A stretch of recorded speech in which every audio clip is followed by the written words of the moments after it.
Welcome to The Sweat, everybody. I'm Jesse Cofield. We got a lot to get to on today's show, so let's jump right in with our baseball panel. DraftKings contributors Nick Fryer and Stan Sun with RotoWire's Eric Halterman. Guys, this is MLB Cover the Bases. You're dishing out your favorite plays in each of these categories on tonight's 12-game MLB slate. All right, first, favorite DFS hitter. Mookie Betts is the highest priced guy on this slate. Nick, you paying $6,100 for him or going down in price here? Well, if you want to pay for him, I have a value bet that you can pair him with. And this guy's versatile. He plays third base. You can put him in the outfield, though, too, for your DFS purposes. Hunter Dozier going up against the Detroit Tigers. He's at 3.8K. He's facing Matt Boyd. Now, most people are going to look at his numbers and think on the season and think, oh, why am I going to go with this guy? I love this matchup here. He has mashed Boyd throughout his career. Went in 27 plate appearances. He has a 1.274 OPS against him, 5 extra base hits, 3 doubles, 2 home runs. So I love the matchup here, and this is a way to save money. And then if you want to go pay up for Mookie Betts or somebody else, let's say you want to go with Justin Turner at third base tonight too, you can go and stick Hunter Dozier in the outfield, and then you're fine. So this is a versatile player for you and at a cheap price. All right, Stan, who's your favorite DFS hitter? Before I get into it, excuse me. I just want to point out that I think Nick is from the future because last week he recommended DJ LeMahieu and he just popped 2 home runs. So, everyone should follow and tail Nick here. My guy is going to be Trent Grisham, 4.3K at Colorado. I mean, he's playing in Colorado. Well, what Coors Field was more to say, but 5 home runs, 6 stolen bases on the season. So there's multiple paths to fantasy goodies. Strikeout rate's a little bit high, 26.1%, but he does walk 10.8%. ISO is 222. He's going against Antonio Senzatella, who is an, equal opportunity advocate as he gives it equally to both righties and lefties. Swinging straight is a paltry 6.9%. He's only struck out 18 batters in 29.2 innings, and the FIP is 5.19. All right, Eric, where are you going on this one? Who is your favorite DFS hitter? And do you also think that Nick is from the future? He's gotten some things right. That's good. I think he can stay on for at least another week. We'll see how his picks work today. For me, I'm going to, play it safe here, I guess you could say, with Juan Soto. He's not bad. In fact, most projection systems had him as either the best or second best hitter in the league heading into the season, along with Mike Trout. And he's priced at only the 21st most expensive hitter on this slate at $5,300. I guess there are some reasons for that. He's not had elite numbers this year while battling a shoulder injury, missing time recently, coming back. Only has 2 hits since he's come back, but it's a smallish sample. I'm not too worried. I'm not going to change my baseline expectations for a guy who was compared to Ted Williams justifiably over the winter. He's got the platoon advantage against Chase Anderson, who is very unintimidating. So assuming that he does indeed play the outfield tonight, that seemed to be what the reporting was saying. He only he started out as just a designated hitter when he re-entered the lineup in New York, but as long as they're happy keeping him out there in the outfield, it's an easy matchup, and he's, again, practically Ted Williams, and you're paying for him as if he's a mere mortal. So I'm going to jump on that every day. All right, second, Stan, your favorite DFS pitcher. Okay, John Means. Or would you want to pay down for a guy like Walker Buehler, who's got a more favorable matchup with the Mariners? I'm actually going all the way down. I'm kind of going for 3 pitchers that I've identified, and interestingly, they're all left-handed pitchers. The one I'm going with though is Kwang Hyun Kim. He's 7,200 at Milwaukee. He got off to a rough start in the MLB, allowed 3 earned runs in 3 innings, but then since then, he's pitched 5.2, 4 innings. He's allowed only 1 earned run in each start. The swinging strike rate is a respectable 12.5, and the FIP is 2.65. There's some risk with Milwaukee. They're 8th in ISO against left-handed pitching, but they're 5th in strikeouts. So, the potential reward is really high. He hasn't thrown more than 85 pitches in a game, so there's some risk from that aspect as well. But 2 games ago, Kim put up 27.8 DK fantasy points. Walker Buehler, he's 2,600 more expensive. He has a high at 27.4. So I think the risk reward is pretty favorable in this matchup. All right, Eric, where are you going here? Your favorite DFS pitcher? I'm going to go with Pablo Lopez at 8,200. He's allowed, I believe it's just 1 total earned run in his last 4 starts, which last I checked is pretty good. He should be in line for another solid outing here. The Diamondbacks, who he's facing right in the middle of the pack in WRC Plus, they sit 14th. Chase Field now is a neutral park as well after they brought in that humidor a couple years ago. And Lopez has been excellent. I mean, he's been going from decent to good over the recent seasons, and I think he's taking another step forward this year. He's got a 2.04 ERA, maybe doesn't quite own all of that, but the ERA estimators have him in the low threes. Is better than league average in strikeout rate, ground ball rate, and walk rate. So he's a complete pitcher with a great run of recent form in a completely fine matchup here. All right, Nick, where are you going with your favorite DFS pitcher? I am all about savings today, Jesse, and I'm going to go with Jordan Montgomery at 7.9K against the Rays. Now, I'm still getting flashbacks from when Heaney went up against the Rays lineup and he just dismantled them. But I also know that Montgomery's gone up against the Rays twice and given up 4 runs in both outings. But last time out against the Rays, he only gave up 2 hits. Now, they were both home runs, but the point is still he upped his Ks, and the Rays have the second highest K rate against left-handed pitching this season, and they're bottom of the barrel in all the important categories, WOBA, OPS, and ISO against left-handed pitching. So as much, third time's a charm. So I'm going to go with that with Montgomery tonight, 7.9K. Moving on to third. Eric, your favorite run line or money line? Moving over to the sports book now. Yeah, let's go with Pirates minus 118 against the Reds. It is a much worse offense. The Pirates don't have a lot of talent there. I think they're bottom third by WRC Plus. The Reds are pretty good. But the gap in the pitchers here is quite big. I think JT Brubaker for the Pirates, I think he's for real. He was slightly better or right at league average in all 3 of strikeout rate, ground ball rate, and walk rate last season. And he's taken steps forward, pretty significant ones in all 3 categories this year. Strikeout rate jumping from 23.4 to 26.8%. You slice that walk rate from 8.3% to 5.8. And the ground ball rate is up over 10 ticks to 57, which is solidly well above average.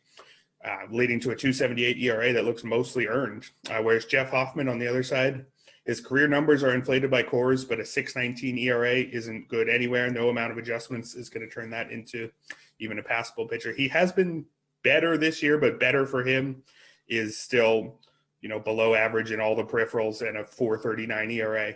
So I think pretty big gap between those 2 starters, which should be enough to give the Pirates the win. All right, Nick, where are you going on this one? I'm going to go with the Red Sox run line minus 1.5 against the A's tonight. And last time I went with the Red Sox run line, they were going up against the Tigers, and it was a mess, but they still ended up covering. And Nathan Eovaldi was on the mound that time, and he was going against a Tigers team that was not good against right-handed pitching. And what happened? He gave up 6 dang runs. Now, today, I don't trust that he's going to throw in back-to-back clunkers like that against bad teams against right-handed pitching, because the A's are bottom of the barrel in OPS and WOBA against right-handed pitching. They're middle of the pack in ISO, but still, I feel like Eovaldi, I trust him enough to not go back-to-back rough outings. And then I know Bassett's been, extremely consistent this season, but the Red Sox are coming off a rough offensive outing last game, and they're coming back home too. So I like them coming off a quiet game, hitting back at Fenway Park. All right, Stan, where are you going? Favorite run line or money line?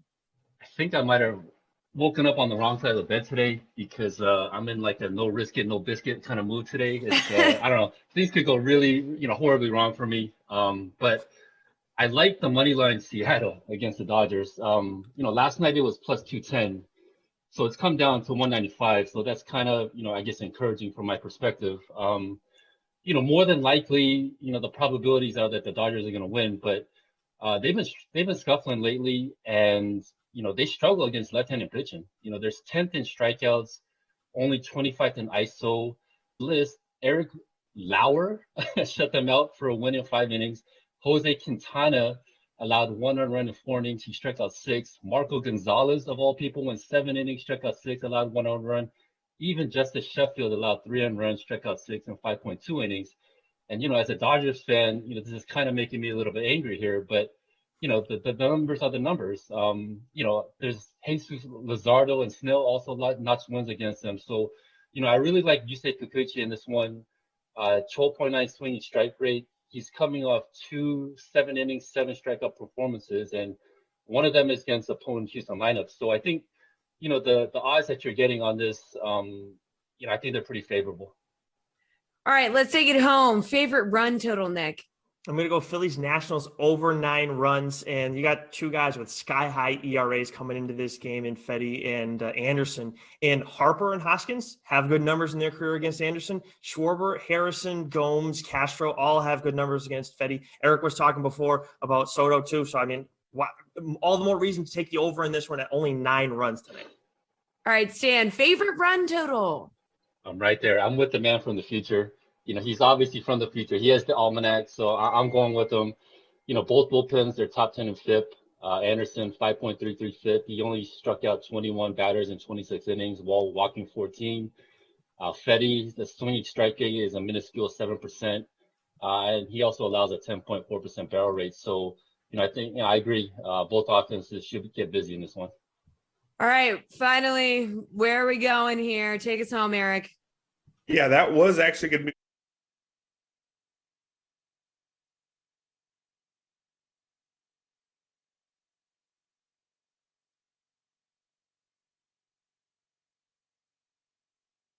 Lopez, just really taking that next step this year. Good all-around pitcher. The Diamondbacks are a middle-of-the-pack lineup, and the Marlins are bottom third lineup, and they'll be facing Madison Bumgarner, who is definitely not Madison Bumgarner anymore, but he's not bad. His ERA is close to 5, but I think that's a bit of bad luck in there. His FIP's at 392, saying he's been just fine. He's not getting a ton of ground balls at all, but his 26.1% strikeout rate is his best mark since 2016. He's paired that with his typical good control. So I think I definitely would prefer that Phillies Nats over, but I think this Marlins Diamondbacks under is good as well. All right, what a way to start the day. Thanks, you three. Chasing and fading NBA, DFS, and Sportsbook plays with Kenny Ducey and Nick Whalen when the sweat returns.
As promised, I'm here with DraftKings contributor Kenny Ducey and RotoWire's Nick Whalen. Gentlemen, we have an 11-game NBA slate tonight, so tell me if you want to chase or fade these DFS and sportsbook plays. Some big names over 10K available tonight. You have Jokic, Giannis, Doncic, Davis, but Domantas Sabonis is sitting there at 10-4, and he's coming off back-to-back 70-plus DK fantasy point performances. Pretty good. So, Kenny, chase or fade Sabonis against the Pacers is the best play over 10K tonight. So Sabonis, usually, yes, you're saying, okay, fast-paced game with the Indiana Pacers. I want to play Sabonis, but they're playing the number 1 defense over the last 8 games. Number 1 in pace, but I don't think that's going to equate to such a great night for Mr. Sabonis. I'm looking right at Steph Curry here at 10K. I know it might be cheating because it's not technically over 10K, but the Suns defense, you want to talk about a bad unit. They are giving up almost 117 points per 100 possessions over the last 10 games. That is 6th worst in basketball. The Warriors play at the 7th quickest pace.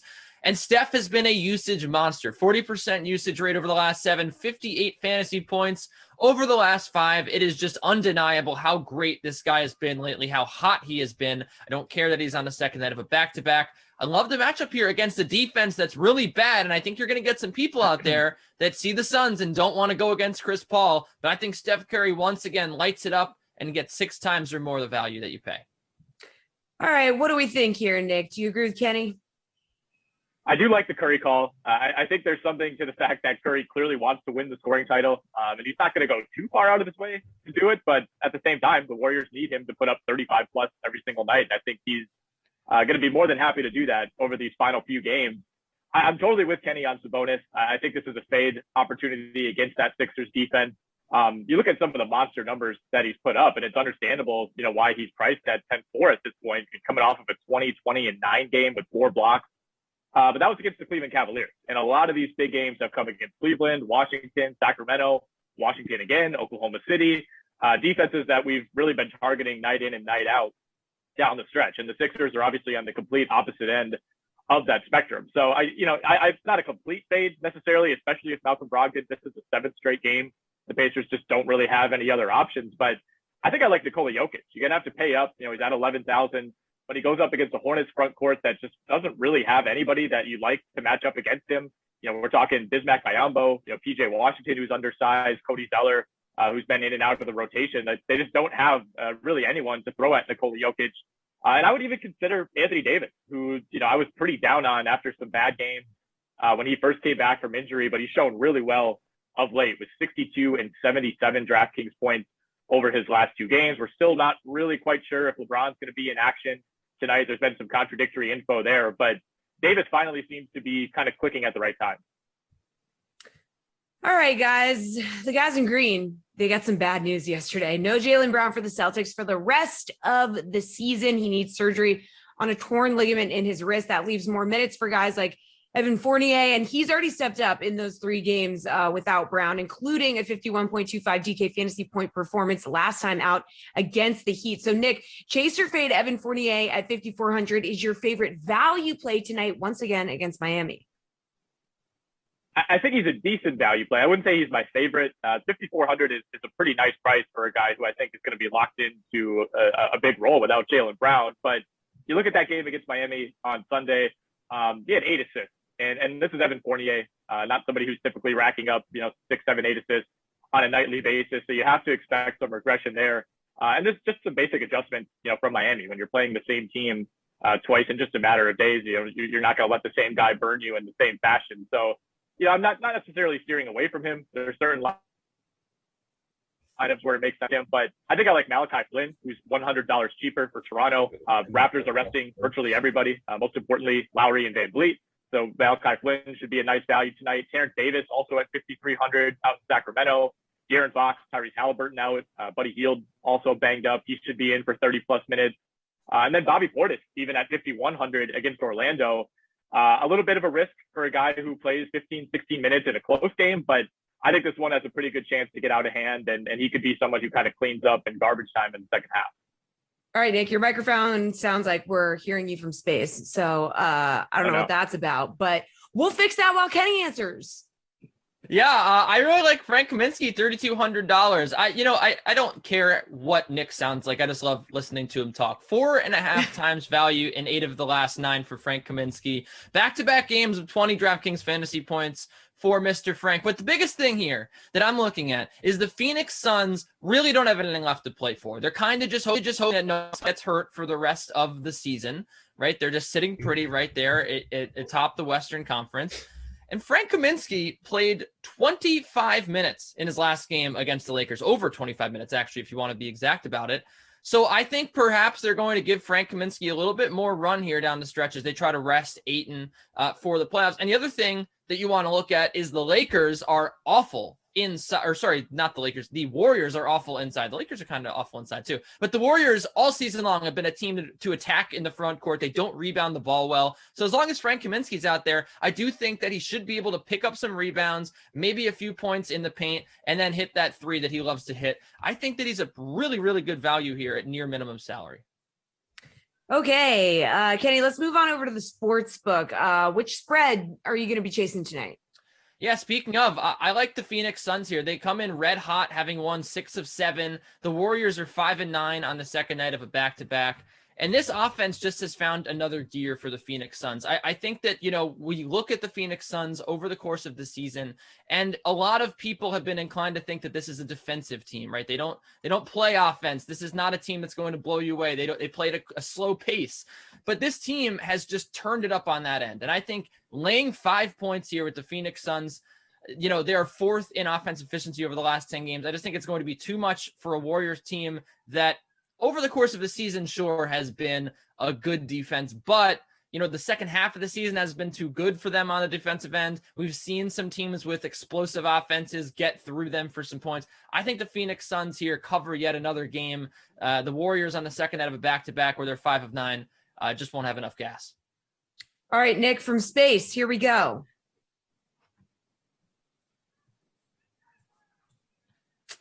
Nope, we lost Nick. Okay, so he is just floating around somewhere in space. So Kenny, how about a game total that you're going to be chasing? Yeah, I'm looking at the under 234.5 in this Sixers-Pacers game. We were just talking about how the Sixers have the number 1 defense in the NBA over the last 8 games. They've, of course, won all of those games. And the Indiana Pacers, we don't know what the injury report's going to look like yet, but they didn't have Jakar Sampson last night. They didn't have Malcolm Brogdon. They didn't have Jeremy Lamb. This is a team that's just down on their luck with injuries, can't score the basketball. Now, the dangerous part about taking an under here in the Pacers, of course, is that they play number 1 in pace. They actually play at a quicker pace without Malcolm Brogdon on the floor, and they don't play very much defense. But I still think the Sixers, when you're looking at the injury report for them, they might not have Joel Embiid here. He's questionable. I wouldn't be surprised if he sits out. No Furkan Korkmaz or Matisse Thybulle. Anyway, so I do think that this game can go under here. I think the total respects the pace that the Pacers have been playing at lately and the offense of the Sixers, but this Sixers defense is just too good, and we saw a Pacers team last night that struggled on offense. Now the second night of a back-to-back, I know the trends point to it, 10-5 on the second night of a back-to-back, hitting the over for the Pacers, but I have to take the under here. I believe in this Sixers defense too much. Nick is back from his orbit in space. He's back. A game total that you're chasing, Vacation. Nick. Yeah, stop me if I still sound like an alien, I guess. No, you're good. You're great. Yeah, there we go. All right, let's go. We are back. I like Bucks Magic under 230 points tonight. The Bucks hit the over just 33% of the time this season when they're on the second half of a back-to-back. They got smacked around in San Antonio last night. But I see this as a pretty big bounce-back opportunity for Milwaukee, which still has plenty to play for at this point as it jockeys with Brooklyn for position in that 2-3 spot in the Eastern Conference. I think Milwaukee goes up big against this undermanned Magic team. Orlando probably struggles to score in this game all night. I mean, the Magic are the second worst offense in the league over the last 10 games. They're right in the middle of the pack in pace. They have the lowest assist percentage in the NBA during that span. They've scored under 100 points 3 times in their last 6 games. I think this game could play out a lot like last week when the Boston Celtics put up 132 points on Orlando, but the game still won under the 230-point total because the Magic only got to 96. All right, Nick, slate approved pick time while we still have you before you have to jet back off to Saturn. Favorite DFS or sportsbook play today? I like Nikola Vucevic over 23.5 points against the Brooklyn Nets. I like DeLon Wright over 14.5 points against the Oklahoma City Thunder. And then, like I said earlier, I don't know if anybody was actually able to translate what I was saying at the time, but Malachi Flynn is a guy I'm targeting in DraftKings contest. No Kyle Lowry and no Fred VanVleet for Toronto. All right, where are you going to be going, Kenny? I'm going with the Knicks plus 5.5. I know that they're down to 5 now. This is a hot bet right now, so get in on it right now. The New York Knicks. Do we really think that the Los Angeles Lakers are magically fixed because they won 1 game over a Suns team with basically nothing to play for? No. Look, this defense has really struggled lately. They are actually 2.3 points worse per 100 possessions with Anthony Davis on the floor. And I know what you're thinking. Yeah, they've been bad lately, so that has weighted down the number. But before Anthony Davis returned, he was only improving that defense by 0.5 point per 100 possessions. So he has not actually had the impact on that end, and you would think. This defense has been awful. The Knicks defense, still great. The Knicks, still a great team, still going to win the finals. They cover 5 points here against the Lakers, a really struggling team. I don't understand. I don't know what the Lakers did to deserve being 7-point favorites here. All right. What a dynamic duo. You two are out of this world. Haha. Oh my God. All right. Turning our attention to hockey after this quick break.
Welcome back to The Sweat. I'm Jesse Cofield, and I'm joined now by RotoWire's AJ Scholes, who's going to help us make sense of this very small 2-game NHL slate. So, AJ, last week of the regular season, all playoff spots are clinched, so let's make it easy on the people who are playing this small slate. Who's your favorite high-priced option tonight? I'm not sold on paying up for the Bruins and Capitals at the top of this lineup, as it figures to be a tough matchup. And it's hard to know exactly what you might get from Ovechkin or Carlson as they return from injury. So my most expensive player tonight is going to be Mark Scheifele. He's coming in on a 3-game point streak, is a heavy favorite against the woeful Canucks, who are allowing 3.26 goals per game this year. And by not going big on those guys, you can affordably stack that entire Winnipeg first line with Kyle Connor and Blake Wheeler, who come in at 6,700 and 5,800 respectively. All right, where can the people find value in these 2 games? Well, I think Anthony Mantha at less than 5K tonight is an absolute steal, especially, if he's on that first line with Ovechkin and potentially Evgeny Kuznetsov, both potential to come back. Look, Mantha's price drop is due to a 7-game goal drought, but let's not forget that coincides with Ovechkin's absence. I don't think Mantha is the type of player that can, carry a line by himself, but playing with those 2 powerhouse guys in Ovi and Kuznetsov, I think is going to be what it takes to get him back on the score sheet here. Okay, so over on the sportsbook, both these games have totals of 5.5 goals. Which one do you think is going to go over? Oh boy. I think I'll look at the Jets Canucks. I could see both these games going the under, but as I mentioned, Vancouver pretty weak defensively. The goaltending is all out of sorts in Winnipeg, whether it's Connor Hellebuck or somebody else. It just hasn't been very good. The Jets do have one of the best power plays in the league, converting at 23.4%. Should be able to, really pepper the Vancouver netminder. That team is allowing 33.4 shots per game. So I think of the 2, that's the one that I most favor going on the over. All right. Are there any props that you like tonight? Well, based on that shot allowed rate that I just mentioned in Vancouver, I'm looking to player props tonight, and that's Mark Scheifele and Blake Wheeler, both of whom come in at plus 115 to have over 2.5 shots tonight. The Canucks also have the 4th worst in the league in terms of penalty minutes per game at 9.42. So that's going to be plenty of opportunities for Scheifele and Wheeler on that number 1 power play unit to put pucks on net. And I really love that you can get some value on those guys as well. If you look at their line mate, Kyle Connor, you're actually giving up juice at that same mark. So I'll take Wheeler and Scheifele instead to get the value. All right, we're doing Slated Proof Pick a little differently today. So with all the playoff matchups set, we want to know your Stanley Cup winner. Avalanche are the current favorite at plus 450. Then it's Vegas, Carolina, Toronto, and Tampa Bay rounding out the top 5. Do you like one of those teams? Or, do you see a dark horse team possibly lifting Lord Stanley this summer? A 5-second look at my Twitter handle, you're going to see that I'm all Penguins all the time. That's not going to change. I really do think at plus 1,300, that's a fantastic value play. They benefited from the addition of Jeff Carter, giving them a third line that's really hard to match up with. But coming out of the East is going to be tough for anybody. I don't love Colorado's depth at forward. They're really too reliant on that top line. Brandon Saad being out for a while is not going to make that any better. And so for me, of those top groups, I think you have to look at Carolina at plus 650. It's not a fluke that they won the division. They have tremendous depth at forward, solid net mining, and one of the top offensively gifted blue liners in Dougie Hamilton. There just aren't many flaws with this team, and they're going to come out of an easier division in their first 2-round matchups. All right. Amazing work, AJ. As always, thank you. This we'll be right back to talk PGA Tour with Reed Fowler.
DraftKings contributor Reed Fowler, aka our golf guru, is here for Read the Green. So if you're new here, this is where Reed gives his breakdown of the AT&T Byron Nelson from TPC Craig Ranch in Texas. And also, like, it's just for any, PGA Tour event. It's not just, he doesn't just read the green for this one. So just this tournament, Jesse. Yeah, just specifically this one. All right. So Reed, what should we know about this course before setting our lineups or placing our bets? Yeah, this is a new course, Jesse, on the PGA Tour. It's played twice, I believe, 2008, 2012 on the Korn Ferry Tour. It was the Tour Championship, which back then was web.com. It's had many iterations, many sponsors of that tour, but this is a new one on the PGA Tour. The Byron Nelson has moved a couple of times over the past couple of years. It was at Trinity Forest in 2018 and 19. They signed a 4-year contract, but because of COVID last year, they canceled it. And there was a lot of things that didn't really work out at that course. And so they discontinued that. But this tournament has predominantly been played in the state of Texas. So when you take a look at that, you can glean some stuff from that when you're looking at odds, when you're looking at guys to back on the DFS side, mainly players who are from the Texas area, who are native to the Dallas or Texas area. It doesn't necessarily be Dallas, but or who have experience playing in this type of weather, in this type of format, because of this.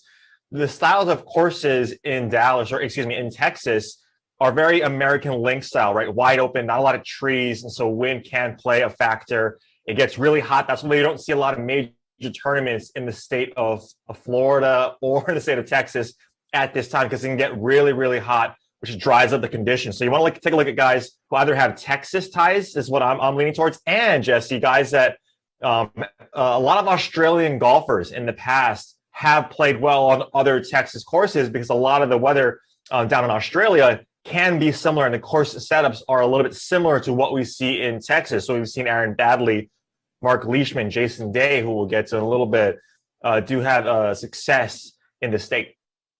All right, a couple guys are returning to action this week after a month break. So you got Hideki, he's back for the first time since winning the Masters. Jordan Spieth returns after getting his first tour win since 2017 at the Valero Texas Open back in April. Which of these guys do you like better this week? Yeah, Spieth he's ties, right, to Texas. He's from here, played his college golf, University of Texas. And so you kind of lean towards that, right, especially with how he's playing. He just won at TPC San Antonio at the Valero, Texas, like you mentioned. And I'd lean towards Hideki, even though he's coming off a major win. And he's probably coming off of getting every sort of award in Japan for winning the Masters, and being like a guy whose life completely changed.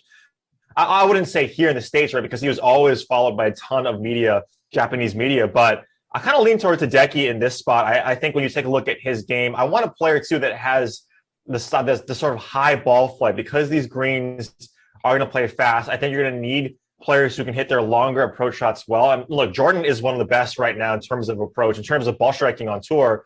But I think playing here in the home state of Texas and coming back in his first tournament after the Masters, I think he has to get a little bit more going. And I know Hideki, he can lose his putter very quickly.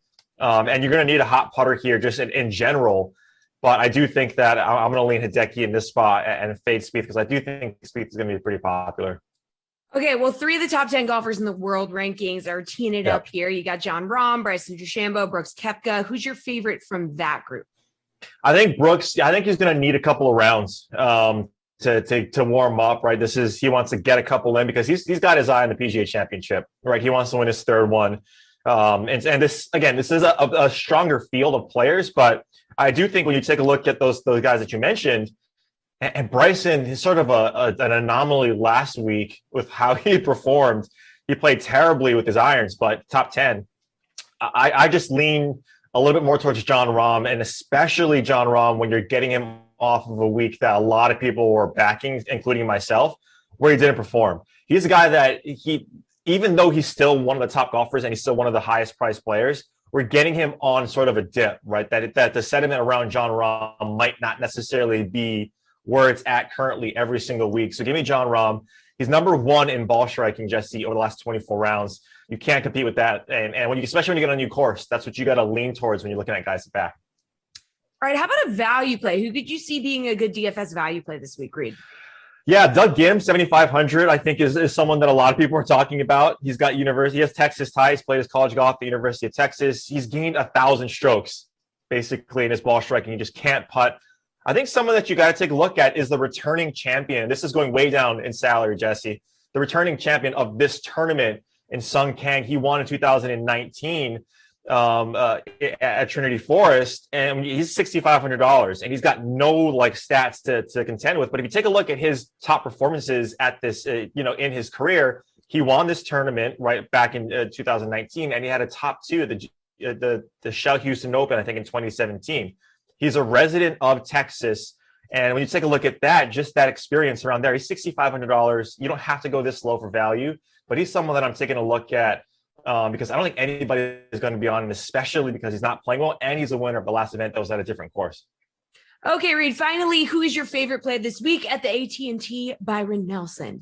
Yeah, it's Jason Day. I mentioned him sort of off the top. I know Ulrich talked about him yesterday. $8,900. He's teetering between plus 5,500, plus 6,000. I just take a look at this guy. He's got a lot. He's got to play well to get into some majors later down the stretch in the schedule. But the irons are there. This guy's going to fix his putter, and he's an Australian golfer, right? He's won in this state. He won the match play back in 2016. He has top finishes at this course, at this tournament and in the state of Texas. So I like Jason Day to come back and to really shout out.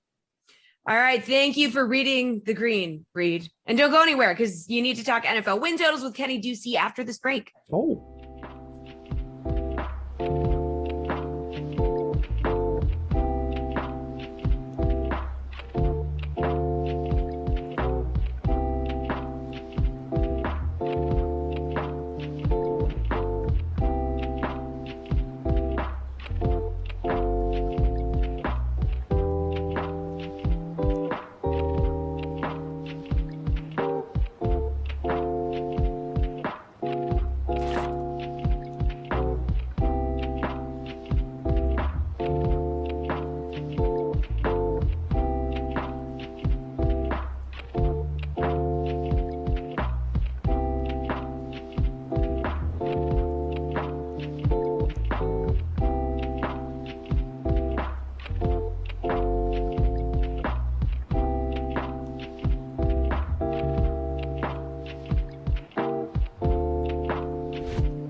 Final block of the show, folks. DraftKings contributors Reed Fowler and Kenny Ducey are joining me for NFL over-under. So, guys, at the draft over, the season win totals updated. Let's talk about if these teams go over or under their projected number in 2021. So let's talk about the Panthers.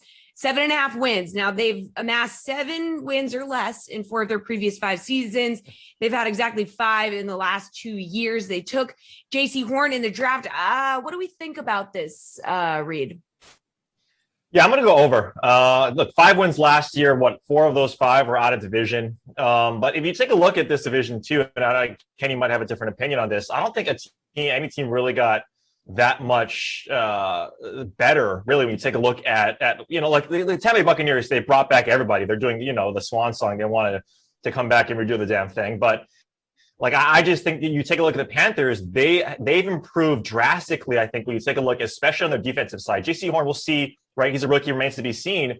But now, even though you have to face the AFC East, NFC North, and you take a look at some of these divisions that they're the teams that they're going to have to play, it does scare you a little bit. But they've improved on defense with Hassan Reddick, AJ Bouye signing them. They've bolstered up their offensive line and Pat Eflin. I don't have to talk to Kenny about what Sam Darnold could be and the potential of him now having talent. I'm sorry, Kenny, around better than he had in his previous few years with the Jets. Are you sorry? You're right. Yeah, I just take a look at this because you take a look at just this division, right? The Panthers, I think, made the biggest improvement. So, yeah, give me over.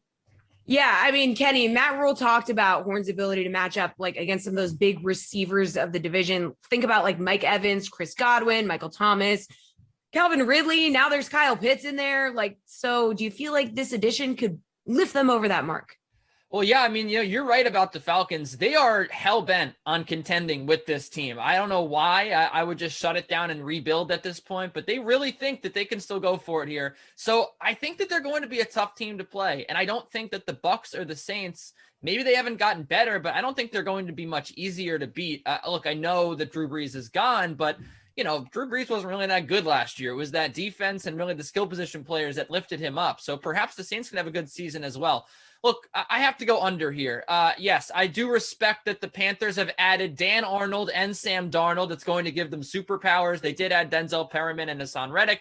But ultimately, I still think this team is a year or two away from being really good. Their rebuild is still in the early stages. I didn't see anything really last year from any of these guys that Matt Rule brought in to give me any sort of confidence that this team is going to magically get a whole lot better this season. I do agree with Reed that Sam Darnold's probably in a better position now. I'm happy for him that he got out of the Jets. But still, I mean, Robbie and Christian McCaffrey are good. And I mean, they do have some speedsters there at the skill positions, but I still think there's some questions about the line. I just think they're like 1 year away, really, from being a team that could win 8 or 9 games and maybe push to the playoffs. So I'm going to take the under here. I just think it's too tough to play these teams in this division right now. All right, Kenny, what about the Broncos? They took Patrick Surtain, 8.5 wins. Do you think they're going to go over or under this mark? I'm going to go over here. This cornerback trio has the potential to be my favorite in football. They bring in Kyle Fuller and Ronald Darby. We've gone back and forth, Reed and I, about how good Ronald Darby actually is. Now they have Pat Surtain the second. They've had a really good offseason. They've had a fantastic offseason, and they get to play the Texans and the Chargers. The Chargers defense was a mess last season. I think they're a good team, but I mean, these are winnable games for them. I think they should at least split with the Chargers. Everyone in the league should beat the Texans. I think they go over this total. I believe in Drew Lock. I think they showed a lot of promise last year.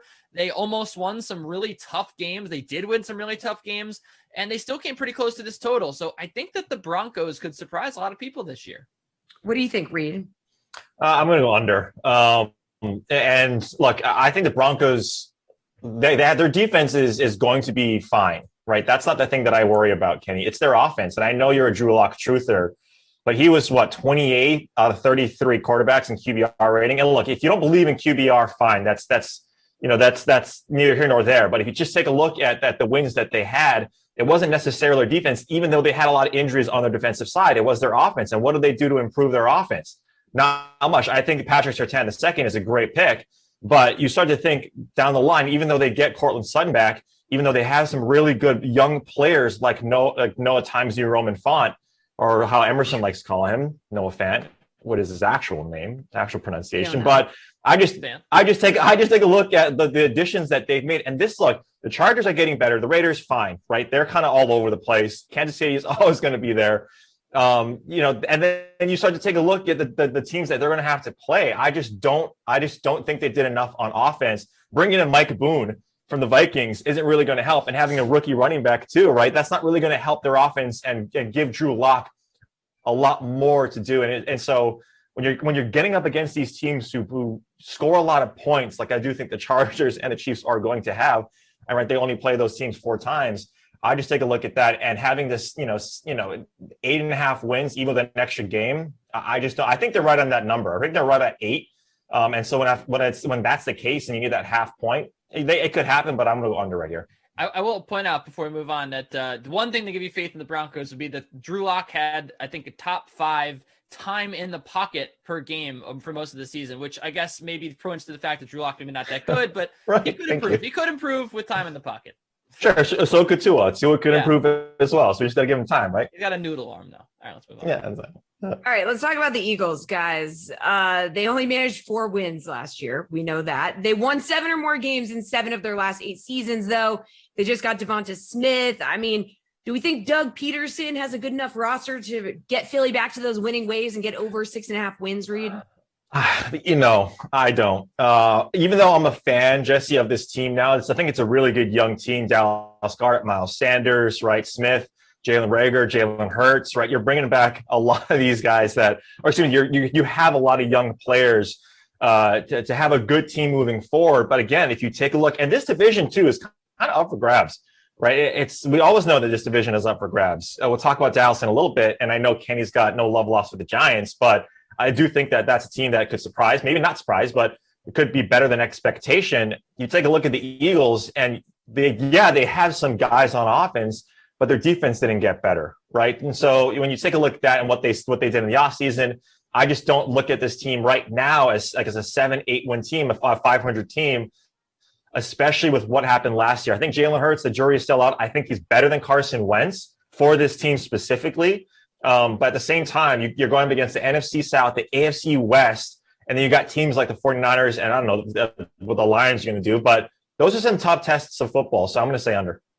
All right, what are you going to say, Kenny? You want to go under? Yeah, I'm going to go under as well. Reed laid it out pretty well with the opponents. And I think that one thing I do want to point out here is that the NFC East, okay, it's a good division. I think that people got the impression last year that it was this joke of a division. It was a meme division because every team won like 6 games. Look, I don't think the Giants are very good, but I do think, I will admit too, that like they played a lot of those opponents in the division hard. And all those games were close. So in that scenario, in that way, I think there's a lot of parity in this division. It's going to be close once again. But I was a big vocal supporter of the football team coming into the playoffs last year. I said, this is a really good defense. They do have a really good defense, and this defense is going to be tough to beat. The Giants have a good, the Cowboys have a good offense. They're going to be tough to beat. So the Eagles, I don't know if they're going to get a lot of wins there. You mentioned that they have a really, really difficult schedule outside of their division too. I just think that this is really difficult for them to get to. And also, do we know if Nick Sirianni is even a good coach? Like, no one was excited about that hire. I don't think even Eagles fans wanted to see Nick Sirianni as the hire there. Jalen Hurts, he's played like 3 games. He has talent. I think he's good, but like, that's not a lot of time to judge a guy on whether or not he's good or not. I think we have to see how he performs this entire season. I'm willing to take the under. I think it's just really difficult to get to 7 wins. All right, let's talk about the Bears, Kenny. They've gotten 8 wins or more in each of their last 3 seasons. They just took Justin Fields. Do you feel like they have what it takes to put together another season and get over 7.5 wins? I sure do, Jesse. This team was an offense away from being one of the best in football last year. That defense was really, really good. And look, they did lose Fuller. We mentioned that he signed with my new favorite cornerback trio, but they still have Khalil Mack. They still have Mario Edwards. They bring back Allen Robinson on offense. They should be competitive with, if not better, than the Vikings and the Lions. And I also am, a believer in Jared Goff, in that new situation, but I still think he stinks. I just think that they're probably the second best team in this division. So they should get some wins inside the division with that good defense. And Justin Fields here, I do think that he should start early on, if not week 1. I know that there's people Adam Kaufman's of the world would say, well, let's just talk about this team like Andy Dalton's the starting quarterback. Dalton's not going to be the starting quarterback for more than 2 games here. Justin Fields, I believe in him. I think he's a good quarterback. I think he's pro-ready, and I think that he will take a team that's really begging for a pro-ready quarterback right now to take them to new heights. And I do think that the Bears can get there. I think the Bears will make the playoffs this season, so they'll get over 7.5 wins. All right, Reed, what do you think? Over 7.5 wins? Yeah, Adam Kaufman also doesn't know that the Bears traded up to get Justin Fields, not to sit him down on, ride pine behind Andy Dalton. What are they going to get from Andy Dalton? Absolutely nothing. And that's why, your social media team has to change their QB1 post to Justin Fields already.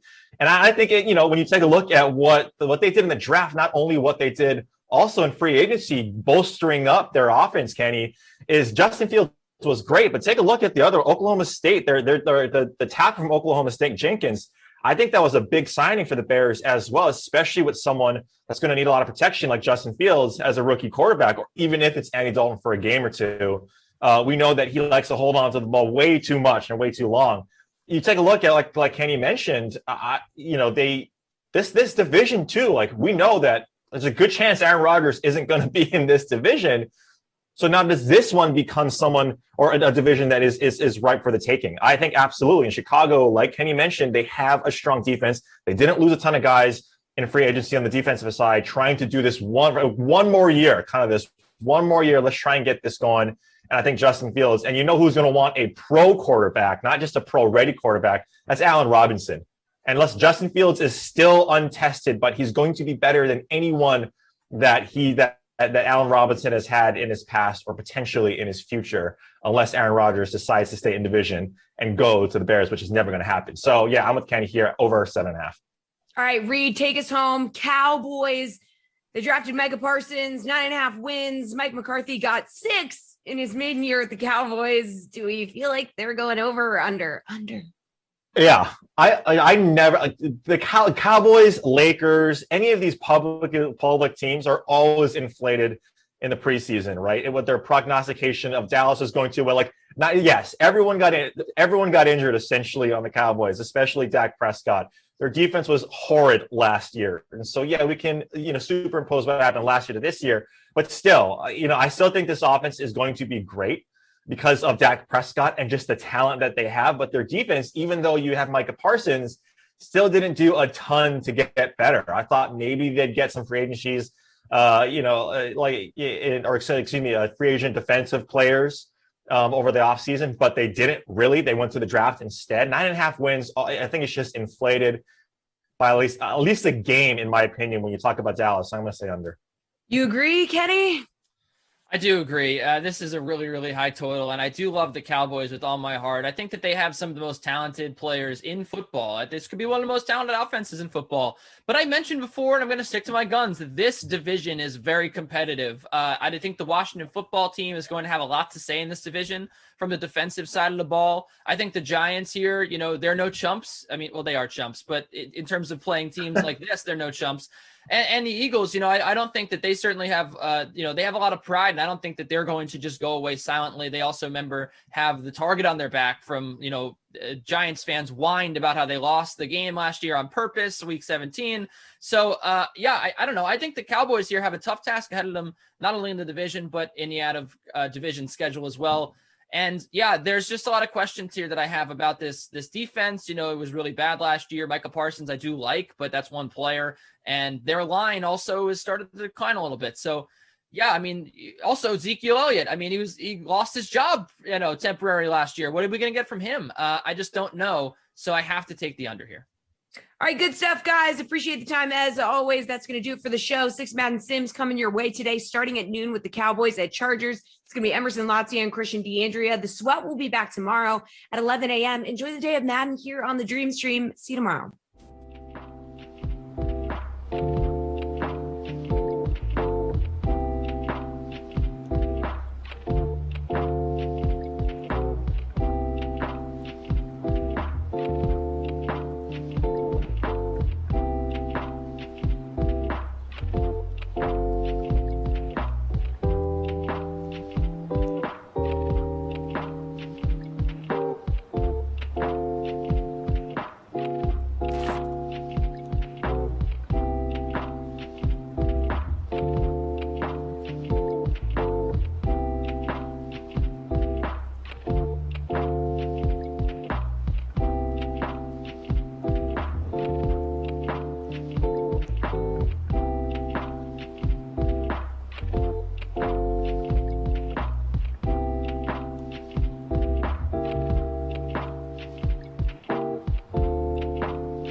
like that 180-degree day in April broke me, and now I have nothing.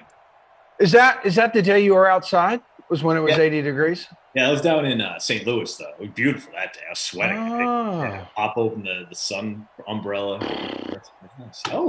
Dude, speaking of sweating, we are live. God, man, what a great segue. The transition. That's why they pay you all that money, man. What am I even doing? I'm rich, bitch. All right, let's do this thing, shall we? You and me, Emerson Lazia, Christian D'Andrea, TP on the ones and twos, Frangelico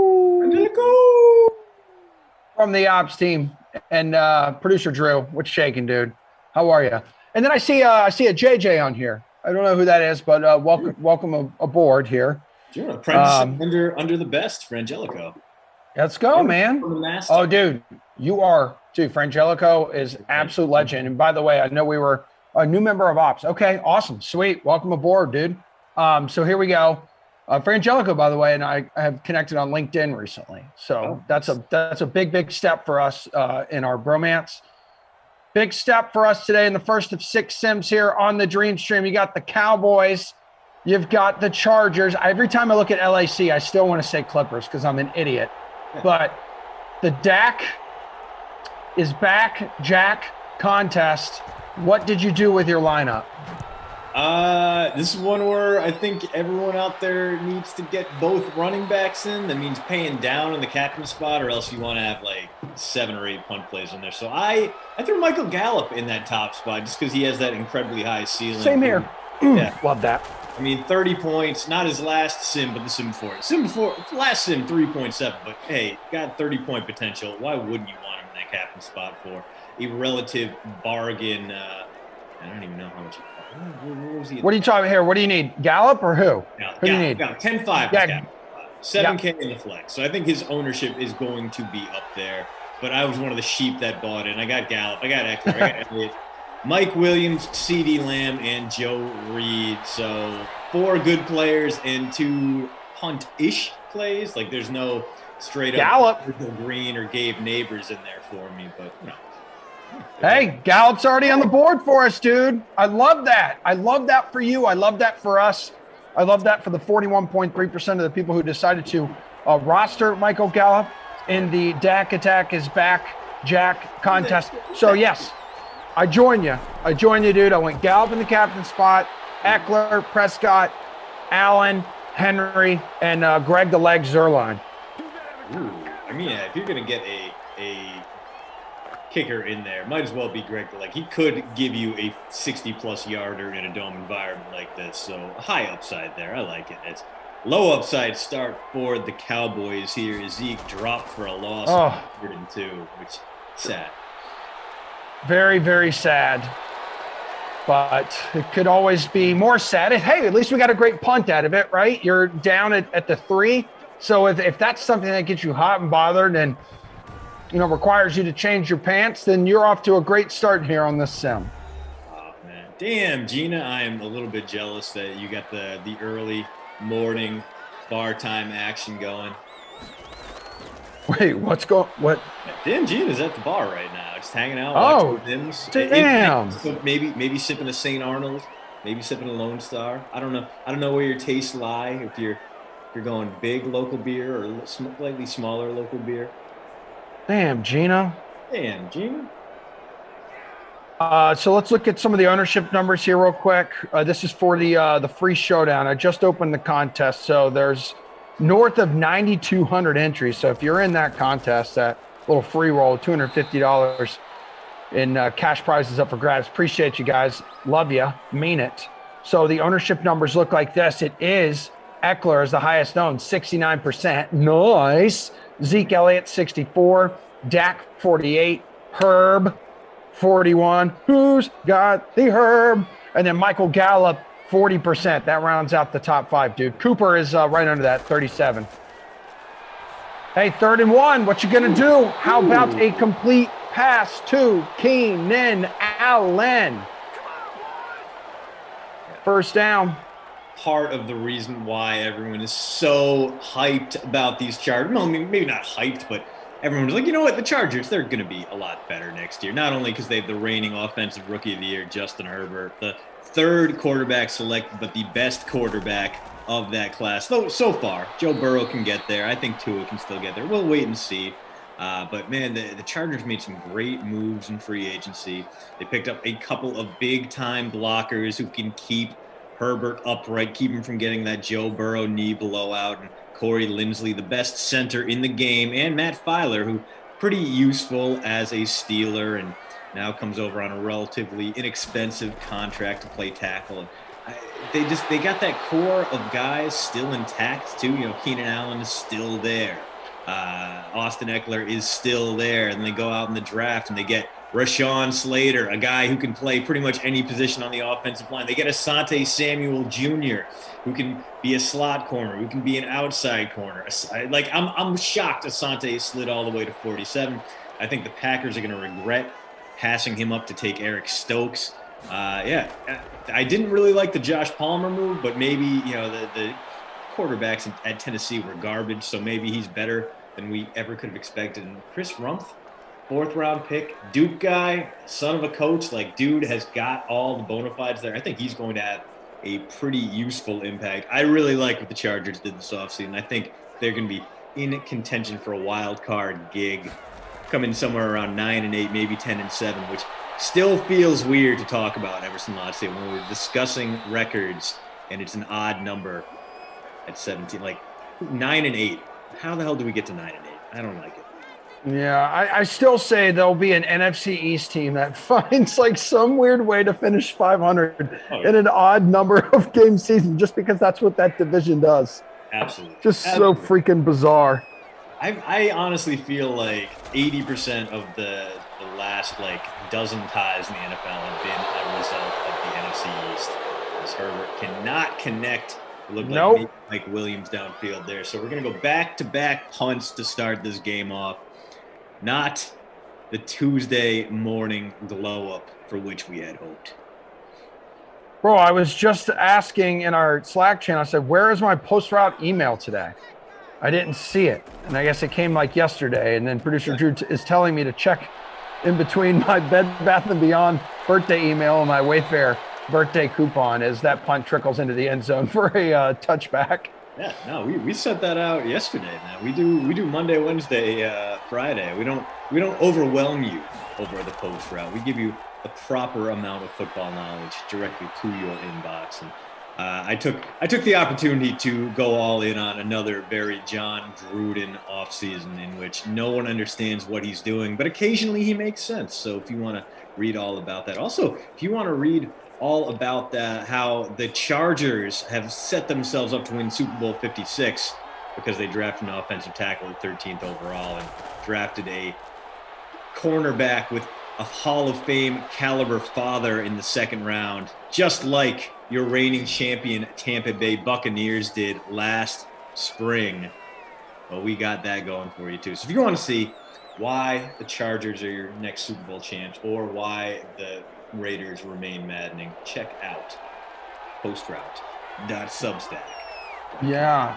And speaking of the Raiders, going off of the latest knowledge you were dropping in the post-route email. So I guess the Raiders' new field level suites, they have dropped renderings of the new field clubs, which will include DJs and bottle service, which I wouldn't expect anything less. Like in a Vegas very big thing, and does it include the instant regret of dropping $400 on a $30 bottle of Patron? Right? It's like so dumb. Like out of all of the decisions, like I regret in the times that I've been to Vegas, like that's one of them where I'm like, yeah, sure. Where I could like walk a block down the road, go to like the local beverage store, grab this bottle for $30. Instead, yeah, I'll give you $500 for it right now because I'm already lubed up and ready to go. And a girl who's easily a 6 or a 7, but wearing very tight pants. Dude, so the new club concept, it's by Wynn Resorts. Yeah, premium DJs. You got bottle service. The field level suites are spanning an entire end zone. You got 42 TVs up in this thing. I am looking at renderings on my phone right now, and it literally looks like a club. You would just take it and stuff it into an end zone of a football stadium. It's pretty cool. Well, you can see, and I'll never be in it. I will never be in one of those. I don't want to do it. I want to go to a football game. I want to sit there. I want to eat peanuts. I want to be with the people. Put me up in the 300 section. That's what I love. Give me people just punching each other in the face. Give me one of the up top suites where you're looking down on people like you're the king of the stadium, and you get your own. It's all you can eat food. You get your own fridge with a stocked amount of beverages, and you can just house hot dogs without the judgment of anyone but God above you, and it's wonderful. That's all I would want. But yeah, no, it's I mean, maybe it's because we're old, grumpy old men. Emerson, I'll say you True. A year older, a year grumpier as of yesterday. But the club concept to me just no appeal. Like it barely appealed to me when I was in my 20s, and now I'm just like, you know what? That's a whole lot of nonsense. Why don't I just go down to the convenience store right off the strip, pick up a couple Four Locos, and fight a homeless person instead? That sounds much more. Yeah, like Thunder over on Twitch is like, Emerson, so you like hockey games. Love hockey games, dude. My only issue is like here in Boston, those games are like super expensive to like go to. Especially like right now where there's only 25% people allowed. Like those tickets, I can sit my ass on the couch, I can make out with my dogs and just watch the game and, you know, enjoy it just as much. Speaking of enjoying this game, which is at 0-0 after one quarter of play. I mean, Blake. Yeah, right. Hey, yeah, you got a Blake the Snake in your lineup there. Good for you, because you got a big old fat 2 catches for 13 yards. Amari Cooper has the most receiving yards on one grab for 31. Gallup 1 for 4. Reed 1 for 11. Keenan Allen 1 for 8. But I can confirm the one catch he had for 8 yards went for a first down. Nice. You do not get points for that though. No, but I mean, encouraging if nothing else. What's up? No, I'm excited not only to get hockey back like in person, but like up here, it's we the closest thing we have in the state of Wisconsin is the Milwaukee Admirals, who I believe opted out of this season due to COVID. So it'd be nice to get back to that, because the Admirals know that they are not a destination hockey team in the AHL, so they always pad their games with like wacky concerts. So like one time I got to see an Admirals game for like $15, and Styx played a 2-hour concert afterwards. It was lovely. It was wonderful. It's fantastic. Yeah, they closed out with Renegade. It was awesome. It was like there were a whole like we parked at Stenny's, and Stenny's has a shuttle to all games. So you go in and you buy a couple beers there. They let you take them on the school bus they've rented out. So you get to have a beer while you're driving along in a school bus to a hockey game / concert, and a whole bunch of people there just there for the Styx concert. They just kind of begrudgingly got brought to this minor league hockey game, and yeah, you get to hang out and see a whole bunch of dudes in their 50s rock out on the keyboards and tell you all about Mr. Roboto and how they escaped. It's amazing. Mr. Roboto. Speaking of a brobot, man, 5 for 5, 55 yards. Dak Prescott. CeeDee Lamb is now on the board. I think you said you rostered him, right? I did. And there's Zeke. Stopped at the 3, so we might get a couple more attempts here. Nothing going on that first drive, but a little bit better here as he's up over 20 yards. I was notified there by TP on the 1s and 2s that Frangelico and JJ have the stats updated through one quarter. So check out whatever contest you guys are in. Let us know where you're at, who you need to step up. If you rostered Zeke, happy, joy, because this man just put up the first 6 in the game. Yes, 27 rushing yards, up to 30 now after that one, plus the touchdown. So 9 points in about a quarter. It's a pretty healthy Zeke pace. We can get behind that. You don't feel bad paying up for that one. Touchdowns now in 5 straight games for Zeke the Freak. By the way, did I roster him? No, because I'm a nincompoop. Dude, I am currently second to last.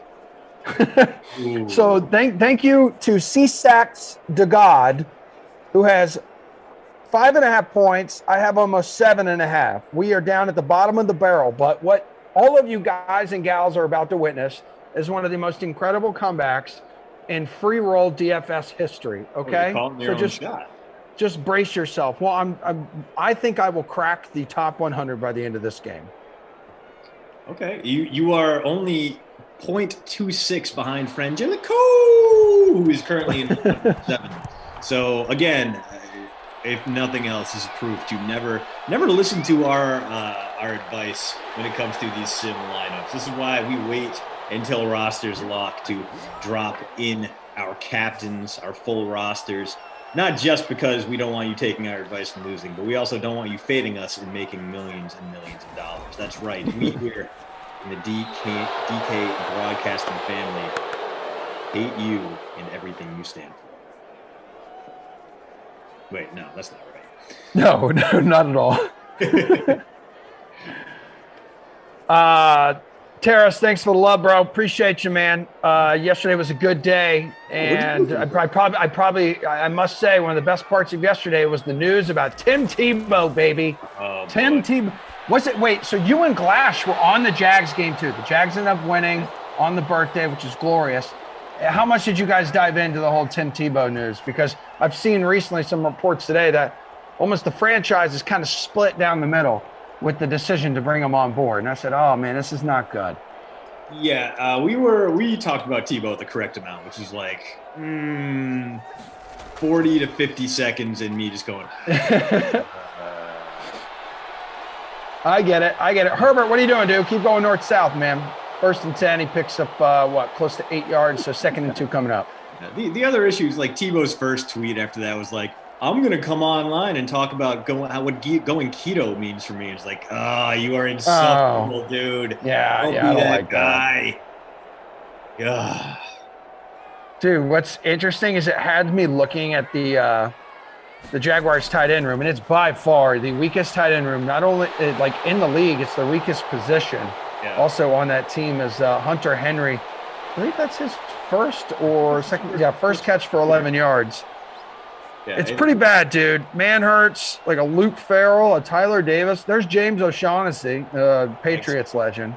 Yeah. They got what's his name from the Vikings, Kyle Rudolph. No, they don't have Kyle Rudolph. Who is Kyle? No. They definitely do not have Rudolph, because I was thinking to myself, like, okay, like big picture here is Mike Williams pulls in the pass from Justin Herbert. That's another first down. I was thinking to myself, okay, what harm is like really done by the team giving a shot, especially when you like look at that position group, like that's straight vomit. And then I'm thinking, I'm looking at it now. It's grim, dude. It's brutal. But then I said, okay, who's available out there? There's got to be other guys available that I'd want over Tim Tebow. And you know what? I'd probably take Trey Burton over him. Like right now, like I don't know like what they're doing. Yeah. There's Eifert, who they just let go, so I'm not going to bring him back. They saw what we needed to out of Eifert, and they're like, you know what, you're an old man now. We're good, but thank you for your service. You helped us. Yeah. Darren Fells out there, Jesse James. Jesse James had like a couple. Yeah, James would be fine. He's only going to be 27. Richard Rodgers, maybe. Jeff Swain. Yeah, dude. There's like not a whole lot like going on, and Demetrius, I don't know. I doubt. I don't know. It's interesting to give him one of your initial like 90-man roster spots, and maybe he makes the team. Maybe he doesn't. But he'll be around through camp. He'll be around through like the preseason, And I think this has more to do with like Urban Meyer trying to change the culture there in Jax. I just don't know. Is after like a handful of years of hiatus, NFL hiatus, is on 1st and goal. Herbert terrible. I don't really know. It's going to be a hold as well. I mean, just a disaster of a play. Yeah. All right. So 1st and goal from the 19 coming up. Don't feel great about that one. That's why the Chargers made offensive line a priority this offseason. Yeah, I think, Meyer's work here to kind of turn around the organization, it goes beyond the X's and O's, and he clearly sees Tebow as like part of a potential solution. I'm just a guy. If I'm in that locker room, I've been around for a couple of years in the NFL, or even a rookie, and I'm coming in, it's like, I don't know, man. I think locker rooms and the culture have like changed just in general with the NFL. I don't know if you want this guy coming in hooting and hollering. You're like, bro, you haven't been in the league what 6 years. About Tim Tebow, you're not a leader here. You need to shut your mouth and know your role. Which yeah, the other point, which is that there is a little bit of carny in the Khan family. I mean, you don't start up your own wrestling promotion if you don't have that carny mentality embedded in you. And maybe they just see the dollar signs with those teal Tim Tebow jerseys, man. They're like, you know what? We'll sell 1 million of these damn jerseys. Yeah. They will be worn into the next millennium. They will survive the heat death of the universe. This Jacksonville Jaguars Timmy Tebow jerseys. Wow. Henry was open. Wide open, dude. Into the end zone, and Herbert just could not put it on the numbers there. So we are about to get a 38-yard field goal attempt here from the Money Badger, Michael Badgley. Let's see what he can do. This should be a pretty cut and dry field goal attempt. Kick is up. It is good, and it takes us to the 2-minute warning. So Cowboys going to get a full 2 minutes and 3 timeouts to extend their lead here. Yeah. TP on the 1s and 2s says just a healthy reminder that Madden rated Herbert at 70 overall. Well, that will definitely change in the next edition. Okay, hold on a second. We have Kenny Ducey here in the chat. We have Kenny Ducey here in the chat, and just like he was this morning when we were texting. So again, more proof that I text him and we have a conversation. We have a relationship outside this place, but he moans and groans and says we don't. Kenny Ducey says, you thank Terrace for saying happy birthday, but you rejected my happy birthday. I woke up. I went to bed early. I had such a great day yesterday. I woke up. I see someone had texted me at like almost 1:30 in the morning. I said, what is going on here? This isn't college. I'm married. Like someone's trying to get into my life. Let's put it that way. And it's Kenny Ducey. It's Kenneth Ducey, young Kenneth, who says, okay, he goes, happy birthday, Emerson, at 1:22 in the morning. So I wake up today bright and early. I'm crushing the day. It's 7:43. I said, dude, that's 82 minutes late. That's sad. He goes, only you could get upset about me saying happy birthday. I was still awake. It was still your birthday. I said, nearly every other member of our team said happy birthday on my birthday. I said, I like you a lot, Kenny, but this hurts. You're so caught up with apartment hunting that bleep has changed you. Yeah. I mean, it's, you know what? One, I appreciate the effort. Two, I mean, it would have been much worse if the text just said you up. So it could have been a lot worse for you, Emerson, last year. Well, here's the thing. I go, you wish me a happy birthday one day late unless you were 364 days early. He goes, like, you're ridiculous. Have I ever been upset that someone wished me a happy birthday? He goes, do you get upset when someone says Happy New Year when you see them on January 2nd? I said, yes. I tell them to shut the F up. No. And he goes, well, then you're an angry elf. And I go, don't call me Rossi ever again. So, yeah, Kenny and I are not on the same page right now. We're really not. And, I mean, you were great. Everyone was great. I can forgive. I just can't forget. Look, and Frangelico already getting his 2022 Emerson birthday wishes. I'll take it. Yeah. Yeah. I mean, like Mo, Robbie Noble, all of these incredible members of the DK Sim fam, as Zeke's now up to 52 yards on 9 carries, has the only touchdown of this game. Like, the DK Sim fam is just all over. They were phenomenal yesterday. A lot of you guys hung out for Get the Green with Jeff Ulrich and I. Thank you for that. By the way, Reed and Jeff will have a Tuesday edition of that show coming up after the 2 o'clock sim. But all good things, and the way Kenny was abusing me through text and all, I don't know. I felt fragile for a moment there. Yeah. There's my dude Rossi. Big dude Rossi, shout out to him too. Shout out to him. He was incredible. Not only did he send me a very loving text on my birthday, Kenny, the guy Venmo'd me $2.75. I don't really know why that amount. I mean, but I said, like, great.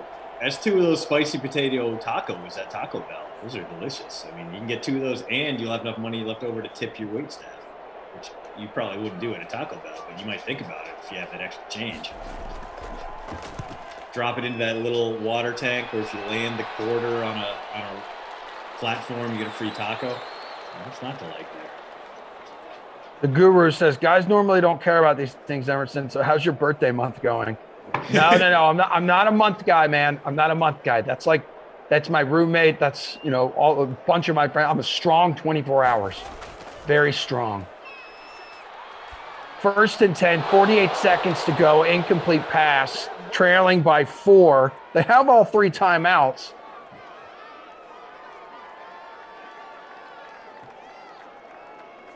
DP saying that the 275 is the average price of medium coffee at Dunks, which seems a bit pricey to me. I feel like I could get like a large iced coffee with vanilla for like $2.25 there, but maybe they lowered the prices here in Wisconsin because they're trying to emerge and break into a new market here.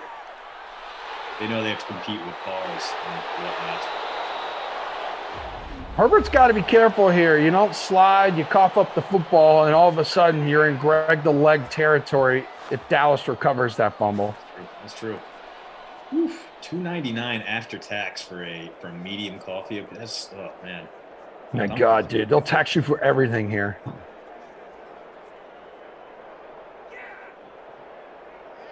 Massachusetts. That's exactly right. 100%. And shout out to everyone over on Twitch chilling with us today. First and 10. Ooh, a little Joe. Okay, Reed. look at him. Look at him. We got some options here.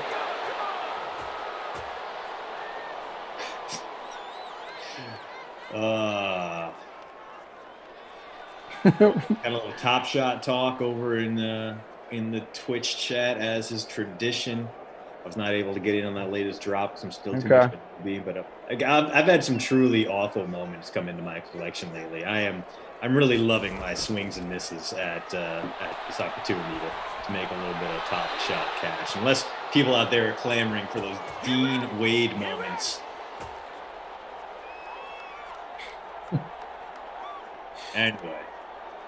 Anywho, dude, Kenny is going off in the YouTube chat. I don't know what's going on, man. But Kenny, just relax, dude. You've got a long, long day ahead of you.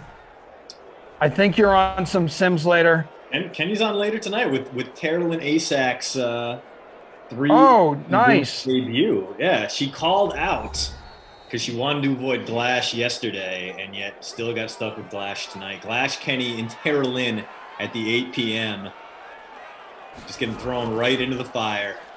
So is that's gonna be like a three box there is Eckler, but they have one timeout to go here. And they're gonna take it there, which suggests they're gonna take at least one shot at the end zone here. And there's a reasonable possibility they get stopped short and this whole thing ends with 0 points. But I have faith in the 70 overall Justin Herbert, who cost his team a touchdown moments ago. Coming up next, so you'll hang out. You'll be joined by Kaufman, who sent me a nice little text there on my birthday, Kenny. As Badgley up and in 3 more points, 7-6, 13 seconds to go here in the first half. Reed and Jeff get the green. Both of them sent me great messages. Bears at the Panthers, Kaufman and Brandon. Yep, those two. Steve and Garion on an MLB edition of the slate. Yep, nailed it. They're great. Rossi, yes, awesome. Chiefs at the Bucks, joined by Kenny. Room for improvement there, pal. And then Broncos at the Steelers, 8 o'clock, as Christian just mentioned. Glash, Kenny, Terrell. That's going to be epic. Saints at the Seahawks at 10 o'clock. Another 3 dude/dudette booth. Glash, Jeff, and Terrell. Madden After Dark tonight, it always gets weird, but tonight specifically, I have a feeling could get really, really weird. I mean, I might have to tune in. I mean, I got an early bedtime coming. Maybe I was up at 6 today, but I might have to prop my eyes open, Clockwork Orange style, and watch that broadcast, and it will be no less painful. It's Cowboys, 2 timeouts. Nice pickup for Zeke here. So another timeout. Yeah, 4 seconds left. Dak's got enough of an arm to make this interesting. Don't think it'll result in anything other than maybe some garbage points for you, but if he can get a running start, get that body up back to the line of scrimmage, he can probably flutter this ball into the end zone. Zeke's X factor. Yeah, it is. Just dump it off to him. Let him go to work. Let him run some dudes over. Let him outrun would-be tacklers. There's Dak just winding up, launching it downfield. Is that pulled down? No, it's not. Incomplete because it would have been 2nd and 10 coming up.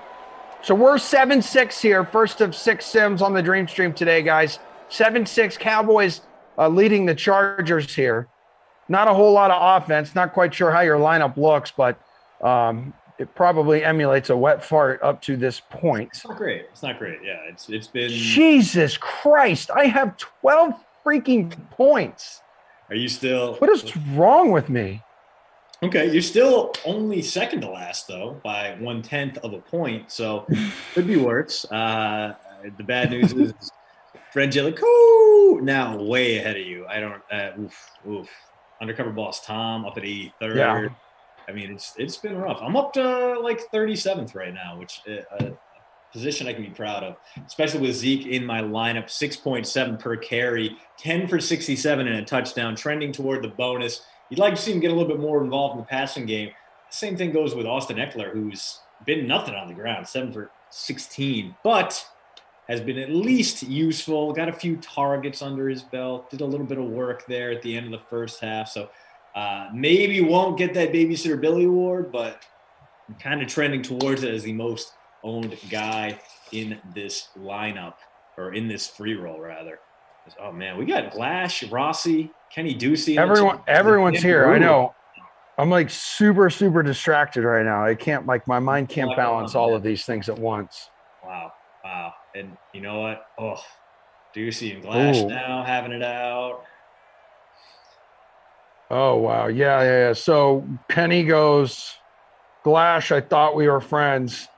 Glash goes, Kenny, don't do this. Yeah, they want to take it private right now. You know that they're coming up on the 8 p.m. sim, so if you want to see them hash it out with Terrell and Asak as the interested third person in the room, the moderator between them perhaps, or perhaps the gasoline to their raging wildfire, tune in tonight at 8 p.m. Eastern. Yep. I don't think it'll matter. Just Glash and Terrell, and just don't ever expect Kenny to be there for you when you need him. That's all. Mike Williams, by the way, 3 catches, 49 yards. Jarwin still 2 for 13. So Jarwin at least was leading in the receptions department after the first quarter, but that is no longer the case. Keenan Allen, you got to wake up, dude. 2 for 18. Same thing with Amari Cooper. I mean, neither one of these offenses has been able to generate much throughout the air. Wide receiver 1's letting us down today. Wide receiver 2 is looking, well, not much better, as Gallup has been useless, 1 for 4. Mike Williams, 3 for 49. As you mentioned, the guy who's kind of making things happen here. And hey, if you want to read all about why the Los Angeles Chargers are finally going to break their Super Bowl streak, hey, that is live today on postroute.substack.com. It went out in your inboxes yesterday. You can subscribe for free. We'll have a fresh email ready for you Wednesday. And then we'll be breaking down the NFL schedule for 2021 come Friday. Who got off easiest? Who's going to have the toughest road? And what weeks and what primetime games are we looking forward to the most? That's coming Friday. You can subscribe for free. postroute.substack.com. A whole bunch you have already, and we are so grateful to have you as we are staring down the second half of a not great sim. Not terrible, not quite wild weather Wednesday levels of patheticness here, but it'd be nice if the Chargers could punch one in, maybe make all of us feel a little bit better about rostering Justin Herbert or Austin Eckler or the god Joe Reed. Let's go, dude. 400 people hanging out with us on YouTube. Executive Session says hit that like button. We got Emerson, Deuce, Glash, Rossi in the building. Yeah. Christian DeAndrea in the house. Glash says, I love you all. I want to be a relationship with all of you. It's very stuff you inside me-esque, which I am perfectly fine with. Hell yeah, we got the dream team here on the Dream Stream. TP on the 1s and 2s, producer Drew, Frangelico, and JJ on the ops team kicking it with us. Kenny dropping in that. He dropped the $99 on that premium pack and pulled the god Brandon Clark. So congratulations to Kenny for his upcoming $1 million Top Shot transaction. Oh my! All right, this is how we get Keenan Allen. Yep. Thank you. Talking ish, and he's like, you know what, Emerson Lancia, this is for you, buddy. Happy belated birthday. I'm not going to text you at 1:30 in the morning. Like disgusting. Sorority. Wait a minute. I have breaking news. I have I have some massive money coming into my Venmo account right now as Eckler cooking another first down. He's got 30 yards on 8 carries. Kenny Ducey just Venmo'd me 69 cents. He Venmo'd me 69 cents and says, happy birthday. Okay, he made up for it then. That is a man to come through right there. He is winning me over. He is winning me over. You know what? Yeah. I like you, Kenny. I like you again. We're on good terms again. Back in the end zone, does he pull it down? He does not. Incomplete pass. Are you going to invite him to your Discovery Zone birthday party now, or is he still? Was I not supposed to mention that on the stream? Because no, that's fine. That's perfectly fine. No, I would invite him. I mean, Kenny and I are playing golf later this summer, and when you just mentioned Discovery Zone, do you remember the old store in the malls? Like it was from the Discovery Channel store. You'd go in there to be all like the lava lamps. You'd have like the weird contraptions. Kind of science.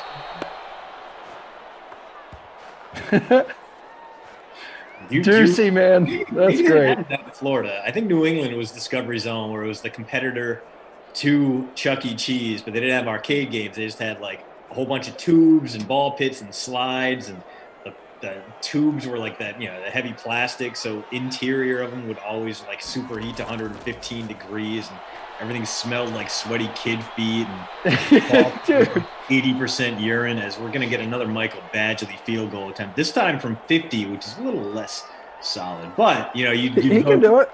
And you'd come in and just house like an entire ice cream cake, an entire Fudgy the Whale once you got done, and all would be right with the world.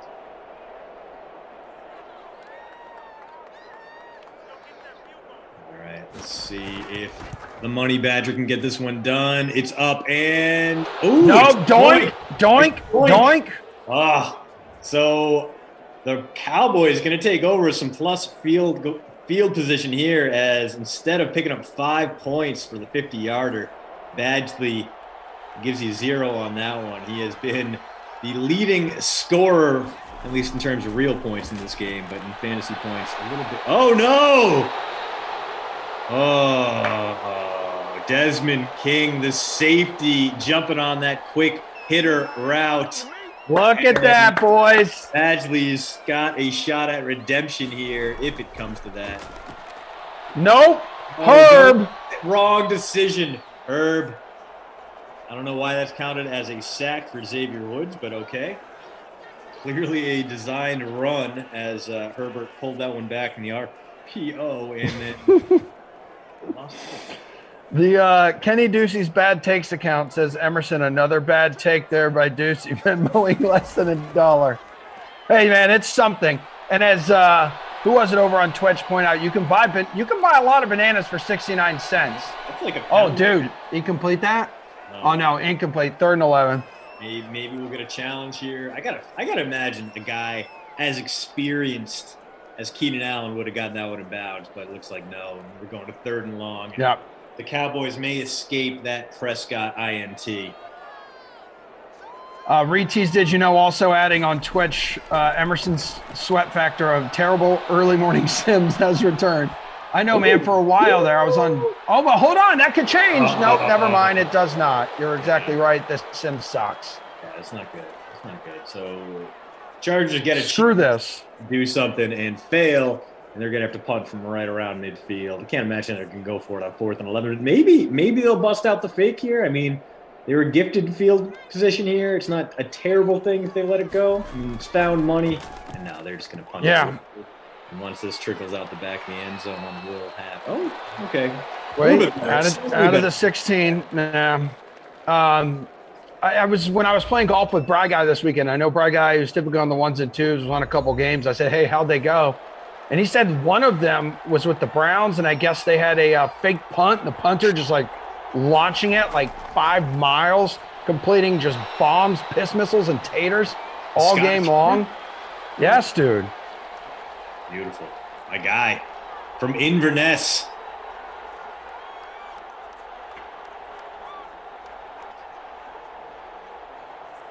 So coming up next, you're going to be joined by Koff.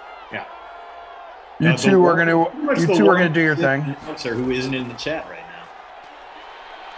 Yeah, little Giants at the Rams, 2 o'clock. Well, there's Amari Cooper, close to a first down. It's like 3rd and 1 coming up. Dak is got that 1 pick, 1 interception, which didn't result in any points, so that's good for him. I think he's only at, what I see, around 65 yards. 3rd and inches coming up here, though. Kaufman and Christian, Giants, Rams, 2 o'clock. Get the green with Reed and Jeff. Bears at the Panthers, Kaufman and Brandon. That'll wrap up the early slate.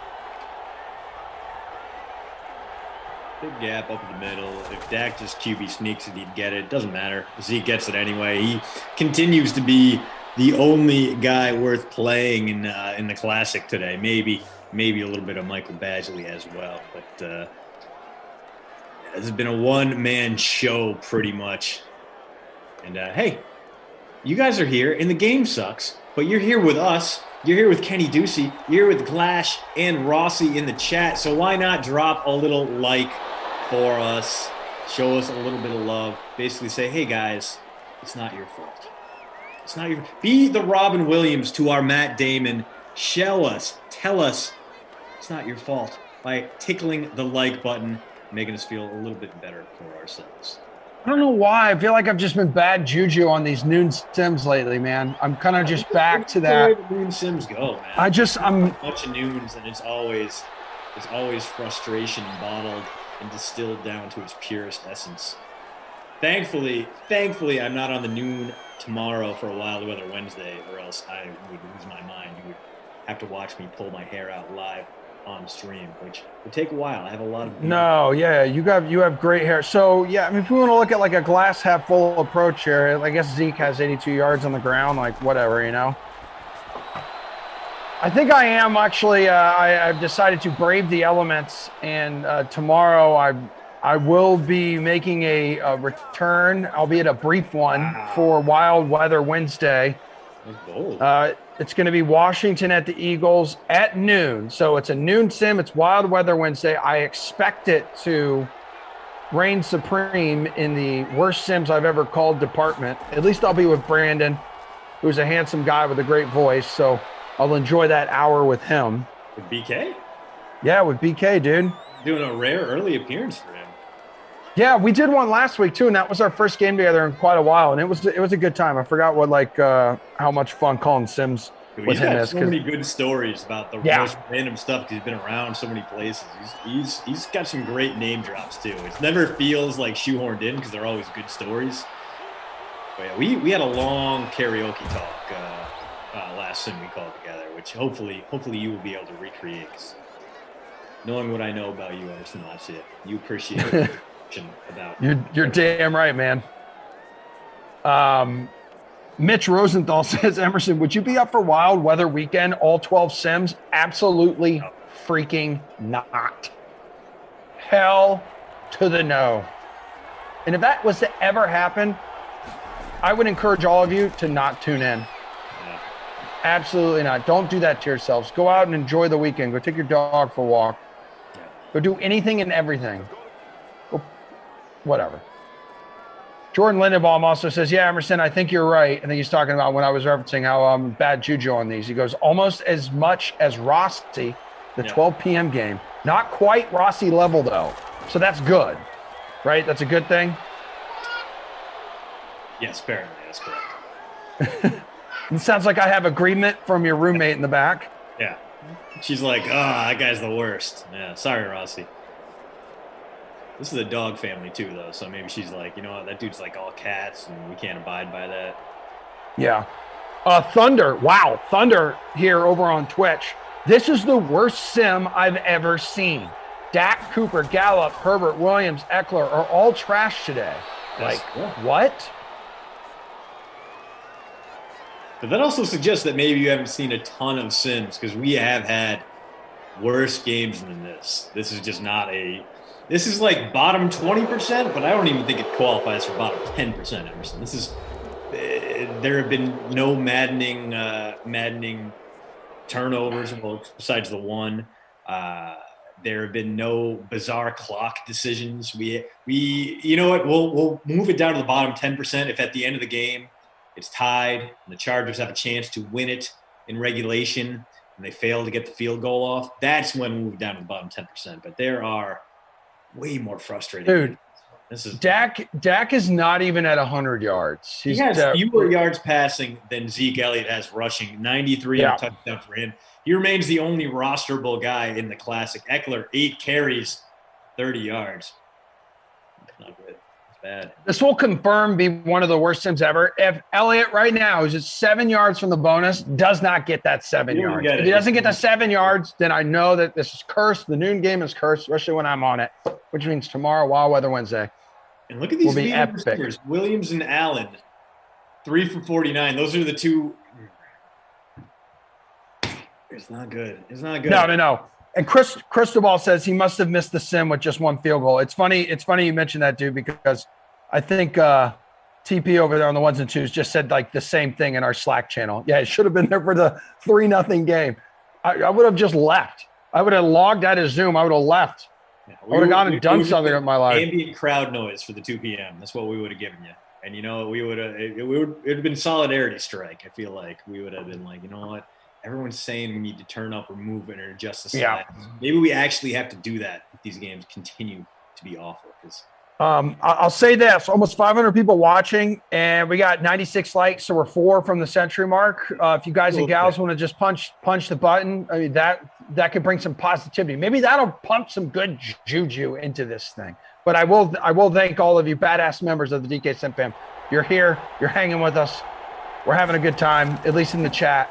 We're probably going to get some more points here. I mean, the Cowboys are in scoring range. They're now in the red zone, 1st and 10. Yes, it's been nothing but Zeke, but you know what? I feel like we're going to get a passing touchdown to whichever Cowboy you currently don't have on your roster. Maybe that's Blake Jarwin. Maybe that's CeeDee Lamb. Maybe we're going to get something incredibly stupid like a Tony Pollard sighting, a Jameez Olawale sighting. There are ways this could go. There are ways this could get very, very stupid. Zeke now up to 98 on the ground. Is he getting tired? We'll have to wait and see. The X Factor is still lit, but that's kind of hit or miss.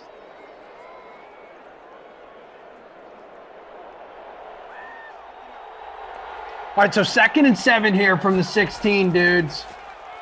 Come on, 2 yards. That's all you need. He's going to pick it up. Bonus. There he is. Yeah. Bonus territory and 1st down there, Christian. In a spot where he's not going to lose the bonus to 108. Be very difficult for him to get -9 rushing yards from here. So if you have Zeke, congrats. You have the only guy, him and Michael Badgley are pretty much the 2 guys you needed to have in this one. Zeke is in my lineup, and he's accounting for almost 50% of my total points, and I am in 35th out of the 109 of us who showed up for the El Otsia. Dak Attack is back, Jack. Which is it? It feels like it is not. No, it's definitely not. So again, I jinxed the hell out of him for that. I am in a battle to not finish in last place. I'm 108 out of 109. Worst performance of my entire life. Anything I've ever done, this is it. 2nd and goal, though. Just give it to your man with the X Factor lit. He gets in. 2nd touchdown of the day for Mr. Zeke Elliott. Yeah, and you know what? Hopefully in Madden 22, I mean, they got the right animation there, but they got to get him showing off the midriff, showing off that awful stomach tattoo, which is going to look bananas when he's like 45 and has that gut going. It's going to be stretched out like a pregnant woman's belly. It's going to be amazing. I can't. Have you seen Zeke Elliott's stomach tattoo? I don't think so. You want to drop it in Slack, or I can just Google it here real quick, because I know that he always shows his midriff. And, I respect that. I know he's a big, cereal guy, just loves to eat.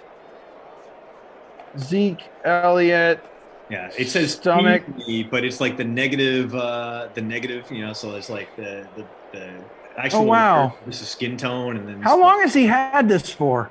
That's new this year. He just okay. All right. So does he put it there because that's kind of like his thing is to do the whole jersey halfway up? And he even went out and was like, you know what, that was a super painful tattoo. I don't know if I would do it again. Which, yeah, man, that's not a fun place to get tattooed. It's like up there with like your armpit area as far as. So, I've got one on my upper back, right? And the most painful part of that was when it was right over like the bone, like my backbone. Yeah. It also helped that I was a little, just minorly inebriated, and I was also like 18. Yeah. So what do the Chinese letters on your upper back stand for? Yeah, no, dude, that's my lower back. That's my tramp stamp. That's my tramp stamp for you, buddy, when you come visit New England this week or this summer. Beautiful. Are we going to go out and get matching ones? It means love and water, but it's in Taiwanese. Oh, my God, dude. Wait a sec. So, yeah, I saw the link you dropped in. So he says his mom is coming around to it. I'll never forget. I was trying to hide it from my parents. And they saw it one day. And my mom goes, "What the F is that?" I'm like, "All right, dude. Yeah, that's it, man. That's just me. I'm a man now, Mom. You can't do anything about it, bro." I had an old girlfriend who got something tattooed in Hindi on her back, and she waited to show her parents until they were taking a family photo, and then she showed it, and like the photo was right when she showed it to her dad right when the photo was being taken. So they have this now immortalized forever. Her dad just looking absolutely furious as she's smiling and grinning and showing off this horrible Hindi nameplate tattoo on her lower back, and just like, yep, that all tracks. This all makes sense. All right, so Hey Buddy account says tats and around the nipples and the calf are the worst. Yeah. Interesting. Do any of you guys, DK Sim fam, be real with me. You guys got any tattoos? Where are they? And was it painful? There's no way I would ever get a tattoo around my nipples. I'm sorry. The nipples are ridiculously sensitive. I mean, plus, and depending on what you're doing, unless you're getting like a full chest piece, it's going to look weird. If I was to ever do it, I would like do some kind of like huge face on my upper chest and have the nipples be the eyes, Yeah. It got to be something like super creative like that. That's fair. I'm always thinking when I look at myself in the mirror how my nipples look like two bright pink eyes. What? Do you have any? I've often considered one, and there's actually an old Croatian symbol I would like to get to kind of throw it back to the family legacy, because we're from Croatia, or at least on my oldest surviving grandparents' side we are. But I can't find the history of the symbol. It's a dragonfly in front of the Croatian coat of arms, but since Croatia has a bit of a checkered past, I want to make sure it doesn't stand for anything fascist, which is like always 50-50 when you're dealing with that kind of stuff. So I just don't know enough about it to put it on my body, which seems like a bad idea to put it on my body.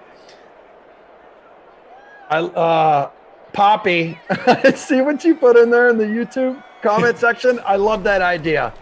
Phenomenal. 2nd and 9 from the 10. So if they find the end zone here with 3 minutes to go, that 2-point conversion would be kind of clutch time right now. Good shot here as Deidre Lundberg. Watercolor elephant on my cap. That sounds pretty cool. The watercolor tattoos they're doing now always look real sweet. I wonder what they're going to look like after they fade a little bit, or you have to get them touched up every so often to keep that kind of watercolor effect going. I don't know enough about it. Is it Joe Reed into the end zone? Yeah, that's your boy Reed, dude. Woo! All right, we are a 2-point conversion away from lighting that overtime X factor. The Cowboys have plenty of time to get back into this one. They did move the ball a little bit last time they had a 2-point conversion, or a 2-minute drill rather. So aren't out of the woods yet if you're the Chargers. It's going to be a run to Eckler. Oh boy. No. Garbage play. Not going to do it. Not going to do it. This wouldn't be prudent now, would it?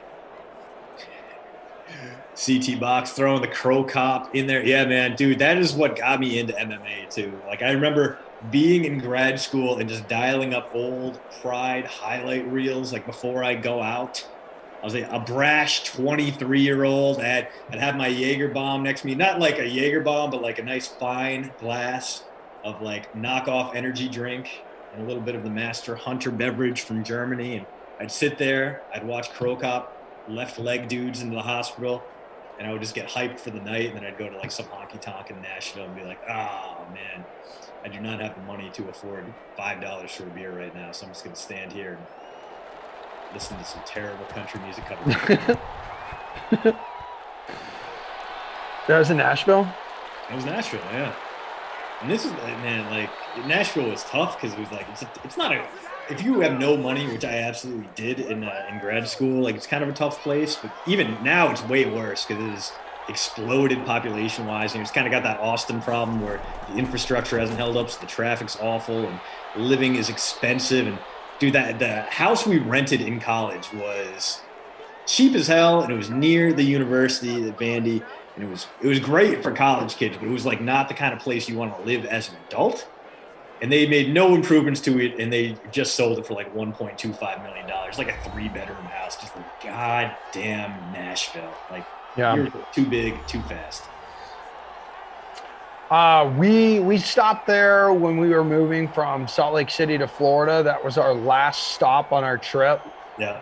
And I remember it was like a rainy night in November. It was a couple days after Thanksgiving. It was a good time. We found a local couple, and we were like, all right, tell us where like the locals go. So get us off the beaten path. Right. They sent us to a few different places with great food and weren't so like crazy crowded. It was fantastic. Yeah. Dude, that's exactly what you need to find too. Like we found some places over at like East Nashville, and East Nashville was starting to get overrun by hipsters. And like last time I went back, just like, gah. But yeah, it's tough to find like those old guard places that were like still kind of have that Nashville vibe without being just like, you can buy a bucket of Bud Lights here for $20. It's like, gah. Been a while since I've been back, though. I got to get down for a tailgate. Go back and watch Vandy get their brains kicked in by someone good this year. El Paso. Well, David Price went to school, right?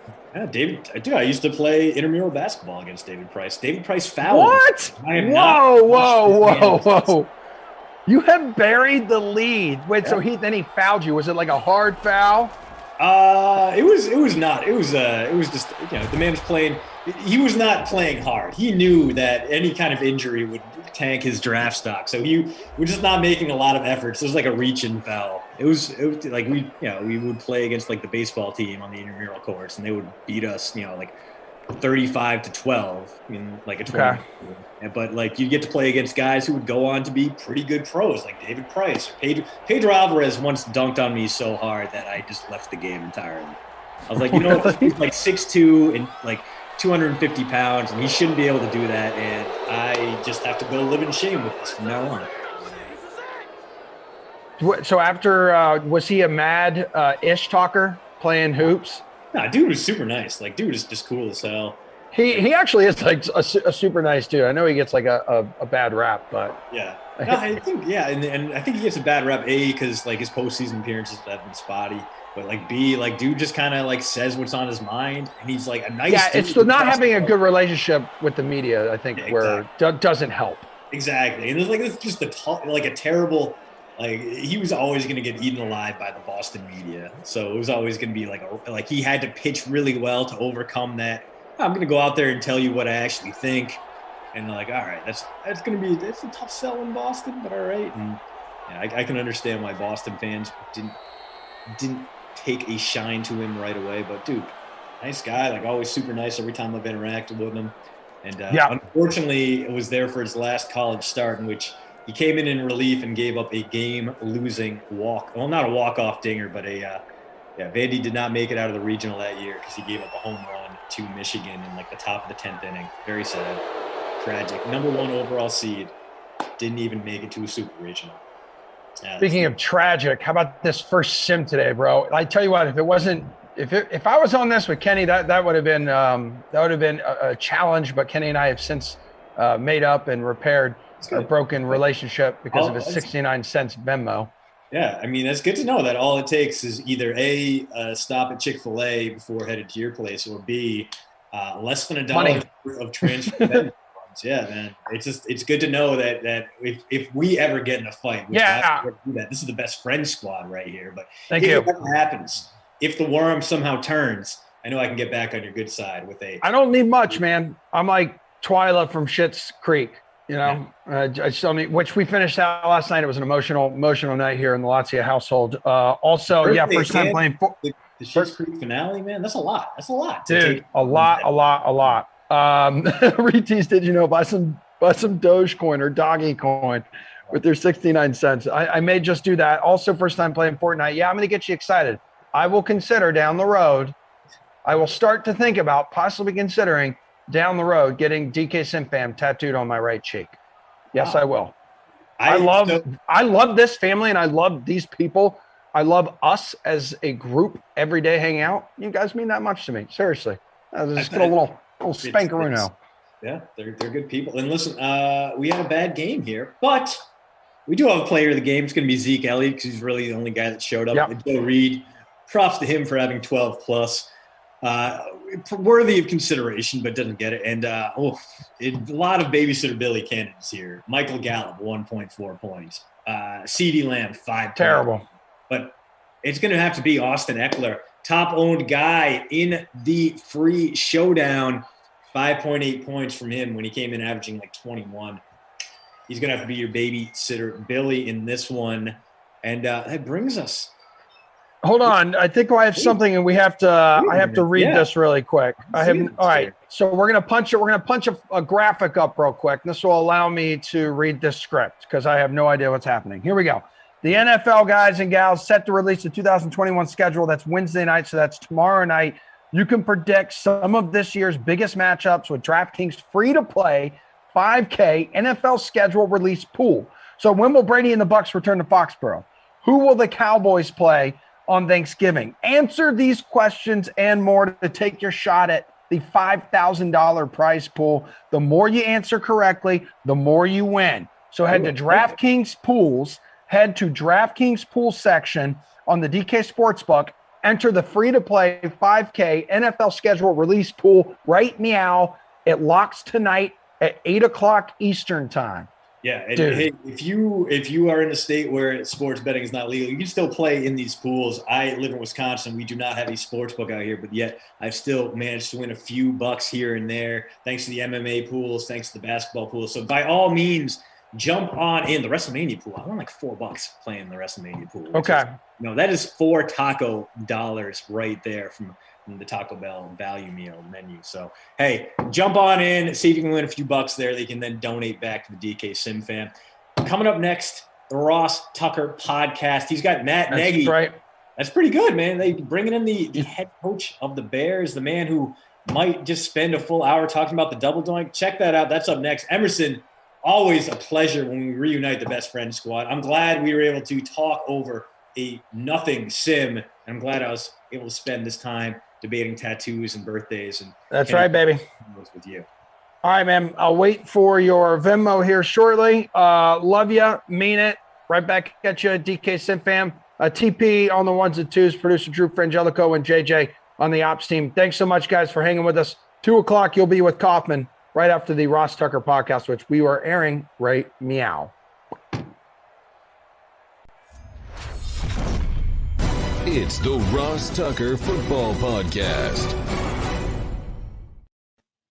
Oh, yeah, it is. But it's not just any Ross Tucker Football Podcast. It is a Monster Monday presented by DraftKings, America's #1 rated sportsbook app. They have an awesome, by the way, free-to-play NFL schedule contest coming out this week. New week, which means new spread the word winner via social media. Just engage in any way at Ross Tucker NFL, at Ross Tucker Pod. We love those of you that take advantage of any of our sponsors like HelloFresh or Level Select CBD, Raycon this week.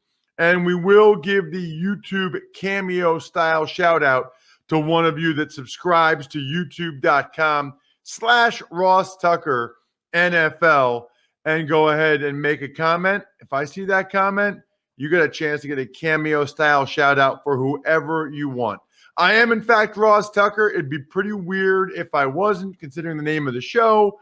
7 years in the NFL, and I do this 3 times a week in the off season, every day during the season.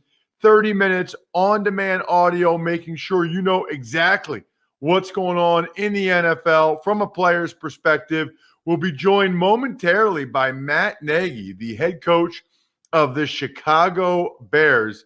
Really looking forward to talking with Coach Nagy. There's a couple things. I mean, for one, I got a couple high school questions about Matt I need to ask him, because I remember some stories from when he grew up sort of near me, and it was a year older than me. So I got to pick his brain on that. And, of course, got to ask him about Justin Fields. Got to ask him whether or not he feels like he's on the hot seat right now in Chicago. We also have the College Draft Podcast coming out today, where we dove into the AFC East. I feel like people don't take enough time to actually go through these teams' drafts. Emory, I can tell you right now, loved the Jets draft. Loved it. So looking forward to hearing what he has to say about the AFC East on College Draft. We'll have Steve Fezzik on Even Money, the betting podcast. Joe Dolan, Fantasy Feast. We'll probably go wide receivers this week from the rookie rankings. It was awesome to hear Joe's rookie rankings last week on the quarterbacks and the tight ends. Other than that, though, I'm ready. Let's talk to Matt Nagy. It's Big Show time. The Big Show. As promised, I am joined now by the head coach of the Chicago Bears, Matt Nagy. And Matt, it's funny, I was just talking with my wife last night. I said, I'm going to talk to Matt Nagy, the Bears head coach, tomorrow. I feel like it was like 10 years ago. I was at Eagles training camp, and Matt was still playing arena ball and was like a volunteer Eagles training camp coach. And now you're going in your 4th year with the Bears. I'm sure I have the timeline messed up a little bit, but it wasn't that long ago, right? No, it wasn't. You're right on. It was, Ross, it was right around 2008, 2009 that Brett Veach was the one that got me in with Coach Reed. And I was able to get in there as an intern. I was still playing Arena League, like you said. And Veach was like, hey, man, come maybe help us out with an arm, maybe get into, maybe coach sees your arm and you become like a 4-string quarterback. And it didn't happen in 08, but in 09, then Kevin Cobb went down and coach signed me up one day for practice. And then they nixed the contract because they were going through stuff with the Arena League. But I got to live a dream like you did, but mine was for basically 24 hours. But what a great time. Two things that are amazing about that. So, by the way, my uncle went to Delaware on a full ride and started on Tubby's first national championship team. And my sister went there, and they offered me, and I almost went there for those reasons. But how about you and Veach just being buddies at Delaware, whatever you guys are in the dorm room or whatever. And now, the GM, and he wins the Super Bowl in Kansas City. You're the head coach of the Chicago Bears. I mean, you guys didn't even dream that when you were in school, did you? Oh man, you cannot make it up. And what it's just crazy how life goes. And you being a PA football guy like myself and like Veach, I mean, we eat and live and breathe everything about Pennsylvania football. And so we go to Delaware, and Veach was always a quiet kid. But once he got out of Delaware and started getting into the football world outside of college playing days, he gave me an opportunity, man. And that's what it's all about, is relationships and friendships. And here we are now, however many years it is, almost 15 years later, he's a general manager of a Super Bowl winning team. And I'm able to be a head coach of a founding franchise in the NFL. And it's just, that's how this thing goes, trusting people, believing in people. And it goes the whole way back to, like you were saying, when back in the high school and college days. You mentioned how important football is to people from Pennsylvania. I think it's fine. I think it's like 25% of the head coaches in the NFL are from Pennsylvania, which is amazing. I try to explain to people, but I just don't think, there's other states where high school football means a lot. It's a big deal. But I can remember, Matt, it was either my sophomore or junior year of high school. I had heard your name, and then I sat there, and I don't know why, but your game against Berwick in the state semifinals was on TV, and I watched it. I'm a high school football player. I was into it. I think you guys are up like 17-0 maybe at halftime. I don't mean to bring up a sore subject, but that's the first time I saw you play. That's the first time, I heard your name, and knowing you a little bit and knowing how much high school football means to people from the whole state and us in Eastern PA, I mean, that game, I can't even imagine, man. I mean, we lost in the district semifinals when our quarterback fumbled the snap in overtime, but how tough was that? And how much of a motivator was that for you in the rest of your football career and really still going? No doubt about it. And it actually goes back to the previous year, which would have been the 1994 fall season was my junior year. And we were undefeated, and we played Berwick in the state semis at Hershey Park Stadium in front of about 20 to 25,000 fans. And I threw an interception at the end of the game. We were down 37-30 and inside the 5-yard line. And it just absolutely devastated me and crushed my soul that I threw that pick to lose the game. And so we lost that year, and it motivated me and our teammates for the following year to the game that you're talking about. So we were undefeated again my senior year and playing Berwick yet again in the exact same game. I think they were number 1 in the country that year. And we were winning 17-0 at halftime, like you said. And we ended up losing 18-17 in my last high school game. And that's how, unfortunately, it ended. And those 2 years for me, Ross, was at that point in time absolutely crushing and devastating. Now, for me, I was fortunate enough to get a scholarship and knew that my days of playing were ahead at Delaware. But so many other of my teammates were done, never going to put those pads on again. But that said, and I teach my 4 boys this, my sons, you learn from that adversity. And that fueled me when I got to Delaware to continue to play for my teammates, for my family, for myself.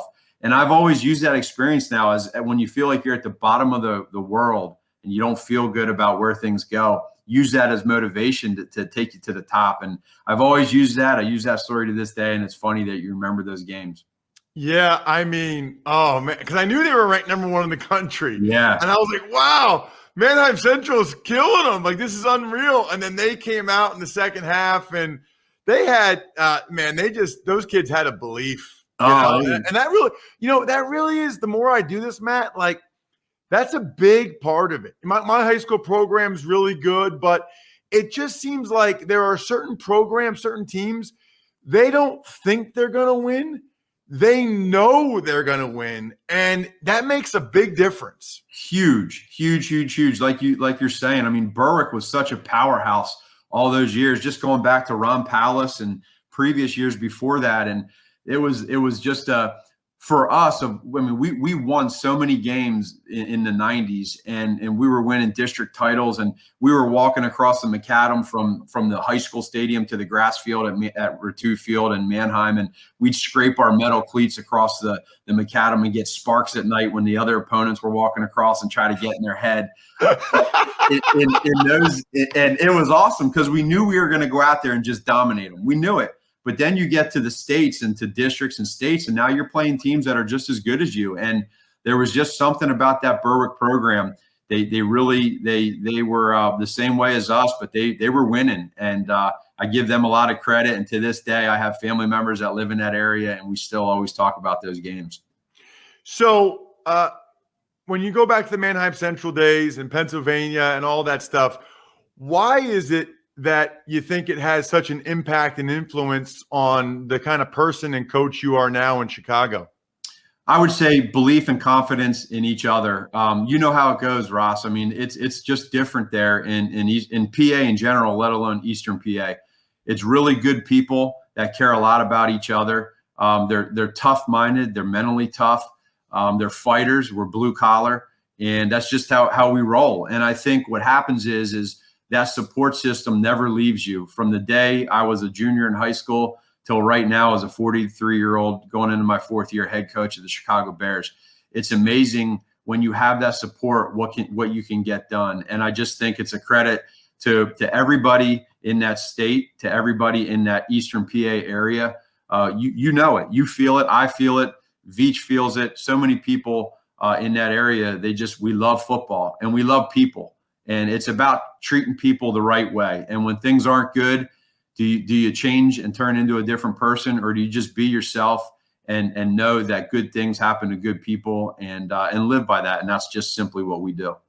You know, it's funny you talk about the support and adversity. There's a perception, Matt, right or wrong. I think it's wrong. I've been on the record, but there's a perception going into your fourth year that perhaps you're on the hot seat going into this year. Do you feel that? Do you sense that? Do you care about that? How do you respond to that? Yeah, that's a great question, because, you know, when you take this position, one of 32 positions in the NFL like I did, it's never all peaches and cream and rosy. There's always going to be times where you hit some adversity and you get challenged, and people, not everybody's going to like you, and people are going to disagree with things that you do and things that you say. But I go back to the core of who I am and the people that have surrounded me and supported me from day one. And just kind of like you and I were just talking about, and I rely on that. And I completely understand that in this business, there's a lot of people that have been in my situation, but now it's all about how do you handle it? You know, do you start placing blame? Do you start looking for different reasons as to why you're in this position? Or you just, knuckle up and say, let's go, man. Let's stay positive. Let's stay together. Let's fight through this thing together, meaning our city, our fans, our organization, our players, coaches. And that's what we're going to do. And so now here we are with a great opportunity in front of us to do this thing together. And in the end, who knows which way it's going to go. But I know this, we're going to have fun doing it. And we're going to do everything we can to get this thing back on track and continue to win and get this organization to the top. You know, I feel like, Matt, if I were in your shoes, I'd be like, what are we talking about here? We're 28-20 in my 3 years. We've been in the playoffs 2 out of the last 3 years. But ultimately, you feeling that way or saying that, it doesn't really have any impact on what happens this year. So it's kind of pointless. Yeah, no doubt. I mean, here, and every year is different. So, you go back and that's my job as a leader of this team and this organization, is to make sure that our players understand that. Listen, every season is different. So you look at some of these teams a few years ago, you look at the 49ers and I forget the other team it was, where they were coaching the Senior Bowl, and the next year here they are in the Super Bowl. And so anything can happen. But it's about building a culture of the right people. And so, we talk about last year, we unfortunately lost 6 games in a row with a bye snuck in the middle of that. That's 7 weeks of going through losing. That's brutal. But you know what I'm proud of our players and our coaches is that the doors didn't shut. The doors stayed open in Hallis Hall. We figured out how the heck we get this thing back on track. We won 3 out of 4 games, made it into the playoffs. And did not win, which is what we got to do moving forward. So I understand all of that, but at the same point in time, I got to make sure that I lead these guys, not just the players, but the coaches. And then going back to what you just said, these guys got to believe. And if they believe, there's so much stuff that can get accomplished. And that's where that's where our mindset's going to be. So I've read some reports, Matt, that you guys have been calling up to try to draft Justin Fields starting at 8 and 9. And obviously you really liked the kid. You really wanted him. What was that like in terms of you're making these calls? Like, how nervous were you when Carolina's picking at 8 or Denver at 9? Because obviously you really wanted him. What was that like? Oh, it's awesome. And I'm like a junkie with it. I just when I'm in there listening to Joey Lane and Ryan Pace make all those calls, and on the front end too, there's calls that are made earlier in the week, and then there's calls that are made earlier that day with the setup of, hey, listen, remember now, if something goes down, we're on it. If your guy is there, if there's a pick that we like, right, and they give you the yeah, you're right. But then when you get in the heat of the moment, and there's all these other teams and surprises within the draft that happen, now you got to be able to adjust on the fly, and the bullets are coming, and you got to make sure that we try to set every scenario up as possible that prior week and play every situation so that when it comes, we're not making crazy decisions. And that's where I think for us, we felt really good by moving up to, with New York to get to that 11th pick, to get the guy that we wanted. And when it happens and when it's finally done and the Giants said, yes, we'll do it, it was just so cool in that room. So, I'm not a quarterback guru. You know that I played offensive line. Any negative or any criticism I ever heard about Fields related to the Indiana and Northwestern games last year? I don't know if he held on to the ball too long or whatever, right? What did you see in those games, Matt, that you think you can help him improve upon?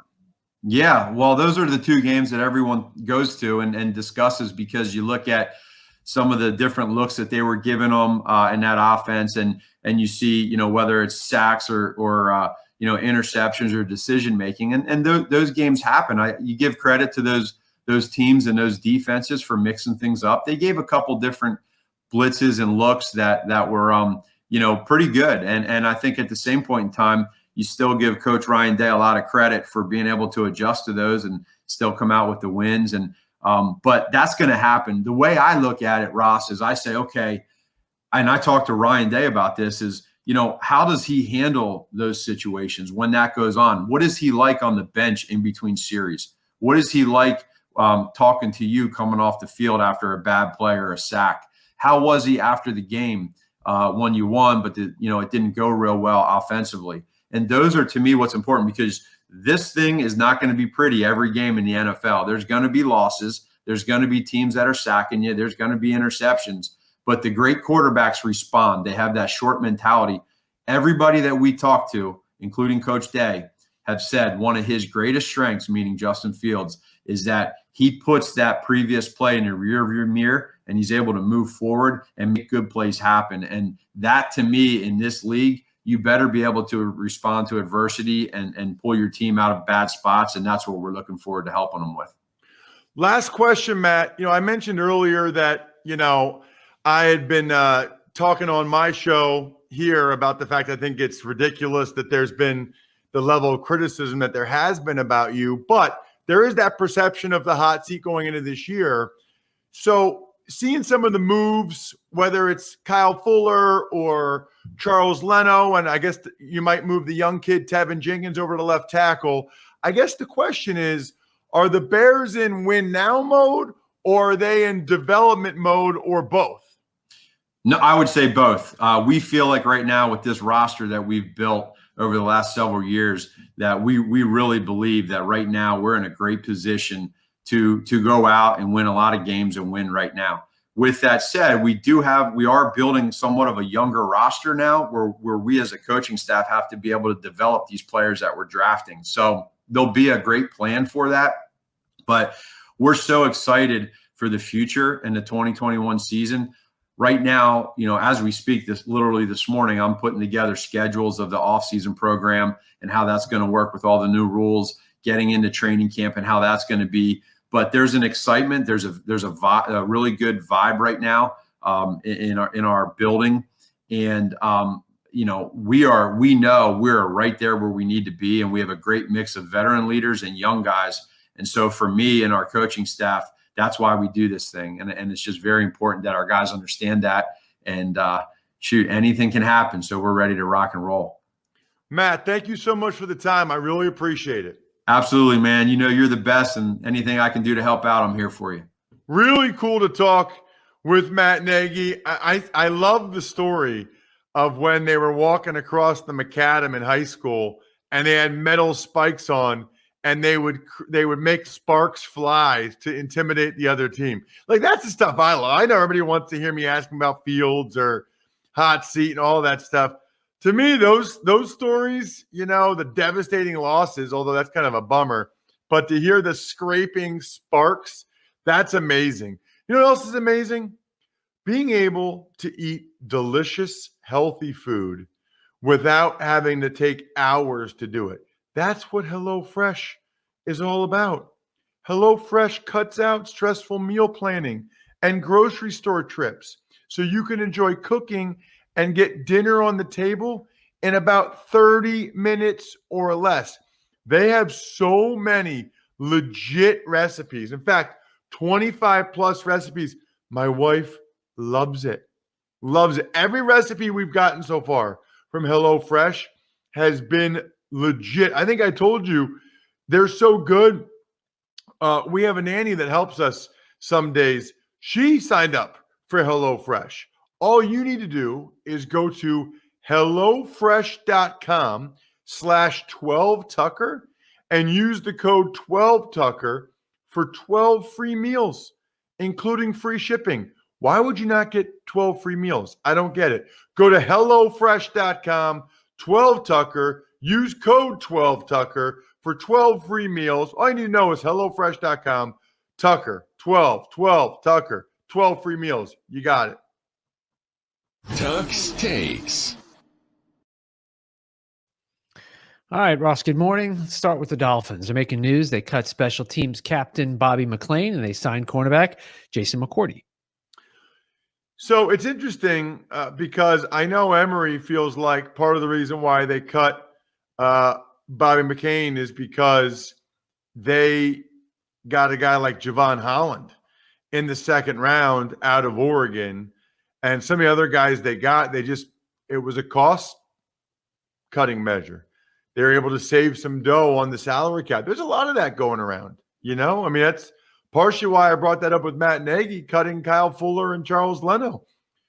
The interesting thing, though, is to do that and then sign cornerback Jason McCourty. It almost feels to me like the Dolphins feel good about where they are at safety, but wanted to make sure that they had a veteran leader presence on the back end. And who knows, maybe Jason McCourty will get some time at safety like his brother Devin does in New England.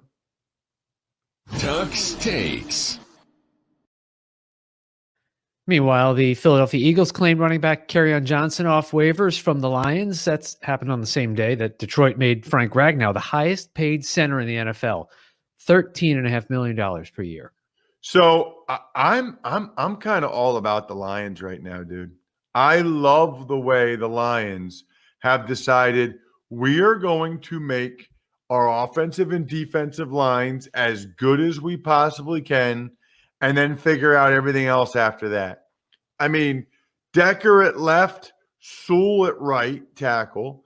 Then Jonah Jackson had a pretty good year last year as a third-round pick rookie. You got Ragnow, one of the better centers in the NFL. We'll see who the right guard is. Maybe Crosby, maybe Stenberg, maybe Vaitai, but they've got competition there. I just like it. And then defensively, you bring in McNeil, Onwuzurike, Michael Brockers to go along with Flowers and Aquara. Lions are not messing around up front. Like they got dudes, they got depth, and they're going to try to beat you up. And I love them for it. Look, I don't think they're going to win a ton of games, but I think they're building it the right way. And then as for Kerryon Johnson, I'm not really sure what happened there, Bri. His rookie year, I thought he did a lot of good things. I thought he'd be the man the last couple of years. Then they get DeAndre Swift, and it just hasn't happened for Kerryon Johnson. I thought that was a good waiver wire pickup for the Eagles. He doesn't have any guaranteed money yet. He's left, I should say. He's going into the fourth year of his contract. He's a great guy to bring to training camp to compete really with Boston Scott and Jordan Howard for a roster spot. You got to think Miles Sanders and Kenny Gainwell, their fifth-round pick, will both be on the team. Tuck's Takes.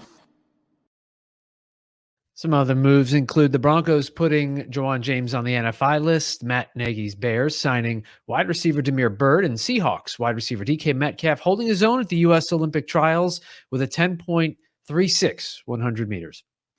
I mean, Bri, he ran a 10.36 and got last place in his heat. Those guys are so fast. And you know what's weird about it? I thought he would get off to a slow start compared to those guys and then be able to catch up because of his length and size. But he was actually even early, and then they kind of pulled away from him. Still incredible at 6'3", 235 pounds to do what he did. Most of those guys are between 175 and 200. So that's a lot of weight to get moving that fast. That's scary. 235 pounds running a 10-300, that is scary. Yeah, the Bears got Bird, who actually had a pretty good year for the Patriots last year. He was like their leading receiver. It's interesting to me that the Patriots didn't seem to have much interest in bringing him back. And Jawan James, Bry, being on the NFI list, that means that they can choose to not pay him if they don't want to. I don't think they will. I don't really blame them. I also don't blame any of you if you take advantage of this NFL schedule release free-to-play pool. $5,000 in total prizes up for grabs. That's on the regular DraftKings app, not the Sportsbook app, the regular DraftKings app. It's free to play, and you get $5,000 in prizes for answering those questions. Why not? Just make sure you use the code Ross when you're working with that app on your phone, the DraftKings app. Let's get you an email, Bri. Ever wanted to ask an NFL player a question? Well, here's your chance. It's time to Ask Ross. The email address is ross@rosstucker.com. That's how you can get at me in any way, as the kids say. And if you take advantage of any of our sponsors ever, so what have I said today? HelloFresh and DraftKings. Take advantage of either one of those. Send me an email, ross@rosstucker.com. I guarantee to read and respond to it here on the show. And every week we pick out one of those winners to get a signed picture or signed press pass or card, whatever you want from me. What do you got, Brian? Hey, Ross, love the podcast. Don't know how you can do it every day with all your other jobs and responsibilities, but thank you. Bunch of questions for you about the business side of your NFL career. So here we go. How did you manage your money while in the NFL? Did you use a professional money manager, any friends or family? Do you ever feel you were being swindled with any of the investments you made? And would you do anything differently with this if you could do it all over? And finally, what advice would you give current pro athletes about managing their money? Keep up the great work. That is from Amit Hajra. Good question, Amit. So this is the cool thing. Like, we could do a whole episode on this. In fact, I could bring my financial advisor on the show. That's actually a good idea. I could bring my financial advisor on the show one time. His name's Kurt Schultz. He actually played 10 years in the NFL, played for the Bills and played for the Lions. And in fact, when I was playing for the Bills, I won an internship, and somehow I got connected with Kurt at the Merrill Lynch office there in Buffalo, and I interned for him. And then in turn, obviously, I switched and had Kurt manage my money for a bunch of different reasons, but one of which is because he's intimately familiar with all the NFL benefits, the pension, 401k, severance, annuity, et cetera, et cetera. So that's how I manage my money. I had one group my first couple years through my agent. Then I switched to Kurt Schultz when I was in Buffalo. I do not feel like I was swindled with any investments.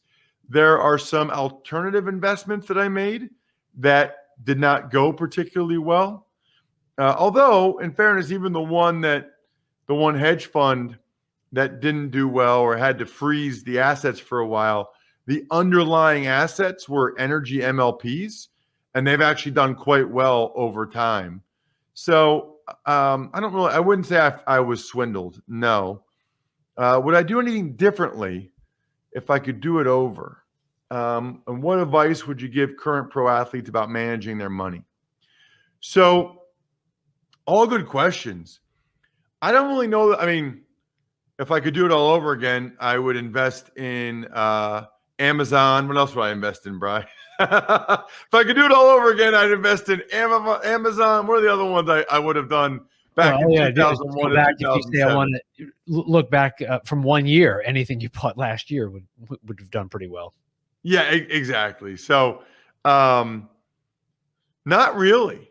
I'm pretty conservative, so I did save most of my money from playing. I'm not a big materialistic guy. Materialism. I don't need really fancy things or clothes. You guys that watch me on YouTube, youtube.com/RossTuckerNFL, I just wear like a long sleeve t-shirt every day. and shorts. I'm just not. I've never been into that. I don't begrudge people that are into that lifestyle or into having fancy things. It's just not really what interests me. I will say this: I don't skimp really when it comes to beer or food. Like, I'll never let that be the determining factor into whether or not I eat something or drink something. Like, I order whatever I want to eat or drink, like prices notwithstanding. But I save my money. I don't really buy other things. Not really. My advice to current pro athletes would be, don't give away power of attorney, and make sure you really trust the person that you go with. Ask a lot of questions. Have someone else look over what they're doing for you and review it yourself at least monthly. That would probably be my advice. Good question. Keep them coming. Ross at rosstucker.com. Shout outs to Pizza Boy Brewing, Sporticulture, Vision Comics with an X, HumanHeadNYC.com. AFC East fans, make sure you listen to today's College Draft podcast because we went over every single one of your team's selections, the entire division. I think you'll enjoy that. Looking forward to the Even Money podcast with Steve Fezzik tomorrow. Other than that, I think we're done here. Thanks for listening to the Ross Tucker Football Podcast. Make sure to also subscribe to the Fantasy Feast, Even Money, Business of Sports, and College Draft. All available at Apple Podcasts, rosstucker.com, or wherever podcasts can be found. A lot of times on the show, I mentioned DraftKings. Here's what you need to know. You got to be 21 or older, New Jersey, Indiana, or Pennsylvania only. New customers only. Restrictions apply. See DraftKings.com/sportsbook for details. Gambling problem, call 1-800-GAMBLER, or in Indiana, 1-800-9-WITH-IT. By the way, if what I was talking about included a deposit bonus, doesn't always, sometimes it does. Deposit bonus requires 25 times playthrough, and deposit bonuses are paid out in site.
right, DK Sim fam, we are back. Happy to be with you. You got 5 more Madden simulations over the course of this stream day. A whole bunch of in-between Sims content, including Get the Green coming your way after this sim to get you set up for all sorts of great golf talk. The AT&T Byron Nelson coming up later this week. But for now, who would you rather hear from, or at least who are you stuck with, other than Christian DeAndrea and Adam Kaufman? How are you, buddy? Rough but fair. And Cobb, you're looking. You just get out of the gym. You're looking a little swole today. Were you just pumping up beforehand? Out of the gym, off the couch. I mean, tomato, right? Yeah, same thing, really. I mean, either way, you're clearly getting the steps in, getting the reps in, and it shows off. You're basically 90% that right now. It's really popping on my screen at the very least. You know, I've always said you can get a workout on the couch watching TV. What you got to do, Christian, is you lie on your stomach, and you leave one arm draped over the side with a remote in hand, and then you lift up, click, lift up, click. Yeah, it kind of curls. And then when you feel you've done enough, rotate, do the other side, get the other arm involved. And then on top of that too, you're engaging your core to turn around on the couch. It's not easy. Those couch cushions are soft. You don't know how you're going to get out of them. You can sink down like a sinky swamp. I get it, man. And clearly it's paying off for you. You know what else I hope pays off for you is your lineup now that it is locked for this game between the Giants and the Rams. Half stinker, half thinker, because the Giants are always, but the Rams are typically pretty exciting. What is your lineup? Well, in the Mad Matinee, any sign of TL yet? Tara Lynn Asak, who of course just faded us yesterday, evidently, is rumor has it going to be on the stream later on tonight, but she is not here with us right now. I decided, in the spirit of fading, to fade both the quarterbacks. Here's what I've got. Okay. Evan Ingram is my captain. 8.2% owned there, about 50% of lineups. I have Saquon Barkley, who of course is the chalk, 81% owned in our smaller contest, about 18% in that captain slot.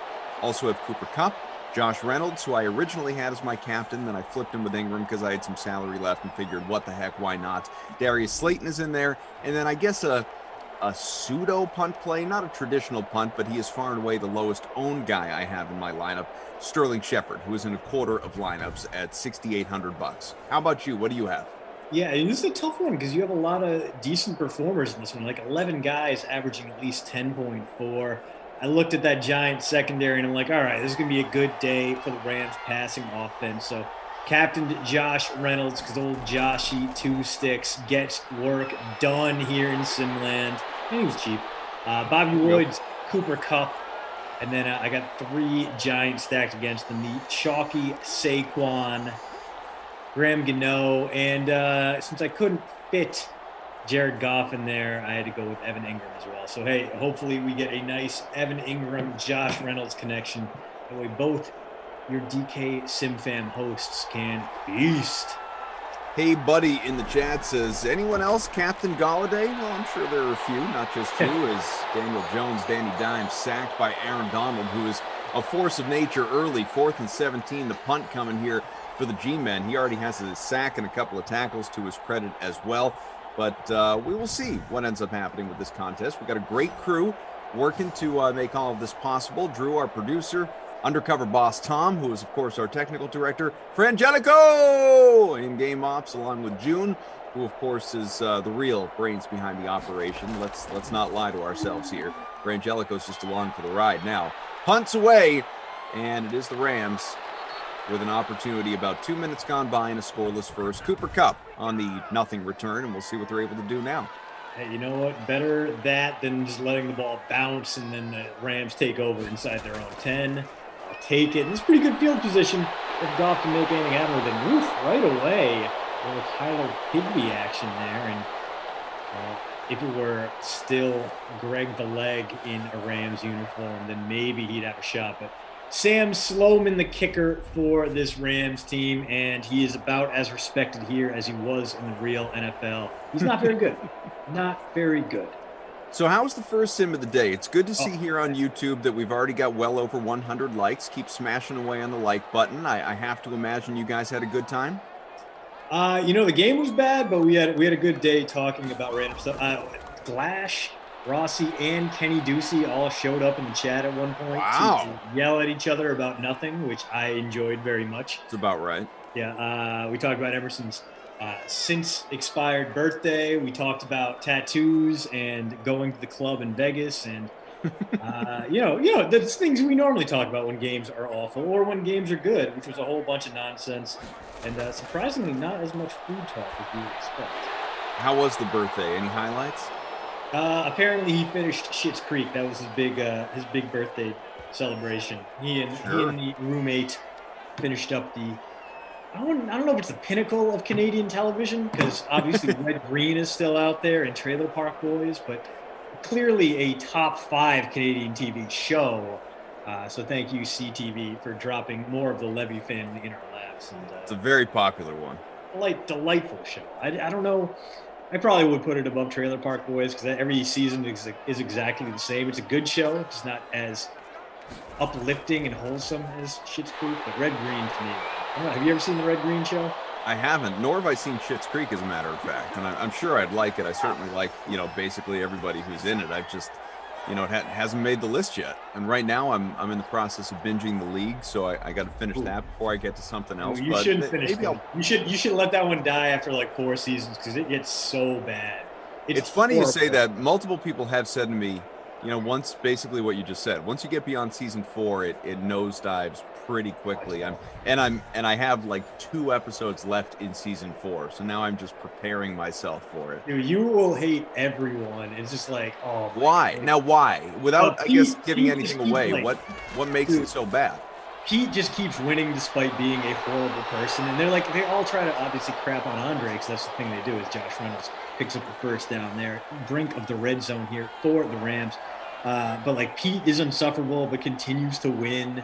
And like Taco's ideas get dumber and less reasonable. And it's just like, people would never act this way. Like it goes from like the original, like, okay, you can kind of see it to, okay, this is absolutely wild. None of this makes sense. And you are trying so hard to coin new phrases that nothing hits. But trying to make fetch happen, basically. Exactly. It's just so much. It's so much. And just like, oh my God. Basically, I would skip right to the Rafi and Dirty Randy episodes and skip everything else. Everything else but Randy and Dirty. Because you'll come out of that and you'll be like, I hate the Duplass brothers. Like, the other Duplass isn't even in this show, and I hate him by association because Mark Duplass was so smarmy and annoying. And, maybe you'll tune in just for some throwback DraftKings references because DraftKings does play a key role towards the end of the season, but it is not very subtle product placement whatsoever. As much as I love DK, they maybe should have sat them. It is wild to me. I base this on nothing more than, like you said, Mark Duplass, Pete's character on the show, and I've seen him in a couple other things. Like he was in the morning show, somewhat smaller role. He had a bit part in that movie Bombshell. So I've seen him in a couple other things. I wouldn't say I'm widely familiar with his filmography, but the fact that he and Jenny are married in real life, whatever her real name is, but Jenny on the show, are married in real life. I don't know. Every episode that I'm watching, it just catches me off guard because I don't see it. What is it about this guy? No, that's the thing. And he keeps getting hotter and hotter women. He has this whole George Costanza thing going for him, where no matter how gross he is or unsuccessful he is, or what a complete black hole of charisma he can be, like women are just flock to him and just like, all right, because you're writing these episodes, you weasel. Like, oh man, it's to your point. I just got through the Brooklyn Decker section of the show, and that's a very strong case in point to your dude. Always looks like he just sniffed a terrible fart, and it's just like, why? Like just a dumpy looking average guy, and like he's pulling supermodels. No, absolutely. And also, Kevin towards the end of the season gets so stupid that if he doesn't deserve to live. It's one of those things where it's like, all right, this is the kind of man who would bite down on a power line. Like, how are you a district attorney? Come on. Like, it's very frustrating. Is Goff going to take a terrible sack here? No, gets rid of it. So instead of a Sloman 40-ish yarder, it'll be a 24-yard chip shot here. So what you're saying is I may wind up punting as I go a little bit farther into this thing. Dude, yeah, if you get to the end and you're like, oh, man, I don't know if I want to finish this, just don't. Just don't. It does not get any better. Watch the Rafi and Dirty Randy episodes. Well, I was just going to say, there maybe only been 2 or 3 Dirty Randy episodes to this point. There haven't been many, but Rafi, it might be one of my favorite characters in television history. Yeah, and they use him well. They don't abuse his appearances. Like they save him, which is good. Field goal's good. Towards the end, you feel like, oh my God, we are running out of ideas. Let's just throw Jason Mantzoukas in there and see what happens. No, they use him sparingly enough that you don't get sick of him. He's a great small doses kind of guy. He makes everything he's in better, particularly The Good Place as Derek. Delightful. But, sure. Yeah, dude, just if you get to a point where you're like, I don't know how much more of this I can take, just stop, because you will lose your damn mind like I have over the past 5 minutes trying to explain how bad the league gets in the final seasons. I've never been a huge Nick Kroll guy, but I do love the Ruxpin character. Yeah, he does. He plays Ruxpin horribly as possible, like as bad as he needs to be. Like, he's so eminently smarmy and hateable, and like I think that is one of the true archetypes that does show up in every league. The guy who does so much more homework than anyone else and wins as a result, and you hate him. Yeah, just hate him. You hate him so much. I have one of those guys in my fantasy baseball league right now, and he just does. Yeah. He's up at like 5 a.m. scouring the waiver wire to get in before anyone else can. It's just awful. The dude is a nightmare. He's a nice guy. He's just a nightmare to play fantasy sports with. I do like some of the, you were talking about like trying to make phrases or terms or whatever stick. I do like some of the things that they throw out that I'm not saying they came up with them. Maybe I just hadn't heard them, but we're at that portion of the show where Ruxpin is, concerned that his wife is just too good, too hot for him, and so he wants an anchor baby. Yeah, the idea of an anchor baby is it's not a new concept, but the term I had not heard before, and I thought it was pretty clever. Yeah, pretty solid. Thank you for hanging out here with us. 3-0 Rams, minute to go, opening quarter. Just goes to show after basically a full quarter on the league and Emerson's birthday and commentators showing up in the chat last sim that you never quite know what you're going to get. And we like that. We got a flag. CDA, AK for Angelico, June, Drew, Undercover Boss Tom. You can't do it without either an extended O or an echo or something. Ingram with the holding penalty. Yeah, that seems to be his only real impact on this game thus far, which is not great for us. But, hey, Saquon Barkley looking like the real thing, which you kind of need him to with his ownership numbers, 5 for 28 now, as he remains the engine of this New York Giants rowboat, really. I mean, I guess he'd be the outboard motor on like a life raft maybe, or I don't know. It's a bad offense is what I'm trying to say. But, hey, they did put in work to make this the make or break year of Daniel Jones's career. They went hard on revamping the offensive line. Didn't really work out, but hey, it's okay. And they have gone above and beyond to bring him a wide array of passing targets. Guys like Kenny Galladay, Kadarius Toney, guys who can make a difference. Kyle Rudolph, who I previously erroneously said was going to the Jaguars. I was thinking of Tyler Eifert the year before, which is way off. Anyway, this is going to be the make or break year for Daniel Jones. If he can't improve this year, he is donezo, and you can read all about that. Oh, that's right.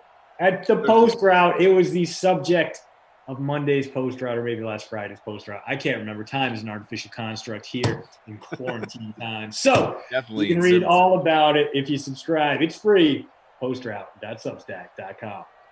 Higbee, your only guy with multiple catches, 2 for 26 so far. Obviously, no touchdowns in this game. Very few points, just the 3 on a field goal courtesy of Sam Sloman, as you mentioned. And that's where we're at right now. 3-0 at the end of one. Kyle says, hey-o, first game back in 3 weeks. Glad to be back. Glad to have you here with us. The Oracle is the best episode of the league, says Mike. I'm trying to remember if I've watched the Oracle yet. I guess I probably have. I don't recognize episodes by name. I think the Oracle was like one of the first season ones where they find out the Oracle is actually one of the kids at the birthday party licking a hot dog. Oh, yeah. That was very early. Yeah. Yeah, the one with the little kid. Yep. That is correct. Back when it was still kind of realistic. Also, yeah, at one point, oh man, I think it's a later one. Brings too. him to the party at Andre's house, and his parents come and get him. Yeah. There's also, the other, at one point, the McAllisters get a hot tub and somehow sewage backs up into it. That's one of the later ones from just MacArthur. the MacArthur's, right? It's just like, God. Not to be confused with the Home Alone parents. Yeah. That would, also Chicagoland. Yeah, it makes some sense. I can see the connection there. Oh man, what if Kevin was actually one of the kids in the McAllister family and was so embarrassed by his family's shame of having twice abandoned his brother? He changed his name, but he was too stupid to change it to anything too different because he knew he would not be able to remember it. So he became Kevin MacArthur instead. Yep. I feel like this is some fan fiction that could become canon if I think it through. Maybe onto something. Might be something you write about on postdraft.substack.com. Could be. Kyle shouting out, Shiva Kamini! Yeah. How about Eddie in here? These are the best two DraftKings streamers. Thank you for not being that Rossi guy. As producer Drew writes, it's not so much a thanks for being you, it's a thanks for not being Rossi. You know what, Koff, though? I get it. Every day I wake up and thank the heavens that I'm not Rossi too. So I'm kind of jealous of I can grow a fine beard, like an acceptable beard, but I wish I could grow a Rossi beard. I don't have that ability. Yeah, and when he dyes it out and becomes Santa for a sim, beautiful. Beautiful. Stuff that legends are made of. DeMacline Koff, what about the Cutlet episode with Jay Cutler and Kristen Cavallari? That's right. Yeah, I just passed by that one actually in the last few days. That was pretty funny. That was a Rafi episode too. It was the one where he makes out with his sister, which was a little awkward. Yeah, I feel like that's the tagline for any Rafi episode. A little awkward. With his sister wife, as he calls her. One of my favorite episodes might be the Taco squatting in the dead therapist's house and becoming a therapist. Like just starting to see the guy's patients, clients. That's a strong one. Tell me more about that. Along with all the lines I'd like to say right now that are just not you can't for here. Man, this Giants team keeps shooting itself in the foot.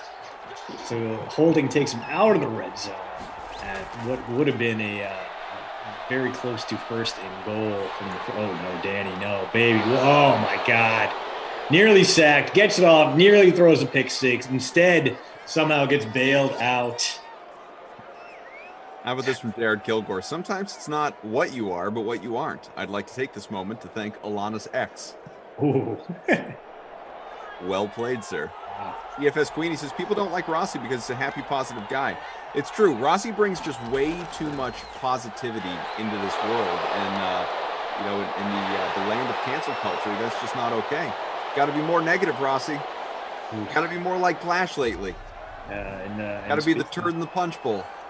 Speaking of negative, Raheem Gertie dropping in some sad news that I hadn't seen, but confirmed online, former Hawaii quarterback and NCAA passing legend Colt Brennan has died, age 37.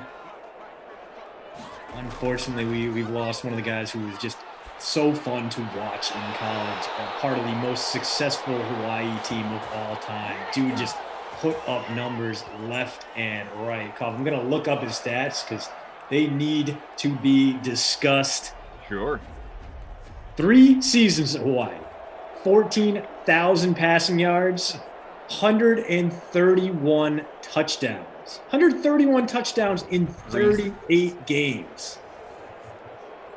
Just unreal. And that 2007 Hawaii team, that was the one that went 12-1 and then just got its brains absolutely bashed in by Georgia in the Sugar Bowl. But man, what a ride that was. The June Jones Rainbow Warriors. I think they were just the Warriors back then, or maybe they dropped Rainbow for some point and they brought it back because those old Rainbow Warriors uniforms were absolute fire and they never should have. This is an awesome logo, awesome team name. But Colt Brennan gone. too soon, and our thoughts Only and 37. prayers with his family right now. I did not anticipate this, but producer Drew saying, I think I have a Washington football team Brennan jersey somewhere. Only there for parts of a couple of years. Yeah, he was like, he fell all the way to the 6th round because he was definitely Because he came out of Hawaii. Came out of Hawaii and was like, okay, air raid offense kind of guy, like don't expect much from him. He didn't actually throw a pass in the pros, but one of the guys that had that kind of upside, one of those day 3 picks you get irrationally excited about, especially if you are a terrible Washington franchise. I mean, who's quarterback for them back in 2008? It was Jason Campbell, and then they had 1 year of McNabb, then Rex Grossman, and then finally RG3 showed up and gave him a little bit of hope. The hope did not last, but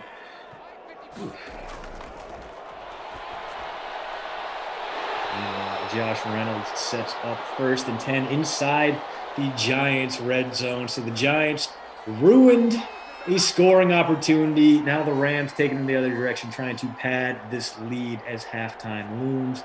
Simon Slays, thank you for introducing your bestie to Simland. I like this comment. I talk about this to her. Now she can actually see it. She said, Woo! We got a strike to Bobby Trees there. Oh, boy. First touchdown of the game is a passing one. The Rams at home about to take a 10-0 lead over the visiting Giants.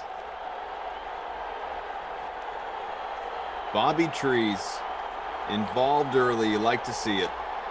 First touchdown of this game, 10-0 lead. At least it's about to be for the Rams as we near the half. Couple minutes to go. Smash that like, the roughly 400 people watching on YouTube. I know thousands more across all our other platforms, including Twitch, twitch.tv/DraftKings. Hit the like, almost at 150. Love to see us get to 200 by the end of the sim.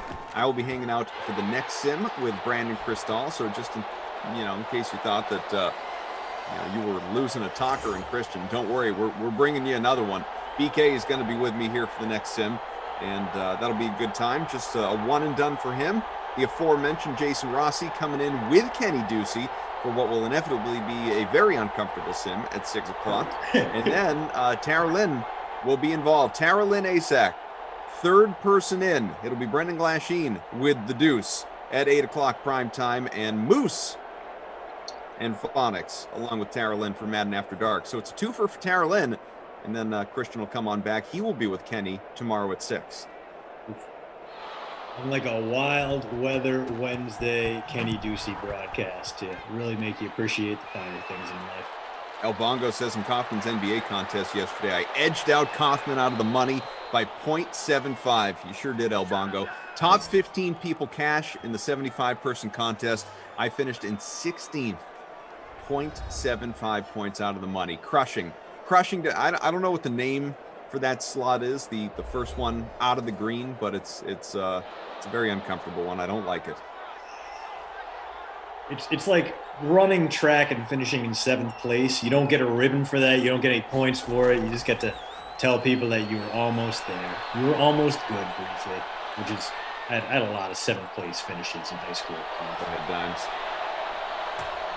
Yeah, and he gets down in the slides, which is exactly what you need to see. This is a man who, in 2 seasons as a pro, has led the league in fumbles 2 times. So, Danny Dimes and ball security, not 2 phrases that go together often.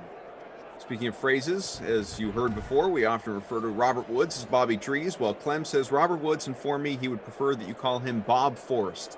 Bob Forrest. Bob Forrest. Yes, we can hear you, Clem Fandango.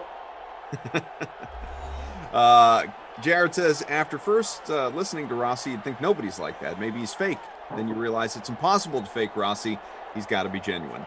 Chris says, hey, Koff, did you get your 25,000 crowns for NBA? Sure did. Ooh. Just hit that milestone. I think it was yesterday. The Iron Man status, playing NBA basically every single day, all season long. What are you going to spend those crowns on? 1,000 DK crowns. I haven't spent them at all. They're just sitting there right now. Can you spend them on a sweet DK cooler? I'll probably just spend them on contests. I have 129 crowns. Giants. Pretty good. Pretty NBA every single day, or NHL, or baseball, or whatever the reward is. Number of days for football. When that rolls around, you just got to be dedicated. You just got to be in it to win it, my friend. I think I'm going to have to wait till real football comes back, as anyone who has seen my standing in these lineups, these free rolls, has seen I'm not exactly a threat in Simland, including today, where even though I have Robert Woods in my lineup, I still sit 70th. Bob Forrest, sorry. Bob Forrest, 70th out of 147 entries to our free roll, as Danny Dimes, on the other hand, mounting something here, although we have seen this fail to pan out for the Giants before. If they don't gain another yard, be a 50-yard attempt here for Graham Gano. He could very easily hit that, especially in a dome. Well, I'm doing miserably in our contest right now. Out of 147 people, I am 106 currently. OSU fan 3872 in front. Our dude Meager is sitting in second place by about half a point. Where is Train Island right now? 70th. 69th now. Back. Frangelico in Ops is 28th currently. Ooh. Frangelico. He beat out Emerson last sim. I believe Emerson finished second to last, or he was at least in that position. Feels about right. 3 straight quarters in the sim. He and I did a sim together the other day, and I want to say he finished in dead last, and I was near the top for a while. I think I ultimately finished in the middle or something like that. But yeah, he was at the very bottom, or maybe second to last. Other than obviously the couple of people that didn't get lineups in that had reserved their places. Yeah. We've all been there. Not great. Not a great place to be. Final minute of this second quarter. Big third down here, and the Giants are going to keep churning.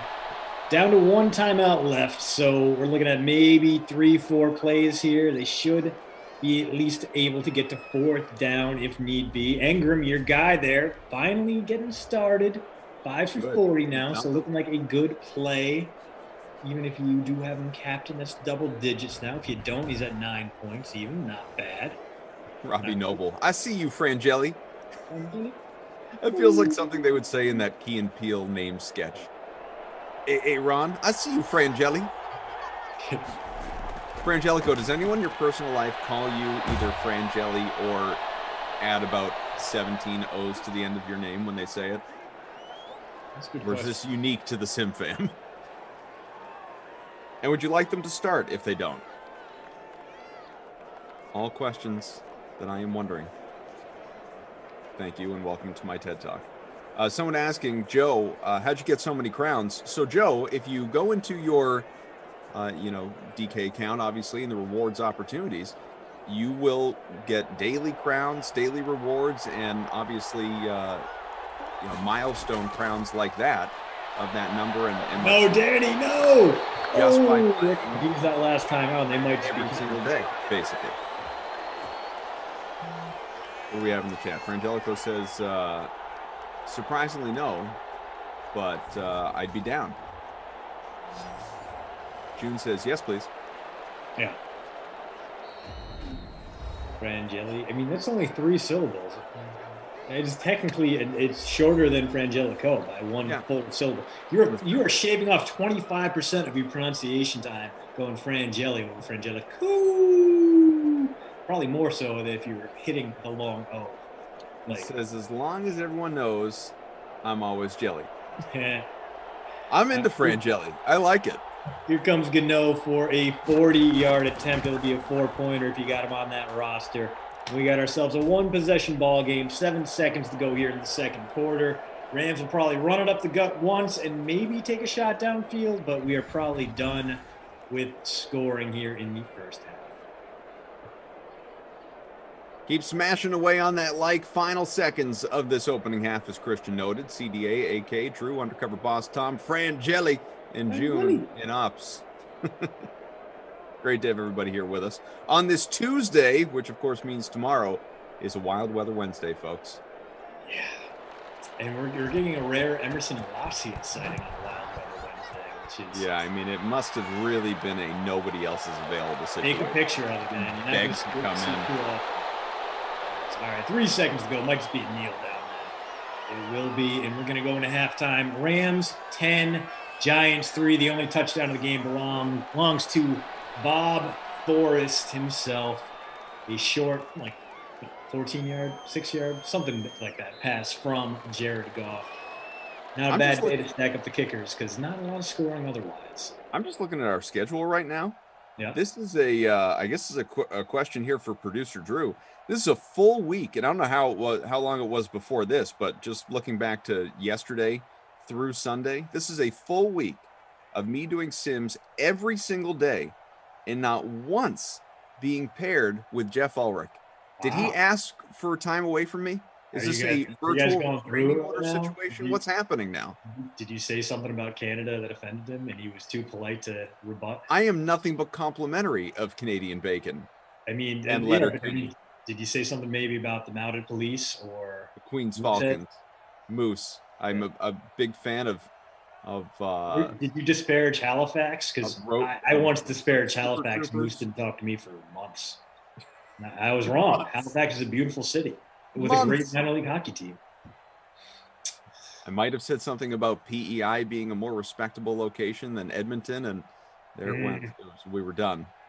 I mean, Edmonton, you don't go to Edmonton in the winter. It's a frozen tundra wasteland, but PEI. Don't do it, no. It's beautiful PEI. Yeah, lovely, wonderful.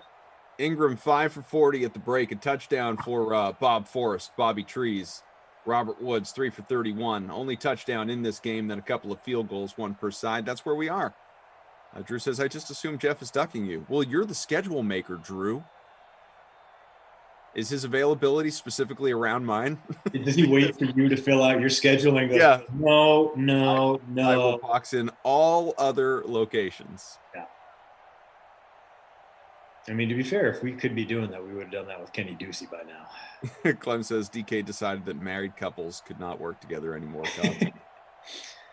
Robbie Noble, who left the stink button on? That's a great question. Tom, undercover boss Tom, I know that you have your fingers in many different facets of the company here, but if you could take a break from overseeing the operation and making sure that DK is the successful entity that it is.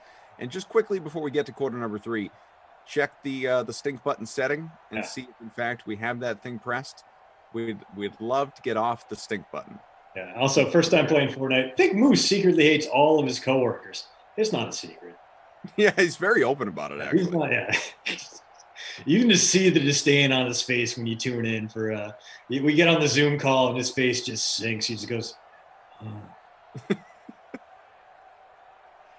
I must really dislike my family to be here with these people right now. 10-3, Rams. T-Pike said the stats are updated. He has checked on the stink button. He's feeling a little bit better about where we're at going into half number 2. So we'll see.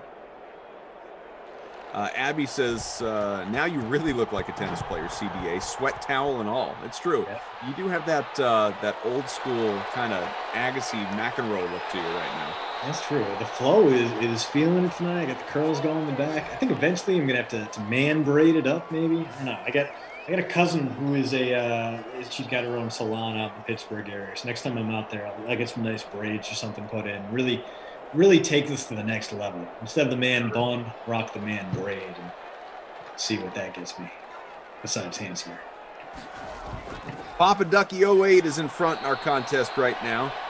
About a quarter of a point with Woods in the captain spot, Barkley, Ingram, Cup, Reynolds, and the Rams DST, who maybe not so quietly is positioning itself for the Krusty Koff unit of the game, I guess. Not so much a player, but an entire grouping. 8% owned, 16 points right now. 4 sacks, a fumble recovery, and of course, not let up very many points. We got some breaking news from baseball where Major League Baseball is trying to put the screws on Oakland to accept the new Howard Terminal Stadium proposal and get them the hell out of the Coliseum, which, listen, it's a grift with these stadiums, right? It is never a great idea for public funding to go to these stadiums at such a high level. Paul Brown Stadium in Cincinnati, taxpayers are still paying that off. They're going to be paying it off to the heat death of the universe. It's a bad idea. At the same time, though, this isn't a Turner Stadium in Atlanta being torn down and rebuilt. This is not the Rangers getting a new stadium after 20 years. The Coliseum is a legitimate crap hole. And I say that because there are multiple instances over the past few years of sewage leaking out of the dugouts into the bat. It's a bad place to play. If there's one arena, one stadium that absolutely does need to be replaced, it is the Coliseum. It's one of the last remaining cookie cutter baseball/football stadiums a la Riverfront or Three Rivers Stadium, stadiums that have been long gone. So yes, the A's have a point there. I don't want Oakland, a city with bigger fish to fry than a stadium, to have to put in a ton of public money to fix that. But I also agree the A's could use a new place to play. And listen, if Oakland, the A's somehow move to Las Vegas, it is going to be a disaster for the city. It's going to be a problem. It's going to be really fun and painful to watch how that one turns out. Koff, if you were the Oakland A's, where would you want to relocate? What cities would you target specifically? Vegas is a good one, obviously, like you said. I mean, I would love, it wouldn't be good for Oakland, but I would love to see a franchise in Montreal again. Yeah, absolutely. Although that's another place where they need to build a new stadium, I believe. Right, absolutely. Stade Olympique. Drew says bring baseball to Portland. Absolutely. Portland, Maine. I like it. I think he means Portland, Oregon. No, of course not. How could that? Portland, Oregon can't sustain a baseball team. Portland, Maine, on the other hand. It says the real Portland. I've never been to Portland, Oregon. I understand it's beautiful, though. I had a buddy who lived out there for a little while. He loved it. He could not get enough of it. And they kind of have they were always brought up in architecture class because they have the kind of counterculture skyline. Instead of skyscrapers, they kind of had sky lumps, and it's pretty cool. Do you think Portland, Maine could, I know they have a minor league team, the Sea Dogs, but do we think Portland, Maine could actually support a major league baseball team? Is it, is it too close to Boston and the Red Sox? I mean, that feels a little silly to ask that question because obviously, and it's not the same thing, but you have two teams in New York. Yeah, I mean, still, New York is a city with 20 million people, and Portland is a city with about 66,000. So I'm going to say probably not. There's an active contingent trying to get into Major League Baseball to come to Nashville, which is probably, well, I don't want to say it's going to be a tough sell, but the Nashville Sounds down there, the AAA team, they retired the legendary Greer Stadium. They got a brand new Riverfront Park that opened up only a few years ago, so they might not be high on that priority list, but that is a booming area akin to an Austin where the population center has grown, and you can make the case, at least make them the boogie monster, to threaten a team into building a new stadium, much like the NFL used LA for so many years. Drew says half the population would have to go to the game, sell out every day like it's Friday night in Texas. 3rd and 3. Can we get another touchdown, Goff? The new Lion in real life. Well, touchdown, but a first there. And it looks like it is Mr. Forrest again. Mr. Forrest. And now we are in range for a running back here. Could be Henderson, could be Brown, or in the Josh Reynolds. Yeah, oh, absolutely. In the rarest of possibilities, it could be Cam Akers, who, let's see, last time he got a carry he made an appearance in sim number 130, but didn't end up on the stat sheet, so it seems unlikely.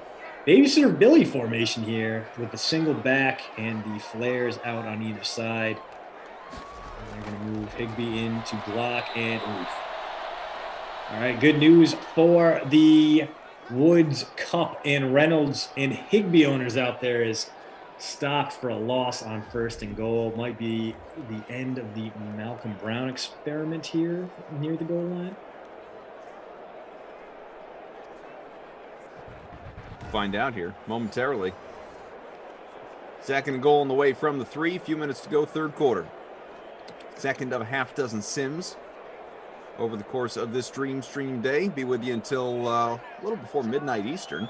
You have some great in-between sims programming, including Golf Talk. Get the green after this sim. Goff, he's alone. He's got time. He's got space. Now he's hit from behind. Come on, Jared. You let Williams climb all over your back. Lenny Williams got paid this year after making David Gettleman feel good about the decision to franchise tag him. Maybe overperformed his statistics a little bit. Probably won't be as good next year, but it's definitely a very talented guy in there. Gets the sack just because Goff couldn't get rid of the damn ball. 3rd and goal comes from the 8, and now we are definitely in passing range here, although I might get something stupid like a play action that fools no one. 3rd and goal from the 8. Jared, anytime now, pal. Footwork. You don't deserve it. Incomplete. If you had to, as we set ourselves up for another field goal here, if you had to identify a quarterback, and I'm not saying Goff is the answer, but he is the category. A guy who was not very good last year. Maybe he's got a new home in 2021. Maybe he doesn't, but a guy who's been around. So not, a rookie last year. A guy who's been around for half dozen or so years, at least a handful, and is coming off a down season, who you think is going to be really strong this coming year. A real bounce back, comeback player of the year kind of stuff, like Tannehill from Miami to Tennessee, a Goff, a Wentz, guys like that. Who do you think it is? Who's your guy? Oh, man. Cam Newton would fit in that category, obviously. Well, based on what the Giants think, it could be Kenny Golladay, who's going to be a tried and true number 1 receiver in New York. It's going to obviously depend a lot on how Daniel Jones does for him. But last year only played 5 games, was injured, kind of an afterthought. Signed a big deal, but he languished in free agency. He wasn't the big-time target I think a lot of people thought he would be before the Giants paid up, gave him market value to have passes overthrown to him. So Golladay is probably a good fit. Otherwise, sorry, that's on me. I was thinking more along the lines of quarterbacks. Oh, quarterbacks.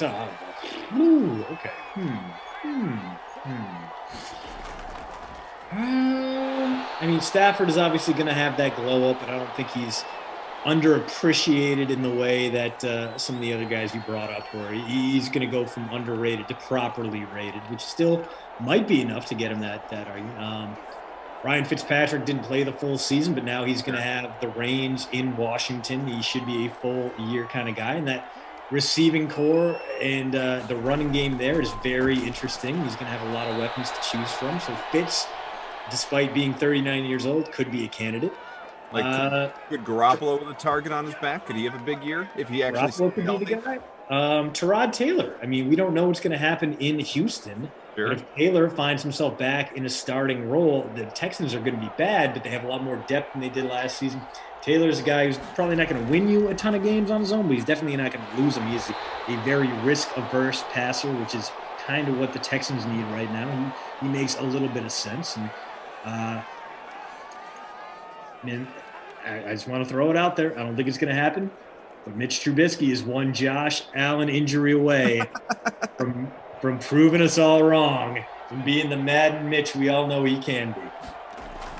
But no, put that out into the world for Bills fans. That will not be a thing. Saquon on the reception for a first down to the 45. Might be the final play of the quarter. 3 for 26 here for Barkley. Hasn't done much on the ground either. Not a great day. Babysitter Billy kind of day for Saquon Barkley right now, so far.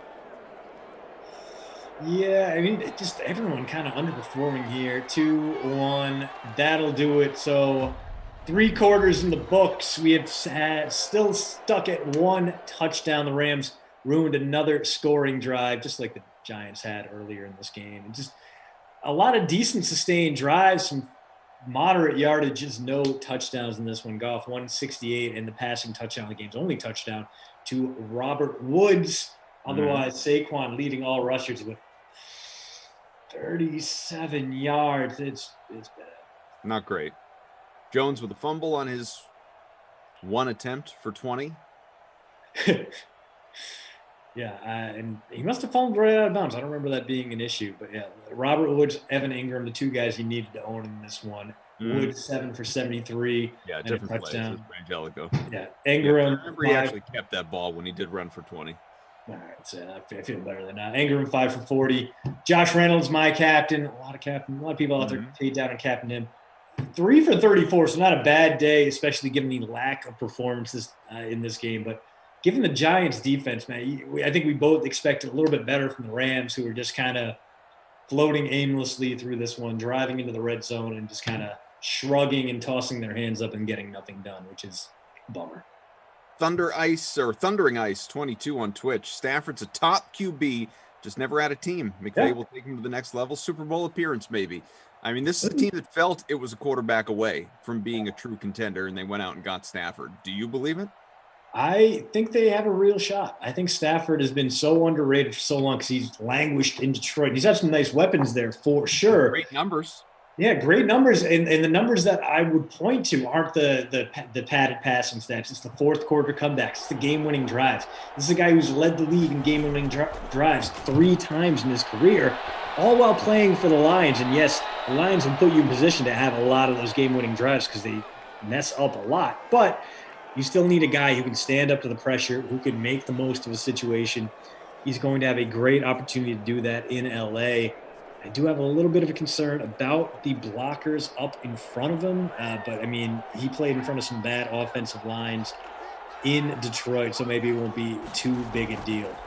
My concern just, your left tackle is Andrew Whitworth, and he's an old man at this point. He's ancient by NFL standards. Does he still have any gas left in the tank? He did drop off a little bit last year. Is Stafford going to get hit a lot? Is he going to suffer one of those nagging injuries that he plays through, as he always does? The man's tough as nails, but he plays through, but it does have an effect on his passing games, passing performances. The good news is, unlike in Detroit, if he can't put the team on his back, he's got that defense that can win games for him. Cam Akers looks like a legit RB1, although he's going to be sharing carries. I don't know. I like where you're coming from, Thundering Ice. I do not disagree do you think with you. Pass, there's no disagreement on the defense. I won't even disagree with regard to the backfield. Do you think the pass catching options are that much better than what he had in Detroit? I do. I mean, going from Galladay and Marvin Jones, I mean, obviously there's a little bit of a... And Hawkinson. But Hawkinson is fine. I think Hawkinson and Higbee are really on similar levels. Is Higbee still there? Hold on, let me look. We had a 1st and 10 from the 14 coming. 13-3, 10-point game right now. Higbee will still be there, and I believe Everett left. Yeah, Everett signed with the Seahawks. So I think it is an upgrade, although obviously Josh Reynolds is no longer with the team. He's now a Tennessee Titan. But having that 1-2 punch, I would rather have Robert Woods, Cooper Kupp than I would Galladay and Marvin Jones. Yeah, I think it is a little bit of a shine, but maybe not as big as like going from N'Keal Harry and Jacoby Myers to Woods and Kupp, And of course Jones, a Jaguar now, so he's got Trevor Lawrence thrown his way. Love that signing. Just a good veteran presence there who can really lift this team's level of play, and they have a ton of good players around them. Saquon making an attempt to climb his way out of babysitter Billy status. 1st and goal from the 1 here, and you got to think he's going to get the carry. That was his 5th catch, 45 yards through the air in this one. Did you see, by the way, it's making its traction on Twitter today, and I thought it was interesting. I'm a little surprised it didn't occur to me or more people when the news first came out, as we finally getting off the schneid. A touchdown on the ground for Saquon Barkley to narrow the gap, make it a 3-point game, theoretically, after this extra point that is looming, and get him off the milk carton for babysitter Billy honors in this low-scoring game. With regard to Tim Tebow, speaking of Jacksonville, Tebow, of course, who expects to sign a 1-year deal with the Jags to be a tight end primarily, maybe, I don't know, in some kind of wild cat gadget Taysom Hill type plays, be a quarterback, but he is a tight end. That is what he is signing on to do. Ted Johnson, longtime Patriot, longtime NFL, he's a sports media guy now, tweeted out, Tebow playing tight end in the NFL is an insult to tight ends. He needs to be on the active roster for just 3 games this year to get a credited season and become a fully vested player. Tebow has played 3 years, needs 1 more year or 3 games of service to have lifetime benefits. Yeah. Is this something that is it not the whole love of the game trying to come back? Is this what is actually motivating this right now? Like, are we going to see Tebow theoretically dress for 3, 4, 5 games and get cut? He's out of the league and never to be seen again because it's really all about Urban Meyer doing his buddy a favor here? Yeah, I mean, it could be. And first off, Tebow probably doesn't deserve this chance to be moved. There are a lot of better players who are itching for a spot in the league. The guys playing in the spring league, for example, that deserve a spot over Tim Tebow. But the Jaguars know that they can print their own money with that teal Tebow jersey. Those are going to sell like hotcakes. They know what their audience is. And I was saying this at the nooner, you know, the Khans, they got a little bit of Carney in them. You don't start up your own wrestling organization unless you have those Carney instincts. And signing Tim Tebow after 8 years out of the league is about as Carney as it gets. They might as well be hawking a ring toss game that's impossible to win with this Tebow signing. But hey, one, good for you, Tim. Get out there, do your grind, do your hustle, do your thing. I'm not going to begrudge you trying to find new ways to stay relevant and you know, put food in your family's mouths. But at the same time, man, it's just like, I don't want to read the headlines. I do not care. If you go out there and you have a Pro Bowl season, then fine, I will pay attention. If you go out there and you score a touchdown, I will click that Twitter GIF. But I'm sick of the Tebow experience. I think enough people out there are. They're just not going to do this. Reynolds gets his 4th catch of the day, so he's trending towards a decent performance, especially if you got him in that captain spot. 4 for 55, 9.5 points to the flex so far from the wide receiver 3 in LA. There are people out there too, and I'm less inclined to believe this than the other thing that I just threw out from Ted Johnson, but there are some people out there that are theorizing that he's been brought in by Urban Meyer to teach Trevor Lawrence the Urban Meyer offense, him being an NFL rookie, and obviously Tebow having so much success with it in college. I don't think you bring in Tim Tebow to do that. No, the offense Tebow ran under Urban Meyer was much different than the one you would have Trevor Lawrence run under Urban Meyer. And that's the thing. If they're trying to fit Lawrence into that a round peg into a square hole, then it's going to be, I mean, I'm not going to say Urban Meyer wouldn't do that because so far his tenure atop the Jaguars organization has been very curious and mostly kind of bad. So I don't want to believe that just because it's a move that wouldn't make a ton of sense. You wouldn't bring in Tim Tebow to teach a quarterback anything, given his lack of success at the next levels. Wow! Higbee lit up, fumbles right when the Rams were about to take a game-changing lead. And now the Giants will have the opportunity to win this one in regulation. About 2.5 minutes to go. Danny Dimes taking over at his own 6-ish yard line. And well, the good news is, Cough, we are in safety range here. We could be doing the safety dance in just a moment. First and 10 from the 6, 2.5 to go. Regulation, 3-point game. Giants with the ball trying to come back. Little conversation, Jones and Saquon. He's taking his time. Fires it away. Completed first down. Safety is no longer an option.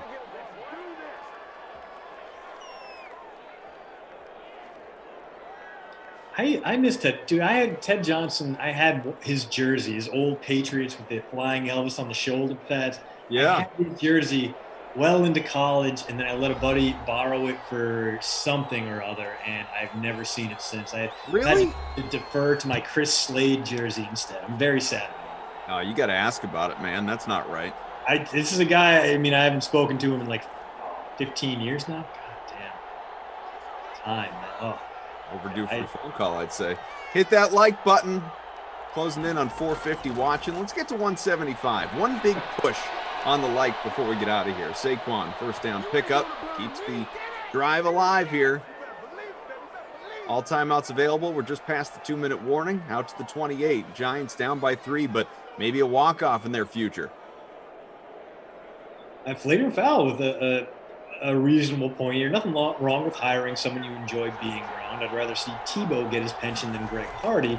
Fair. Which, sure, if he's taking someone else's opportunity, that's when it's frustrating for me, and I think it would be frustrating for Jags fans as well. If Tebow gets a spot on the 53-man roster and doesn't bring anything to the table, what are we doing here? Why? Why? But I mean, like you said, what he brings to the table is PR, marketing, jersey sales. yeah, and I guess you could argue this is a lost year for the Jags anyway. This is a step forward in their rebuilding process. So, yeah. Only the one completion for Jones in the sim. 8 catches, 79 yards from Ingram. 2nd and 3 from the 41. Yeah, I mean, Barkley up around 22 points now. Woods 23. Ingram well over 15 points now. Josh Reynolds almost 10. So a bunch of guys we expected to have good games have. You know who hasn't, as Daniel Jones was attacked here. Not a great play there. Cooper Kupp, only 2 catches, 26 yards. Trending pretty hard toward babysitter Billy here. And our crusty cough player of the game, probably going to be between Woods and Ingram. If Ingram can cap this off with like a game-winning touchdown, he would earn it. But 3rd and long coming up. Man, overtime could be in our future, the way things are going right now. Could very well be. We know Graham Gano is capable of great things. As the blitz picked up. Oh, and he got him. Got there. Field goal range. It'd be a 47-yarder. Golden Tate with his 3rd catch. 33 seconds, 2 timeouts left. That means 3 to 4 plays left in regulation for the Giants. As long as Jones doesn't fumble it, turn it over, they will have a chance to either tie this game up and head to overtime or win it outright. Wow, beautiful pass right around Jalen Ramsey. As Tate remains a free agent, I think he's still got something left in the tank. It's going to be interesting to see where he ends up. 1st and 10 from the 30 on the way. Final 33 seconds. Giants do have 2 timeouts. Didn't have to use one on that last play. Ingram, another catch. Good for the PPR point. Not a lot of yards right there. Yeah. That's 9 grabs now for Ingram. Yeah, a PPR monster day, just not a ton of yards. 83. Less than 10 per catch. Closing in on 20 fantasy points, though. So with the 27, making this field goal a little bit easier. There's the timeout. 28 seconds left, 2nd and 6. Jones all alone in the backfield. See what kind of pressure he gets from the Rams. He's got a lot of time and space now. A little dump off. It's Ingram again. Good for a first. Out to the 18. That is 10. Count them, 10 catches for Evan Ingram, who is closing in on 100 yards. He's not quite there yet. They're just going to kick the field goal now. 11 seconds. Feels like that will be it. We're going to get a no field goal and then overtime. Maybe the Giants are going to take one shot at the end zone from the 18, but I think we're more than likely looking at a 35-yard attempt here. A kickoff and a kneel down to get us into some free football. Oh, there it is. There goes Gano. You can't ice him from 35. I appreciate the effort, Sean McVay, but that's not going to work. Get the green on the way after this one. Get you set for a little bit of golf talk on the way. AT&T Byron Nelson coming your way this week on the heels of the Wells Fargo. 1st and 10 from the 18. They're playing it conservatively for overtime here. Interesting. Respect the AI, to be honest. Kicks up, it's away, it's easy, it's good. 13 all, still with about 10 seconds to work with.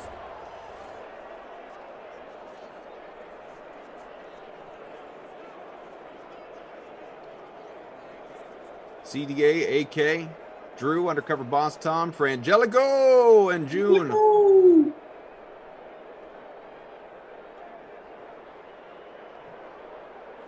You're going to have Reed T, Sweet T Fowler, and Moose Ulrich coming up after this for the golf talk. Better hope this thing doesn't go to quad OT or something like that, because those guys, they got some takes. They got some things they want to share with you people. I mean, for the rest of us, though, we are all very interested in this 13-13 game between the Giants and Rams. So, if anything, we want to see more punts, some missed field goals, perhaps. Another Tyler Higbee fumble, if we're lucky. Rich says, what up, chat room? Cough. Just got on. Looks like a dud sim. Did have Ingram in my lineup. Don't know who's got the other scores. Yeah, not a lot of offense in this one. Saquon Barkley rushed for a touchdown. Most recently here for the Giants. That is it. We're going to go. Hey, maybe this means we'll get Cooper Kupp jump started. Under 5 points for him here. Rams win the toss. They're going to take the ball. So, Kupp owners out there, you're going to get a second win, but it could just be more Robert Woods instead. He's at 93 yards, so this could be the difference maker for him between a good day and a great one. Robbie Noble wants a Reynolds walk-off. Congo Cab calling for Kupp. Brian says, anyone know who's announcing the 4 p.m.er? I do. I'll be here with Brandon Cristal. We've got you 1 hour from now. Join us. Overtime underway. Rams getting the ball first. Remember, touchdown wins this game for LA. Field goal gives New York an opportunity to tie it up or win. If we remain tied, be it 13-all or 16-all after each team has had one possession. Sudden death. Yeah, we're getting a lot more BK sightings in the afternoon. Must be because of the offseason. But, that's not how the Rams wanted to start this one off. A loss of 4 on the Kyler Fackrell sack on first down, 2nd and long. Coming up. Rich says we get some extra cough in our lives. I don't think anyone here was calling for that. 2nd and 15 from the 21. Meanwhile, Glash going through the Twitch chat, dropping in some, what I'm assuming are TikTok links. Gotta be some new TikToks. Looks like he had Woods for what would have been the bonus maker and just overthrew him a little bit. 3rd and 15 on the way. So is that the pattern? Is he going to jump in, drop some links in Twitch, and then come over to YouTube and say that he did it? There we go. Yep. There he is. Glash says there's video footage of Tebow, Minshew, and Trevor Lawrence working out. The latest Brendan Glasheen TikTok, which I did happen to see on Twitter earlier today, that Moose in particular was a big fan of. Really enjoyed it. Yeah. And if you need a bigger endorsement than that, I don't know where you're going to find it. Well, the Woods bonus train has died on the vine or come to a screeching halt, I guess would be the better metaphor there, as the check down pass from Goff, which wouldn't have gotten the first down, is so badly thrown it couldn't even be intercepted. And that is a touchback there from Johnny Hecker. And the Giants going to take over at their own 20. The Ingram train, however, may continue to roll on. He got used quite a bit there toward the fumble! The Rams have it. Boy! They're gonna take it back. Boy! It's a big boy touchdown to end it. Michael Brockers could have moonwalked his way into the end zone with that one. As Danny Dimes, 2nd fumble of the game. This one is a problem. Rams defense comes up big.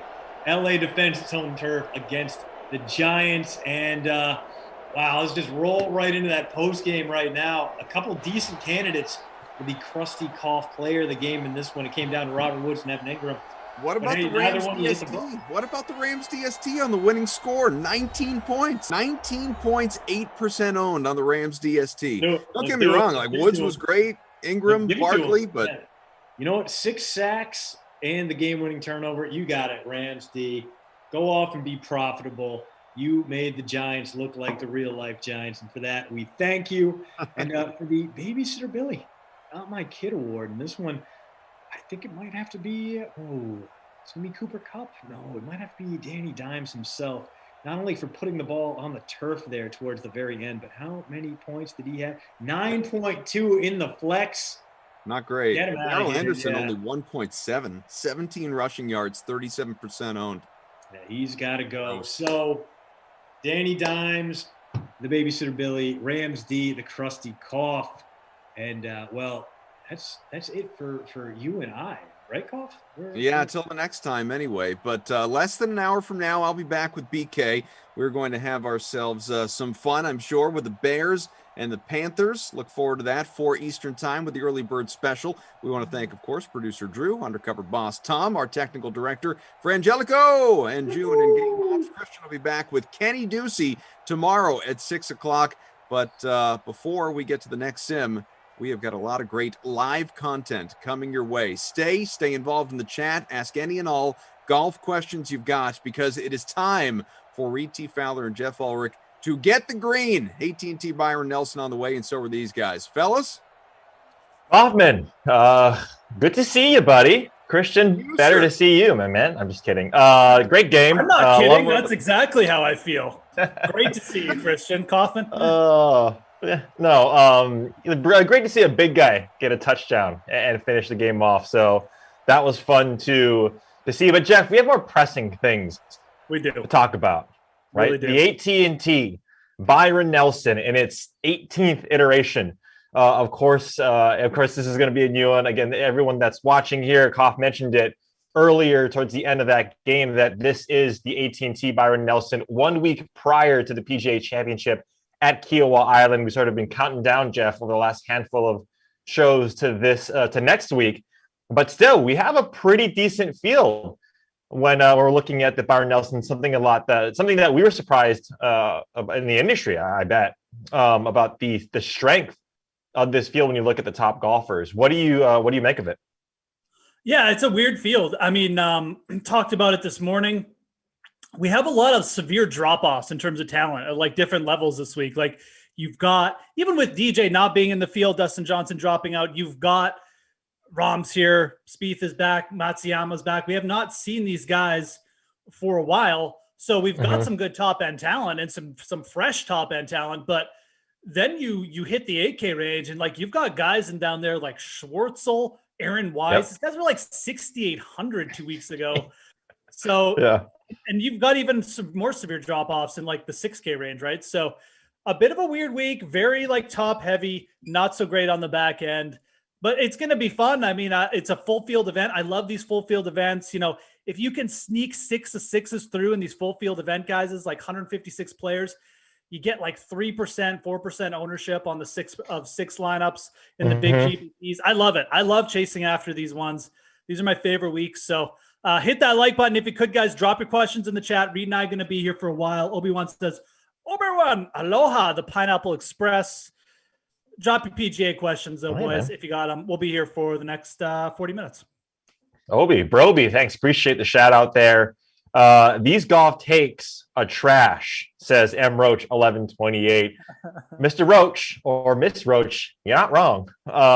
Some of our golf takes are trash, but some aren't. Some are actually get you in the monies, and that's what we're planning on doing here, both here on YouTube, but also on Twitch. So anybody in the Twitch fam, please, the 48 of you guys who are watching, who stuck around, we appreciate it. Drop your questions in the Twitch channel. We'll make sure to answer them. Jeff, just a quick overview of this course, par 72, a little bit over 7,400 yards. It's at TPC Craig Ranch, which is in McKinney, Texas. It is this will be the location for the next 5 years. The 2 years previous, not counting 2020 because it was canceled due to COVID, was at Trinity Forest, 2018 and 2019. So the defending champion of this tournament is Sung Kang, the winner of the 2019 Byron Nelson.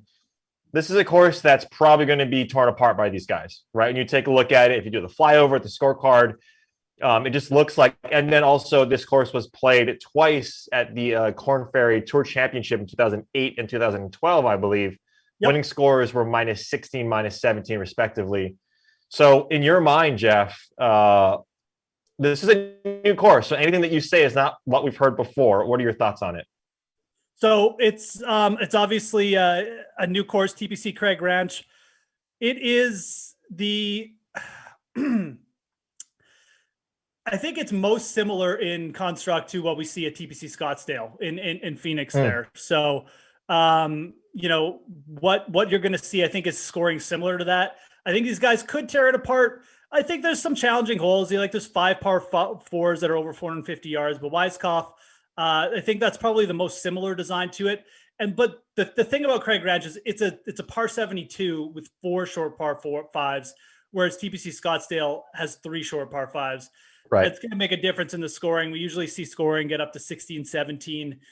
It'll probably go over 20 under par this week if the wind stays down a little bit. So, you know, that's something to consider. I think it's going to be a good all-around test. I think guys who are big off the tee should do well, but I don't necessarily think you have to be big off the tee. We see players of all different kind of, you know, skill sets compete well at TPC Scottsdale as well. So Not emphasizing necessarily one thing over the other, just really would like guys who are kind of trending well, look like there may be a little uptick in terms of the birdie making and like sinking putts, because I do think you're going to have to make a certain number of birdies here. So it should be a fun week. I think after like 3 tough events, it's okay to get a bit more of a score fest, which is probably what we'll have here. Yeah. Emroche actually asks a question here. Bubba Watson play or not? I'll take this one, Jeff. Watson is not on the field. So don't play Bubba Watson. That would be my guess in this one. Explosive Shot says Bryson wins, sets record with -25 wire-to-wire finish. What do you think, Jeff? Bryson, look, he had a pretty eventful week last week. He is a Texas resident, so that he might feel inclined to play here. I know he didn't want to play Trinity Forest when it was there, but now it's at a different course. And look, Craig Ranch, it's a TPC course, so it's going to play a little tricky. But these guys have played TPC courses very, very well in the past. Do you think he does win here, wire to wire, -25, setting the record? Yeah, it's definitely an outcome that is out there. I mean, Bryson did well to obviously put in a top 10 last week. His irons were not very good, obviously. But he did gain 7 strokes putting. Is he going to do the same thing? At the same time, if his irons take a little uptick in the right direction, I mean, you could see him do something like that. So sure, I could see it. This course doesn't have as much water as TPC Scottsdale as well. I think there is going to be a little bit more openness for the big drivers. So yeah, that's definitely a possibility. I think I'd rather play. Well, I shouldn't say I'd rather play DeChambeau over Rahm, but I think both those top guys could be in for big weeks. I think Bryson has played the easier courses better than Rahm over his career. Rahm has been more typically dominant at Torrey Pines, Muirfield Village. So yeah, maybe there's something to that. Bryson DeChambeau right now on the DK Sportsbook, Jeff, is +800 to win this tournament. So when you take a look at that, you look at the other lines that you have at the very top, because this probably goes hand in hand. And you sort of mentioned Jon Rahm. He's right there tied with Bryson. Obviously, with Dustin Johnson withdrawing, takes away a lot of win equity at the top of the board here. And that's also something, too, that you have to notice is that a lot of the top players, well, more of the top players than anticipated or than we've seen in previous years are at this course, making the bottom half or the longer odds a little bit more difficult, right? You have so much of that win equity soaked up at the top where you have Hideki. We'll see how he plays after his Masters win. Scotty Scheffler, we'll see, right? Texas ties. Jordan Spieth winning the Valero, coming in, top marks at the Masters. Rahm, not so much. You still have a lot of guys at the top there, even with him out, with Dustin out, that are still taking away a lot of potential value down the board. But at the top, would you stay away from, let's say the top 4 guys in Bryson, Rahm, Spieth, and Berger? And maybe Scheffler now that he's under 2,000? Yeah. So in terms of the odds, I'm not super interested in betting anyone short. Yeah. And even Scheffler, I mean, I got on Scheffler at 2,500 at the start of the week before Dustin withdrew. So obviously that number's gone. Not shocked to see it. I'm really not super interested in betting the guys that short this week. Definitely was not interested in Berger, Spieth, or anyone like that. Dustin actually maybe would have gotten a little interest from me. If I was going to do that, honestly, I probably would bet Bryson, because again, it'll probably take 2,500 to win this event. Bryson just has been the most the guy who's been most likely to do something like that. But realistically, in terms of betting, right now, I might be more apt. I might take a look at Will Zalatoris. I think that's still kind of on the table there. I definitely don't mind him around those odds, but I'd be more apt to start somewhere else. Those odds just really kind of cratered with Dustin out on Scheffler. It's too bad. I think at 2,500 he's a good bet, but with down at that price, not really that interested. Will Zalatoris will have a picture one of these days. Once he gets his card, his PGA Tour card, we'll finally get a picture of him. But look at that, 30 of 32 made cuts. Last week was a misnomer. It's the outlier, so to speak, right? Him missing the cut. But going back to what you're saying about Zalatoris, if you take a look at his odds, earlier in the week, it might have been a little more favorable, right? Before, DJ pulled out, but at the same time, plus 2,200, like you mentioned, you have to start thinking of it this way too, Jeff, with Scotty Scheffler. I think Scotty Scheffler belongs in this category as well, because he's been very close and he's competed in fields similar to this and has played well. Is that at some point, right, you have to, at least in my mind, I'm looking at if Xander was here, right, that's sort of my benchmark. If Xander was here at this tournament and Zalatoris and Scotty Scheffler were around him, who would I feel more inclined to bet? And the reason why I use Xander is because he's a guy that always has odds that are a little bit more inflated than they should be. And I think that's where Zalatoris and Scotty are right now. Doesn't mean that they're not value. It means that the books also, especially DraftKings, look at this and say, these guys have a decent shot of winning this tournament. Mm-hmm. So I look at this specific week in Texas, both Zalatoris and Scheffler have Texas ties. We know Scheffler has played well in this state. He just finished runner-up at the match play. He knows how to play in these types of courses in this type of wind. So even at 1,900, I don't mind it. I would have obviously loved it at plus 2,500, but I don't actually mind it. But Zalatoris, yeah, I was on Zalatoris last week.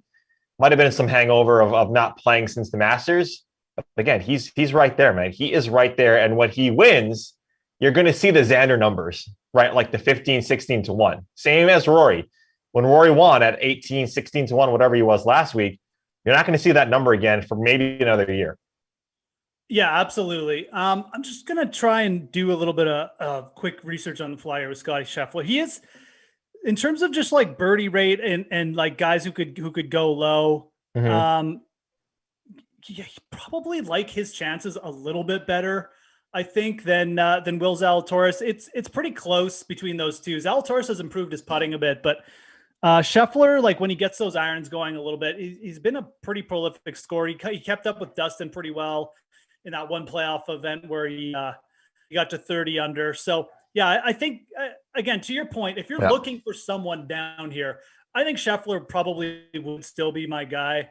I mean, he's had a good stretch. Like he's been very consistent over this year. It doesn't look that great, but I mean, obviously did well on an easier course in Texas before at the match play, T5 at Concession. And again, I love this comparison though, but he was T7 at TPC Scottsdale as well. So I just really like this. I think this type of setup is good for Scheffler.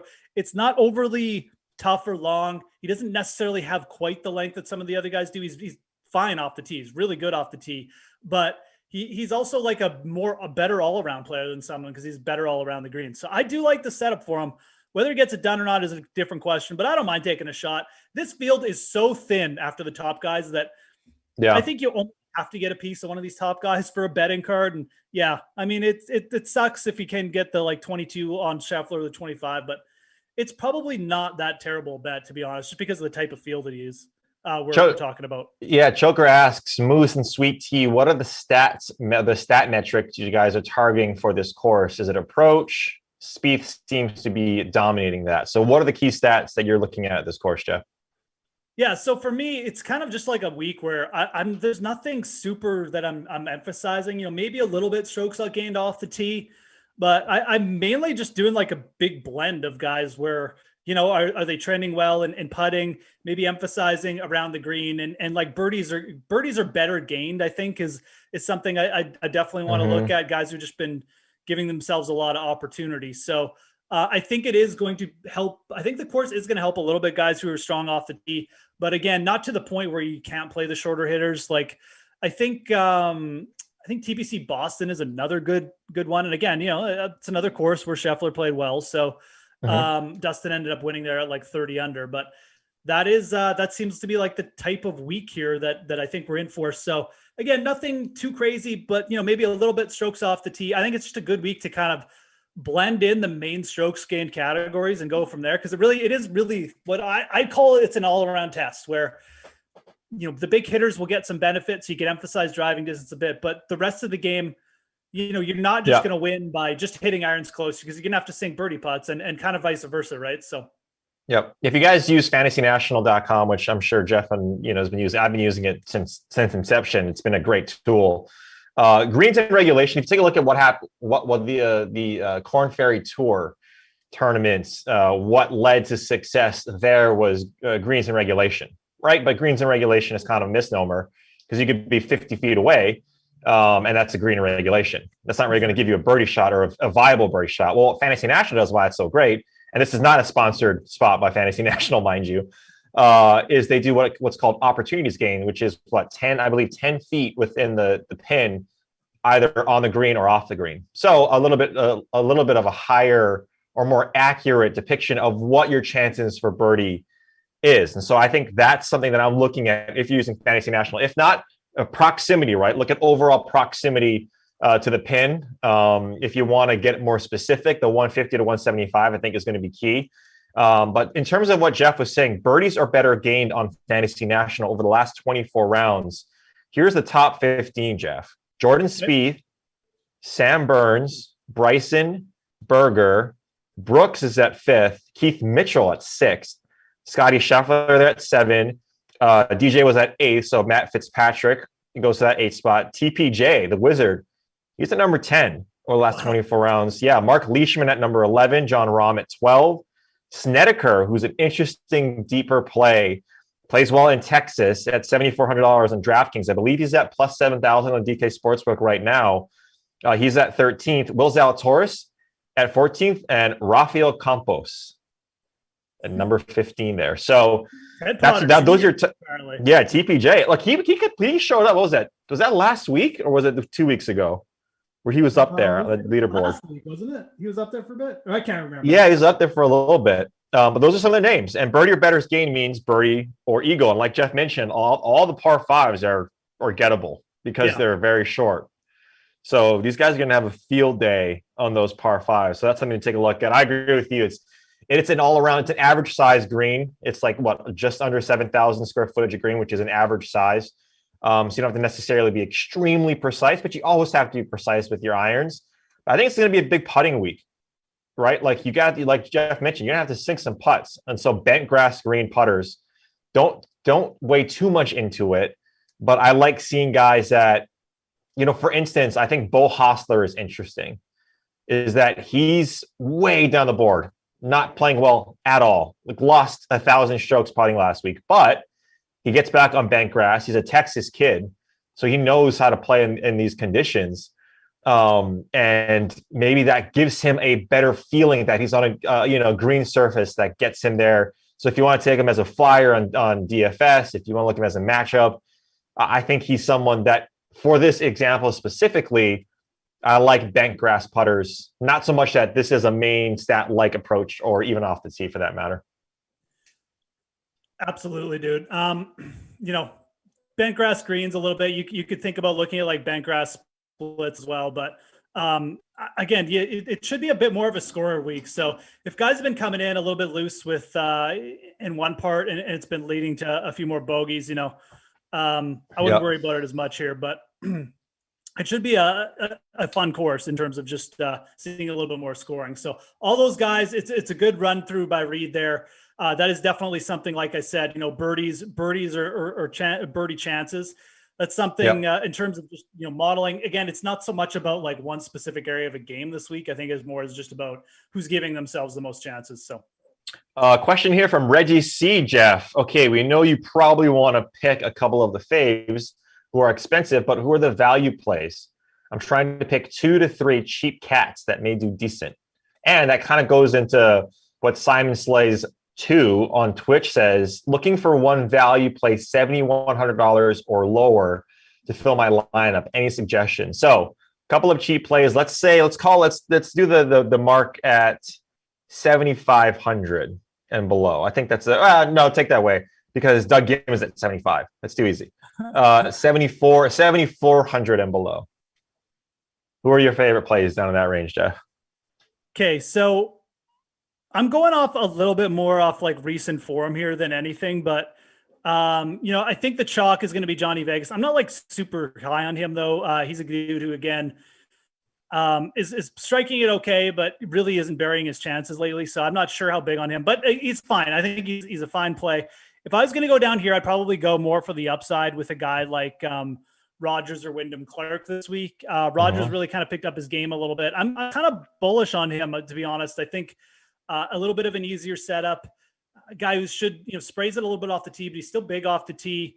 If he doesn't get too crazy, I think he's going to give himself some chances here. So I don't mind Patrick Rogers. I really don't. He's got a little bit of volatility, but KH Lee is a guy I'm super interested in as well. Good all-around player. He just hasn't putted well yet. I mean, if he has like one spike week with the putter, he's been making cuts without putting well, like losing strokes. So I think KH Lee at 6,900 I'm pretty interested in him. But there's kind of a group of players down there around 7,200. Vegas is going to be the chalk. I don't disagree like that he's a bad player or anything, but I think Rogers, Wyndham Clark, and probably Tom Lewis. I think those are three guys that at 7K you can kind of mix in for big GPPs. If I was going to rank them for you, I'd probably go Lewis, Rogers, Clark. Lewis has played pretty well. I think I got to give him the benefit of the doubt talent-wise over Rogers, but I do kind of like those two pretty close together. So the law firm, I like that. Lewis, Wallace, Clark. No, not Wallace. Lewis and Clark, yeah. I toured that college, actually. It was really nice. But so like you were mentioning, Jeff, Vegas coming in right now in Fantasy National at around 12% roster percentage right now projected. He's probably going to be the highest right now. I mean, Doug Gim, 7,500. He's almost 20%. Yeah. So guys that I like, and so I like your calls, especially the Rogers pick, especially because I think distance will matter in the sense of if there's a tiebreaker. I think Rogers is a fine play. I mentioned Snedeker at $7,400.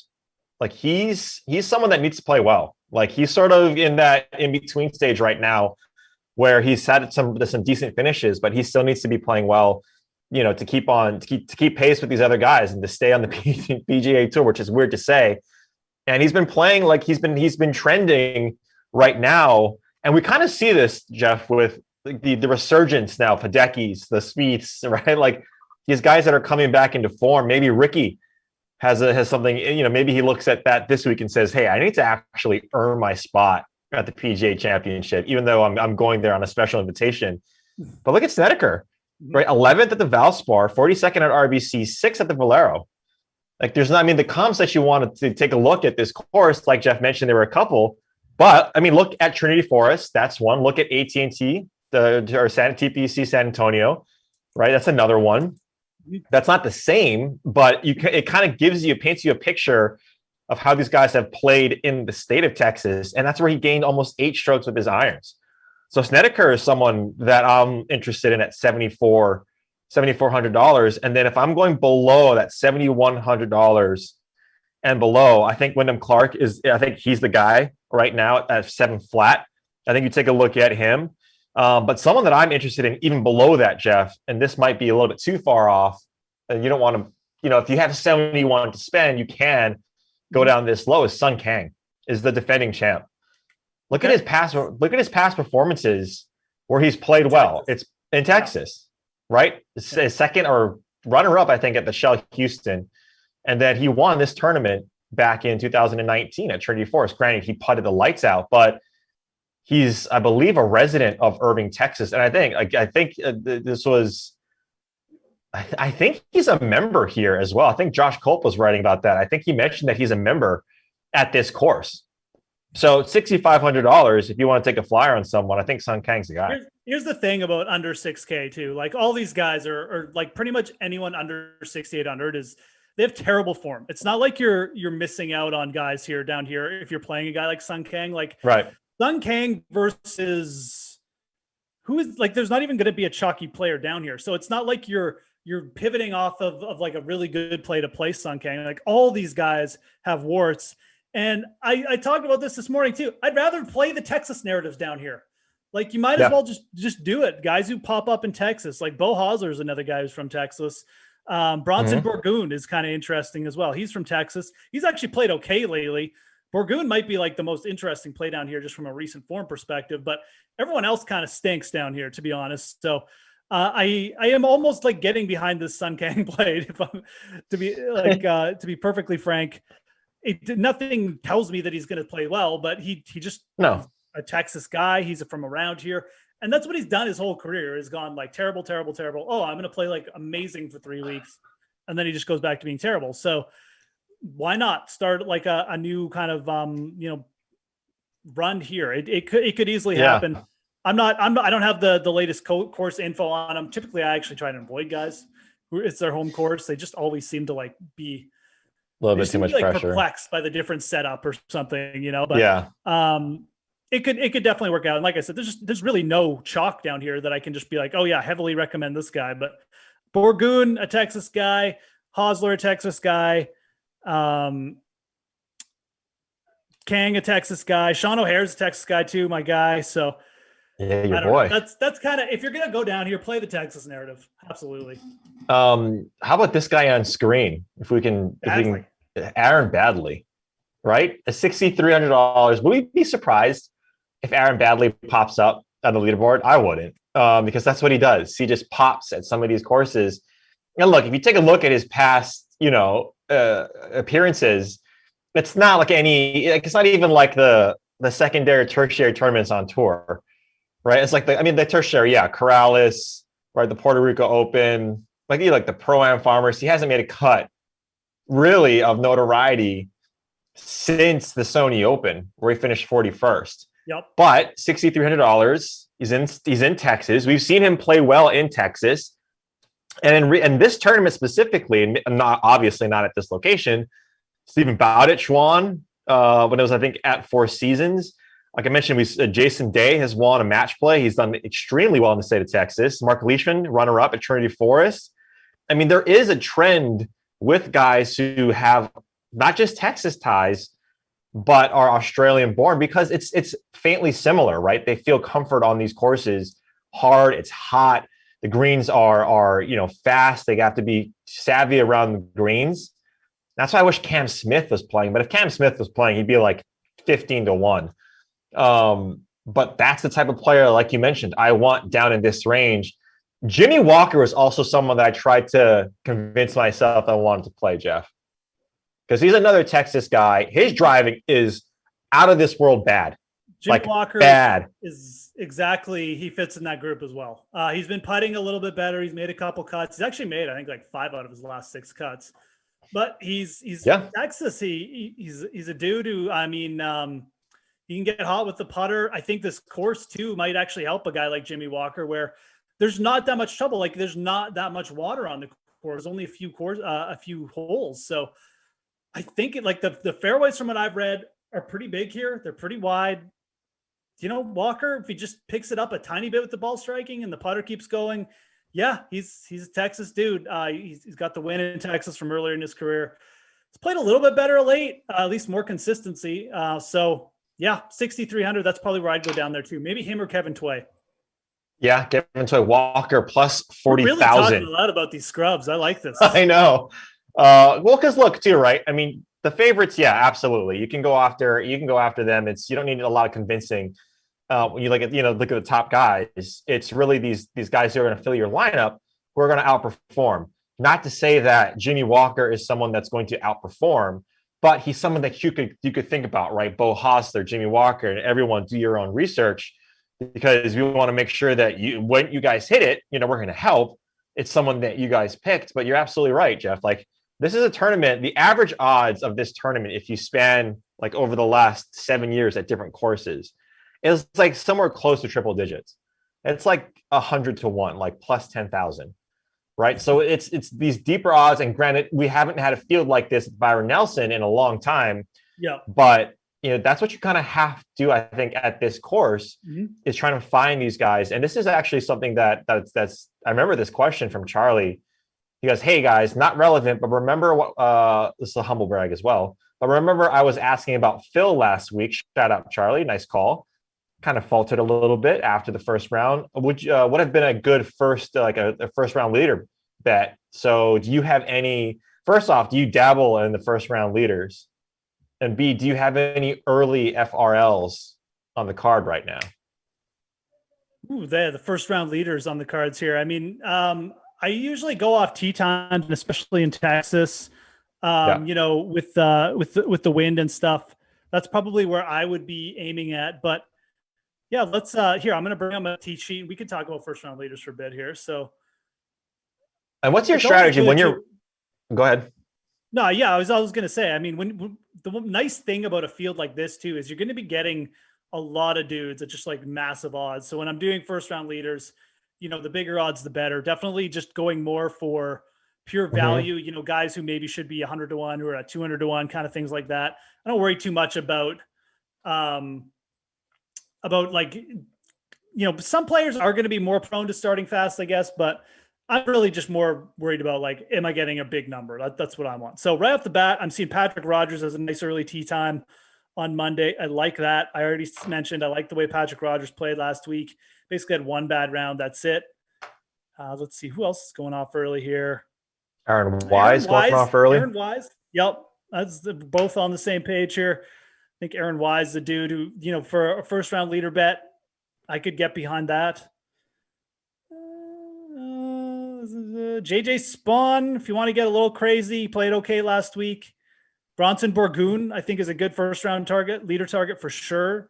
That dude can light it up for one round, and then he'll probably suck the rest of the way, but that's okay.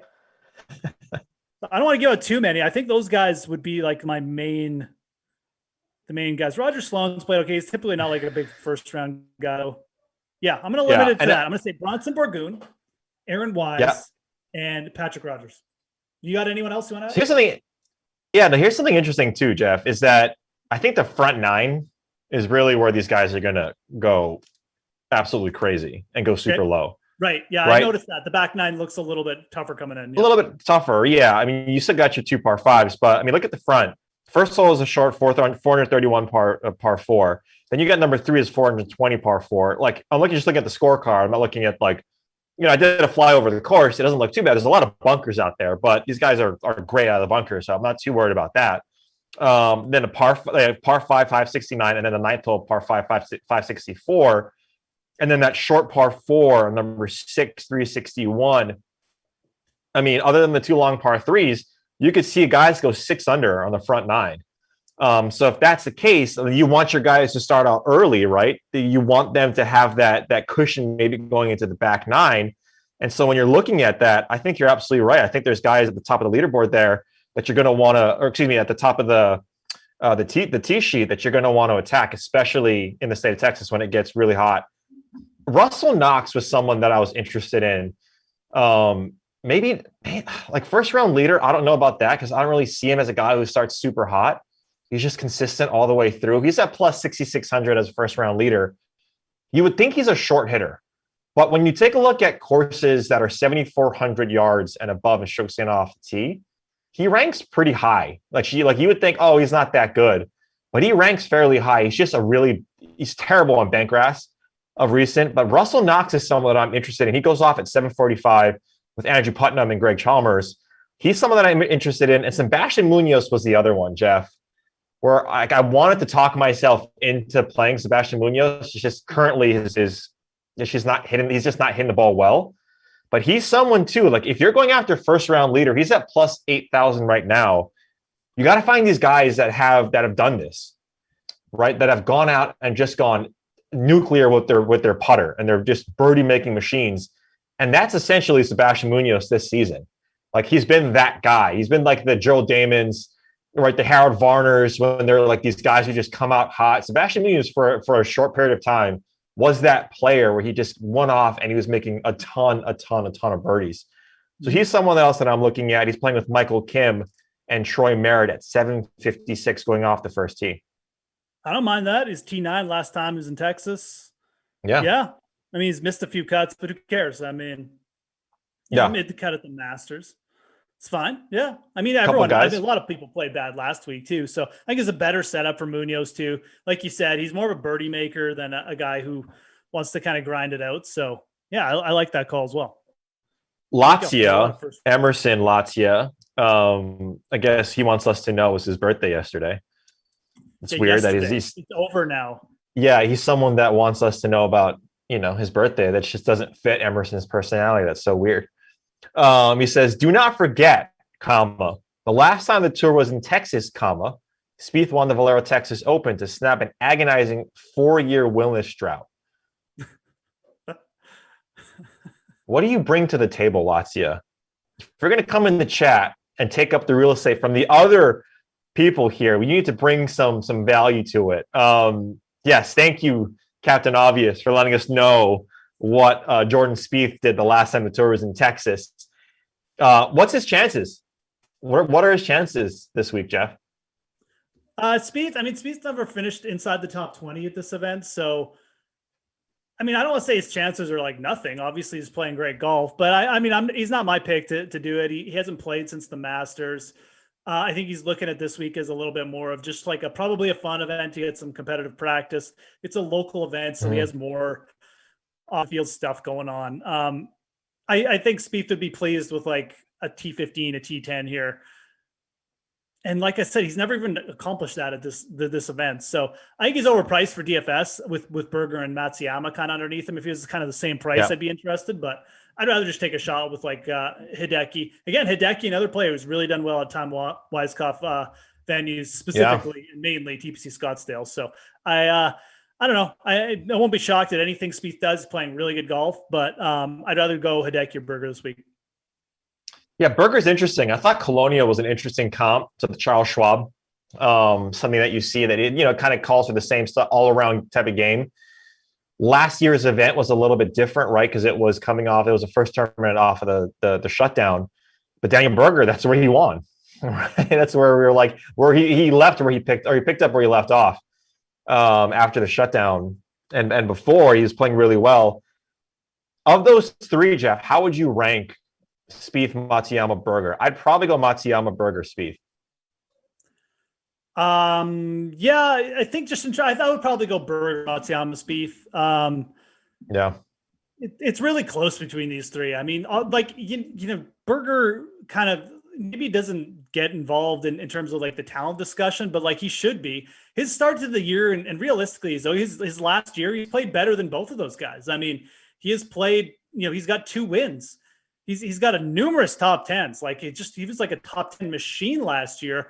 Whereas Matsuyama and Spieth kind of just peaked for the Masters. And so, I look at Berger as like the best discount of those three for sure. I like all three of them. I think they're all playing really well, but I like Berger the most.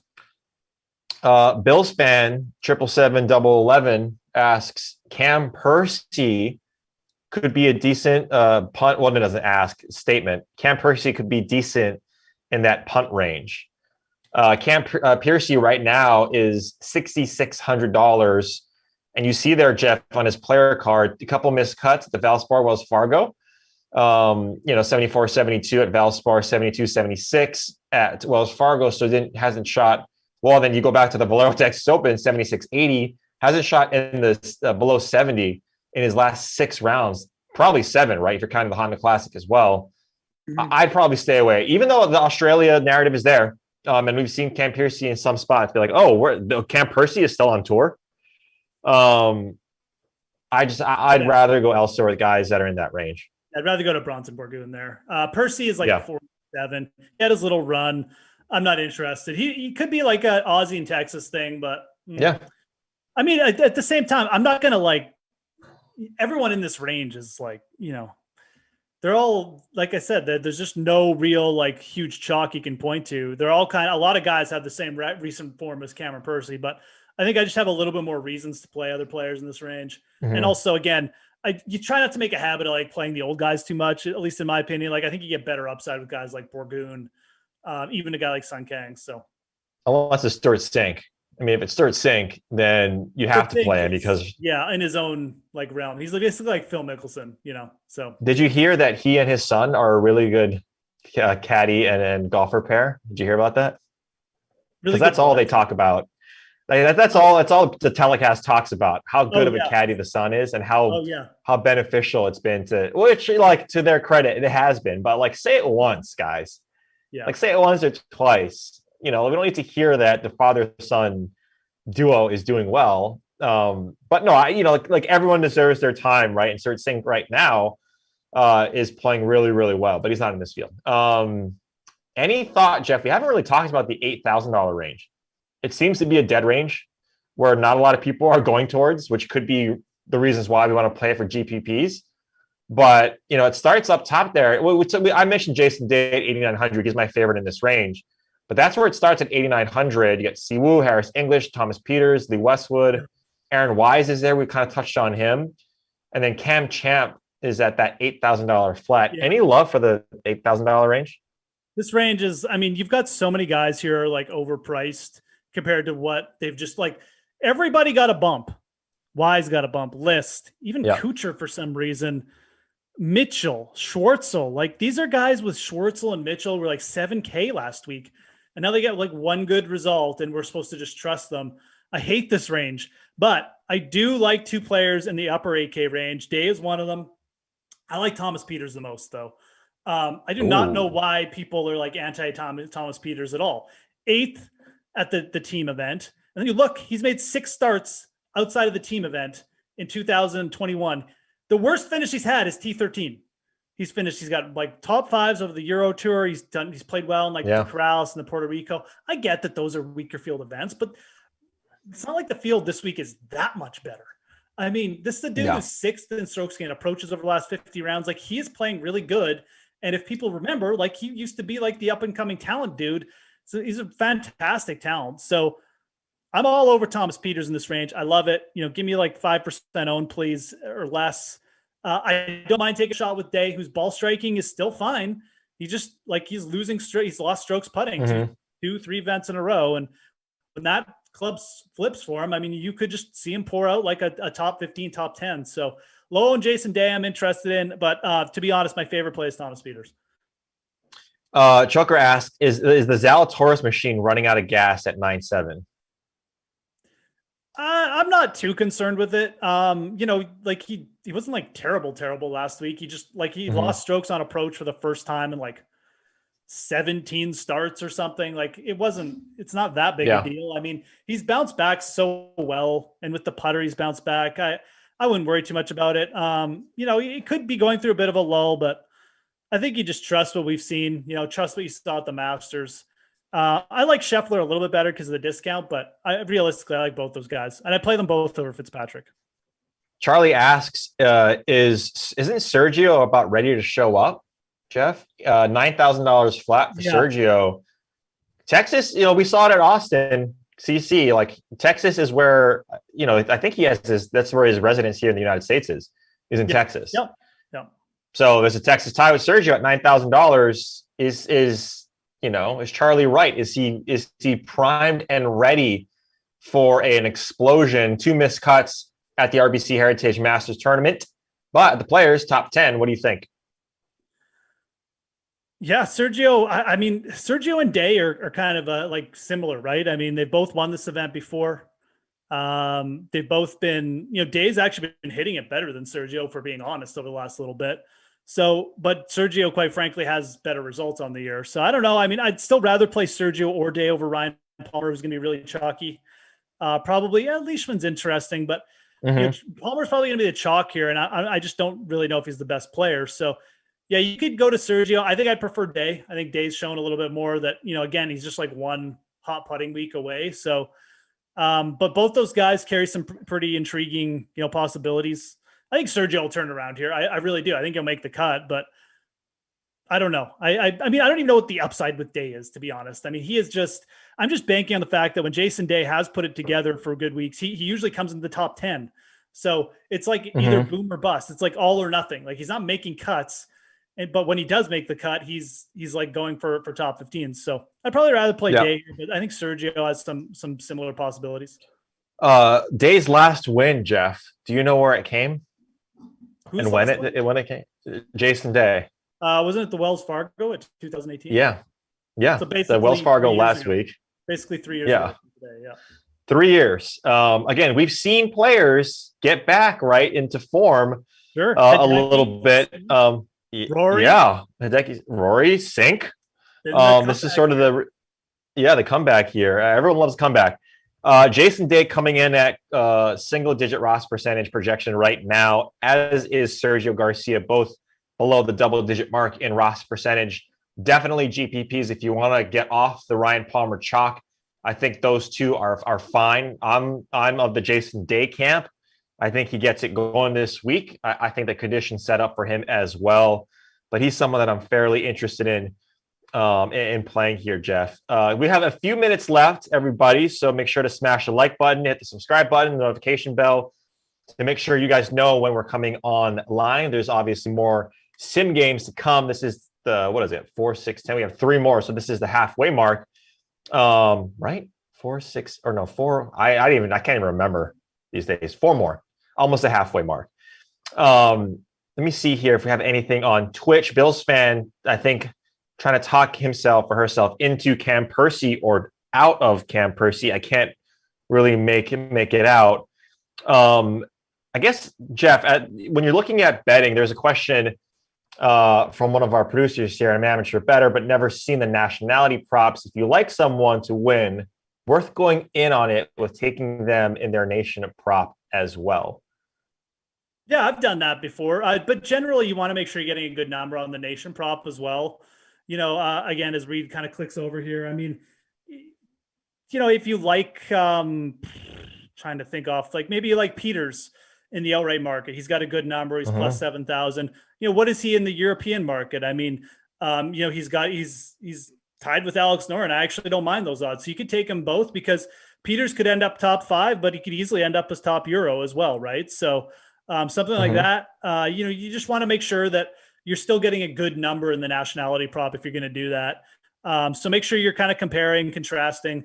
He could be undervalued in one market and overvalued in the other. So always worth looking at those nationality props for sure. I love taking the nationality. Right? Yeah. I love taking something like this, Jeff, where there's only 3 or 4 guys. And again, like if you're going to Europe, like you're saying, I'm not going to lie. I have no idea who Ryan Lumsden is. Is he in this field? Is that like a real person? Did we just make that guy up? No, it's a real person. Plus 800 top Scotsman. Feel like Russell, like I said, Russell Knox is a guy that I like, but like this is a prime example of what Jeff was mentioning, right? You got to lay one at 136 with Russell Knox. And again, he doesn't have to win the tournament. He just has to beat these 2 jabronis, which, shouldn't be too hard. He's probably just got to make the cut. I mean, Laird, even if Laird makes the cut, he's probably going to finish like T50 because he's Martin Laird. So that's what I like.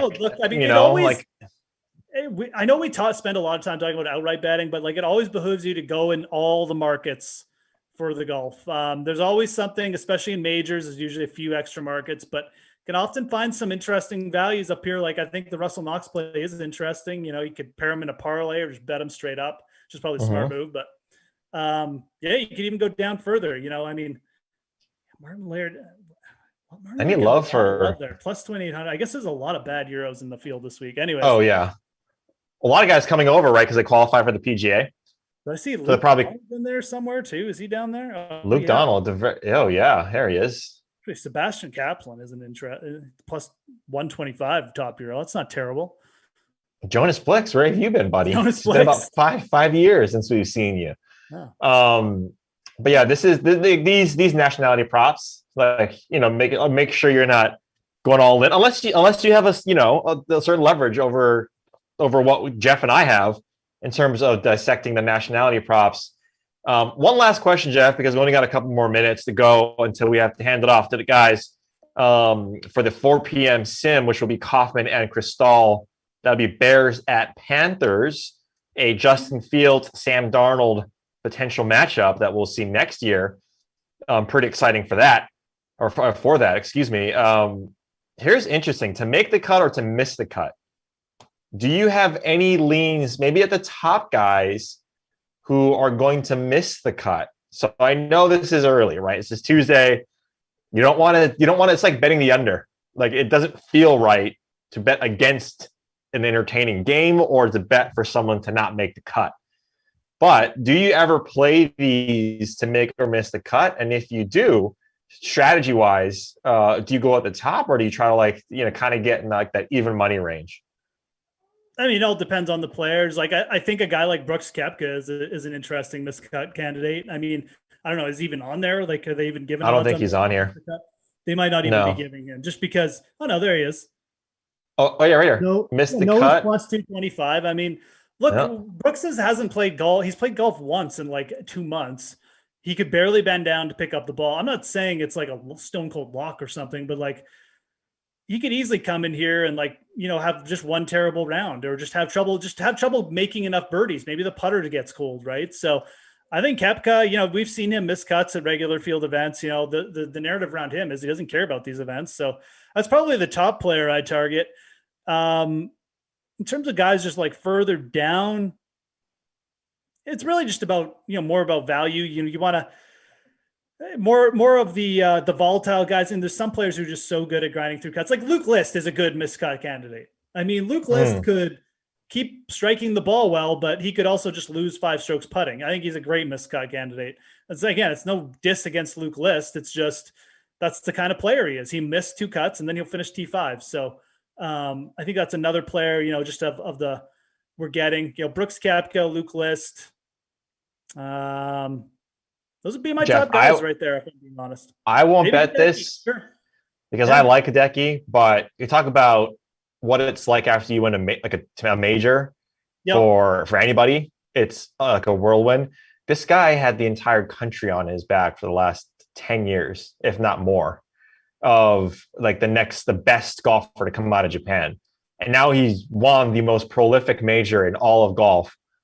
And so the last 4 weeks for him has been crazy. I can imagine for someone who's not necessarily that apt to want the crazy, right? Hideki just doesn't strike me as that guy. So if you're in the camp of thinking he's going to have a hangover, plus 280 for Hideki to miss the cut is something that you could potentially look at. But I like Hideki this week, so I'm not going to be betting that. But Jeff, that's it. The AT&T, I used to have their service back when I was in middle school, Byron Nelson, is going to take place on Thursday, 1 week for the PGA Championship at Kiawah Island, where we'll have this show and all of our golf shows next week for what should be a eventful couple of weeks. But make sure you watch this tournament because it should be a good one. It's a new course, so make sure you keep track of how it's gonna play, because it's going to be this course for the next 5 years. Jeff, any parting words for the people? Any last tips for the group before we get to the 4 p.m. sim with Kaufman and Brandon Cristal, Bears at Panthers? Any parting words? Just embrace the variance. Full field event. I mean, I think a lot of people will be in the 9K ranges of those plays like Scheffler's, Zalatoris. So if you want to make unique lineups, think about stacking a couple guys in the 10K range, or at least using one of them with one of your guys in the 9K range. I think that's where you'll get better ownership. Come up with a bit more unique lineup as well. So there you go. Make sure you listen and follow Jeffrey Ulrich on Twitter at Fantasy Grind. I'm at Reed T. Fowler on Twitter. Articles will be showing up throughout the week. But Jeff, this was great. Everybody, good luck for the rest of the Sims today and the rest of this week. And good luck at the Byron Nelson. Have a great rest of your Sims, guys. We'll talk to you. We'll talk to you tonight. I'm on the last Sim tonight, so I will see the DK fam for Madden After Dark. There you go. All right, Jeff, take it easy, bud.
Well, after Get the Green, we had to get Reed and Jeff the heck up out of here. It is time for the early bird special. Brandon Cristal, I am Adam Kaufman, and we are getting into BK's got stories, and why don't you free roll? That's what we've called it. I hope, BK, with lineups locked, that you have a lineup.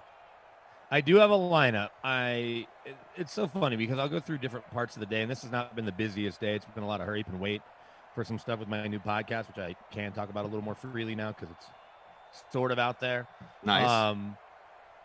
And so I'm like, okay, I just need to get my lineup in, and I had different alarms set, and I dozed off on the couch for literally 10 minutes. I had 2 different alarms set, and I'm like, okay, well, it's only 1:25 here, so let me get some lunch. And I keep doing everything I can to not make my lineup, and then it's 1:59, and I'm still picking between Joey, Sly, and Ted Ginn or whatever. But I did get my lineup in. It's probably the best lineup. And I'm the unofficial Let's find Panthers out. announcer now. I'm the unofficial Panthers announcer, and I think I have him again later this week, by the way. Awesome. DJ Moore, my all-time Panthers captain. Yep. Been great lately. Other Panthers include Denver's own Christian McCaffrey. You know, his dad played for the Broncos too, FYI. I didn't know that. And then my other 4 are all Bears, I'm now realizing. Ted Ginn, I figured the revenge factor against his old team. Maybe he gets behind somebody with the Panthers D. And then I got both running backs for the Bears. I like to do that sometimes to hedge. And I was able to afford Allen Robinson because of how cheap Ted Ginn is. So I'm actually, and I think I have 1,300 left over. Maybe that's a winning line. It feels like it could be. You never know. So naturally, is unsurprising in a showdown, we have some overlap here as first play from scrimmage will belong to the Chicago Bears, virtual Carolina from the 25, and let's go. Very short run right back to the line of scrimmage from Montgomery. I have Curtis Samuel in the captain spot. Mitch Trubisky, Madden Mitch, or Mitchell, where we give him the due respect that he commands with the full name treatment in these sims. He's so good. Christian McCaffrey, evidently Denver's own. DJ Moore, Ted Ginn, Joey Sly. So quite a bit of overlap, actually, between you and I. Let's see what everybody else did. Good to have everybody with us. Look at this. Might have a 75-yard score to start off the game. Didn't even take 40 seconds. Who's got Anthony Miller? That Trubisky-Miller stack to start off the sim is doing real well. Touchdown, Chicago. Man, aggressive start for the offense, and I'm here for it. I love it. It's Color Rush Tuesdays not a thing anymore. Where the beep do I sign? We're here, baby. We are here. Hit that like for early points. Trubisky about 18% in the captain spot. 81% overall. Anthony Miller, obviously not nearly as popular, but still a guy that is deserving of your attention. And in about a quarter of lineups in our smaller free roll, 138 entries. Why don't we fill these things up anymore, huh, folks? Why don't we get to the full 200? If we can get people may have jobs that are preventing them from remembering to put in the lineup. Yeah, keep opening up a little more. They're actually going to the office, so it's hard to keep the sims up. I'm just speculating. I don't know if that's 100% true. We're on pace though to have the highest scoring sim of all time if there's a touchdown every 40 seconds. I love it. Into it. What's the fastest touchdown that you've seen so far? That's close for me. I haven't Yeah, seen an that's opening close. kickoff. I don't remember the exact time. I'm going to say probably I've seen 1 or 2 that have been a little faster than that, but you don't get too many. Was that the first play? Of action. Where's there a handoff to Montgomery on the play before? Yeah, just back to the line of scrimmage, and so the full 75 obviously went to Anthony Miller. Christian McCaffrey very popular here in this one, as you would expect. By the way, like you said, apparently he's from Denver. Larger contest. Where did you think Christian 78% McCaffrey owned was as from? compared to 79% in our smaller free roll. But one big discrepancy is the captain spot. Our smaller free roll has him owned. These are the educated people, the people who know, the people that are here in Simland on a daily basis watching these Panthers. He's just shy of 20% in the captain spot, whereas the people that are more casual, maybe the people that aren't as informed, as in the know, have him at about 30% owned in the captain spot in the larger contest. A lot of name value right there. Were you surprised to find out Christian was from Denver? Not surprised. I mean, I guess I never thought about where he's from, so I candidly, I don't really care about that. But I was surprised to hear you just say, I guess maybe it's popular knowledge. I've never paid attention that his dad played in the NFL. I didn't know that. I feel like we talk about the same kind of cliche ones. Like, wait, are you being serious? Yeah, I really didn't know McCaffrey's dad was in the NFL. You know who? Have you heard the name Ed McCaffrey? Have you heard the name Ed McCaffrey? I just didn't even put the two together. Yeah, I've heard of Ed McCaffrey. Okay. I just didn't know that was his kid. Yeah. I swear. And not only that, Christian has 3 other brothers who've all played big-time D1 college football. The youngest and the 2 youngest have not transferred. But Max, his older brother, has bounced around mostly to the Saints and Packers practice squad back and forth, but he played wide out at Duke. And then Dylan, who was the top quarterback prospect in the country, went to Michigan, could never really beat Shea Patterson or anyone else out, and now he is playing for his dad at Northern Colorado. They were supposed to play this spring. I don't know if they have. And then Luke was at Nebraska, the youngest, and he is maybe transferred as well, but I can't remember where Luke transferred. I mean, correct me if grandfather. What's that? I was going to say, correct me if I'm wrong, because I don't know. I don't spend, Drew he's really taken aback by this, and I get it. I don't spend a lot of time watching Panthers games. For that matter, I don't watch a lot of time spend a lot of time watching games, like full games that aren't the Patriots. On Sunday, typically I'm watching Red Zone, right? I'm kind of popping game to game and seeing what's happening from a fantasy standpoint. So is the Christian Ed McCaffrey thing, like dad played in the NFL, big deal, obviously, but is it talked about game to game the same way that, like, here's why. Can't, what's that? No, I'll tell you why. No, but I just like you can't listen. You can't listen to a Fitzpatrick game and not hear Harvard. You couldn't watch a Pats, Edelman and not hear college quarterback, Hogan, lacrosse, like all these things that we've talked about and joked about 1,000 times over. Is it Christian's dad played in the NFL? Is that mentioned every single game that he plays in? Every game that he catches a pass, and here's why. Most people considering the best route running back, pass catching / route running back in the league. And this goes all the way back not only to his time at Stanford, where he's Heisman finalist, but then coming out, he went through a full wide receiver workout at the combine. Like, he worked with the running backs. Then he just went over and worked with those wide receivers the next day or the same day, and was the best wideout in terms of route running and looking comfortable and all of that, because everyone says, well, when you grow up the son of an NFL wide receiver, you have the chance. And Eddie was a really good route runner. Now, look, Ed's 6'5", and Christian's 6 foot on his best day. His two brothers, Max, the older one's 6'3", and Dylan, the quarterback, is 6'5". Luke, the other quarterback's like 6 feet also, but he's not built as stout as Christian. And so, yes, it's pretty often referred to because he has 50 or 60 catches a year. So, yeah, you watch Carolina game, and when he runs a good route, catches the ball with ease, you're like, oh, well, son of an NFL wide receiver. And Ed was a really good one. It wasn't like he just had a cup of coffee. He won 3 Super Bowls. Yeah, of course. And started opposite of Rod Smith here on the Super Bowls in Denver. He was a third down receiver with the Niners with Jerry Rice. And I want to say, or maybe he's even opposite of John Taylor, but I feel like he was 3rd or 4th. Anyway, his mom, as Drew points out in the chat, our producer, was a great soccer player at Stanford, and her dad was the 2nd fastest man in the world in the 1960 Olympics. He won the silver medal at the 1960 Olympics, which I want to say might have been in London, but I can't swear. So, pretty good pedigree. And then Ed's brother played basketball at Duke. And then maybe played somewhere else too, like Duke and Vandy or something. Speaking of, Christian McCaffrey off to the races. Nice little juke and a touchdown, 30 yards out. Carolina, you talk enough about the guy, he's going to do something good. We're about to be all evened up, a little more than halfway through the first. You definitely have, and I've never disputed this anyway, and I don't think anyone has questioned it, you definitely have more of an institutional NFL knowledge than I have, no doubt about it, and probably just a better memory in general. Mine stinks. I feel like I have a much better memory or knowledge or both of that lineage, sons or grandkids or nephews or whatever of former players when it comes to baseball and basketball than I do football. Football, my knowledge in that area is not as good. Which is interesting because football, I gave you a pretty detailed breakdown on Christian, but again, I worked with his dad. it's a well-known story in Denver. It'd be the same thing if you'd have seen all the McCaffreys in Boston. You would have known this, right? Or right. Did the Hasselbecks end up growing up in Boston because their dad played there?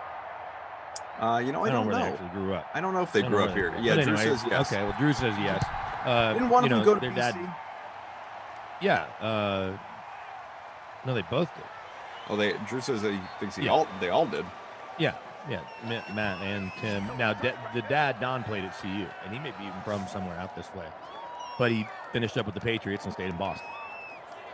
Again, though, that's two Hasselbeck quarterbacks. Boston's a little bigger than Denver, and I say a little, it's a lot bigger in terms of population. All four McCaffrey brothers played at the same high school, and they all won state championships. In fact, Christian might have won 4 state championships. Like, they won this high school, which is a super expensive private high school that has a really good endowment. It's only 10, 12 years old. Every year that they, like, Max, who's the oldest, started, and they were like 2A. Then the next year they were 3A because the population of the school kept growing. Then 4A, then 5A. So either I think Max might have won a state championship in all 4 classes. So, so they're not only good players, but their teams were winning a state title. Dom says BK remembers everything. Jeff says You know they what's always funny credit about- mom for the footwork. Yeah, sure. What's funny about that and the personality, like if any of them had, and Christian's got an okay personality, Lisa is a firecracker and has had her on radio shows at various points. Like if Ed had Lisa's personality, he'd be Shannon Sharp. Like it's that level of when they walk into a room, you know, Ed's the analytical one kind of looking around and Lisa's the life of the party. And so I think Luke of all 4 might have her personality the most. The youngest. I got to figure out where he transferred because he just left Nebraska. But the things I don't remember frustrate me more than sometimes the things I remember. Like things I know I used to know. Sure. There's some things that'll last with you forever, but I used to, especially in the 90s when I was in high school and then into college, like I could not only tell you every player's jersey number in the NBA, I could tell you where they all went to college because I'd just either memorize their basketball card or watch them play enough. And Every team starting 5. For sure. Like, so I was playing NBA 2K a little earlier while I was waiting for this piece of audio to come back to me for this DraftKings commercial actually. And the disclaimer from my prod guy. And I have so much more fun playing the all-time teams and like trying to figure out, okay, so all-time Thunder team, you know, it starts Gary Payton, Westbrook, KD, Ray Allen, and Sean Kemp. That's awesome. You know, all-time Nets, I was hoping had Durant. It doesn't yet. But so I was just playing like a quarter with each of these teams. All-time Mavs is not as good as I would have thought it would have been. It doesn't have some of the players I would have put on it. But so I was doing, you know, I played a full game, all-time Celtics against all-time. I can't remember. Celtics were my opponent. I was the Lakers, Sixers, Heat. I was the Heat. All-time Heat against all-time Celtics, and all-time Celtics is bananas because it's 12 Hall of Famers. Oh yeah. You know, when JoJo White's your third point guard. No, it's outrageous. But I just have so much more fun with that. You know, similarly, I've got a 14-year-old who has recently gotten into 90s hip-hop. And I'm like, oh, yeah, we can play this all day. We're in the car. Yeah. Have you heard this one? Is this on your playlist? You know, and I'm just going song to song and artist to artist. Like, oh, yeah, I do have that. Oh, you know what? My friend played that. I need to put that on. It's been some of the more fun we've had in recent years. Is just That's awesome. being in the car playing 90s hip-hop. Yeah, well, let's start to find some common ground there. Ball's completed. First down pickup out to the 24. We got about a minute to go here in the first. You'll get there with your kids, and what's interesting, my kids are already like we've whether it's the video games or the music, like we're already down that rabbit hole for sure. But at some point they'll get into the movies a little more. That's one of the most frustrating things, and I bet people can relate to this.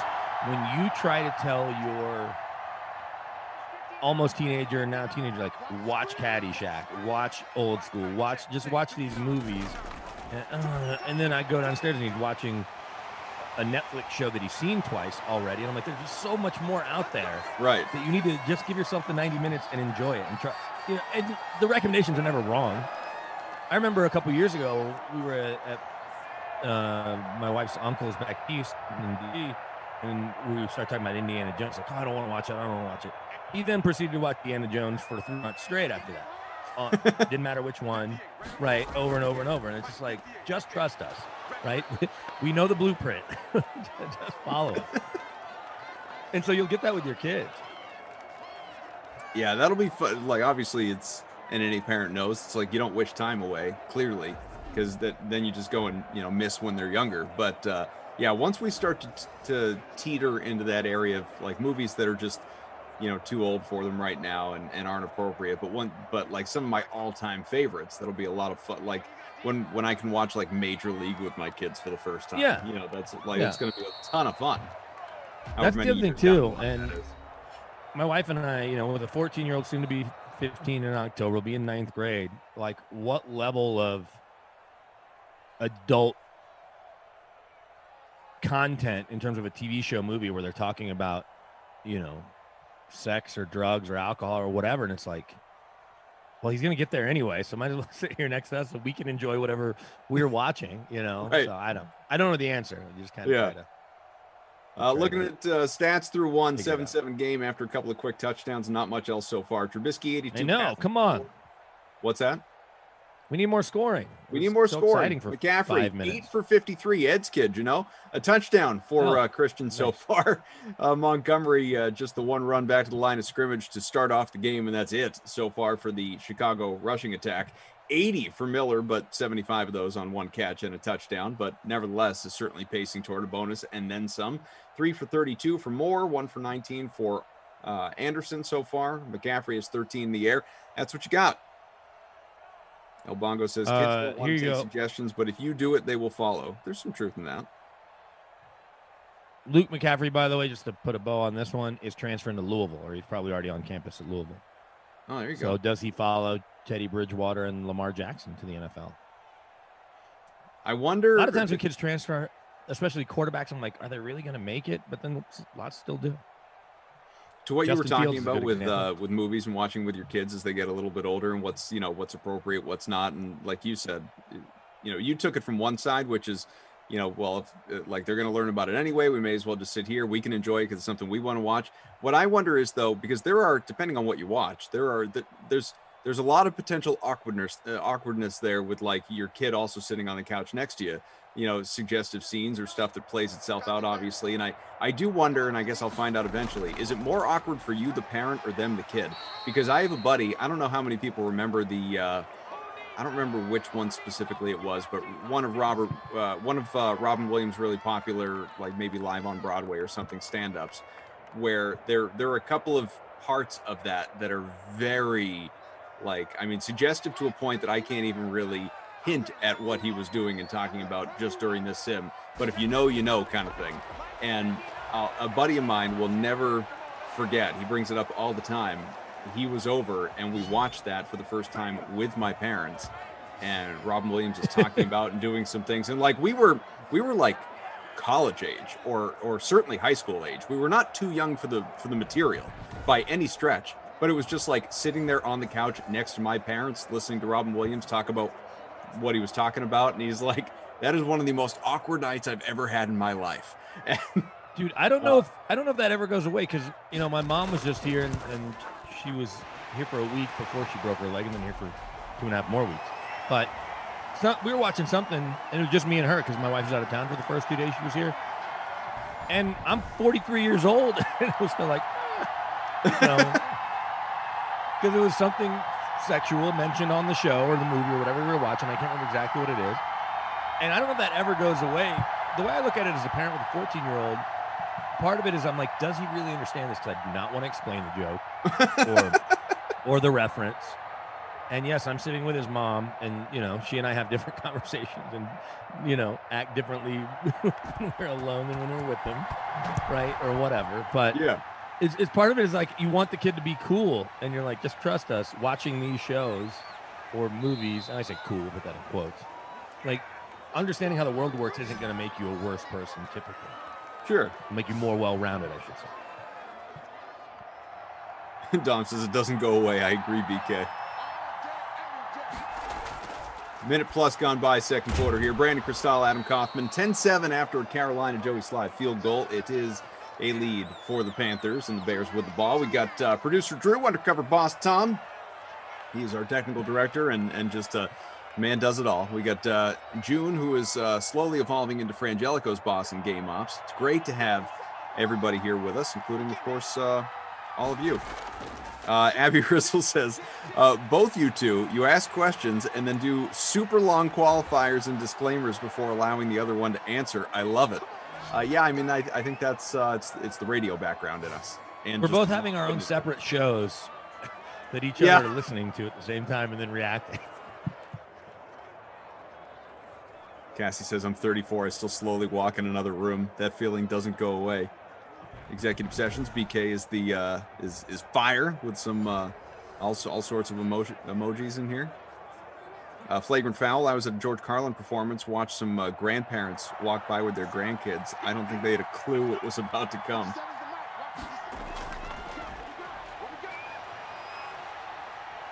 Mitchell. Growing up with my parents divorced and my mom just trusting that I would watch whatever I was going to watch and not, if I watched a movie with a lot of violence, I wasn't going to go find a gun and be inspired by that one way or the other, right? Yeah. And I think even stuff that was a little more adult, I don't think she thought I was going to seek that out either necessarily. Right? Like if I watch Risky Business, I'm like, I'm 16, could I meet a prostitute? Well, at a certain point in time, it's like, know your kids, right? So 3rd and 1 from midfield here, right at the 50. Abby Rizzle says double solo sims. Yeah. Right, like we both BK have said, solo sims. A couple different talk shows. Oh, but back to the thing about kids consuming stuff too, like just the volume of it or the accessibility. One, we're raising kids that are like, oh, it's only $3.99 on Amazon to rent. It's like, no, wait till it comes on HBO again or what? Like, it's not your $3.99. It's like, oh, it's so much easier. I wanted to watch it. You talked about it. Like, wait. But Judd Apatow was on some podcast talking about his daughters a couple years ago and saying how, like, you mentioned a band to them, Pink Floyd or whatever, I think was the example. They go listen to every single Pink Floyd album in a day, and then they're like, all right, that was cool. And then they move on. So there's no appreciation for the album coming out or a single that was followed by another single, then the album came out. Yeah, it's like a TV or movie all binge, 100 songs. But music. Yeah. Yeah, things are just consumed much differently today, obviously. Whether it's new stuff what's or better. old stuff. What's better? Because the nostalgia of, the new pick your favorite band, Pearl Jam album's out, new Public Enemy album's out. I don't, whatever. The new album's out and you're excited. And then in 2 more years, another album's out versus now I can just go listen to all of it.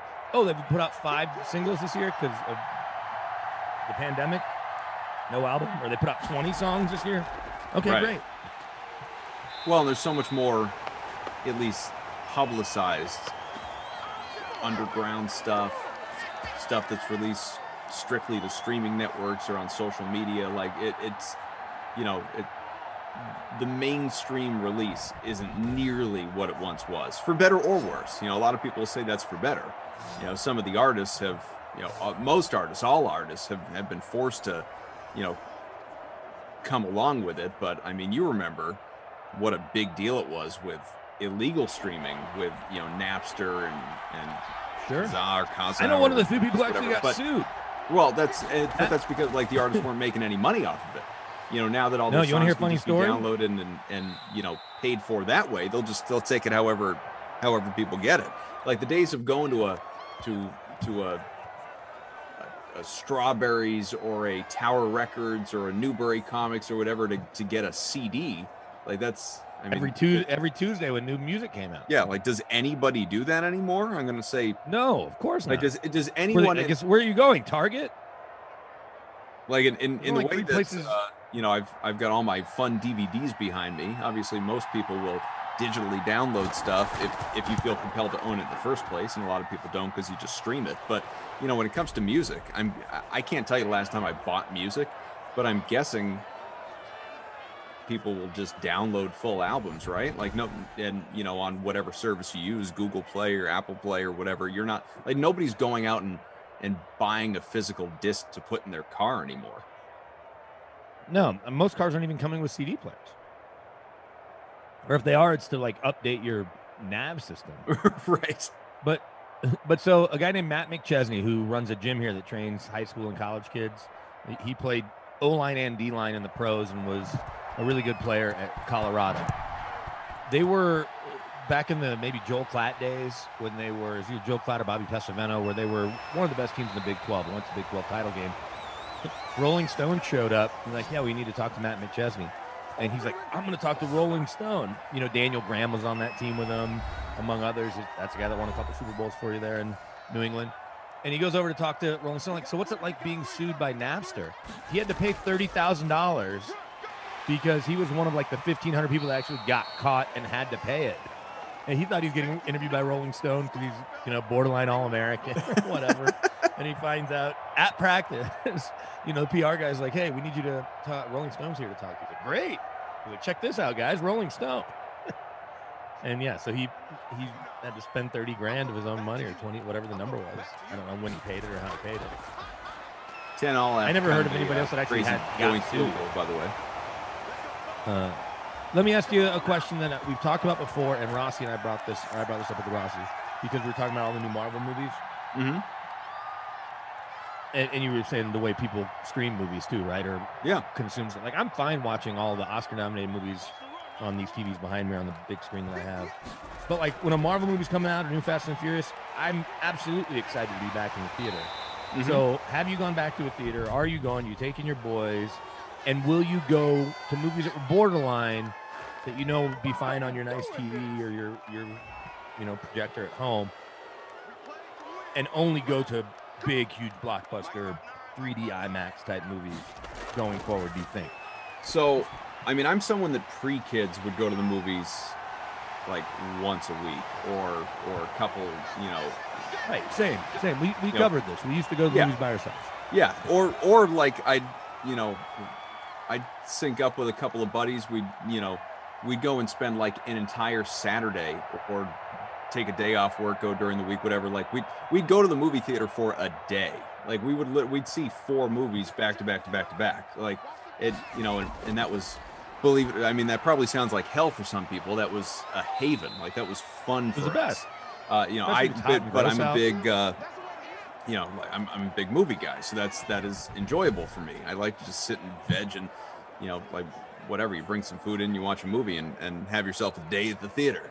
But like once the kids came along, which obviously was well before the pandemic, that opportunity just went less and less and less, to the point where like even once all this started, it had been like I was going to the movies, I mean, maybe 5 times a year, maybe even less than that.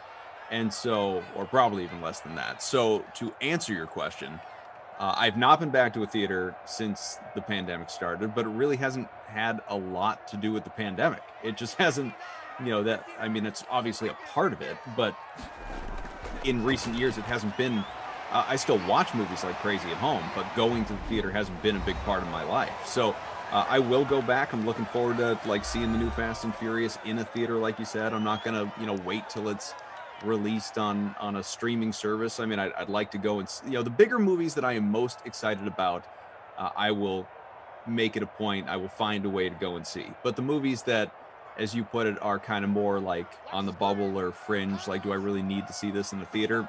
It's, you know, that's sort of going to be consistent with what it's been, which is, unless I'm there to see it on the back end of seeing another movie that I actually care about seeing, it's not going to happen. Well, so then my theory is, and I threw this out to Rossi, and I'm guessing folks in the chat remember, I think that multiplexes are going to change to only be big theaters now, right? Like instead of a 24-plex, you're going to have 4 or 8 huge theaters that are designed to handle blockbuster movies, and then like the way Alamo Drafthouse and places like that have theme nights. Like, hey, come watch all 3 Indiana Jones movies on a Friday on this enormous screen.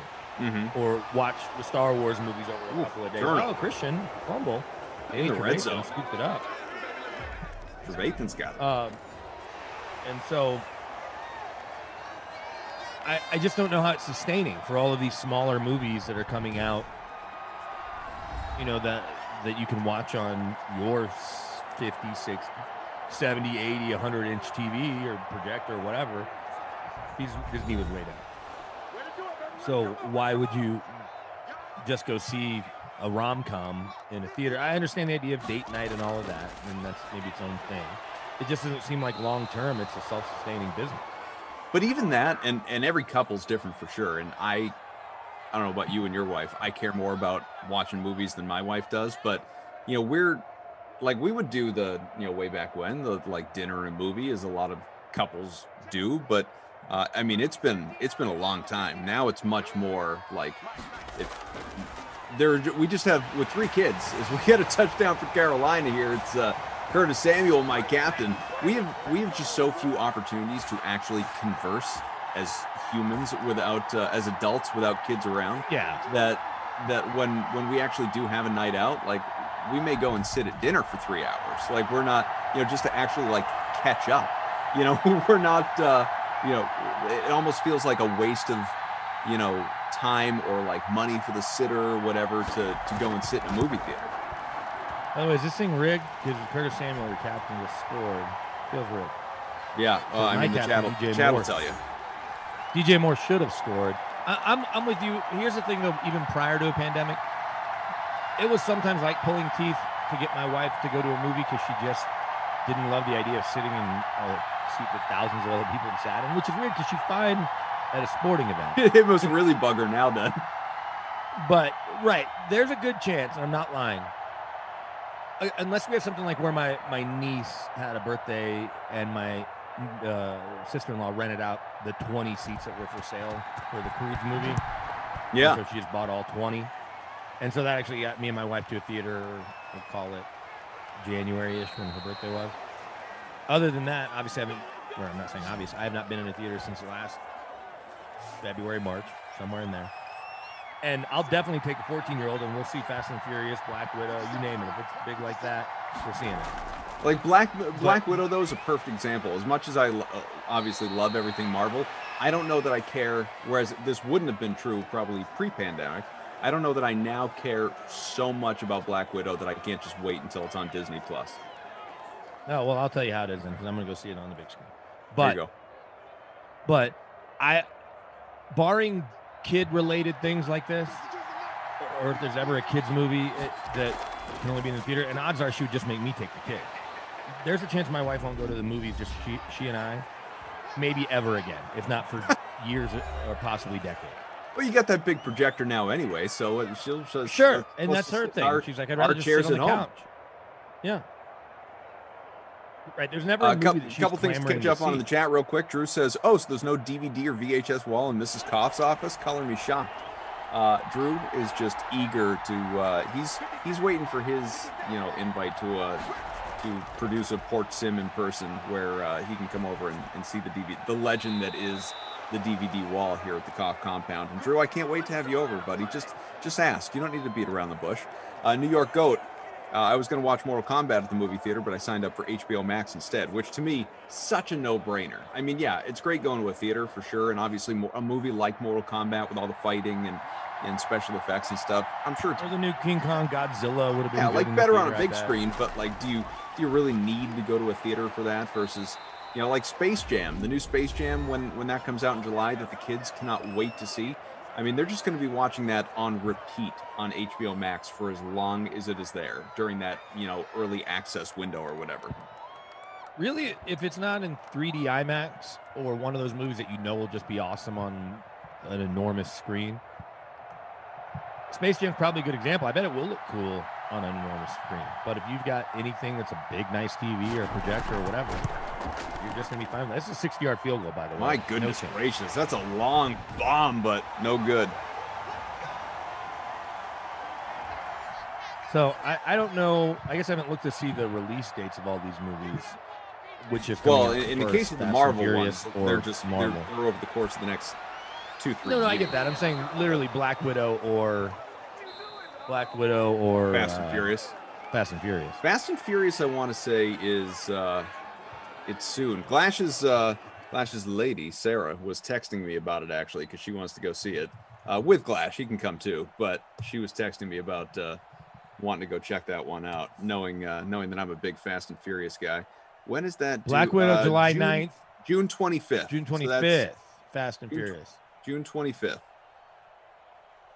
I'm going to have to get a little creative because my wife's birthday is June 26th. She's going to want me nowhere near a theater.